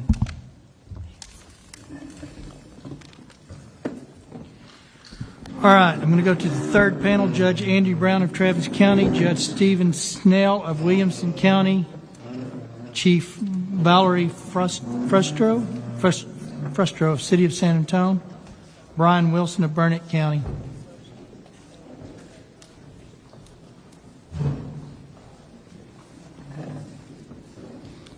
I've got Brown, Snell, Frustro, and Wilson.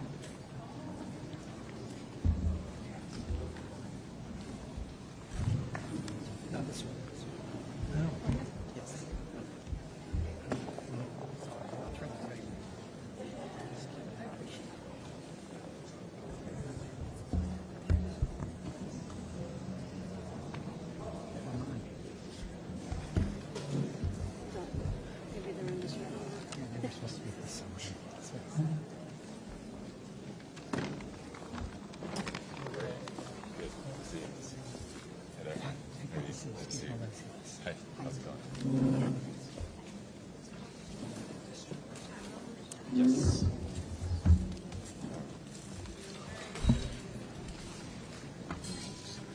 Want to go? No, that's separate. Oh, sorry. I'm going to start with you. I'll start. Yes, please. I'm going to go this way.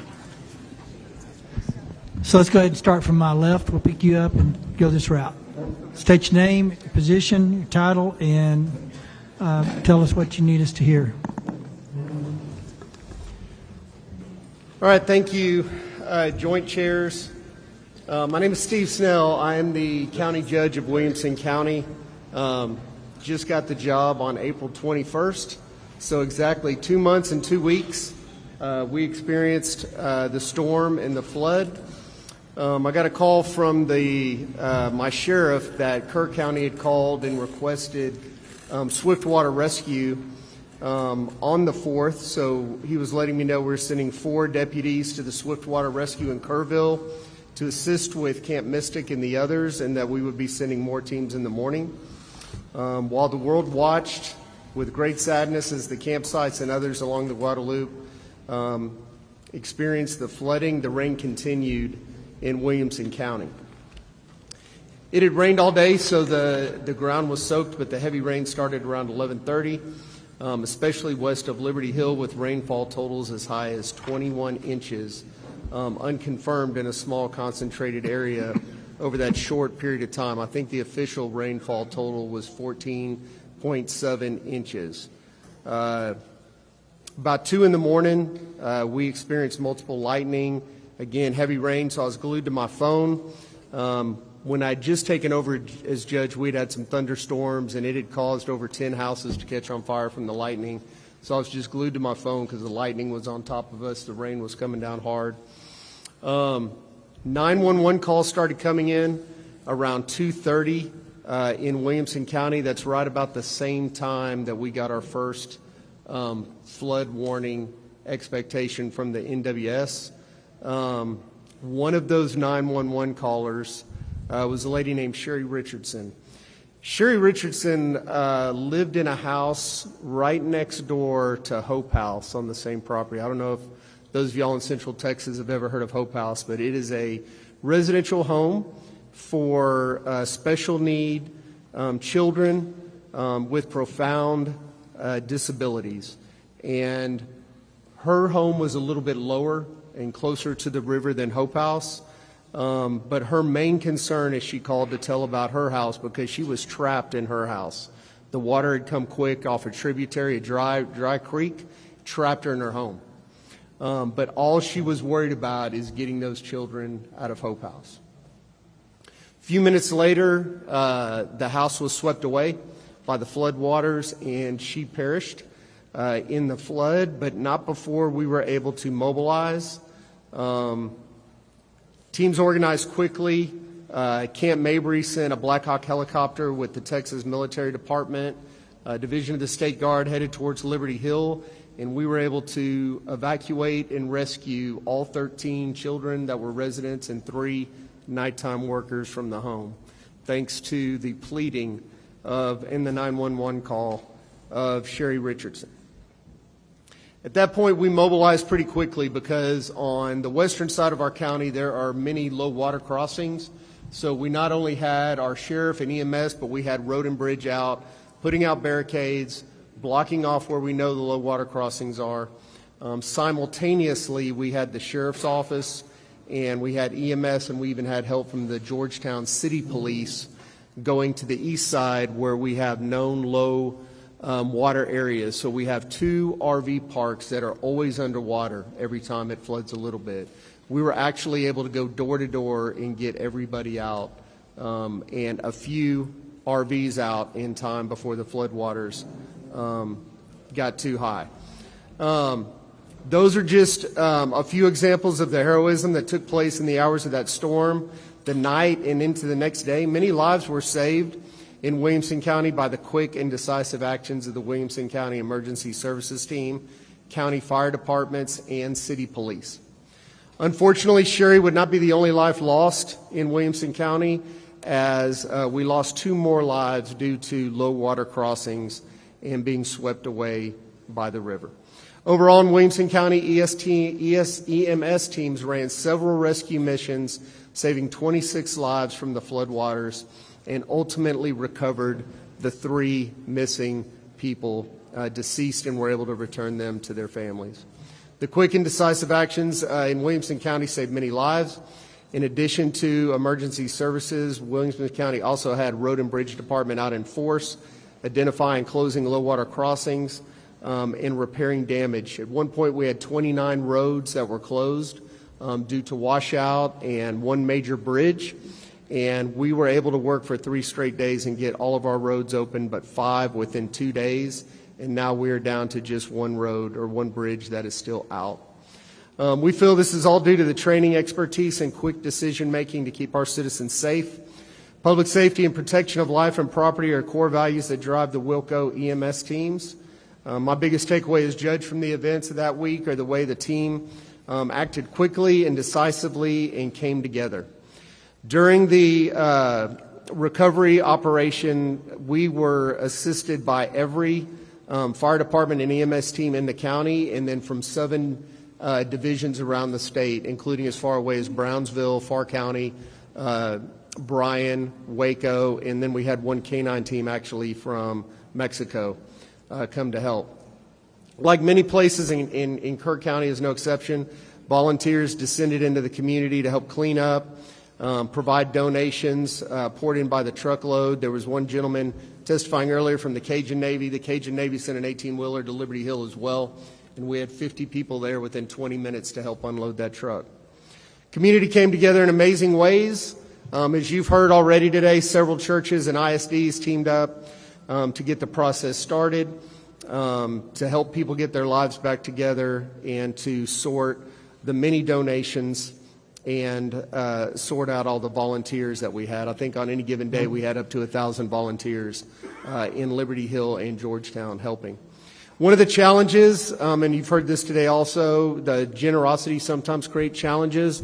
We had generous companies donating dumpsters so people could take all the debris from their homes and property, put it in dumpsters. They even offered free delivery back to the landfill but the biggest challenge is the landfill wouldn't take it, and if they would take it, it was about $1,000. So we were able to hold a emergency commissioners court that week, and thanks to the support of the commissioners, we were able to get money released from the county to give citizens vouchers that have been vetted through our disaster services and also the cities of Liberty Hill, Georgetown, Hope House, and a women's shelter, some dumpsters, so to help them in the recovery process.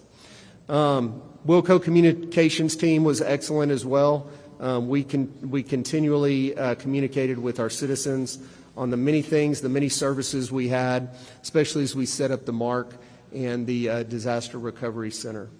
The values of Texas, especially as you've seen in Central Texas, we've really shined bright during this dark time as we've showed up to help each other.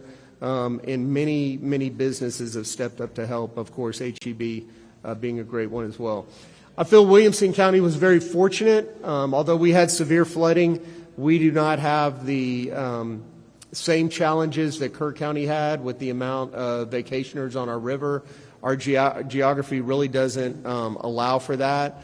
So although we did have 73 properties that were either heavily damaged or destroyed, our geography helped save a lot of lives as well. But one of the challenges of the geography is getting in the river to clean up the debris, and I'll talk about that in a minute.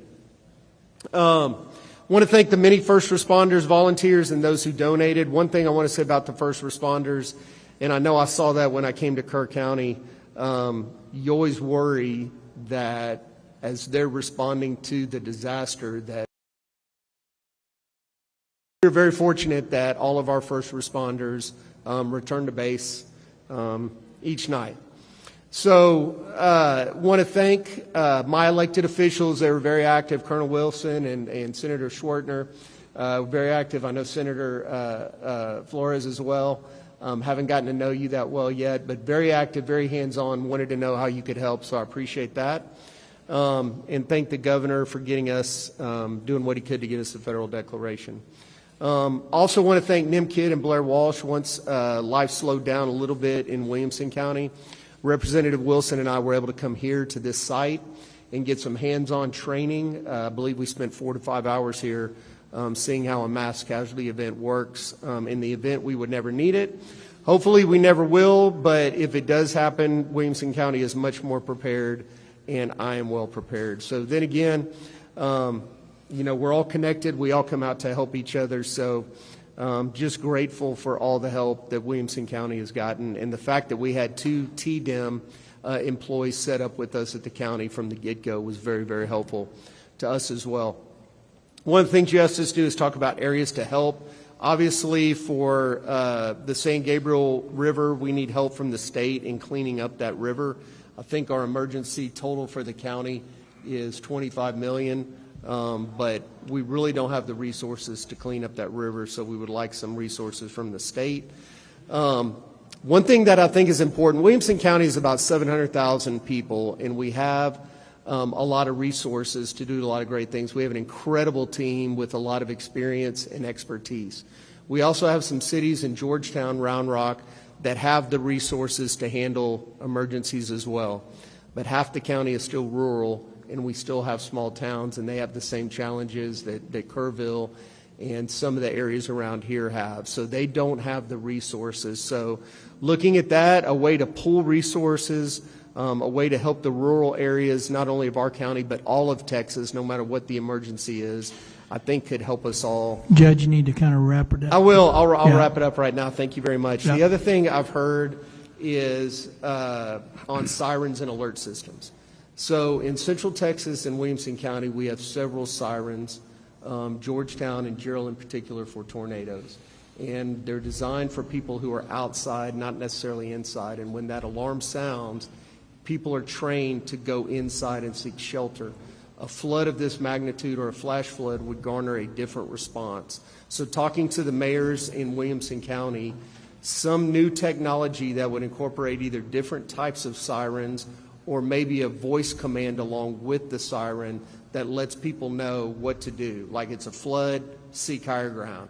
It's this, do this. I think that would go a long way, and I know you have many experts that can help you out with that committee, thank you so much for inviting me and giving me an opportunity. And you reminded me to say it a while ago. Somebody asked when the electricity goes off, Lubbock spent $1 million for 45 sirens, mainly tornado, and they've all got a battery supply on them. So that's how you get around electricity being out. All right, thank you, Chairman. Next judge. Thank you. My name is Brian Wilson.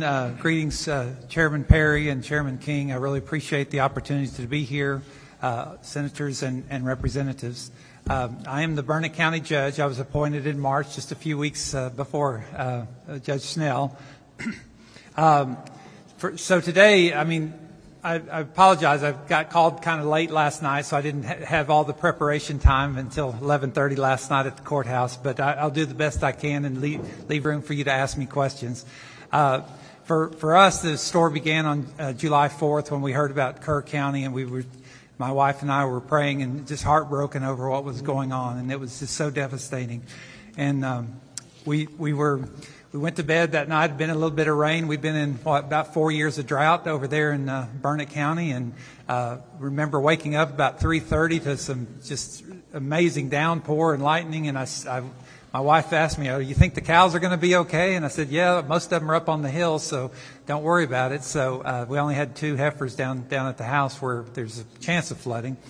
But by 5 o'clock, I got my first call.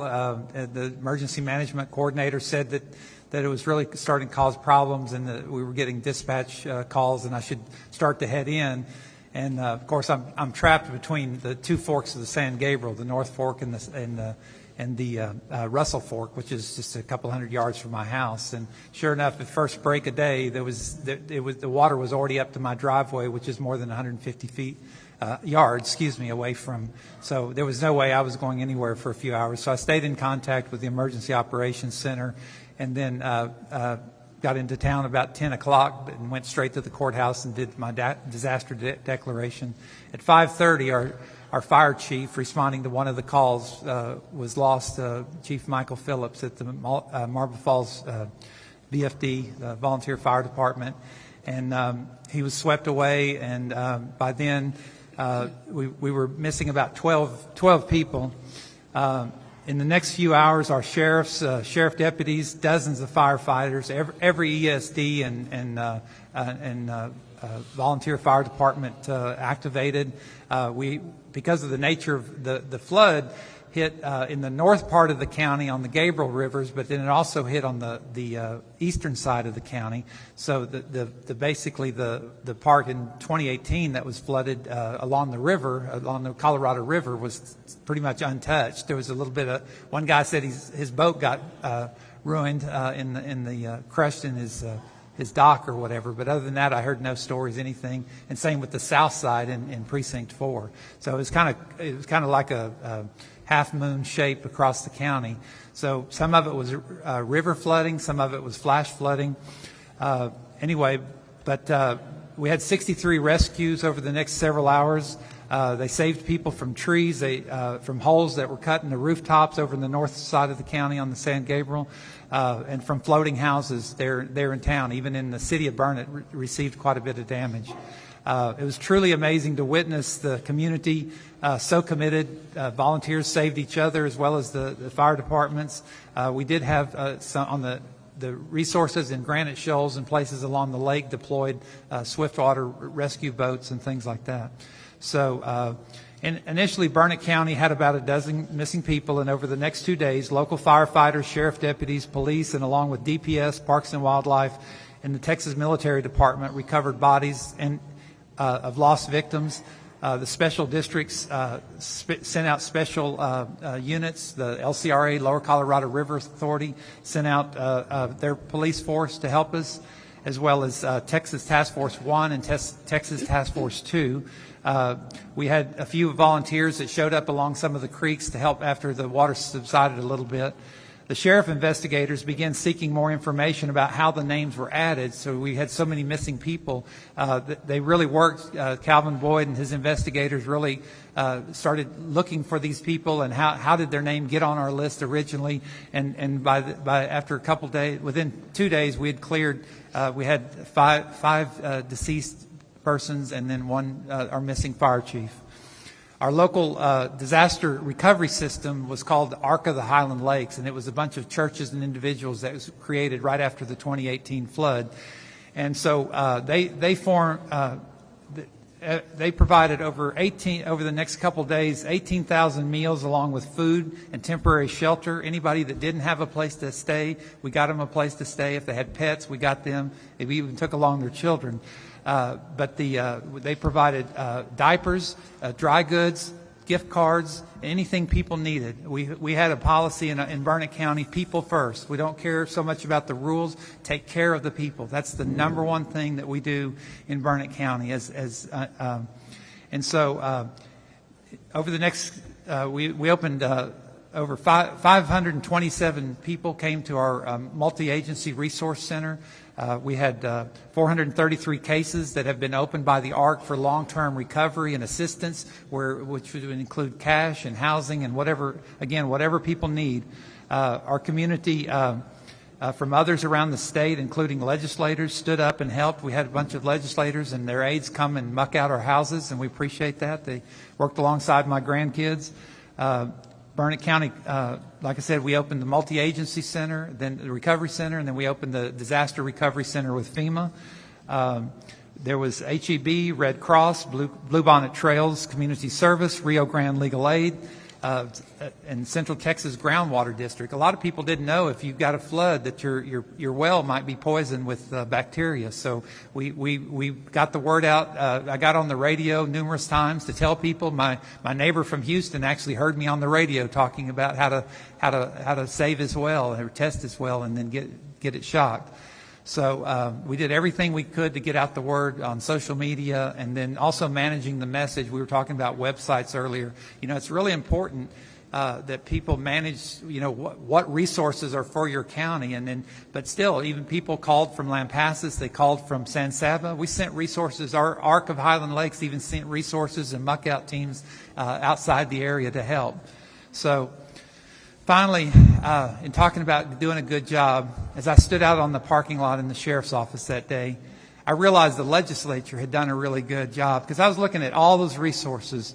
I mean, all this, just amazing. The boats, how do you get stuff like that? How do you have 6 amazing swiftwater rafts out in your parking lot like that? The UTVs, the skid steers, the trucks of all sizes, fuel trucks, drones, dogs, helicopters, and myriad of other equipment that I couldn't even begin to describe. All this had to be paid for, and people had to be trained to use it. And that's where I think y'all came in, and we really appreciate what you did well before this flood hit us. It wasn't just y'all, it's a whole host of volunteers. But I thank you very much. If you have any questions, as far as one of the things we struggled with during the disaster, if I still have a green light, okay, good. I tried to keep it under 6 minutes, but our Western Towers, we're in Blanco, Llano, and Burnett, have a Western Towers interoperability radio system. We took some damage to that, and we need to look at, just like somebody said earlier, we need to look at better ways to make sure that the interoperability is actually interoperability, that we have some assistance. And I know we're fixing to sign an agreement with TxDOT to take over some of the maintenance agreements, so we appreciate TxDOT stepping in there. That actually happened before our meeting. And then the other thing is the alerts. I don't know exactly what to say when you've got, like where I live, on dry creek beds, and then you've got riparian areas where, massive flowing water a few hundred yards from my place. I think there needs to be some kind of alert, but I really don't have the answer, but I think that would help a lot of people. Thank you. Thank you, Judge. Go ahead, ma'am. Yes, sir. Good afternoon, Lieutenant Governor Don Patrick, Speaker Dustin Burrows, Chairman Perry, Chairman King, and Vice Chairs Flores and Martinez. I am Valerie Frosto, Fire Chief for the City of San Antonio. Thank you very much for inviting me to provide testimony on behalf of the city. First and foremost, I would like to recognize the company that I am in, the distinguished members that serve on this committee, as well as the first responders, the emergency managers, and all the partners that are in this room. It never fails that we all come together in times of disaster and when we need each other's help. I'd like to start off by saying that the City of San Antonio has built a very, very strong foundation on planning, operations, and training, coordinating so that we can act swiftly in the event of an emergency. The San Antonio Office of Emergency Management falls under my command, and it is staffed with fire department and police department personnel.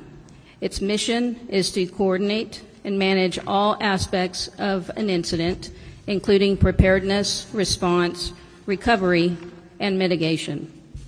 We work very closely with the Kerr County Office of Emergency Management, the Texas Division of Emergency Management, as well as numerous private and public partners. And we also coordinate all emergency activities for the City of San Antonio to ensure continuity of operations during disasters, and we communicate constantly with state and federal agencies. So I would like to highlight some of the strengths that the San Antonio Office of Emergency Management possesses. Our core strength is we have the ability to rapidly collaborate with regional and state partners. Our strong relationships with STRAC, TDM, as well as surrounding jurisdictions and partners has allowed us to effectively coordinate, respond, share intelligence, and mobilize resources very quickly. We're also very proud of our highly skilled incident management team, which consists of trained professionals capable of managing large-scale emergencies and supporting multi-agency complex incidents.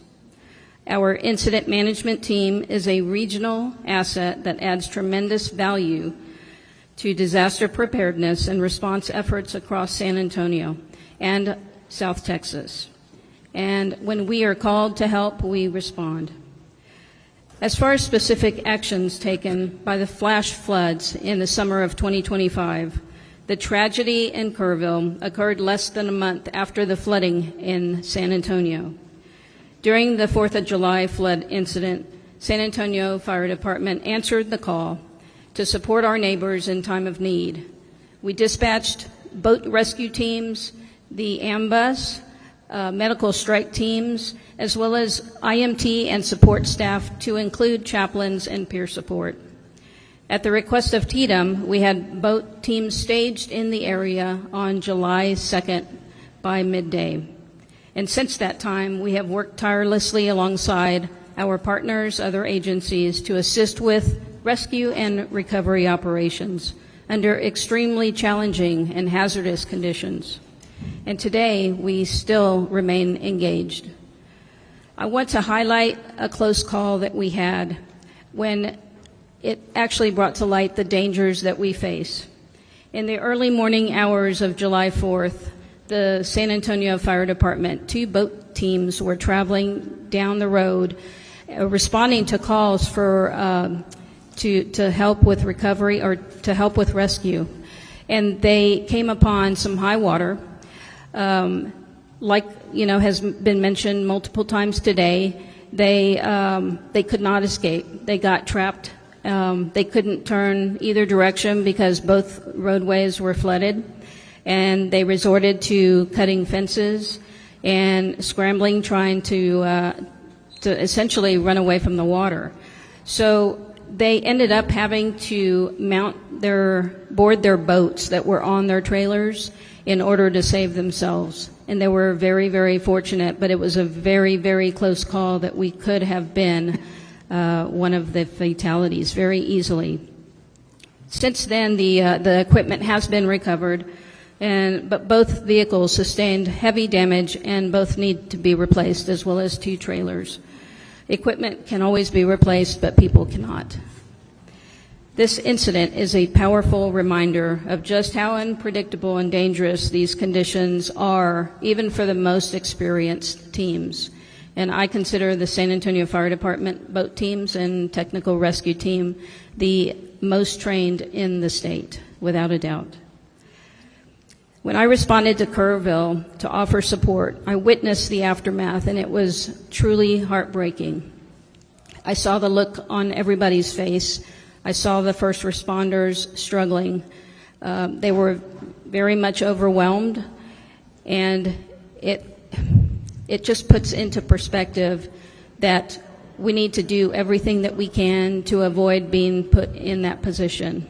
If we are aware and alerted of these conditions early and we have the avenues to escape, I believe that we can avoid an incident, much less an emergency and or a disaster. The overall response was a tremendous effort by our neighboring first responders who came together to serve when disaster struck. Just 3 weeks prior to the July 4th event, on June 12th, San Antonio experienced a sudden flash flood after more than 6 inches of rain fell in a very, very concentrated area of the city. Vital Creek on the city's northeast side quickly overflowed, sweeping more than a dozen vehicles off of Loop 410 access roads, and that incident resulted in 13 fatalities, 11 of which occurred along Vital Creek. During this incident, the San Antonio Fire Department responded to reports of multiple people in the water. A total of 15 vehicles were found in the creek, and 10 people were rescued by the initial fire crews that arrived. I was on scene the morning of, and the boat teams told their story, and they shared with me that they pulled off, the first road alongside the creek, and all they could hear were screams in the night. This is a much smaller scale incident than the one here that occurred here in Kerrville, but just the same, we lost many lives, and it was completely unexpected. However, due to the extreme nature of the event, the fire department's arrival, I wonder if, it would have made any bit of difference had we gotten there faster, because this all happened in a matter of seconds. And that highlights the speed and the extreme nature of these type of events. As we continued our search efforts, I didn't hesitate to call the state for help. And as always, NIMKID came through. He answered the phone on the first ring and said, "What can I do for you? How can I help you?" And I can always depend on that. We asked for cadaver dogs and search and rescue teams because we had several people missing and we needed help. And we had a lot of ground to cover. There were vehicles and people that were rescued that were almost a mile downstream from where they got washed off the roadway. We're extremely grateful to the state for their assistance that they provided us for that incident. We experienced significant infrastructure damage totaling $22 million during this one event. Our challenge is the same that you have heard here today from the others. We're in what's known as Flash Flood Alley. San Antonio is considered one of the most flash flood prone regions in the country. We know that, and the city of San Antonio has invested close to $490 million in flood mitigation infrastructure over the last 10 years. However, much more needs to be done. When disaster strikes, there's often a gap between instances where local government can be self-sustainable and instances when we are able to receive federal relief. In the instances when neither are applicable, we need assistance from the state. I heard Chief Kidd mention the need for a strong relief fund, and I completely agree. The need for funds for infrastructure repair, mental health resources, temporary housing support, especially for vulnerable populations, are critical to help restore a community when a disaster strikes. We also see an improvement to data integration and information sharing across jurisdictions and systems. And again, I agree with Chief Kidd that better interoperability between local, regional, and state systems. Comments. Yes, sir. We know that the needs of every community are unique and the solutions we require, but I do appreciate the state's continued collaboration, your time investment, and we're going to do everything we can to enhance community safety. I would like to recap. In closing, I want to reiterate the key requests, and those are relief and the recovery fund for when damages fall short of FEMA thresholds, as San Antonio just did, funding for enhanced warning systems at low water crossings, and increased funding for the flood infrastructure. Thank you. Andy? Thank you very much. My name is Andy Brown. I'm the Travis County Judge. I want to thank you, Chair Perry and Chair King, this committee, and especially Senator Campbell for inviting me here today. I believe having an open and honest conversation about what occurred during the recent flooding events here in Kerr County and also my home of Travis County is going to lead to solutions that will help us keep our shared constituencies safe and better prepared for future events. Although what happened in Travis County on July 5th was deemed a once-in-a-200-year event, recent history's taught us that events like this are going to continue to happen, and we must continue to prepare to respond. Our constituents deserve local, state, and federal governments that work together to meet the needs of the constituents and is ready to respond when needed. I also want to take a moment to recognize the 10 lives lost in Travis County and the incredible work of our first responders, led by Emergency Services District 1, as well as community members and the wonderful volunteers who bravely stepped up when called to help. I also want to personally thank Chief Kidd and the TDEM staff who've provided critical support to us throughout this, from before the event to today. I cannot count the number of times that I've spoken with Chief Kidd and with Cody, our local regional person, and with Cade Long, who was the incident commander, who came in at our request to help us out starting on the Monday after this event. As you know, we're still in full recovery mode today in Travis County, but I just do want to mention that because of the coordinated work across our community, lives were saved, a greater tragedy was prevented, but of course we always still can and must do better. ESD-1, they were the incident commander at first in Travis County. Coincidentally, they are actually here today, and there's an ambulance of theirs behind those doors staffing this event here in Kerrville. I had a chance to visit with the lieutenant who I last saw Sunday morning, July 6th at 8 a.m. at the ESD-1 briefing that morning. He relayed to me the fact that while we did have 10 folks that did not make it in this event, he saved a family with 6 parents and 5 children, or 6 adults and 5 children, at about 4 a.m. on this map that I gave you. It's about halfway down Sandy Creek, which is kind of the fatter of the two lines. He still has a cut on his elbow from where he broke the glass to get into the home to help save those people's lives. And I just want to thank him for his work and all of the first responders that were up all night on the 5th.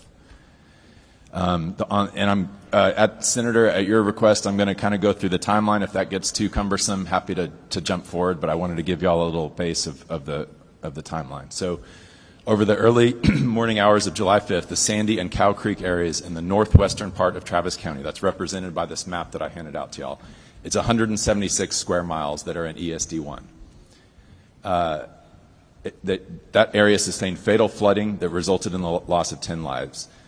Neither of these areas had been identified in early warnings from the National Weather Service that folks should be on alert for a substantial flood risk that day. So at Friday, July 4th, 4:48 a.m., a Starflight. So we're lucky to have 3 Starflight helicopters in Travis County. We actually sent one to Kerr County because that's where the emergency was, obviously, at that time. When weather permitted, Starflight 2 responded to Hunt at the request of Texas Task Force 1 and was one of the first aircraft to make it into the area. The crew was the first to land at Camp Mystic and ensured that no one there was injured that needed transport at the time.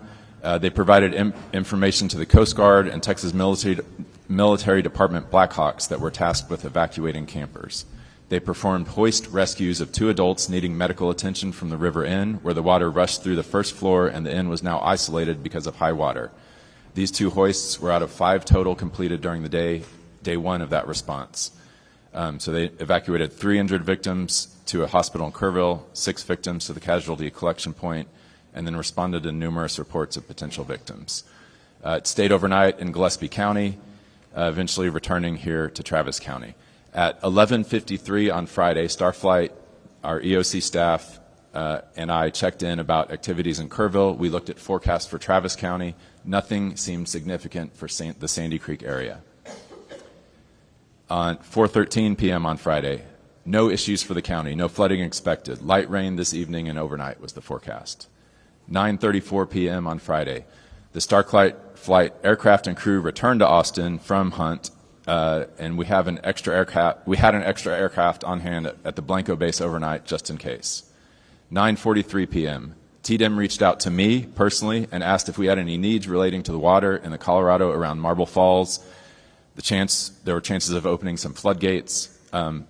Neither the TDEM folks that reached out or myself anticipated major flooding, and of course nothing was being forecast about the Sandy Creek area.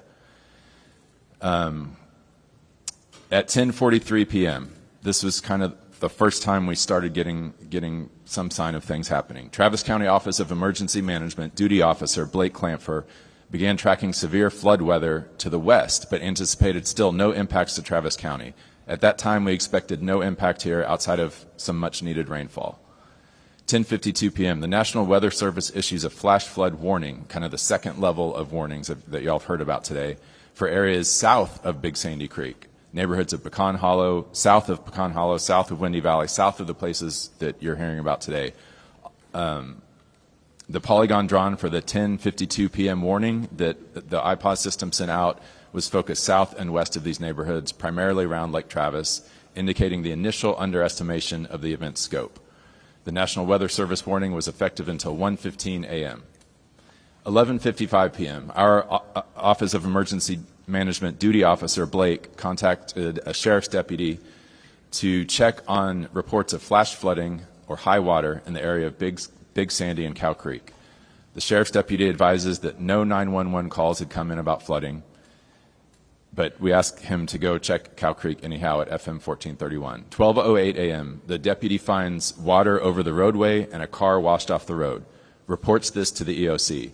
Cow Creek near 1431 LCR rain gauges at that time at 12:08 showed 7 inches over the past 2 hours and rain slowing down slightly. Nevertheless, Blake requested that the National Weather Service upgrade their warning to a flash flood emergency. So that happened at 12:08 a.m. And this, again, the IPOS system alerts all cell phones that are in the area, whether or not you've signed up for those alerts. 12:23 a.m. The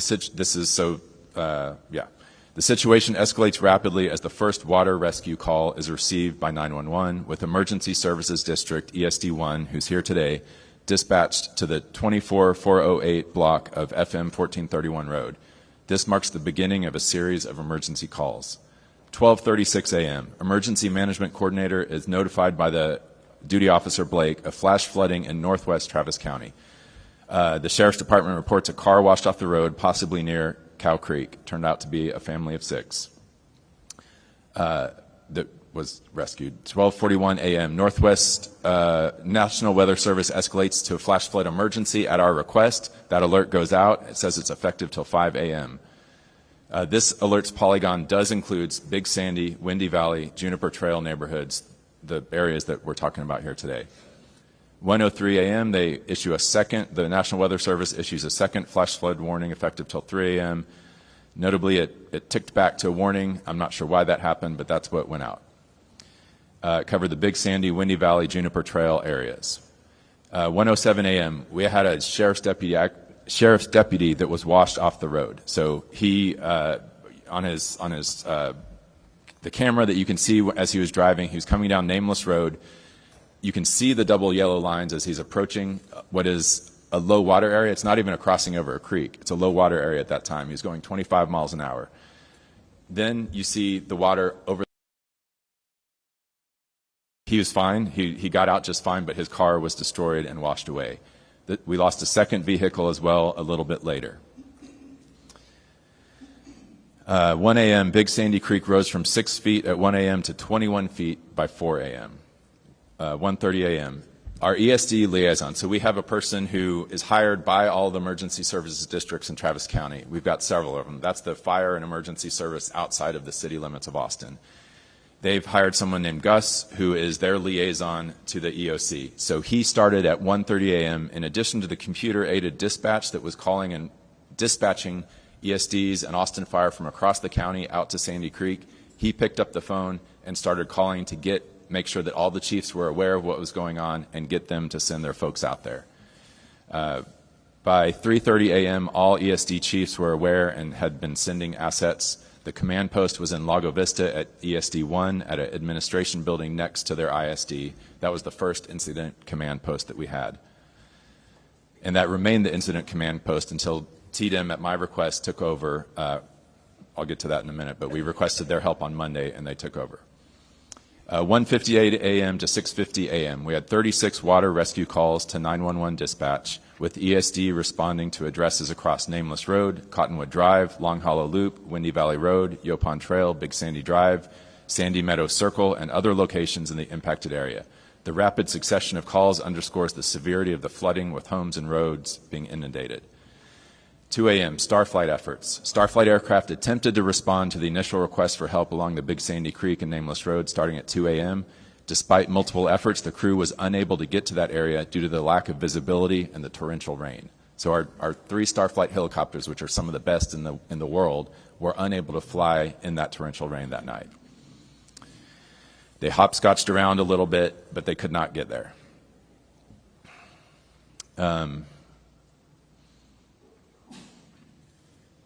Let's see. All right, so Starflight leadership responded to staff in the Travis County Joint Operations Center at 3 a.m. Sandy, Yes, if you sir. can just kind of, Yes, sir.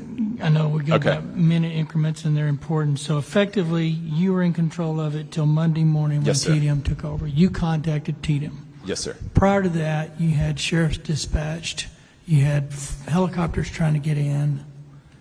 So I think there's several members with questions, but what would you need to tell us to finish up it? I think to finish up the questions about that initial response, we had 78 first responders from all across Travis County, Round Rock Fire, Austin Fire, Leander Fire, Austin Travis County EMS, 2 TIFMAS teams were on the ground. The county's role was to coordinate all of these efforts. ESD-1 was the incident command at that time, and again, this is all in that short time period on very early Saturday morning. I declared a disaster at 9 a.m., updated the governor's office about that, talked to Chief Kidd, talked to TDM, was in touch with them the whole day. I guess if I want to say something in summary, it's that TDM and Chief Kidd are amazing, and I talked to them constantly throughout this. They set up that incident command. They had DPS at the incident command once they set it up the entire time. They had over 560 people there in Travis County responding. 300 of those were search teams, which is those green areas on this map that I gave you is where the dogs went. They had GPSs on them, 300 folks. So to be clear, there were really no state assets until Monday.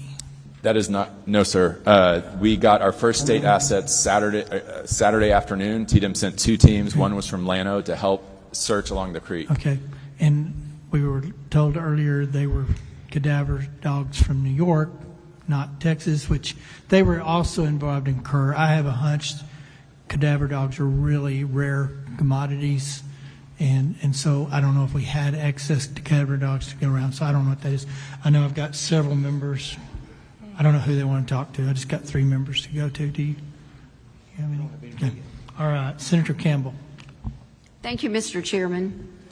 Thank you, Judge, for that account. I'm not sure who has your ear, but what I've heard today compared to what I've heard before with you, there's just such a conflict of where assets were and where they were absent. And it seems like Sandy Creek, Windy Valley, Long Hollow, Cow Creek area, wherever those assets were situated, and you did say, you know, there's a lot of square miles covered, but the emergency response team, people that gave witness today, testimony, they just didn't see them at all. And even today stay in crisis. And the folks initially, the heroic efforts were by the volunteers.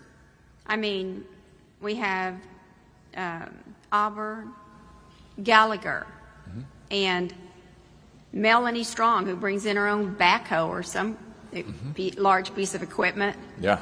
or an excavator, who knows, she's able to drive it.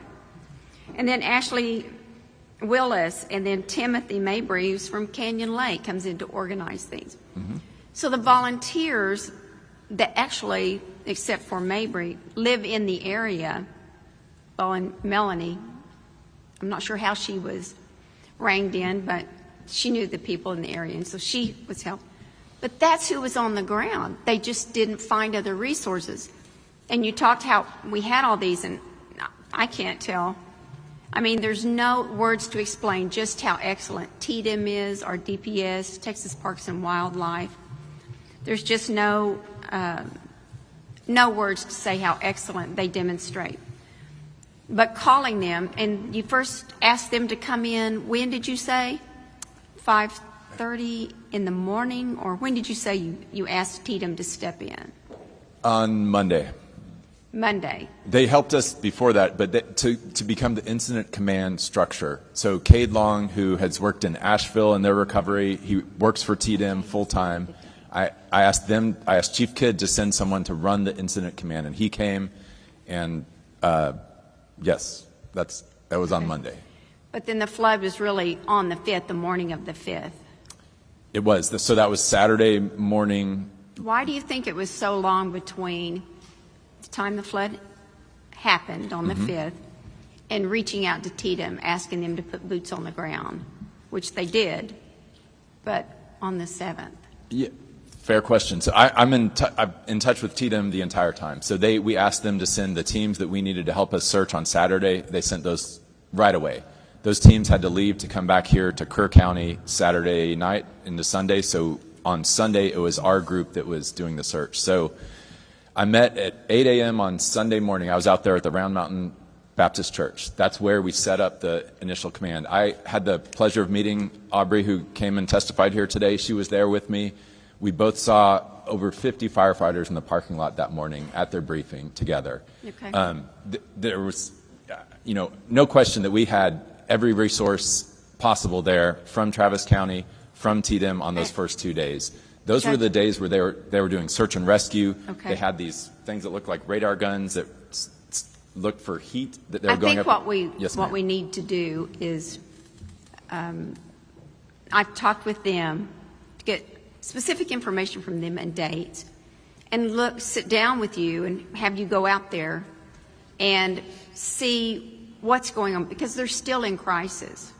They still need funds, infrastructure, having a big problem with aqua water. That's a whole other issue that is not just because of the flood, but that we need to deal with. I would like to do that, because I think with the conflict of information, the only way we're going to do better going forward is to make sure we clean up now what's wrong, and make sure we don't revisit, that never happens again, with timing, response, because we've seen the state agencies all work so well together and quickly. I do want to ask just some questions that I got from the group. Sure. Some I think we'll have to, you may not have an answer for. We'll get the information regarding funding, but will you investigate claims that the 911 calls that Sandy Creek sent out after the flood were unanswered? Will you look into that, please? Yes, ma'am. That's a concern. If any time anyone has a 911 call that goes unanswered, please. So if you'd investigate that, and Yes, we'll write that down.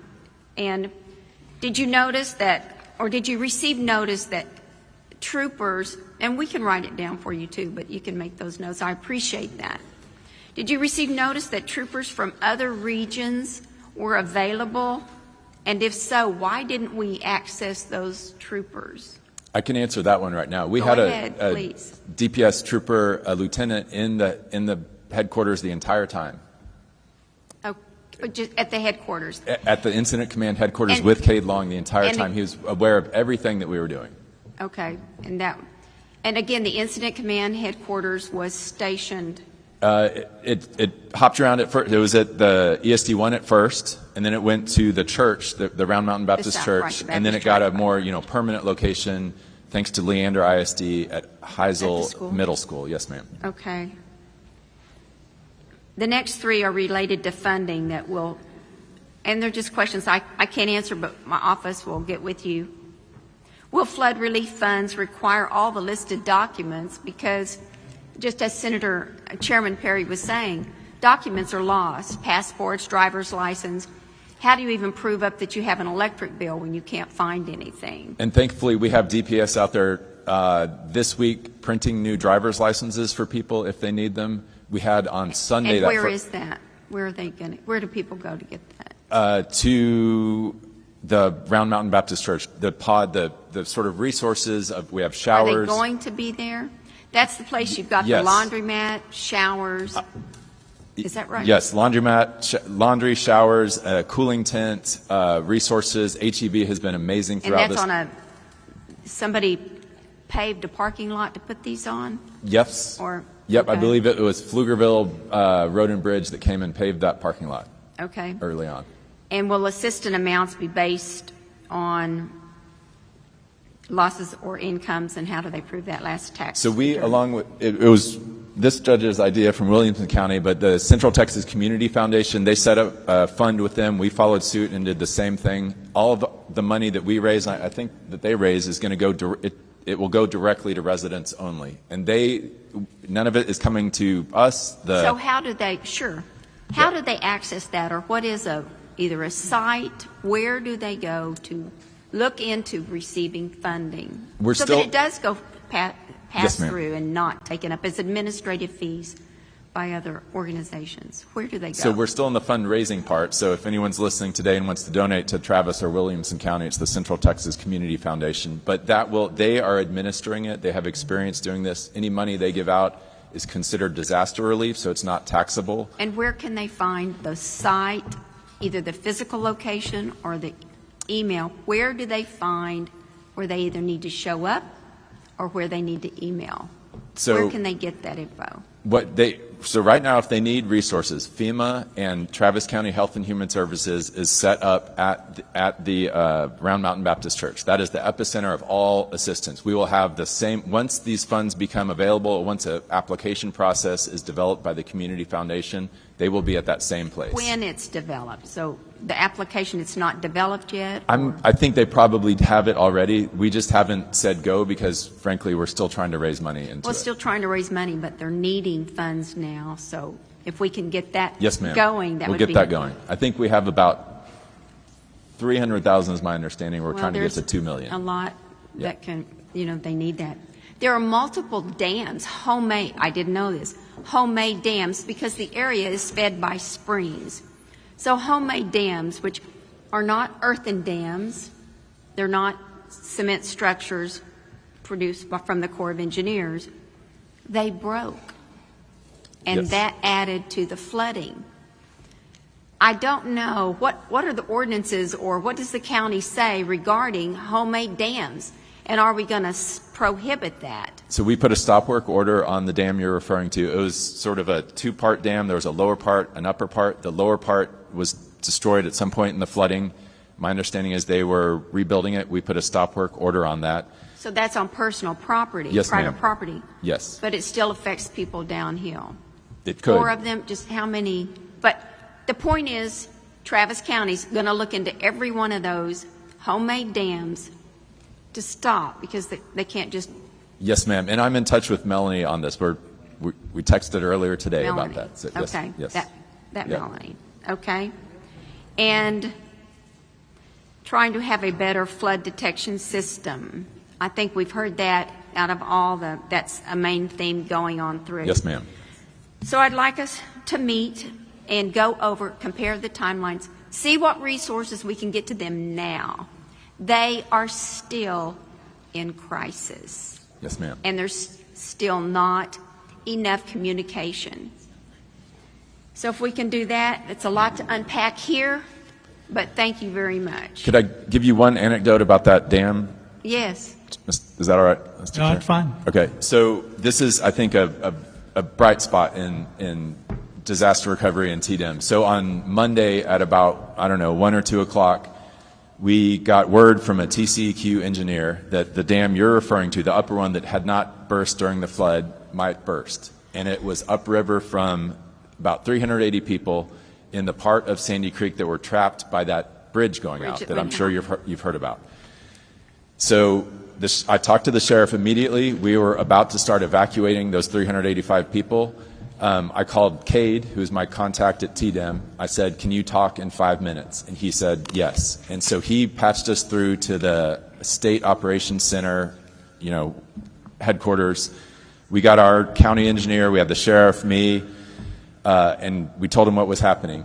They got the Army Corps of Engineers on there in like 30 seconds. They had their entire team of expert engineers on there. They found a TCQ engineer that was in the area, sent her out to there, so she was filming while we were on this phone call. And the engineer and the Army Corps of Engineers, they were literally about to get on a helicopter in Dallas to fly down here to help us. In seeing the video, they saw that there was a dam, there was, I think, something like 20 feet of water. It was a large amount of water in there. And they saw the spillway off to the side in the video. And they said, get a pump truck from your fire department up there and pump it out slowly. And we did that, and it worked great. We did not have to evacuate anyone. And had it not been for TDEM and their ability to get folks together. Okay, so we'll get together. And then the last comment I would say is the deputy that was trapped in the water. Yes, ma'am. He was rescued by the volunteers there by Miss Gallagher. That's wonderful. I didn't know that. Yes. Thank you. So he owes them a debt of gratitude, personal meeting. Thank you. Thank you. Thank you, Mr. Chairman. Vice Chair Flores.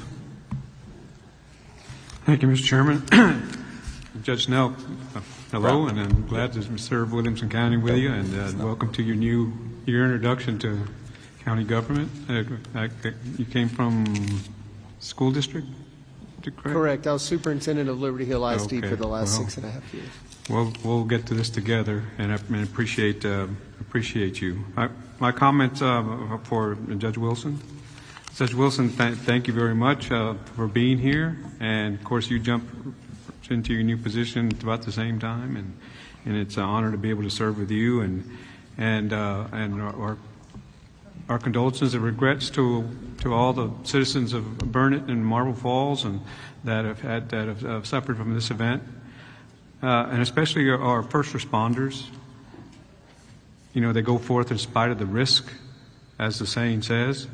And in Marble Falls, we had a volunteer fire chief, Chief Phillips, who answered a call like he always did.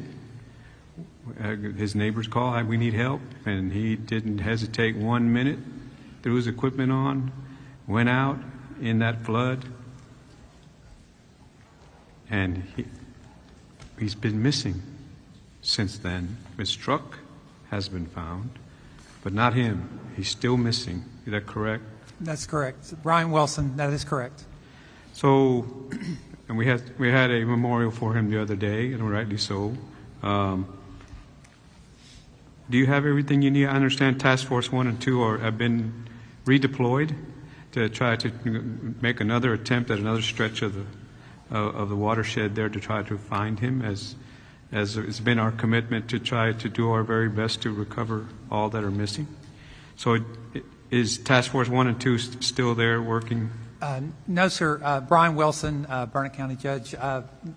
The last Friday, or actually it was Thursday, I think some communication between the governor and TDEM, NIM Kidd, had called and sent representatives and asked to come back one more time to just, even though we'd done exhaustive searches with volunteers and volunteer fire departments, they had some additional technology they wanted to try and some additional cadaver dogs. At that point, they on Friday morning, early in the morning, I went out to the site and they did. So from where Chief Phillips went in to the county line is only about 1.5 miles. And so they went ahead and researched that entire 1.5 miles, and they said they went about another 0.5 mile into Travis County.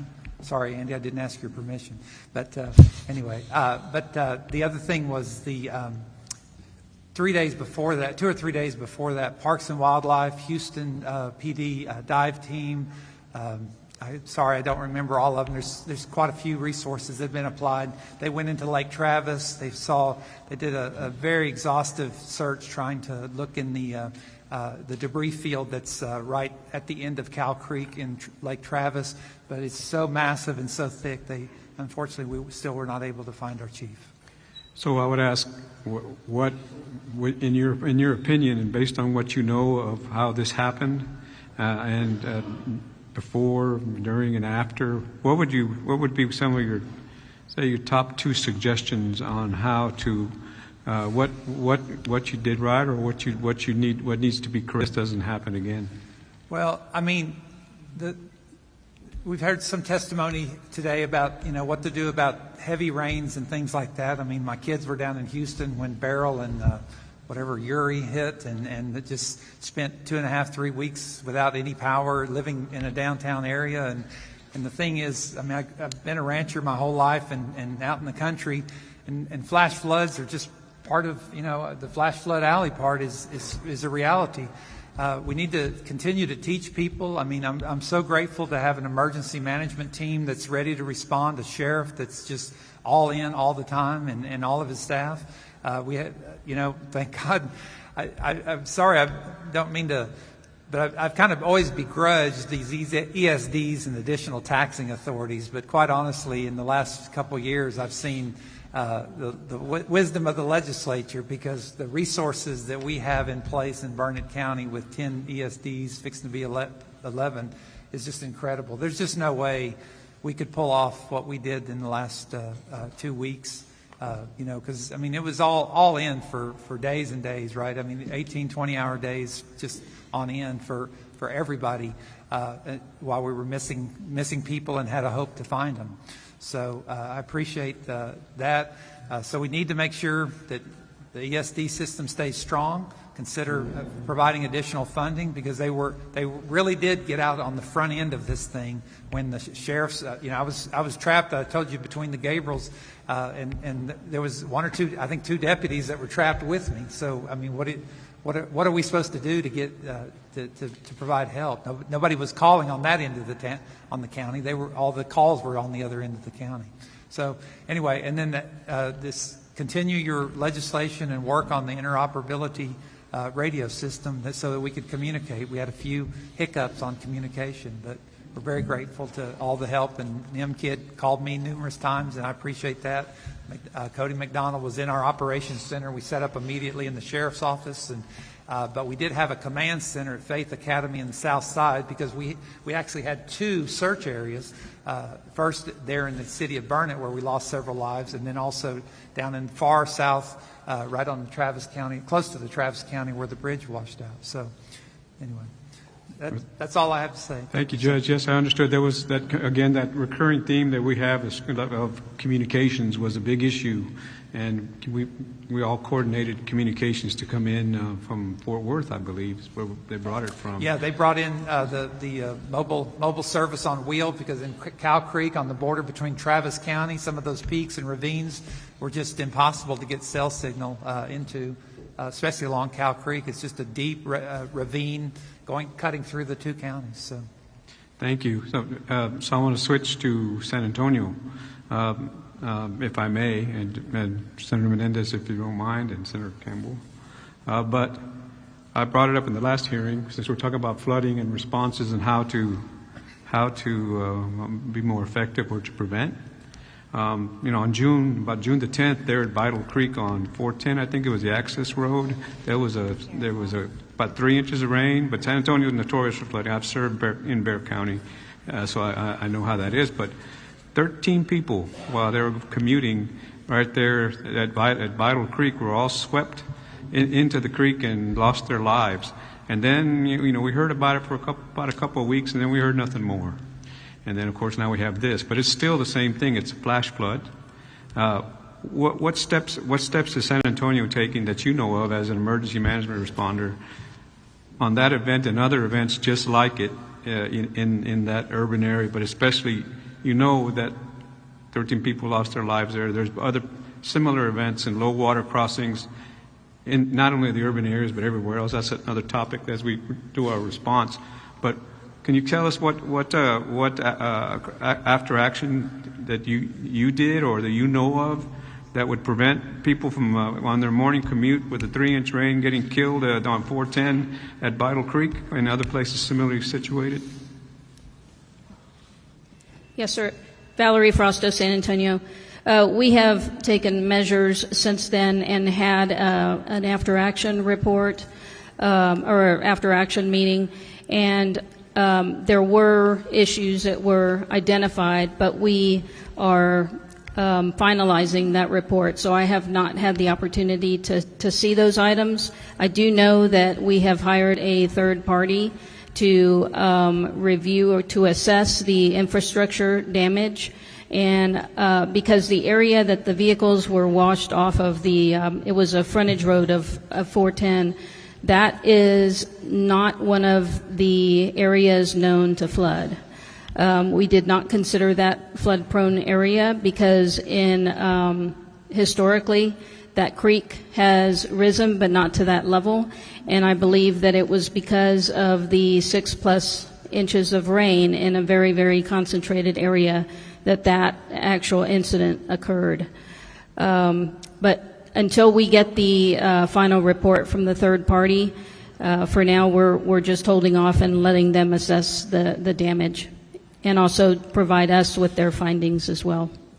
Because it's been said that in structures like that, and not just Bidle Creek, but other areas, especially urban or suburban, that the concreting of the creek beds, instead of being grass, plain, open, that absorbs, is exacerbating that situation. Would you say that's correct? Yes, sir, I do believe so. Thank you. That's all the questions I have. Senator Betancourt. Thank you, Chairman. I guess two things, Judge. I think by now you know that Senator Campbell is one of our solidly most tenacious senators in the Texas Senate, because representing her area and her constituents is number one.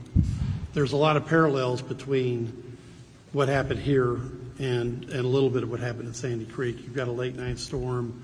You've got late advisories.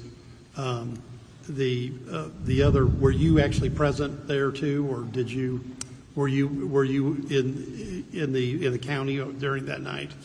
Not that night. First time I was on site was 8 a.m. on Sunday morning. So ours was kind of a day behind what happened here, basically. Now, so first off, because we asked the judge here in that day that you weren't there, you were represented by who and what decisions were being made?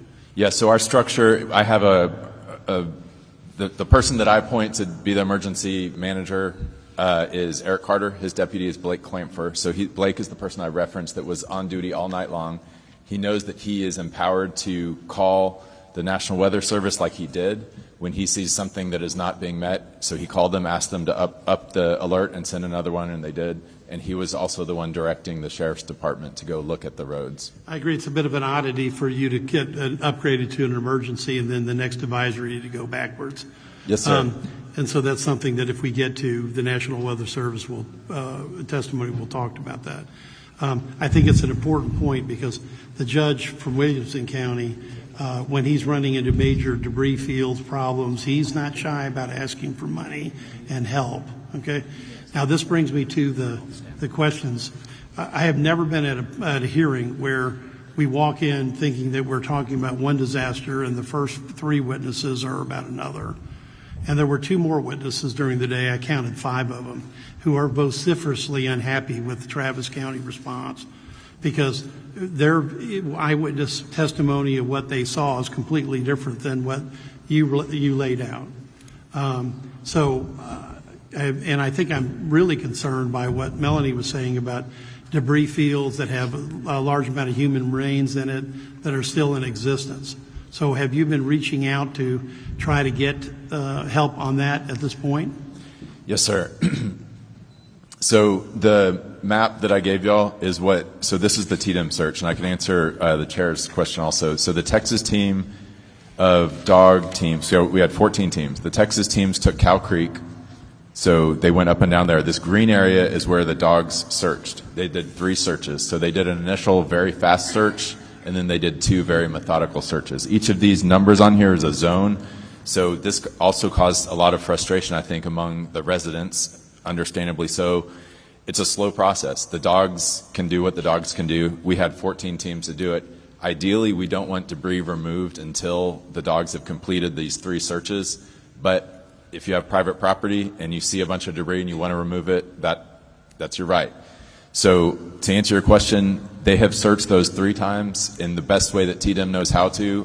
TDM, they gave me a report that I'll send to you, sir, about what the searches encompassed, everywhere that they went, all their findings.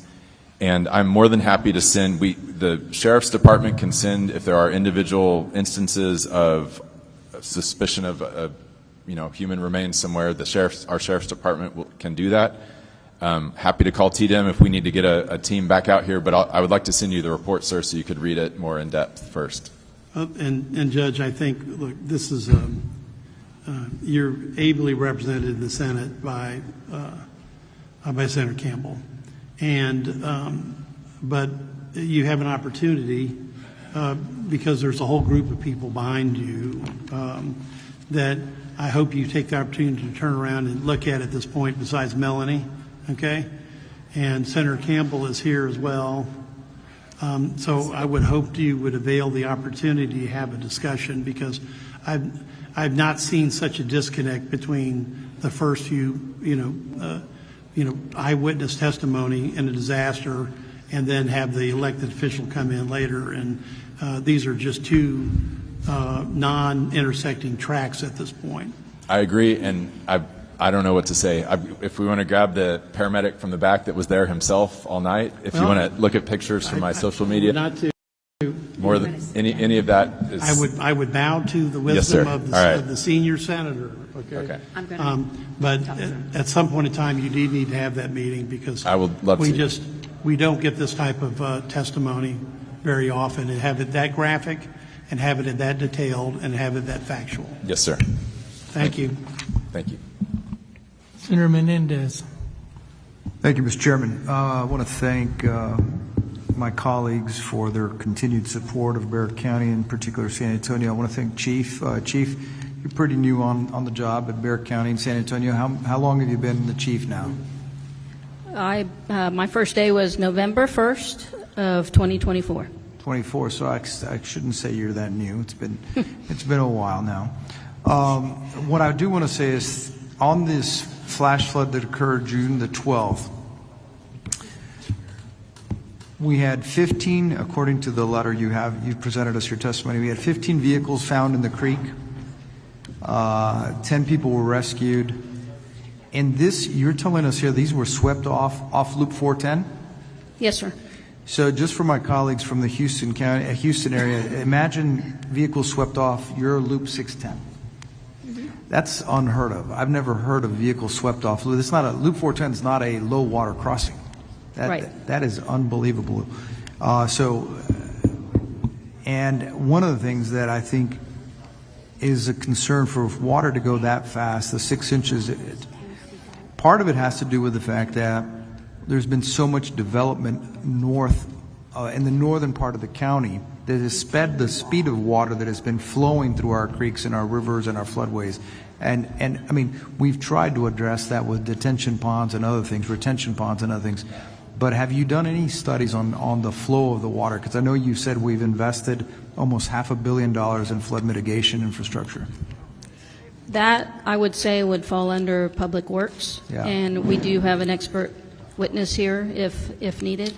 I wouldn't be able to answer that question. I'm not 100% sure what kind of studies have been done, but I do know that there is a substantial amount of construction occurring throughout the city. My understanding, I think, and you had it in your testimony, yes, it's right here, you had the total damage of $22 million in this single event. Yes, sir. Of damage. So now my understanding is that the FEMA threshold for relief is $55 million. Is that correct? Yes, sir. So what happens if it would be the gap? If you don't meet the FEMA threshold, what happens?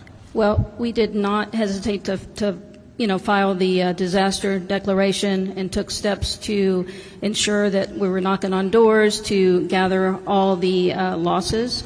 But we are very much relying on that funding, and it was very bad news when we heard that we did not meet the threshold.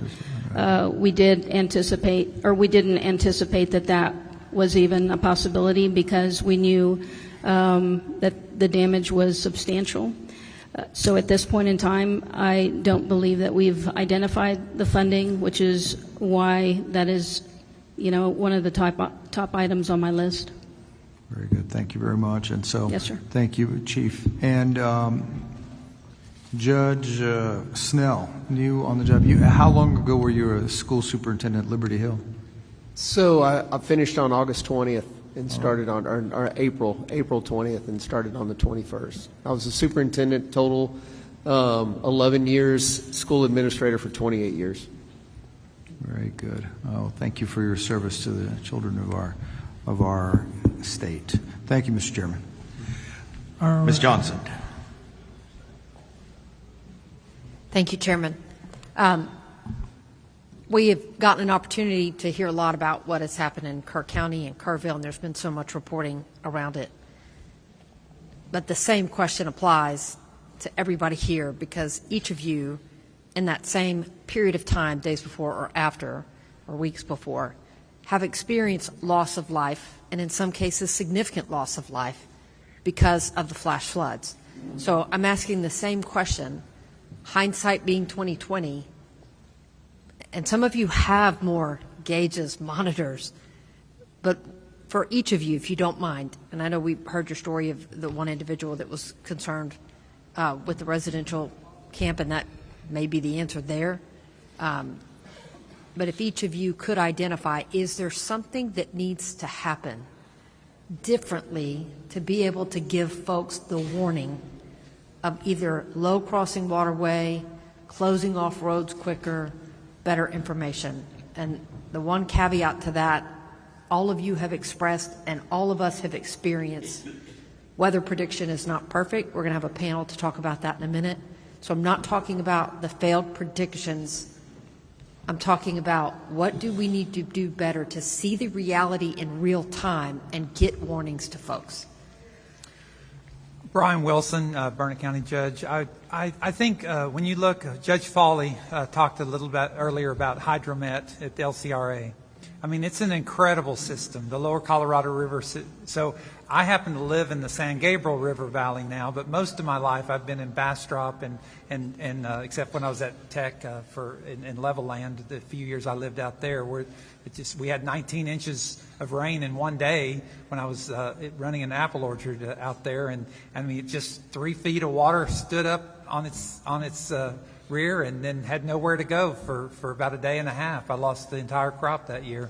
And so the thing is, it's going to flood wherever you are. Whoever would have thought that 19 inches of rain would hit Level Land, Texas, of all places. But Hydromet has set up a system where, like Judge Foley described, it's got gauges, it's got rain gauges, it's got river gauges, it's got creek gauges. Having river authorities to be required or have something like that and invest whatever money that they get from the state or ad valorem taxes. I didn't know that river authorities had ad valorem until today's meeting. So, but those kind of resources are invaluable because that measures the water that's falling in from the sky at a time when you really need to know that ahead of time. And I've always relied on Hydromet whenever I need to know something about how much rain should I be expecting or whatever, is just look at the rain gauge upriver. When I lived in Bastrop, we could always tell what was going to happen next. Thank you. And in your circumstance, were these deaths transportation that people are driving and get swept? Most of them. There was one man that was in the RV. There was an RV park down there by Faith Academy in the south part of the county, just off of Hamilton Creek, and that creek flooded, and that gentleman died in his RV. Most of the other ones were related to low water crossings. And one of the things that we talked about last couple weeks ago or a week ago in Austin was the responsibility for folks that need to block off roadways when appropriate. Were these circumstances in places where you would normally go out and block and it was just too fast, or was there no information, or were it new locations like we've heard about in Kerr County? Well, for one thing, I mean, even in a, I mean, we're certainly, 50,000 people. We're a larger county than the first group that, but again, we don't have that many deputies in across a massive area that this hit at the same time. They try, the sheriff tries to use zones, to keep people in zones, South County, North County. But even those, it's huge. I mean, Burnett is bigger than most other counties. If you look at a map, you recognize. I think I remember Webb County's like 6th largest, and I would dare say Burnett's still somewhere in the top 10 or 12, just in its the way it's from north to south. It's humongous. So there's just no way we could have covered even the three. There was, so to get out of my house, I could either go north or south, but there was 3 points of the San Gabriel, plus hundreds of water crossings just in my precinct. Precinct 2 is the whole northeastern quadrant, and there's just no way a deputy would have been able to get to all the low water crossings in my precinct, let alone across the whole county. Steve Snell, Williamson County. It's an interesting question because this storm was so different. We've had water over our low water crossings before, but we haven't had the road washout. So the speed of the river and the debris in the river were wreaking havoc on roads as well. So that was part of the problem. I think it's a multifaceted approach. I don't think we just throw everything at it. I think we need to be strategic and purposeful in what we do. But I think one thing that can happen, regardless of the weather prediction, is now we know how much rain is possible and what it does. So there shouldn't be any more surprises when 21 inches drop and what's that going to happen to the watershed. Williamson County has spent hundreds and thousands of dollars on a new, it's called the Atlas Floodplain Mapping System. And it was pretty darn accurate to that 100-year floodplain. But I think all the gauges we have across the state, if they could be hooked up to an alert system that maybe you could subscribe to, what rivers are close to you, that you could subscribe to that. And definitely our first responders know, hey, we got this much rain, the rain gauge has hit a certain amount, we need to start sounding the alarm and letting people know this isn't. Because when we went door to door, we weren't asking, and everybody knew because of what we saw in Kerrville what was possible, so they got out quickly. We had zero resistance. Yeah. And I've been in Houston where there's hurricanes and, went through Katrina, went through Ike, went through some tropical storms, and it gets to the point where no one wants to leave because they haven't seen it. So I think now we know, hey, this is serious and we need to pay heed to the warnings. Ms. Johnson, can I interrupt you 1 second? Just for housekeeping, those of you that intend on testifying, I hope you filled out a witness affirmation form. We will be closing witness affirmation or the witness portal in 10 minutes. So if you want to testify and you have not filled out a witness affirmation form, please do so in the next 10 minutes. Sorry, Representative Johnson, please proceed. Thank you, Chairman. Thank you. Valerie Frosto, San Antonio. I truly believe that we could not have done anything differently or better during the response. And it's not the response. Yes. Just to be very clear. Oh, no. I think for all of us, for the first responders, for the folks that have been out, that have been responding, the loss of life and the concern that we have, we appreciate very much law enforcement volunteers, everybody stepped up. My question is really geared more towards now that we have the ability to look back and we have this select committee to be able to say, because you all are describing, we've heard from countless counties, and everybody has almost said the same thing. Never thought it could happen, never expected it, got my whole year's amount of rain in one night, or a road 410 that has never flooded on a frontage road and never had the possibility to wipe cars off the freeway. We're now experiencing this extremism. And so knowing that this is no longer extreme, it just is. Looking back, what, if anything, did you need, not for response, for prevention and for warning? Yes, ma'am. The reason I started with that is because we've come to anticipate that.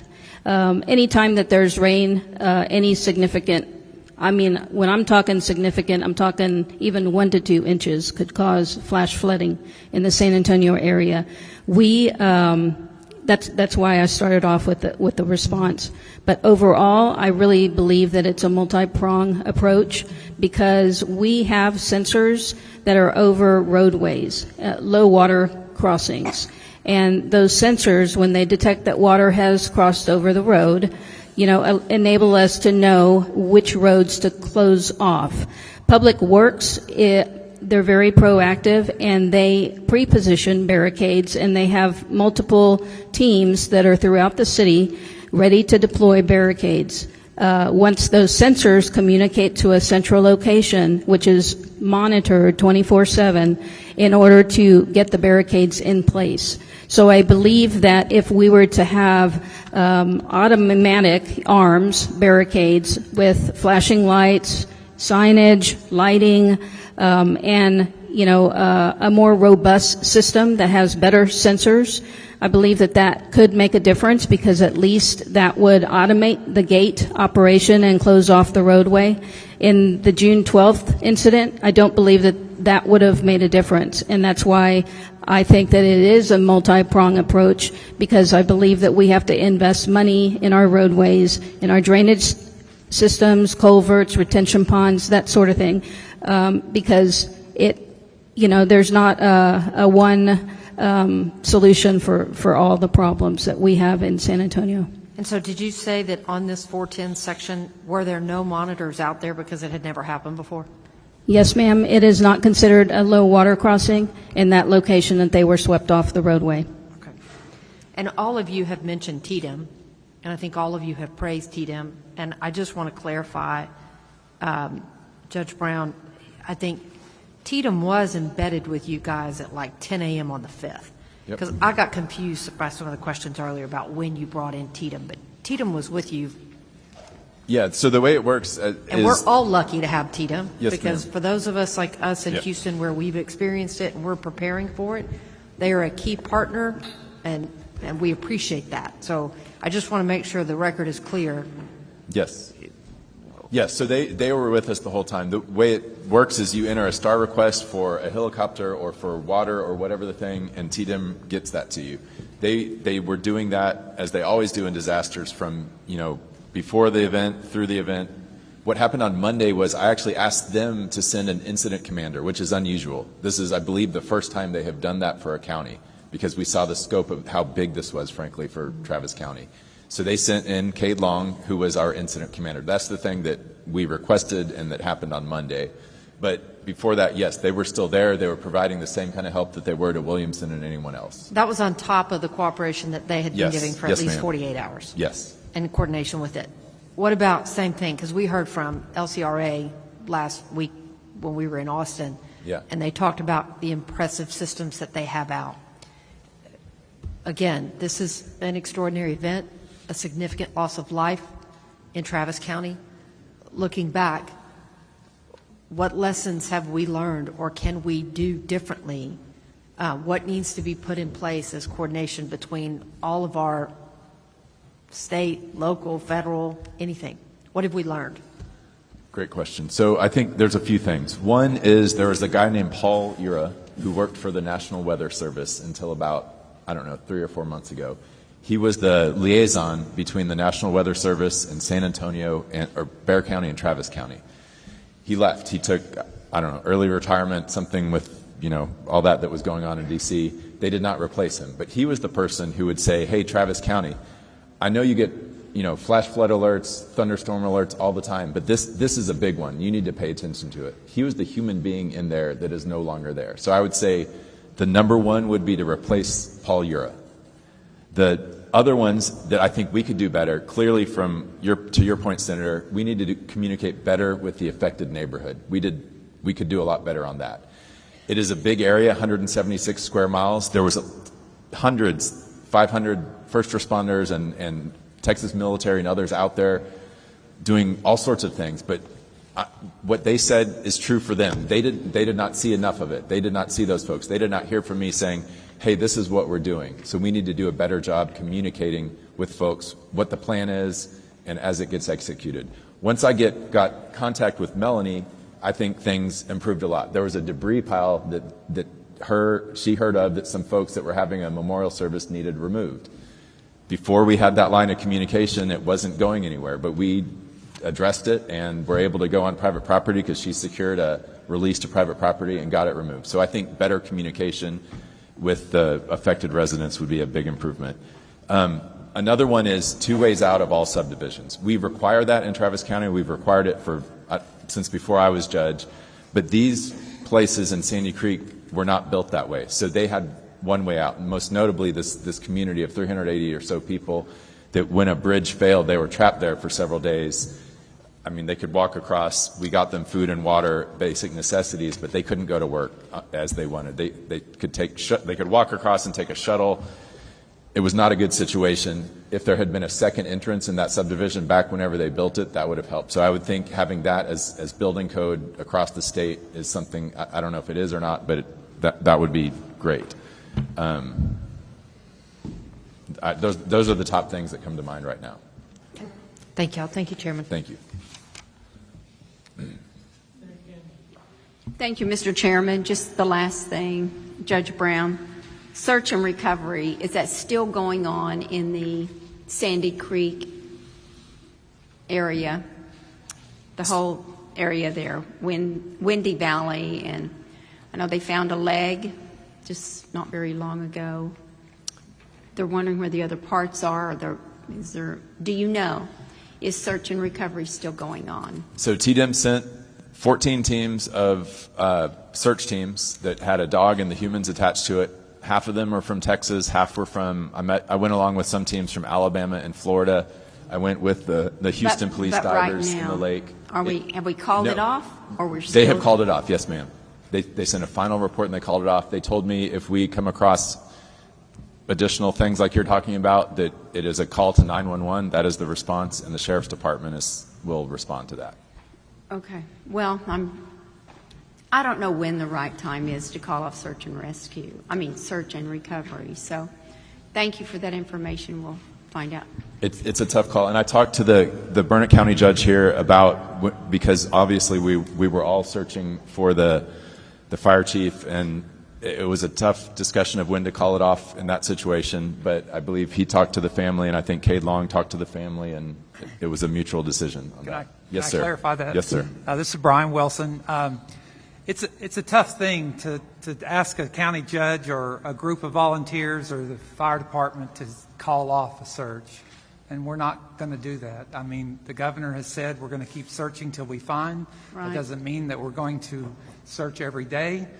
What we did last Friday was to try another avenue, to look under additional debris piles, to use other technology. We've used LIDAR. We've used gas ray detection equipment. But to ask us to say that we're not going to hope to find Michael Phillips someday is just too much. I can't bring myself to do that. But we're stopping for now, and if we have other opportunities or other things that come to light, that we'll continue that at that time, and we may ask, as I said in my release to Texas Task Force 2, that if we find any additional information or opportunities, we'll call you back. And they said that was fine. So. Who said that was fine? The Texas TDEM. TDEM. Okay. Thank you. Thank you, Mr. Chairman. Representative Wilson. Thank you, Mr. Chairman, and Judge Wilson. I know losing Chief Phillips is a gut punch to the whole community. 30-plus years, and, he totally beloved. And then you had the Hammond family, 17-year-old girl who made sure her brothers and sisters got out of the van. I know the families, know the entire county is hurting, plus the others that was lost. Thank you. And, you know, I just want to back up. When I was at Faith Academy and seeing the whole task force efforts, and you could just see the first responders are just so tired, 18-plus hour days, and just, man, they're just not going to give up. And anyway, we can understand that that's what community's all about, and we just appreciate you stepping up in such a very short period of time. Very difficult time for the county, nonetheless, outside of the storm and so forth. But thank you, and I know that we won't stop looking for Mike Phillips. We know that this is also a gut punch on the economy in Burnett County because tourism. Obviously, this is the tourist season with the beautiful lakes that you have there in Burnett County, Inks, Lake LBJ, Lake Marble Falls, and so forth. And I know just as there's a lot of debris in Lake Canyon, there's a lot of debris in your chain of lakes as well.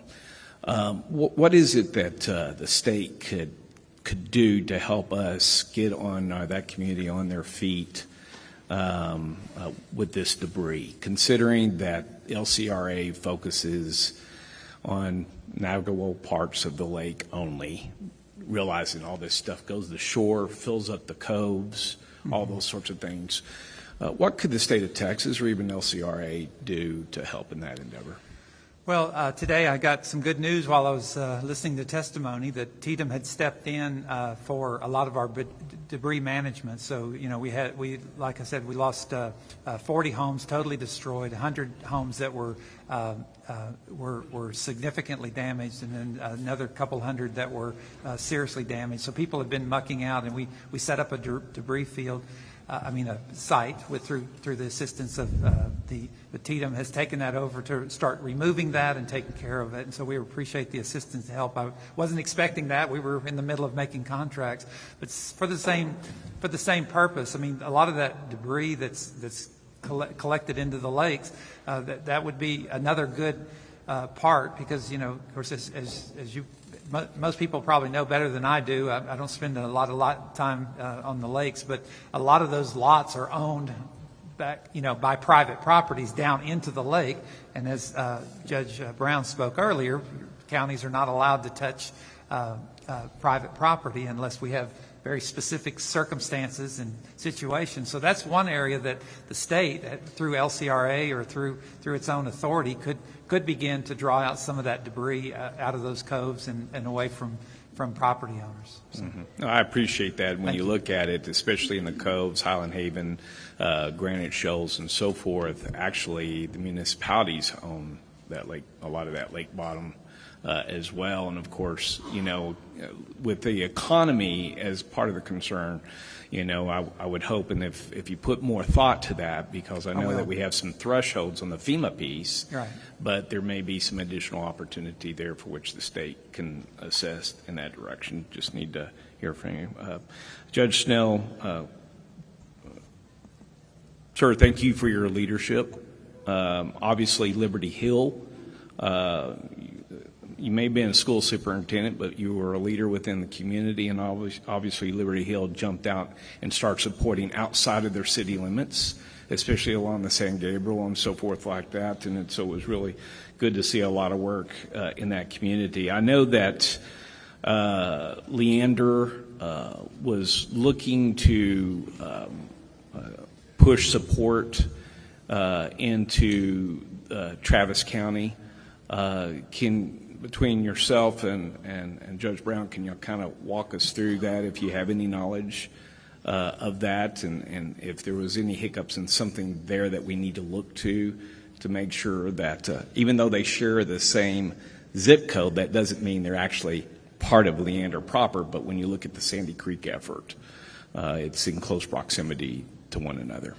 Yeah, I'm not sure on the Leander working with Travis County, but I was in contact with my mayors on their needs, and I'm assuming Mayor Delisle from Leander was in contact with Judge Brown on her needs for the ETJ. You know, a lot of these cities were in an interesting spot because most, if not all, of the damage around Liberty Hill was not in the city, and similar for Leander, but those mayors stood up and led for their communities as well, and we had a lot of help from state people, from other cities in the county. So I was calling Judge Brown either every other day or every 3 days, and Judge Williams too, or Wilson too, to get if they needed any help whatsoever. So we were in communication throughout. Especially when it came to establishing a fund and so forth, or a place where people could actually send contributions. So there's a lot of the county community foundation, and it was Yeah. actually just people in Williamson County. It wasn't my idea. We just gave them the vehicle of using the Wilco Cares to donate. They've raised over $800,000 right now, and the goal is to raise $1 million and keep going. Travis County started about a week later, so we got Travis County Cares. And we've got Burnett County as part of it too. So it's a great organization looking out for the whole community, not just for this disaster, but for every aspect. No, appreciate it. Would you like to comment on the Leander? Because eventually what happened in terms of the Sandy Creek support, the basically started to become headquartered out of Leander. Did it Absolutely. Leander ISD was where the incident command was, where the initial where the volunteer center was, and where the resource center was initially. They've been wonderful partners with us. Judge Snell and I have talked several times, as he said. And our radios, I know there's been some discussion about this, but as of something like 2008 or something, our radios are all interoperable. So our first responders from Travis County and Williamson County can talk easily. I double-checked that with ESD1. They've got the Wilco frequency on their radios down here today. So yes, great partnership here between Williamson and Travis County. That's good. So and thank you, Judge Snells, thank you, Judge Brown, on that question. It handed us this, and it shows us basically the terrain. And oh, by the way, when you're talking edge balcons, in the balcons, and you're talking about, especially in the Crow Creek area, in the area of the Sandy Creek, extremely difficult terrain. And so you mentioned that TDM was co-located. Was that at the EOC or at the Incident Command? When it was the Incident Command. So we asked them on Monday. I think on Tuesday they were there setting that up, and it ended up being at the Leander ISD Middle School. Okay, and that was ESD1 initially, was Yes, the sir. Incident Command before Yes, you sir. requested TDM, just to make sure I got that straight. Yes, sir. How many ESDs does Travis County have? Man, you were going to ask that. 13 or so. Okay, well, no, I Yeah. appreciate it. It's large. Yeah. And out of how many ESDs was basically directed to go and support the ESD? Because it was ESD1 that was impacted, correct? Yes, sir. It was every single one of them, is my understanding, that they came. So they had a part and piece because they also have to make sure that they protect against fires and so forth, like that, or other emergencies across the county. yes, sir. And I But think every that's, one of them was engaged. It's a big reason why we asked TDM to come in Monday, because that exact reason, that these firefighters obviously dropped everything, came to the aid in Northwest Travis County that night and into that morning, but they have to answer 911 calls for the rest of the community, and so that's a big reason why we're so And it was thankful. pretty overwhelming, and that's why we got TDM in Yes, there, sir. and TDM basically took over the 7th or 8th of July. So 5th, 6th, 7th. We asked them the 7th. They took over the 8th. They took over on the Yes, 8th sir. of July. So, and I can only imagine that the terrain that you're describing here, with this number of search teams and so forth going, a lot of cadaver dogs. Yes, sir. Plus, you have the issues going on in Kerr County as well as the other counties for which was impacted that testified earlier today.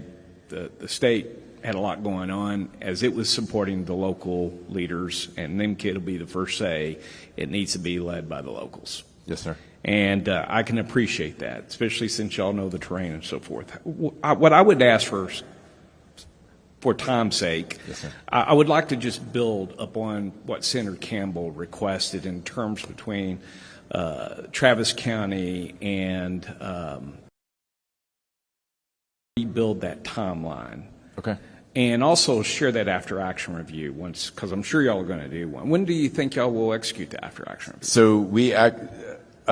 So we're still it's not after the action yet, as you have heard today. There's Sure. still a lot of work to do there. So you wait till the total piece. You Yes, don't sir. do it by phase or anything else like that. You Yes, sir. Wait till the, okay. Yes, sir. I got it. So we'll wait to hear to see when you think you may be able to make that. But when you go to build that timeline, because I'm pretty sure when you're talking about this amount of terrain, Yes, sir. that you were focused on recovery, first to save lives and recovery. Yes, sir. And that goes for several days. And so I imagine, obviously when you look at this complexity of terrain, you may not see a lot out there. Yes, sir. In your local place, because your incident command was how far from Sandy Creek? 20 minutes away. 20 minutes Yes, sir. away. Okay. So if you could, please, could you also articulate in that timeline when other management pieces come aboard? Like, for example, the management system that y'all or processes you put in for volunteers, where they would report to. How would they report? How did they know? If you could just kind of give us a total picture so that we can understand and we can learn as well. Because the one thing that is obvious is that the people do need to see us, and they need to see us out there working hard and helping to organize. There's an expectation that we organize. And so if you wouldn't mind including the management pieces, all the way down from the water and food that was provided, if it was, or did we depend on the volunteer base from the churches and so forth. But also, if you could put inside that timeline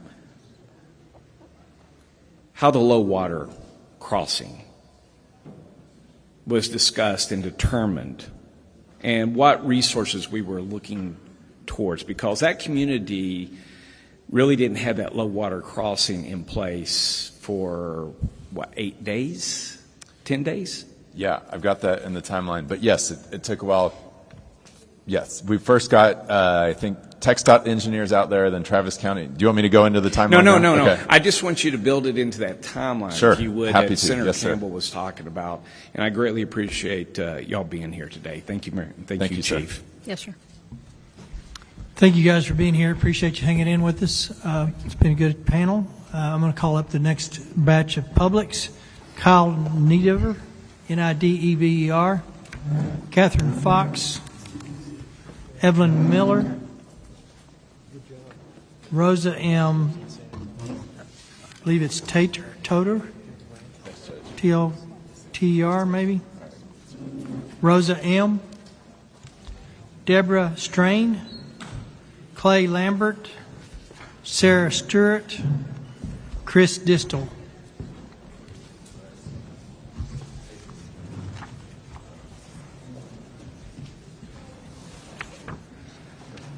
Kylie DeDever, Catherine Fox. Who do I have up here? Catherine Fox. Kylie? You have Kylie? Kylie. Okay, and who's this? Sarah Stewart. Sarah Stewart. Sarah Stewart.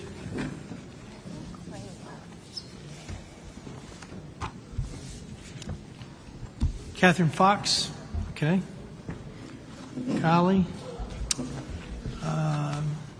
Evelyn Miller. Is that you? I'm Deborah Strain. You're Deborah.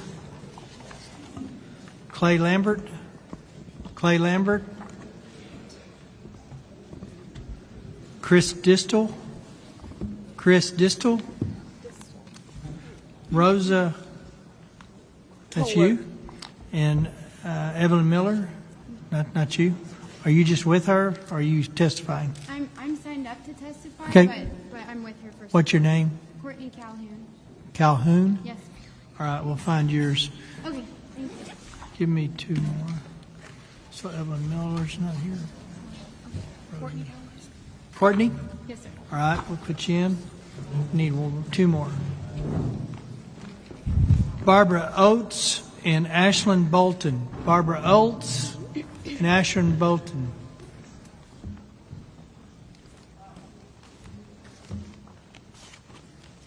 Lawrence Walker, Rebecca Fowler. Lawrence Walker, Rebecca Fowler. Wait a minute. Are you Rebecca? Okay.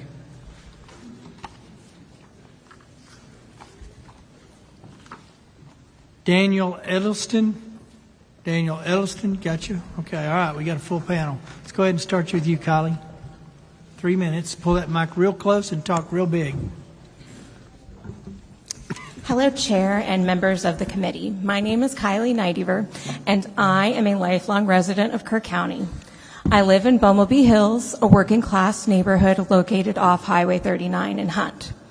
Of the 33 homes in my little community, only 5 were untouched by the raging floodwaters of the Guadalupe River. The home where I live with my mom and sister was one of these 5. In the early hours of July 4th, my neighbors' homes were flooded with anywhere between a few inches to over 8 feet of water. By the grace of God, no one in Bumblebee Hills was seriously injured or lost their life that morning, but many homes were ruined, and we are now faced with the monumental task of rebuilding and resuming our everyday lives while bearing these new unseen scars of trauma. The only thing more powerful than the flood has been the outpouring of volunteers and community members who have taken it upon themselves to help us recover. Assistance and prompt guidance from our local government regarding our rebuilding efforts have been non-existent. I have met no local county officials in Hunt or in my neighborhood, nor have I encountered anyone from the state. Those of us impacted by this catastrophe are not asking for handouts. We're asking for a functioning government. Kerr County simply does not possess the infrastructure to handle this recovery on our own. The solution the county has proposed for dealing with the flood debris is incineration, a giant fire that will burn for months, doing nothing more than polluting our air.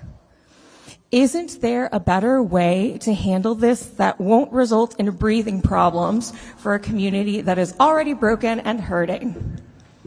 Right now, it is primarily families and local volunteers who are the ones hauling debris to the dump and paying the fees for it. Survivors across the state of Texas cannot wait any longer for emergency relief. We need knowledgeable officials, debris removal, housing support, and mental health care. This community is in desperate need of educated assistance handling the enormous burden of this catastrophe. The individuals who experienced the flood, who are not full-time Kerr County residents, need help too. When my neighbor's home was flooded, she and her husband were in shock. My mom and I stepped in to help them begin the cleaning and recovery process in their home because that's what friends and neighbors do. We were all traumatized, but we did it anyway. Texans are showing up for each other every single day. Now it's time for our elected leaders to do the same. Please use the authority you already have to release emergency funds and make this session about flood recovery and nothing else. We can't do this alone. Thank you, ma'am. Thank you. All right. State your name. Catherine Fox. Pull that over there real close. Catherine Fox, born and raised in Kerr County, resident of Hunt. I'm not sure it's on. They're working on it there real quick. Lights on. Try it now. Catherine Fox. There you go. I hear you. Born and raised in Kerr County, resident of Hunt. In my 67 years, I've been through about 25 floods in Kerr County. A mark on our property of the 1932 flood was far surpassed this time. USGS has been out. They'll get the exact numbers to us soon, but a rough estimate is 50 feet on our property at the confluence of the Guadalupe River and Bumblebee Hills Creek. As we've seen prior in testimony, things just, our confidence has been shaken. by the lack of coordination, chain of command glitches, and time taken to issue a code red, as well as the lack of the warning system and on that was discussed earlier. And what comes to my mind is a word that hasn't been brought up yet, and that is complacency, not just by our government, but by all of the residents who have not lived there as long as I have in many instances, and just decided that, you know, out of sight, out of mind. We haven't had any major floods for about 15 years, so let's just let the good times roll. And everybody started building along the river, especially during the COVID surge on our state. So, having established what we've already established today, 2025 is now the new benchmark. 1932 is out the window. And I would like to say that, or quote, Judge Rob Kelly in his testimony said, "This just was not forecast." As someone who's lived here for 67 years in this area, I would like to say that it was, but no one caught it. History shows that when the National Weather Service issues a flash flood watch and mentions a subtropical air mass could potentially stall out of the hill country, we all better set up and pay attention. We were warned, but in a roundabout way. We didn't pay attention. And here's what happened.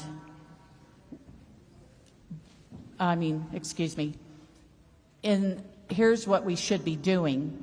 Bring whatever you can to higher ground, including vehicles and boats, just like preparing for a hurricane. Stay vigilant.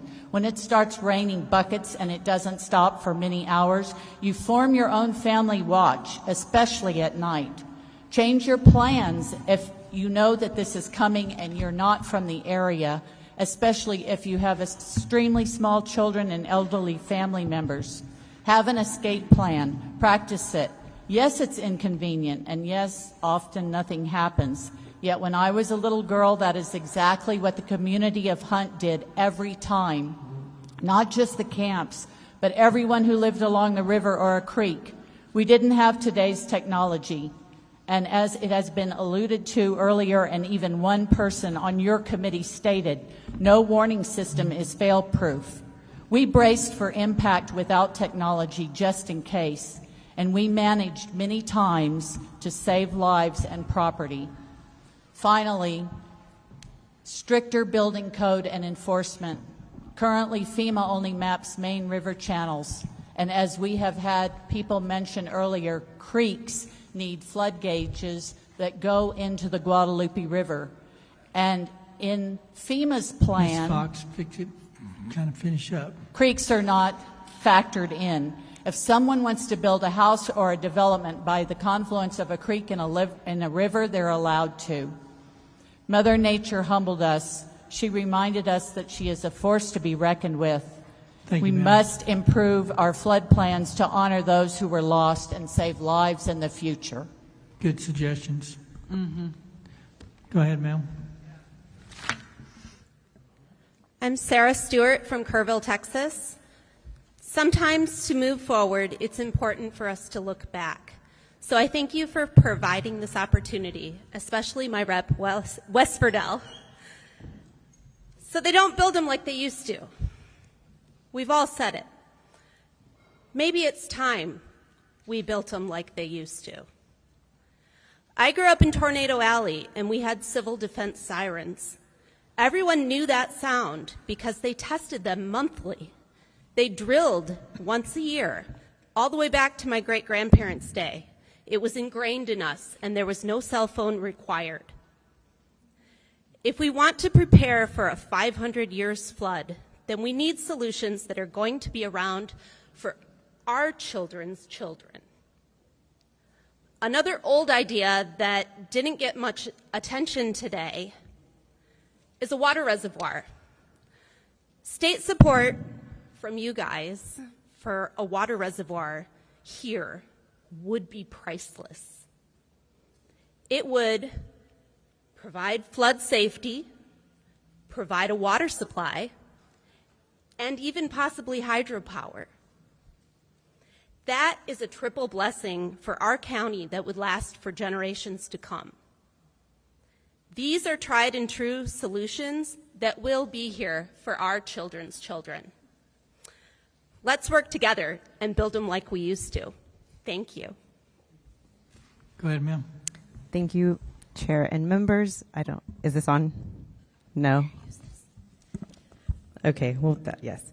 Thank you for the opportunity to speak today. My name is Rebecca Fowler, and I'm here on behalf of Mental Health America of Greater Houston, as well as the Texas Coalition for Healthy Minds, a network of over 35 organizations focused on mental health and substance use recovery across Texas.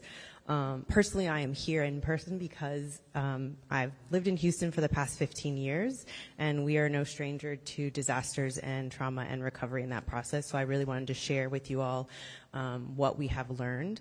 My written testimony is quite extensive, and I encourage you all to reach out to me and our other organizations to really learn what are these best practices and what are organizations that are in place. We are already working with folks on the ground here in Kerrville to kind of help implement that practice, but I also wanted to share with you today that flooding is not just a physical disaster, it's also a psychological one, as we've already heard today. Kids, families, neighborhoods, this entire community has been impacted, and this will be a years-long recovery. We need to start thinking about how do we give supports now for kids who are afraid of the rain or water, who don't want to be separated from their families, and there are real ways that we can do that. And there's already kind of a very clear example that the committee understands it, this community understands it, and I'm very grateful for that. One thing that we did want to point out is that, unfortunately, disasters sharply increase suicidal ideation and substance use, and specifically here in Kerr County, the suicide rate was already nearly twice as high as the state average, and we already have very limited access for mental health services for youth. So we want to get in here and really amp up the supports that we can provide now that we know that they are needed more than ever. Schools have kind of formally been that front line for recovery in the past, and we would like to go in and support them as much as we can now. And for us, that really does come from looking at how the state can invest in emergency funding now. We saw after Uvalde, there was flexible state investments of about $5 million specifically for the Resiliency Center. We think that's a great model, but we would love to see that with additional flexibility so that communities here can turn to people that are already trusted, turn to the schools, turn to the churches to meet those communities' needs. We would also love to see, we've talked about TCHAT, we've talked about the LMHAs, we've talked about ESCs. Those programs exist, but a lot of schools that aren't connected is because they don't have the technical assistance or they don't have the actual internal infrastructure within the schools, whether that's a classroom or someone to kind of be with that student. So if there can be some sort of crisis mental health funding, either through the ESCs or to the districts specifically impacted, we would love to see that targeted mental health supports just so we can build out those structures in a new way. Thank you. Good testimony. I did check. Kerrville ISD does participate in TCHAT, and they said it was awesome. So good. I didn't know if it made it here or not, but it's good. Go ahead, sir. Okay, is this on? Yes. Hi, my name is Daniel Edelstein. I'm a local resident. Thank you all for the opportunity to speak today. I also want to take this opportunity real quick just to thank all of our first responders and county officials and many volunteers that have poured their hearts and souls in this community. I mean, it's been a real blessing. My wife and 4 children reside here in West Kerr County, and I'm speaking today as a local resident on behalf of my parents who have a local business in Ingram, Texas. I'm here today just to bring light to the rebuilding of our communities and the struggles that we're facing right now. My parents own the Ingram Dam Center, which is located directly next to the Ingram High School, just across the street from the dam. The strip center is filled with other local businesses and residential apartments. This business was my parents' livelihood and their retirement.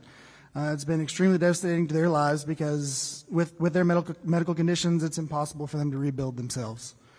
Thank God for all the volunteers and community help that we have received because without it, my parents, the business wouldn't have been salvageable. At least the building wouldn't have been salvageable itself. Their business and others at the Ingram Dam Center sustained 6.5 feet of water inside for hours. We had 4 residents in there, and they also survived and were water rescued, which was amazing. until the waters receded. So we had friends, family, random volunteers, and many churches and private organizations help us demo everything to the studs. So you go over there now, a lot of people know about the Ingram Dam. They slid down the dam, when they're kids or their kids have done it. It's just kind of a central location in Ingram, and it's really sad to see where it's at right now. Things that I've learned a lot about, because I've never been in a disaster like this or anything close to it, that a lot of people don't know and I didn't know, is that once you take funds from FEMA, which they don't help businesses, but even individuals out there, once you take the funds from FEMA, in a catastrophic event, even like this, even if you're not in floodplain, they're going to require you to have flood insurance. And knowing the market quite well, being as a realtor, that's going to reduce families' home values or, really just price them out of the communities that they live in because they can't afford flood insurance as well as mortgages and all that kind of stuff. So it's really going to hurt the people in the long run by them just taking the FEMA funds. So I've reached out to a lot of those communities and told them just because they're only giving them $12,000 to $18,000 for the damages in their houses. And I've told them just to go look out for grants, get as many grants as possible because taking FEMA funds is just going to be detrimental to them in the long run. There's been very, very little relief for small businesses that are supposed to be the pillar of this community. FEMA doesn't offer recovery assistance for small businesses, even if we had residential units inside. And the SBA, just to be honest, has been kind of a joke. They told my parents that they give them an 8% loan, and they'd have to, if the only way they give them a 4% loan is if they either had bad credit or couldn't get approved somewhere else. So it's really detrimental to them, because that's their livelihood, and that's the way You're going to have to kind of wrap it. Yep, I'll end it right now. So I just want to switch gears real quick. I'll end it right now. As a preventative, I really think the debris inside that wall of water that was coming through really had an effect, and it'd be great if we could figure out what effect that had and put a plan together in place in order to maybe clean out the rivers and things like that before these happen and all that debris comes down. So. Thank you, sir. Appreciate it. My name is Debbie Strain. I am from San Antonio and was involved in the Sandy Creek relief efforts from pretty close to the beginning. I just wanted to say thank you for the opportunity to speak before all of you today. I come before you not only as a Texan and constituent of Senator Menendez, but as someone who witnessed firsthand the heartbreaking failures in Sandy Creek after the July 5th flood. I'm a volunteer, and like many others, friends, neighbors, and strangers from across the state, we showed up because help was needed. By the time government entities were seen on the scene, we had already recovered bodies, coordinated supply chains, brought in heavy equipment, served hot meals, provided medical care, and tried, often unsuccessfully, to get help across a broken bridge. Volunteers were threatened with arrest for attempting to deliver supplies to areas that needed them. On July 14th, TDEM and others opened a volunteer resource center, which I know was discussed at the previous hearing.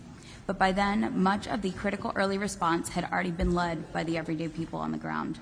Communication from TDEM and Travis County OEM was inconsistent, unclear, and often contradictory. Policies changed multiple times a day. Volunteers didn't know if they could take their tools from the VRC on the bus to the sites. It changed 4 times in one day, the policy on that. The confusion delayed help and discouraged volunteers from coming out to provide the assistance that was so desperately needed in the area. TDEM arrived in the Sandy Creek area on July 10th, was the first time I can recall hearing that they were there. They left by July 25th. Is that enough time to manage a disaster? Is it even enough to start? Through it all, help did not come from official channels. It came from volunteers, contractors, nurses, teachers, business owners, off-duty responders, parents. Regular working-class Texans and grassroots organizations stepped in when the system failed.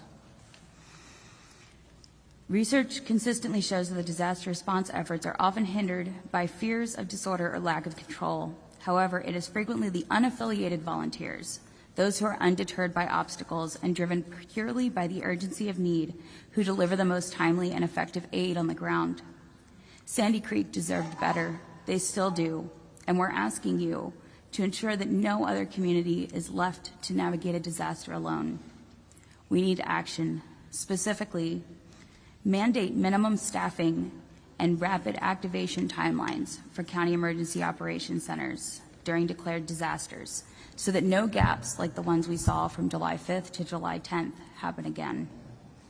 Codify communication protocols that require clear, centralized, and accessible public updates during disaster response, especially because so many of these areas do not have good cell phone coverage. Thank you very much for your testimony. Please proceed. State your name, please. Do you want me to go first? Oh, We're swapping. okay. I am speaking on behalf of a couple of Ma'am. flood. Sorry. Yes. Okay. Yeah. Under House rules, Oh. you can only testify on behalf of what you put on your witness affirmation form, and we have you as testifying just on behalf of yourself. Okay. Is that okay? Mm-hmm. Please proceed. Just state your name, and you got 3 minutes. Yes, sir. Okay. Or 2 minutes. My name is Courtney Kate Calhoun. I was born and raised in Hunt, Texas. I was born at the Sid Peterson Hospital in Kerrville, Texas, and I simultaneously grew up in Hunt and Kerrville. Weeks prior to the flood, I was privately living with my God family in Bumblebee Hills. I did not announce this to the public. I came back kind of in private. They lost mostly everything in their home, and I lost most of my personal items that were there. On 8 p.m. of the 3rd, I decided to leave town to go to Travis County for the 4th of July. I awoke late in the morning to the news of what had happened to my hometown, immediately took action, started purchasing materials, loaded up a truck, drove down with the anticipation to drive down to Kerrville. The second I stepped foot in my truck, I received flood flash warnings for Travis County.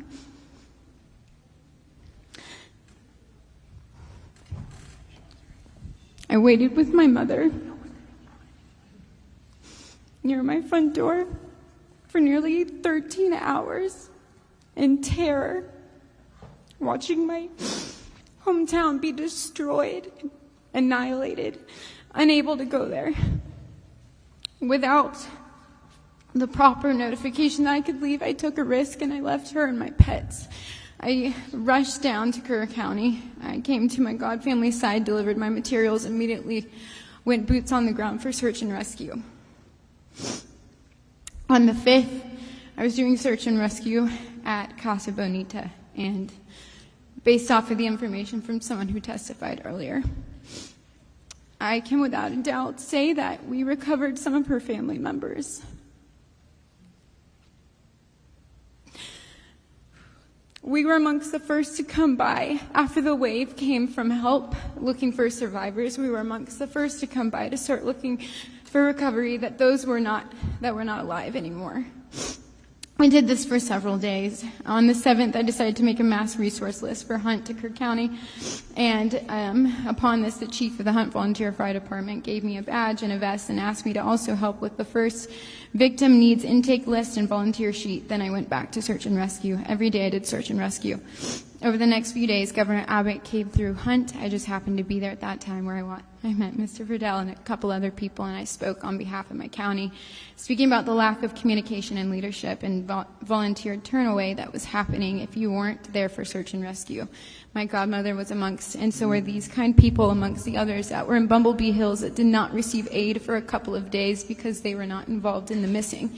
They were forced to sit there and watch mold go up their walls.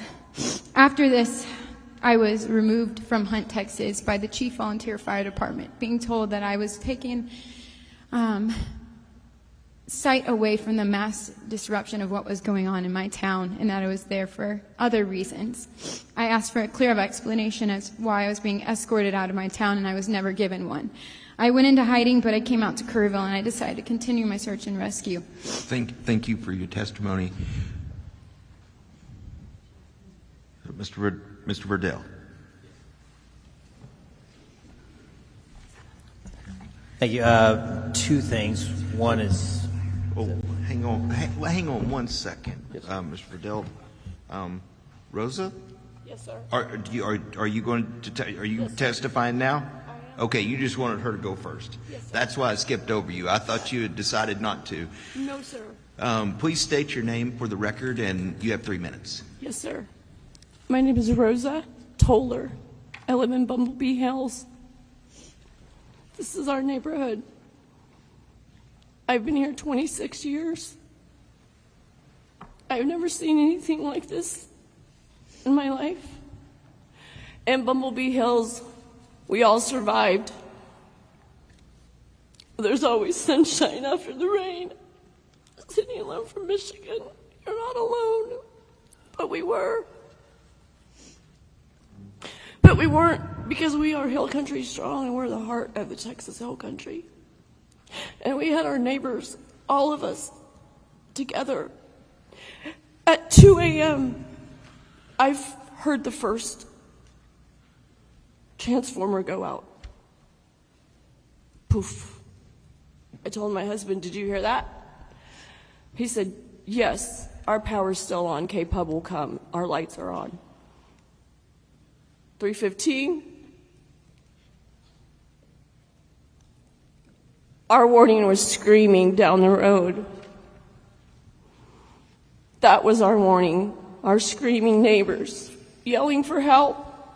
So I ran up and got out of bed and went to the door and started out the door with a flashlight. It was dark and pouring.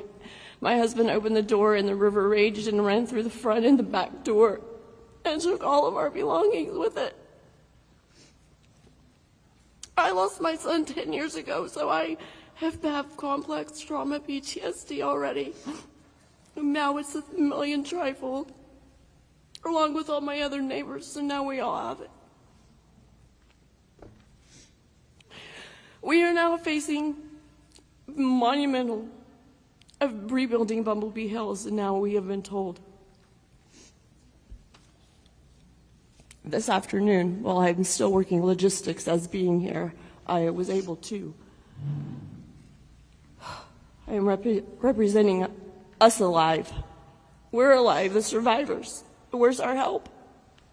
Where's our excavators as I stood on the highway for 5 hours to track down our semi to come through the gates just to let them know that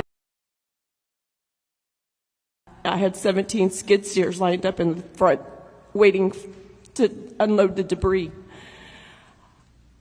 I have the black mold disease, bacteria, and infection of follicular in my body. I am the only one. How is that possible that I am the only one? I was in the hospital at 11:24 p.m. on July 4th, that same day, for injuries that I sustained.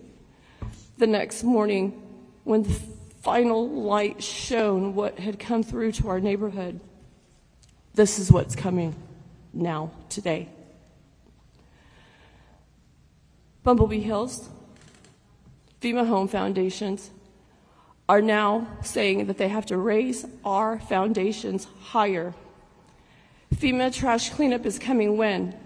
When are we going to see this FEMA help come in to remove the debris? I've got logistics on the ground. The toss-up dumpsters are there and waiting for the skid steers and the excavators that FEMA has parked in Ingram. These are the taxpayers' dollars, and we need help. Thank you for your testimony. Before we get to questions, as a matter of housekeeping, just for the way the house rules work, Sarah Stewart, yes. Are you Sarah? On your form, I have to have an occupation, even if you just say you're self-employed or home or Self-employed. Self-employed. Do I have your permission to change that? Yes, sir. Thank you. Thank you, ma'am. Questions for the witnesses, Mr. Verdell. All right, thank you, Chairman King. So a couple things here. One, Bumblebee Hills has been mentioned. Thank you for mentioning that, and you too. So my team has sent an email on the 21st asking questions, trying to find out what is needed to get y'all help over there. And they also sent an email out yesterday, again, asking that same question. So we're trying to find answers for y'all, just so y'all know, because it looks like Bumblebee Hills has I don't want to say forgotten, I don't mean it that way, but has been left out of where a lot of work is being done right now. So we're trying to find answers for that. And then Ms. Calhoun, just for, I know you ran out of time, if maybe for 30 seconds, if you can finish your statement, I'd appreciate it. Thank you. So. Thank you so much. Let me get my date right really fast, if you'll let me find where it was.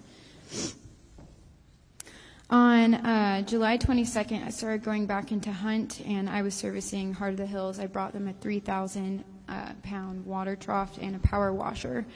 For the next 4 days, I continued to go there and continue to help. And on the 26th, I got word while I was down on the ground searching with one of the uncles of the remaining missing children that I was off of my medication, which I don't take anything but an inhaler.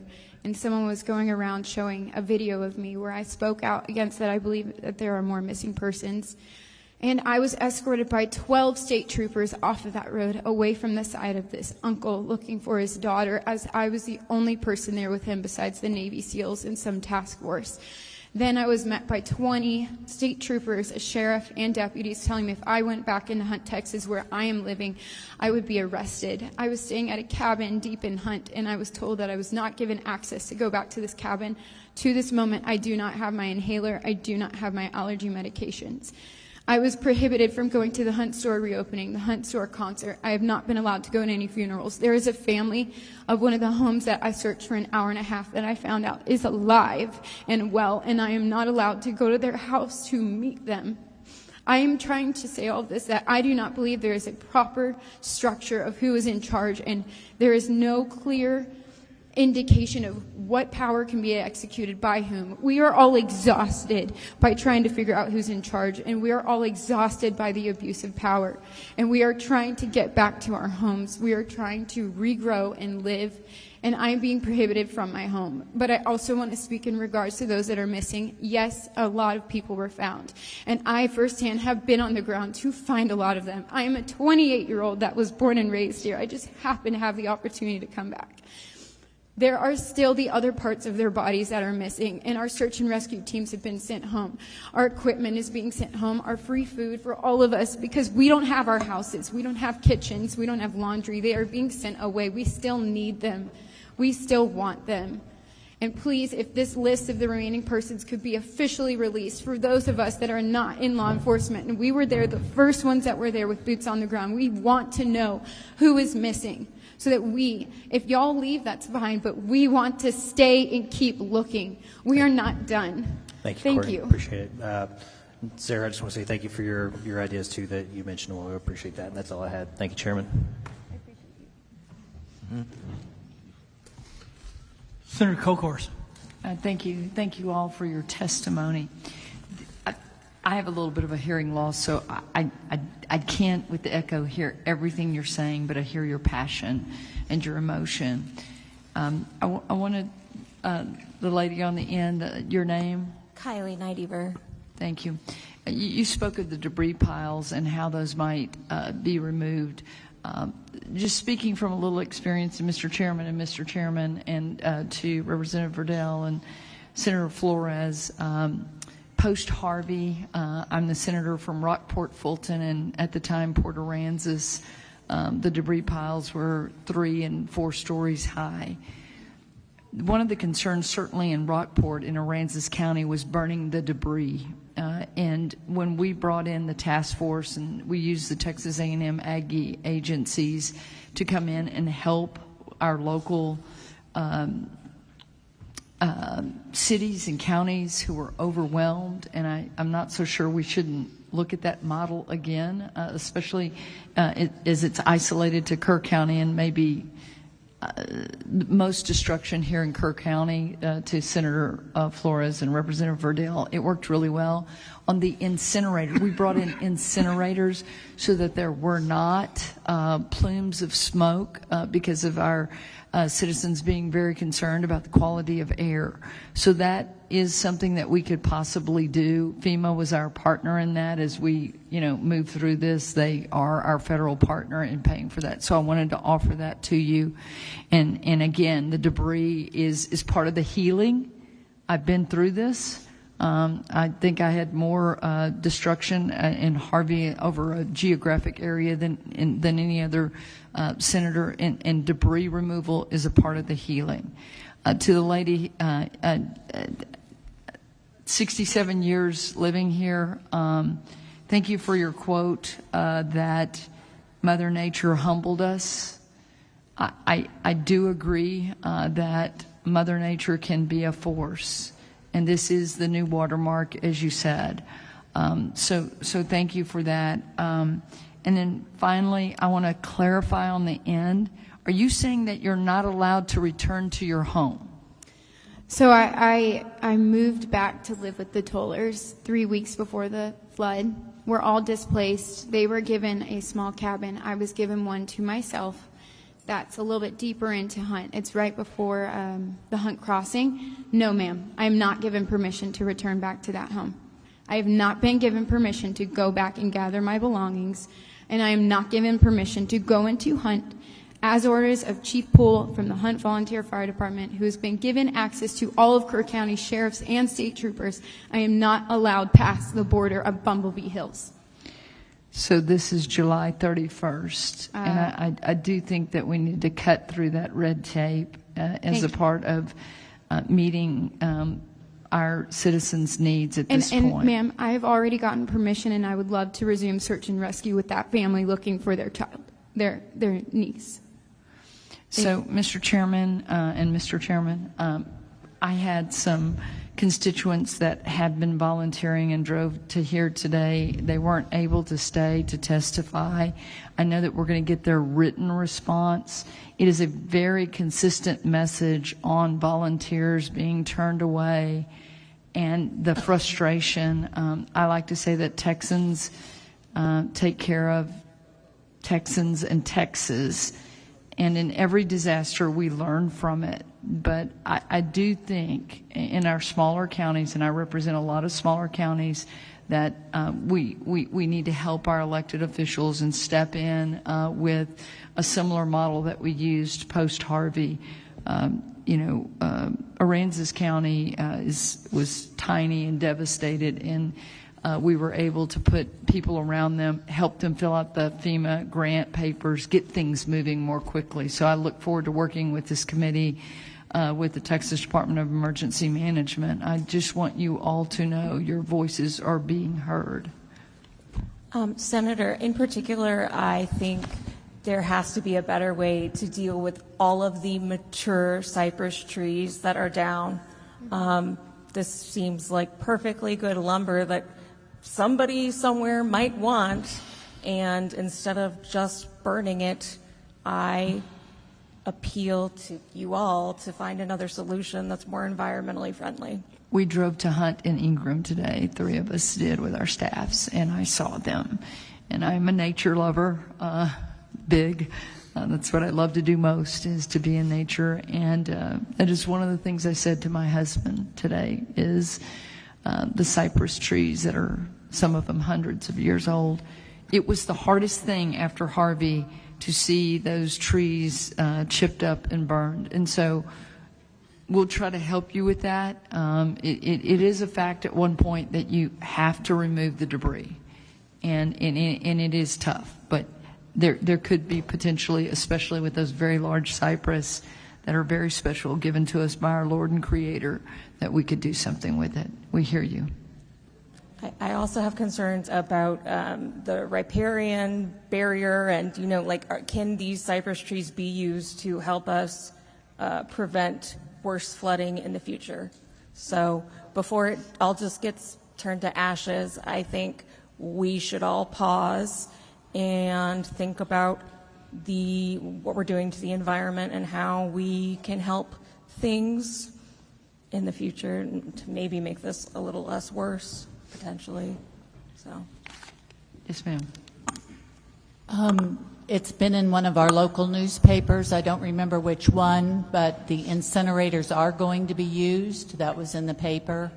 And as far as volunteers being turned away, it's my understanding, I've had a lot of volunteers on our private property, and they said that they had no problem as long as they registered at the Tivy High School in Kerrville before coming out to our area. You must register or you will be turned away. But if you register, you're A-OK in most instances. On private property. Thank you.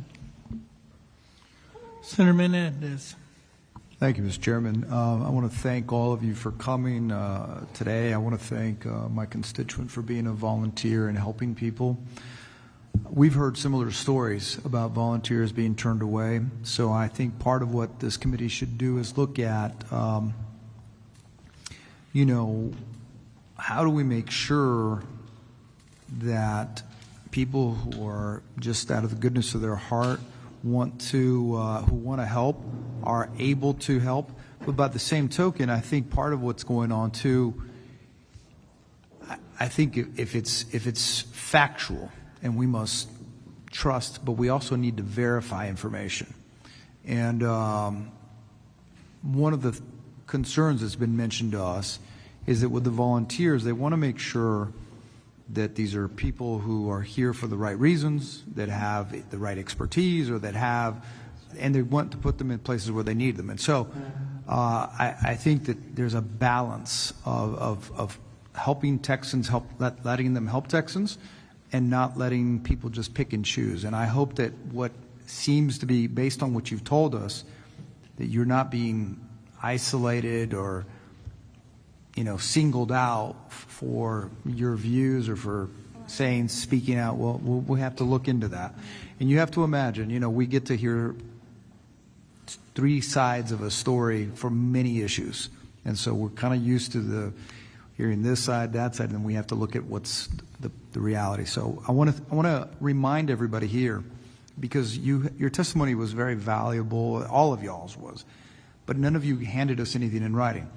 And Chairman King mentioned at the beginning, and Chairman Perry said, yes, please go to the House website where you can input your testimony on the website, as you can type in what you've read to us, so that we can go back and read it, and not just us members of this committee, but all 181 legislators, the 150 House members and the 31 senators, so that we can come together. We're not the only ones in the legislature that want to help. We just happen to be the ones that are fortunate enough to be selected by the leadership to serve on this committee.